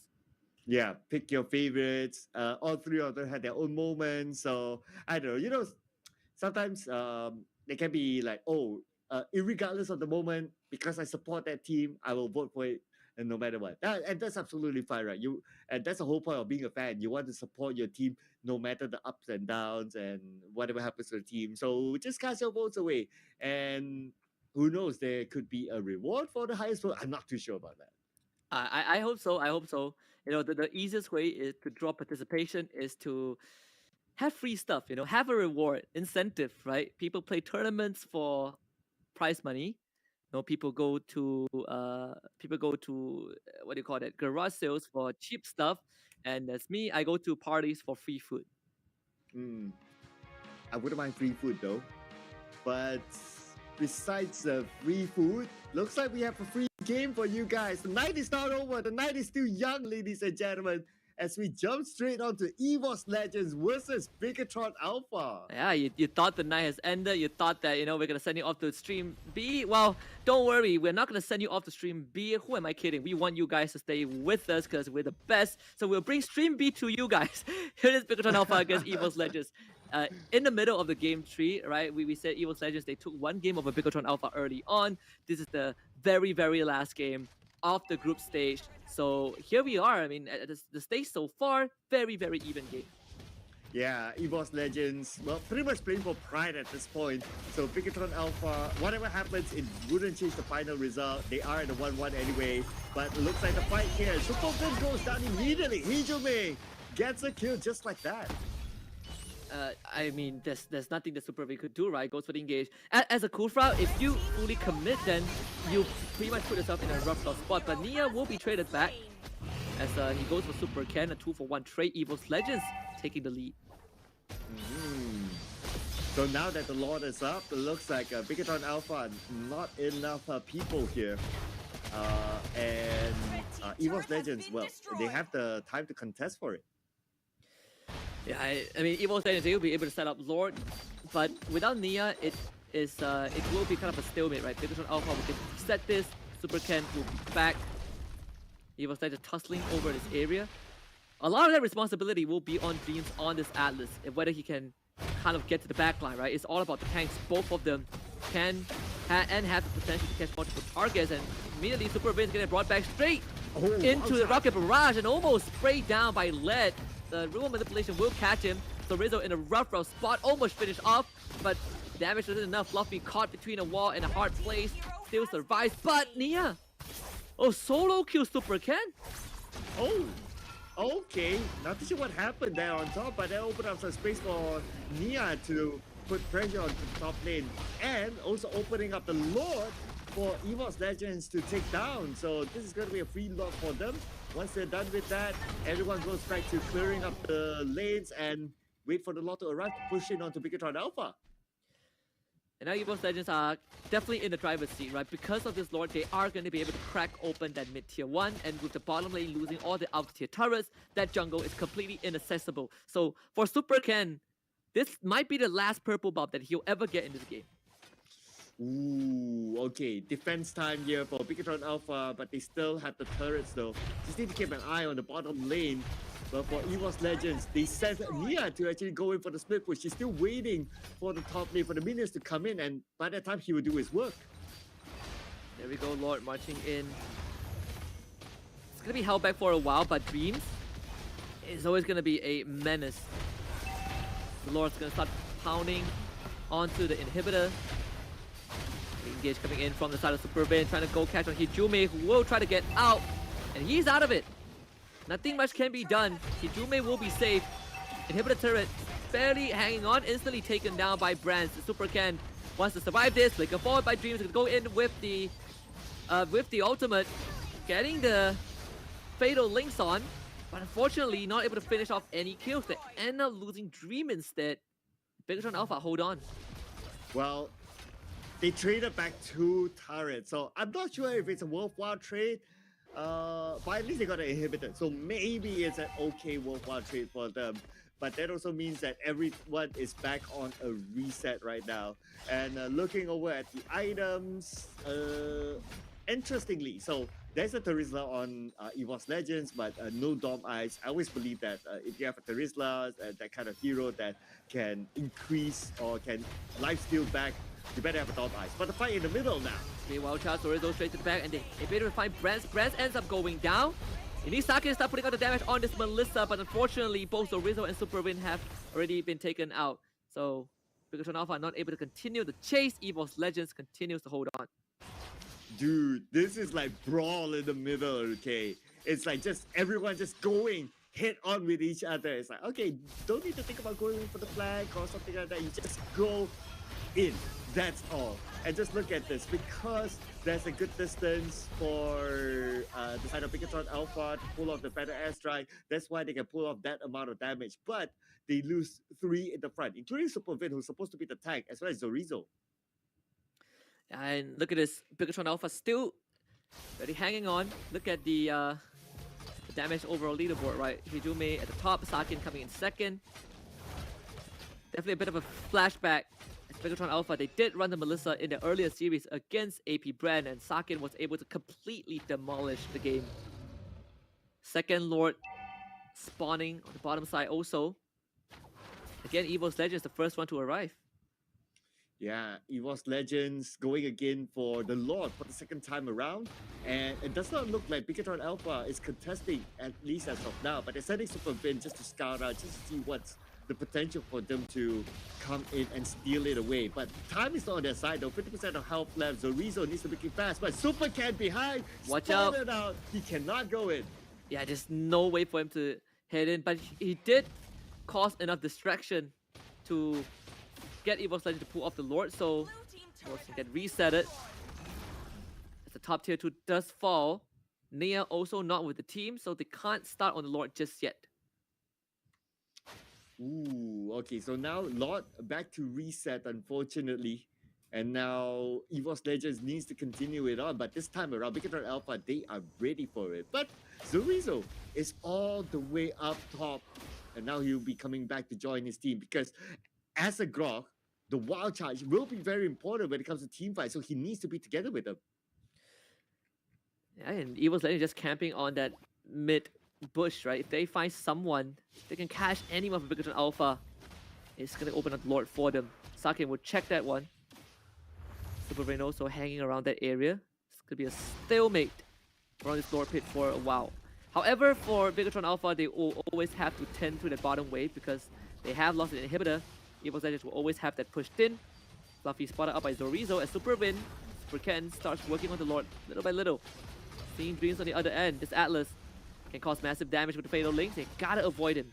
The Lord dropping down less than half. Where is the Fanny? Is not in this area at any point. So the Lord given away to Bigatron Alpha. Zorizo, wild charge, trying to get to safety. Using the flicker as well. Will try to survive just for now, but Nia cuts him to pieces as Sakin also almost loses his life. But Bigatron Alpha, they do get the Lord. Fatal Links connecting on the Superwin. Superwin will lose his immortality as Dreams alongside Brands will try to finish him off. The better airstrike, not enough to finish off Brands. The Super Can caught by the RWM as well, trying to head to safety with this recall. But Brands is to find his Super Can with the remnants of his energy, gets to safety, and Bigatron Alpha staying alive, but just barely. Wow, speaking of staying alive, Super Can couldn't stay alive. They were everywhere. They were waiting for Super Cat to come to whichever direction, and they anticipated it well. But for EVOS Legends, despite those kills, they can't end the game just yet because they need to deal with the Lord. And I mean, Bigatron Alpha, given the Lord on Silver Platter, so they still stay alive in this game. Thankfully, EVOS Legends continue to fight Dreams Fatal Links. What happened to Sakin? Beautifully done indeed. Sakin goes down, and now without the marksman and with the Lord down. But they don't have the midnight wave, unfortunately. That means EVOS Legends will be back to just shoving the wave still, back to farming, because by then, Bigatron Alpha will be back at the 5. I mean, Sakin going down, thankfully, because of the Lord that they got earlier on. EVOS Legends won't be able to push too much, but still, Bigotron Alpha gotta defend the base right now. Evo's Legends at the doorstep. This could be Dreams looking for another pick. Top side, Nia almost destroys Supercan's health bar. Mid inhibitor is gonna fall. Super Win goes for the engage. Slow down, but Ice Queen 1 forced to flicker. Caught by the RWM. Gonna just barely scrape away. Okay, so now it's back to the reset. 1 minute before the Lord comes up, and it's going to be back to 0 between these two teams. You know what? Despite it being a matchup that is nothing much more for them to play in terms of the group stage, you can see these two teams really going in for pride. And especially that these two teams coming in from the same region, they want to at least go back home and be proud of their achievement among each other. Supercan Zorizo on the bottom side. Nia just messing around a little bit with the steel cables, but Dream's gonna show up. Zorizo corralled away. Hijumi spotting Supercan. Fatal Link's gonna be landing on the Zorizo, forcing the wild charge out, but Zorizo is in a really rough spot. BREN's behind him. Zorizo, he's gonna be surrendered over. Evo's Legends getting a free pick. Ooh, yeah, there's nothing much that Zorizo can do, but at least he pulled away the members of Evo's Legends from his teammate, but that also means that they are down with only Super Vin that's able to tank out any damage in case a fight happens. But the fight will not happen for now. Instead, the Lord is up. But speaking of fight, oh, Super Vin caught out. Uh-oh, Super Vin torn to shreds. Hijumi on a killing spree. They might not even need the Lord right now. Super Ken on the run. It's gonna be forced back to his base. Zorizo back in another 15 seconds. So Evo's Legends, they can't end the game yet, but they sure as hell can get the Lord. Yeah. Because we can see the movement from Nia going towards the Lord. That's a signal already that Evo's Legends is not interested to end this. But they sent two of their chunky heroes, Fluffy, as well as Dreams at the front, just to block things out. Okay, Super Ken coming Super Ken. in. Will he be at Wants the to go right for a timing? steal. Super Ken do it. Super Ken gets the shutdown. Wow. Evo still stands. He's gonna lose his immortality. Evo's Legends, they can still rush down the Lord, right? Both junglers are dead. Zorizo, can he get this? No, he could not. 147 HP was the difference maker. And the rest of Evo's Legends will start cleaning up house. Bigotron Alpha with 3 dead. And Evo's Legends looking for a potential win. Okay, this is it. This will be the moment here. 2v4 we're talking about. Super Vin, the tank. Second, the only damage dealer. Will that be enough from Super Ken to actually clear off the minions? I don't think so. A lot of single target hits from Super Ken, so to clear off the minions from 3 ways is going to be difficult. They might have to do it. It's gonna be it. Flicker, penalty though. Sakin completely kidnapped by Evo's Legends and finished off. And this is it. Evo's Legends in the final stretch actually takes down Bigotron Alpha. Wow. A 2-1 victory for Evo's Legends. Wow, Evo's Legends, despite them going out of this tournament, but they put on a fight and they still played with pride. So with this win against Bigotron Alpha, at least something for them to take home at the end of the day. You know what they say? If you go down, you want to go down swinging, and they definitely just swung a blow. Just one last shot at Bigotron Alpha before they go down. But again, we gotta thank Evo's Legends for being a part of this, right? They will not advance to the next stage. Unfortunately, that win is not gonna change the standings, but it was still a very well-fought game either way. Yes, it was very good quality gameplay, I must say.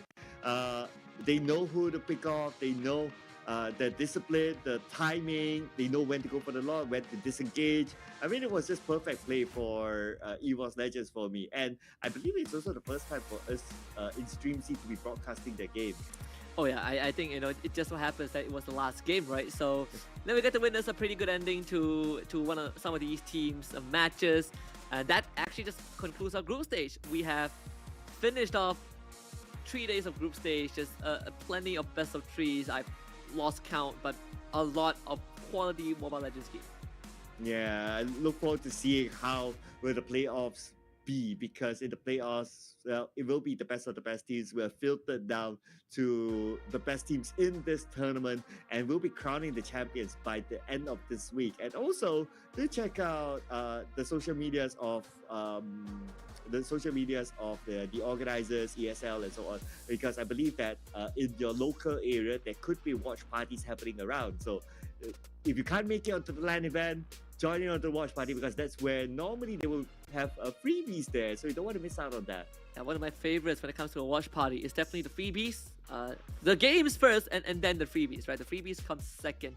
But thirdly is also you get to meet like-minded people to kind of enjoy the game together, right? Support your favorite teams, cry if they lose. I don't know if anyone has cried when the team lose. I have not experienced that before, but I know people who are very passionate about their favorite teams. Either way, with 6 more teams remaining, tomorrow's going to be a rest day. They all get time to recuperate, and then Friday to Sunday is where the final showdown happens. Yeah, a lot of these teams definitely need the rest. I mean, the past few games, at least on Stream C, there were a lot of 3-game series, full series that actually went on. So I can imagine that the teams are really tired right now, and that one day, I can imagine that it's not going to be enough. You probably need a week after whatever that's been going on. But that one day is where they will maximize that time just to rest and reset.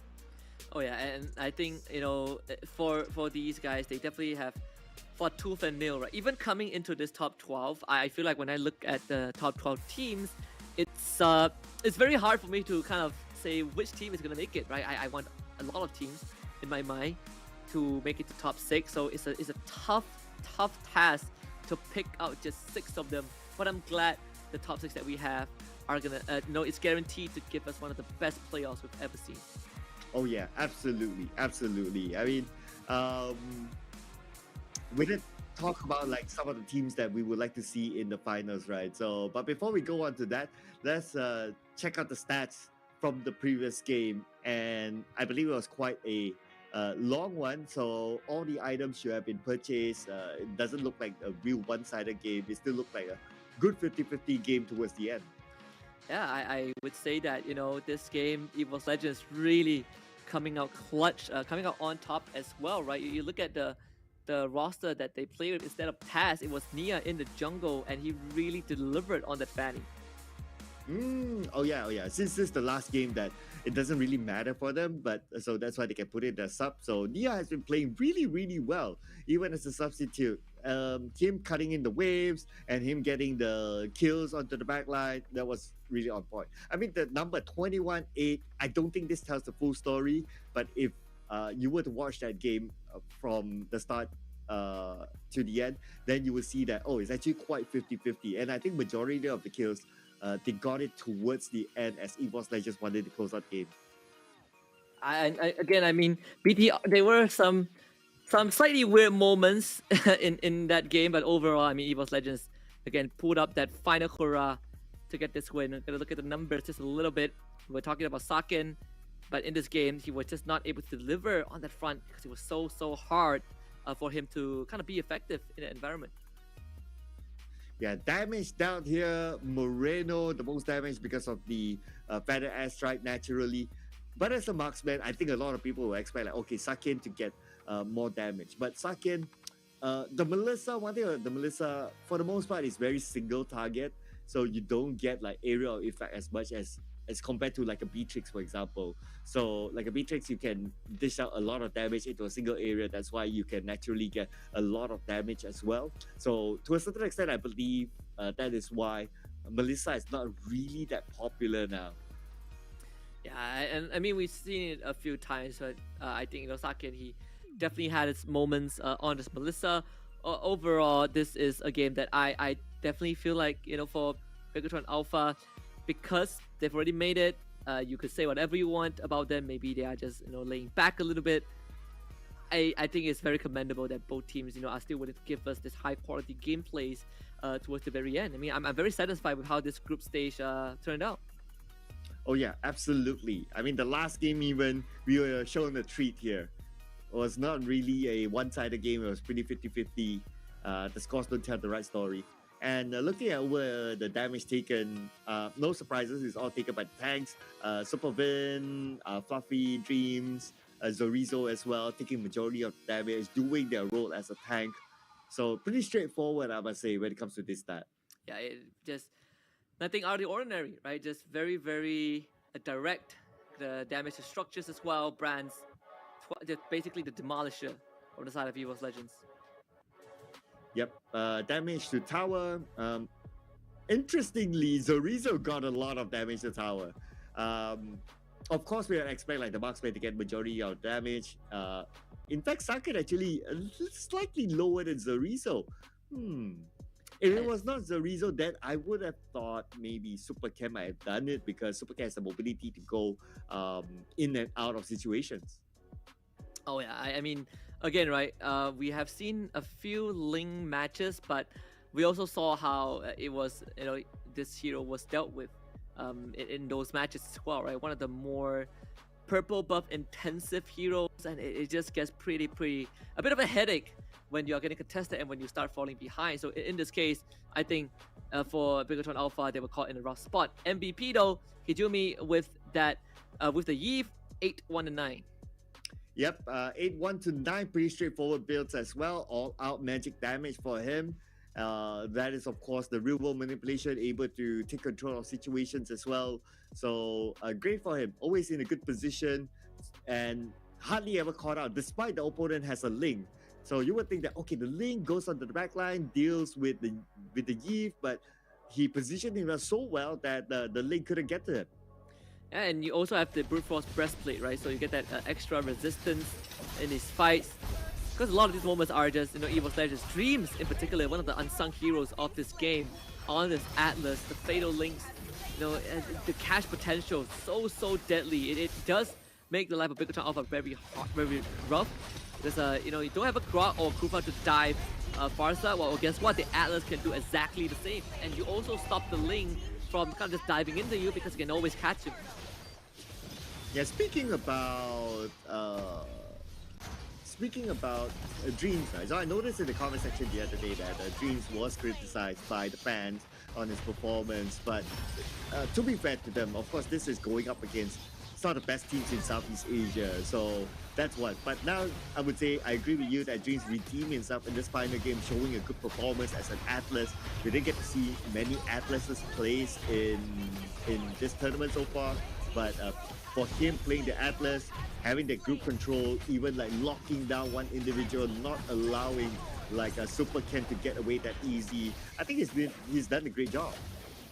He definitely has, very opportunistic. I mean, and again, Nia was put so far ahead as well, and this is one of the crazier moments, right, where both the junglers end up going down, and if you see Storizo's a heroic play, but unfortunately, he put the Lord down to 147 HP, which was the magical number to allow BREN to secure the Lord at the very end. But either way, Bigatron Alpha put up a pretty good fight. We will still see more of them in the playoffs. Yep, Bigatron Alpha, a lot more to play later on. But you know what, to a certain extent, because this round doesn't really matter, and if you think about it, Bigatron Alpha, maybe they're saving their strat, so that's why they're not really showing their full potential anyway. So it's like, to them, it doesn't matter. Yeah, I mean, they've shown us the Angela Joy, right? Like 2-3 games in a row. So what more could we ask for? Yeah, the Angela Joy special that forced a lot of teams after that to ban out the Angela, even though it's not against Bigatron Alpha. So I guess, yeah. Great showing for Bigatron Alpha so far, despite them not winning this round. But yeah, to be fair, it's them just saving the strats. I mean, we even saw that they had so much influence that AP BREN started using it, the Angela Joy. So, and that was kind of, that you are onto something, right? When your opponents, they could not overcome those specific strats, and they were like, you know what, we're just gonna join you. We're just gonna use what you use and see how good it works. So overall, Bigatron Alpha, they definitely had their moments today. It wasn't as clean as they would have liked it to be, but they've done just enough. And despite them showing that kind of strat, that could be, I don't know, that could be their secret strat, just putting it out there, right? But it is worthwhile for them because they just qualified at number 3 from Group B onto the next round. Maybe if they didn't put out a sort of secret strat, then they might be relegated because teams like Aura Fire are also very, very strong as well. And they're just behind them in terms of the points. So yeah, I guess a great showing for them. But that also means that during the playoffs, they need to be prepared with coming up with something different in case they were to be counted by pulling off this strat again. Yeah, I mean, overall, right, you look at Group B, both Aura Fire and Esports Legends. Even Esports Legends, despite winning doesn't really matter, right? It just puts them in a spot where they are tied up against Aura Fire. So it's definitely a rough one. When you look at the overall result, unfortunately, Todak is the only team that has lost all of their series.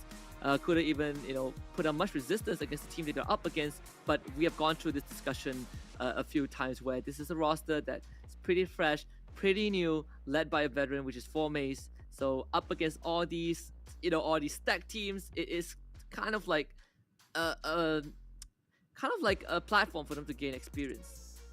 Yeah, it doesn't help that the Todak contingent, most of them were unwell during this campaign, so that kind of affected their performance as well. I believe that in today's game, they had their manager Ashi to play, and if I'm not mistaken, the coach as well to play in the absence of some of the players who weren't feeling well. So, I mean, not only the result, but also the condition didn't favor them. Yeah, and just very unfortunate, but we thank them anyways.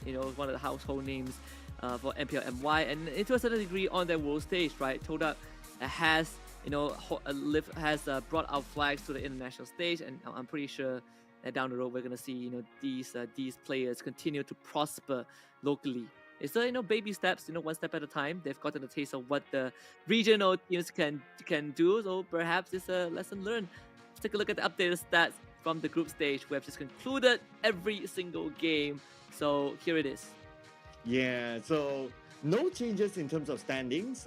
Everyone was as it is as before. It's just that we update the scores a little bit. That Esports Legends won their game against Bigotron Alpha, so they happen to be just 1 point behind Bigotron Alpha. If only they got that extra one more point, then I'm not sure what the tiebreaker rule is, but we may go for a tiebreaker game. I'm not sure about that. But anyway, that's in a totally different multiverse. What's important is that RCPH, Echo, Udo Red Giants, AP BREN, Onyx, Bigotron Alpha will be continuing on this journey in the playoffs. I want to hear what you guys have to think, right? Drop it down Twitch chat, regardless of what platform you're watching on. Let us know which team that you think is gonna take it all. Because I mean, when you look at how it has been, this is a crazy ride. Of course, Bigotron Alpha, there was a bit of the we had a slight typo, and we've corrected it. There it is. Bigotron Alpha, 11 points, 3 wins and 2 losses. This does show one thing though: no team is perfect, right? Even the best, RTPH, Echo, AP BREN, Onyx, even they have dropped one game themselves. Yeah, this is what's exciting, right? Towards leading up to the playoff is that every team is vulnerable. Like even your world champions, Echo, they didn't top the group. So and we even have like a dark horse, Udo Red Giants, in the top 3. So it can be anyone's game in the finals later on. So I don't know. Now, I wouldn't want to be in a position to be forced to predict what's going to happen in the finals, because based on this alone, just looking at the numbers, like no one is running away. Yeah. And for anyone who is wondering, right, between the tiebreaker of AP BREN and Onyx, and why AP BREN is placed in first, is because AP BREN, they did win over Onyx. So that kind of that is the reason why AP BREN is in first place. So it does matter, right? The head-to-head. Is this a single round robin? So overall, and all these tiebreaker rules, when it comes to head-to-head, this is where it matters. Yeah, and I guess this sort of arrangement is also will also affect the next round, how they will be placed in what sort of seeding as well. So for them to top the group, naturally they will have a better seeding later on. So we'll let the officials do their thingy, and we'll get to know like what will the seeding be, or what will the groupings be later on in the following matchup, which is going to be exciting either way, because all these teams are amazing. It will be. I think that for the playoff, regardless of how the seeding is going to end up, we are in for we are in for a ride for sure. I think we've talked about the matchup that we wanted to see. We talked about kind of the dark horses. So I think what's left is to see what the fans have to say, right? I mean, every single team has such a big fan base behind them, But at the end of the day, if it's an Indo team, then they will get support of their own region. If it's a Philippine team, they're gonna get the support of their respective regions as well. Yeah, and plus the playoff area is in Jakarta, like one of the most populated cities, if not the most populated city in Indonesia. So can you imagine like being in such a populated area, like the people from Jakarta itself can attend easily at the main event, and you get like the surrounding areas of Jakarta also be able to have that access to easily come. And the fact that they have like how many here? Two Indonesian teams in the top 6. Expect it to be like a big party. Better take care of the roof because the roof can come down. Oh, it definitely can. I remember when I attended M4, I swear I could not hear the broadcast. All I hear were team chants, very musical instruments, people playing like the team's theme song, and just the roaring support, right? It really echoes throughout the venue. Sometimes you can even hear it outside the venue, and that's how crazy these guys are. Crazy in a good way, right? These people are the reason why the teams are working so hard, and these people are the reason why we are continuously growing. Right, since you've attended M4 in Jakarta as well, right? So I want to hear from your experience, like which team at that time that you've attended has the craziest support? Oh, has the craziest support, huh? I think I was able to see, was it Onyx? I think it was Onyx and RRQ.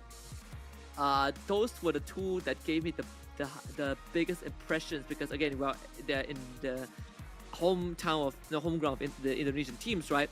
So I think Onyx and RRQ, their supporters are just out of this world. You can see them just marching and parading down the venue along the entire lane. But for teams like Blacklist and Echo, they also have their fair share of supporters. This small group that are like at the front seat, which is also pretty nice as well, because they're this small group, but they are very loud and supportive of their own region. So overall, you kind of get to see this rivalry, but it's a very sportsman-like interaction between two different regions.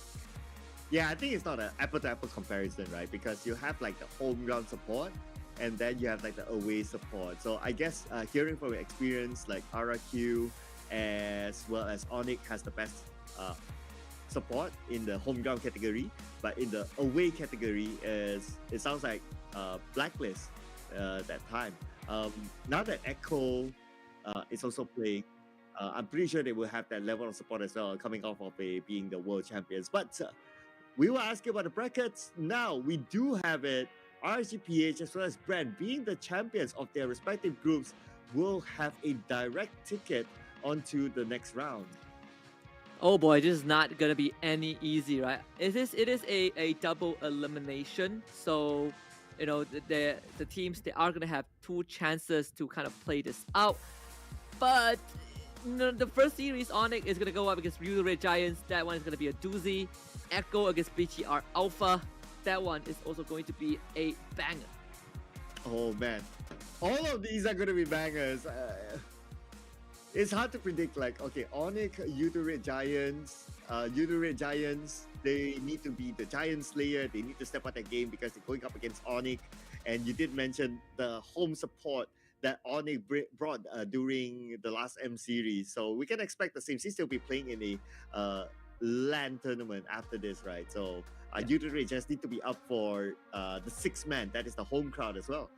Yeah, again, right? They probably the team that is. It feels like you're in a foreign land, right? Things are moving very fast for this dark horse, and I'm looking forward to see what they have to offer. Again, double elimination for what you guys would be given for the weekend, and I do hope that anyone who hasn't bought any tickets yet purchase the tickets right now, and anyone who has gotten the tickets, have made arrangement and plans, do enjoy, because I would say that as someone who can't make it there, I would say that it's definitely going to be an explosive weekend. Yeah, and if you want to keep that energy up for an explosive weekend, make sure you grab yourself a can of Monster Energy. Unleash the beast in you when you attend such an event, because the beast will be the 6th man for the teams. Check out monsterenergy.com/gaming for more information on the amazing flavors from Monster Energy himself.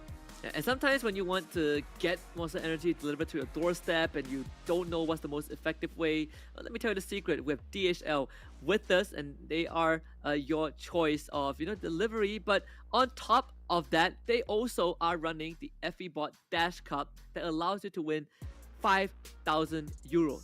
You heard me, 5,000 euros, and you can just get started by checking out the link esl.gg/FEBot, download it on your device, get into the leaderboard, and perhaps you will be the lucky winner. I mean, that's a lot of money there, 5,000 euros. But of course, it's not going to be easy. You guys need to be on the leaderboard, the global leaderboard that we're talking about. Yeah, and of course, for all of you guys who have been tuning into the broadcast the past 3 days, we also want to hear what you guys think of the broadcast. For example, is Cloud good looking enough? For example, is Cloud good looking enough? Are the games to your taste? Anything, any feedback to us, or you can suggest what we should wear next time, right? Do you want me to wear a wig? Do you want Cloud to grow some hair? Use the link down below, key in your feedback, and we will be excited to read them. Yeah, I know what I'm going to put in. I'm going to put in, I want Husky to be bald the next round, okay? That's my dream, That's my whole life achievement. But on top of that, my whole life achievement is to attend a Mobile Legends LAN event. You guys have the opportunity to do it right now. Do watch it live this weekend at Istora Senayan, Jakarta. And Husky will be bald if you do that.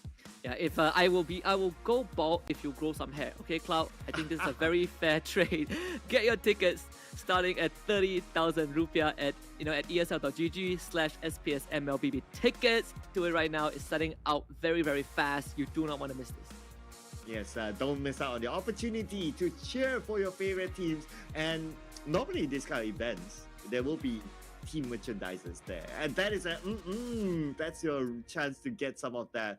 I wish I had the opportunity to get some from the previous M series, but unfortunately I couldn't. So don't have the same regret like me. Make sure you do that for yourself. Yeah, don't have the same regret like me either. I attended and I wasn't able to get any merch. So I wasn't able to get any merch. So yeah, I also have a bit of my regret. But one thing that I will never regret is being able to be a part of this broadcast. Right? It's been a lovely 3 days with you, Cloud, and also shout out to our buddy Jace, who is currently watching on broadcast. But most importantly, is a thank you to everyone who tuned in for the first 3 days of the group stage, because this will be it for us. We're gonna head into the boys at Jakarta who are doing Stream A to give you guys the best weekend for Mobile Legends action.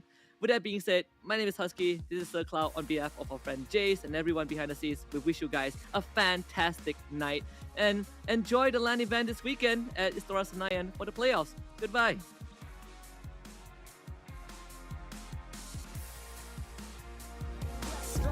They can't tell me nothing.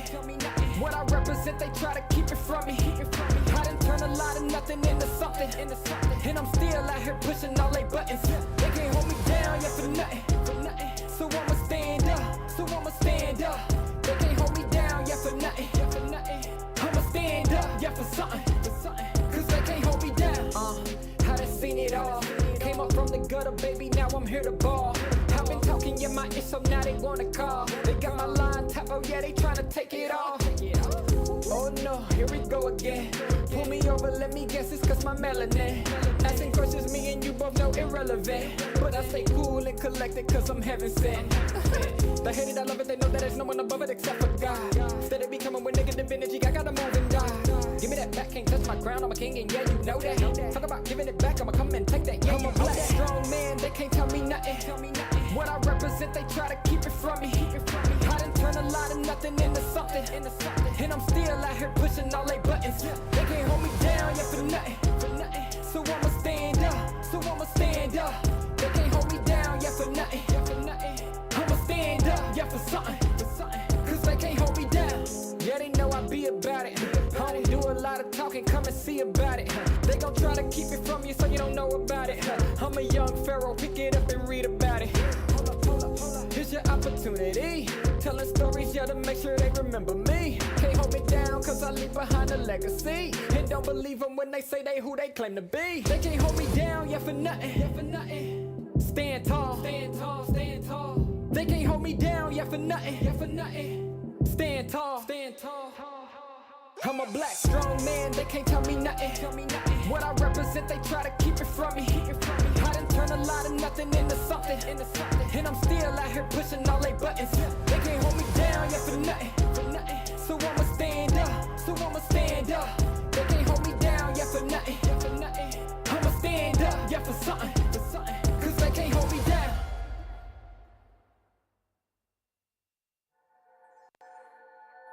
I got a thorn in my side. You can run, but you can hide. Yeah, this is magic in a way, but no remedy in the head. Let me go where it hurts. Hold me tight while you inside. Run my head for the holiday. We're gonna make it make sense of it. Baby, let me be your voodoo doll. Stick up in it like a bunch of bones. Come let me be your voodoo doll. Push it in and make me scream and cry. Baby, let me be your voodoo doll. Stick up in it like a bunch of bones. Come let me be your voodoo doll. Push it in and make me scream. See me up with your eyes. I got stitches from your lies. Let me lift your spirit if you are for it. But be careful of my heart. It's best you leave that part. The end about revenge. Cause I'm a good friend. Baby, let me be your voodoo doll. Stick up in it like a bunch of bones. Come let me be your voodoo doll. Push it in and make me scream and cry. Baby, let me be your voodoo doll. Stick up in it like a bunch of bones. Come let me be your voodoo doll. Push it in and make me scream and cry.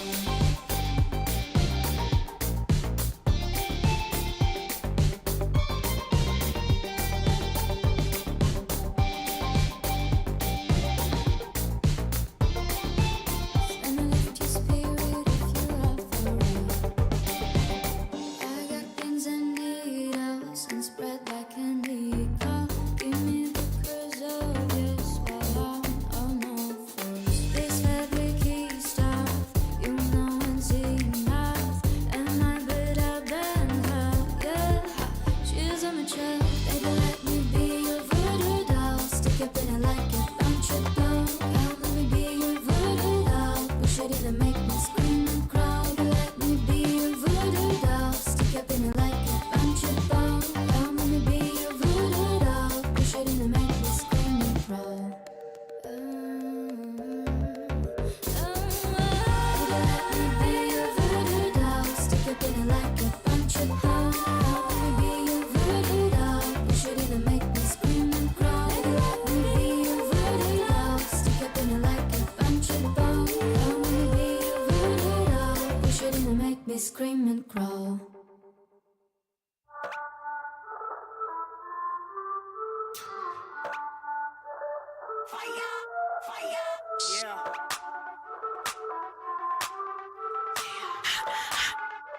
Yeah.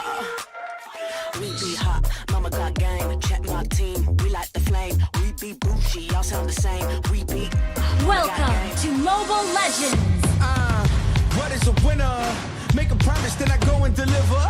What is a great? They all amazed. This ain't for beginners.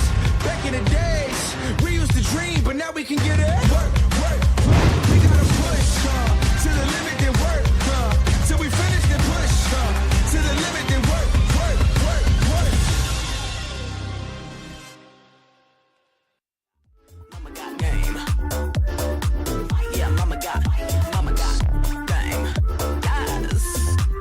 Yeah, mama got game.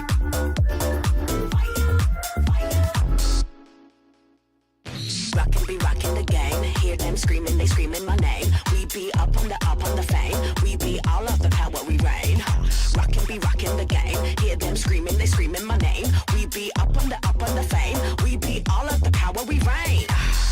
We be cooking something new. Hear us knocking, coming through. Push the limit on them rolls, cause they don't do it like we do. We be cooking something new. Hear us knocking, coming through. Push the limit on them rolls. Yeah, mama got game. Mama got game.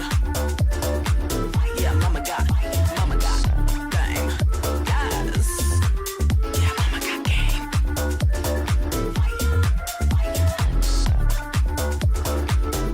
Mama got game. Yeah, mama got game. Yes. Yeah, mama got game.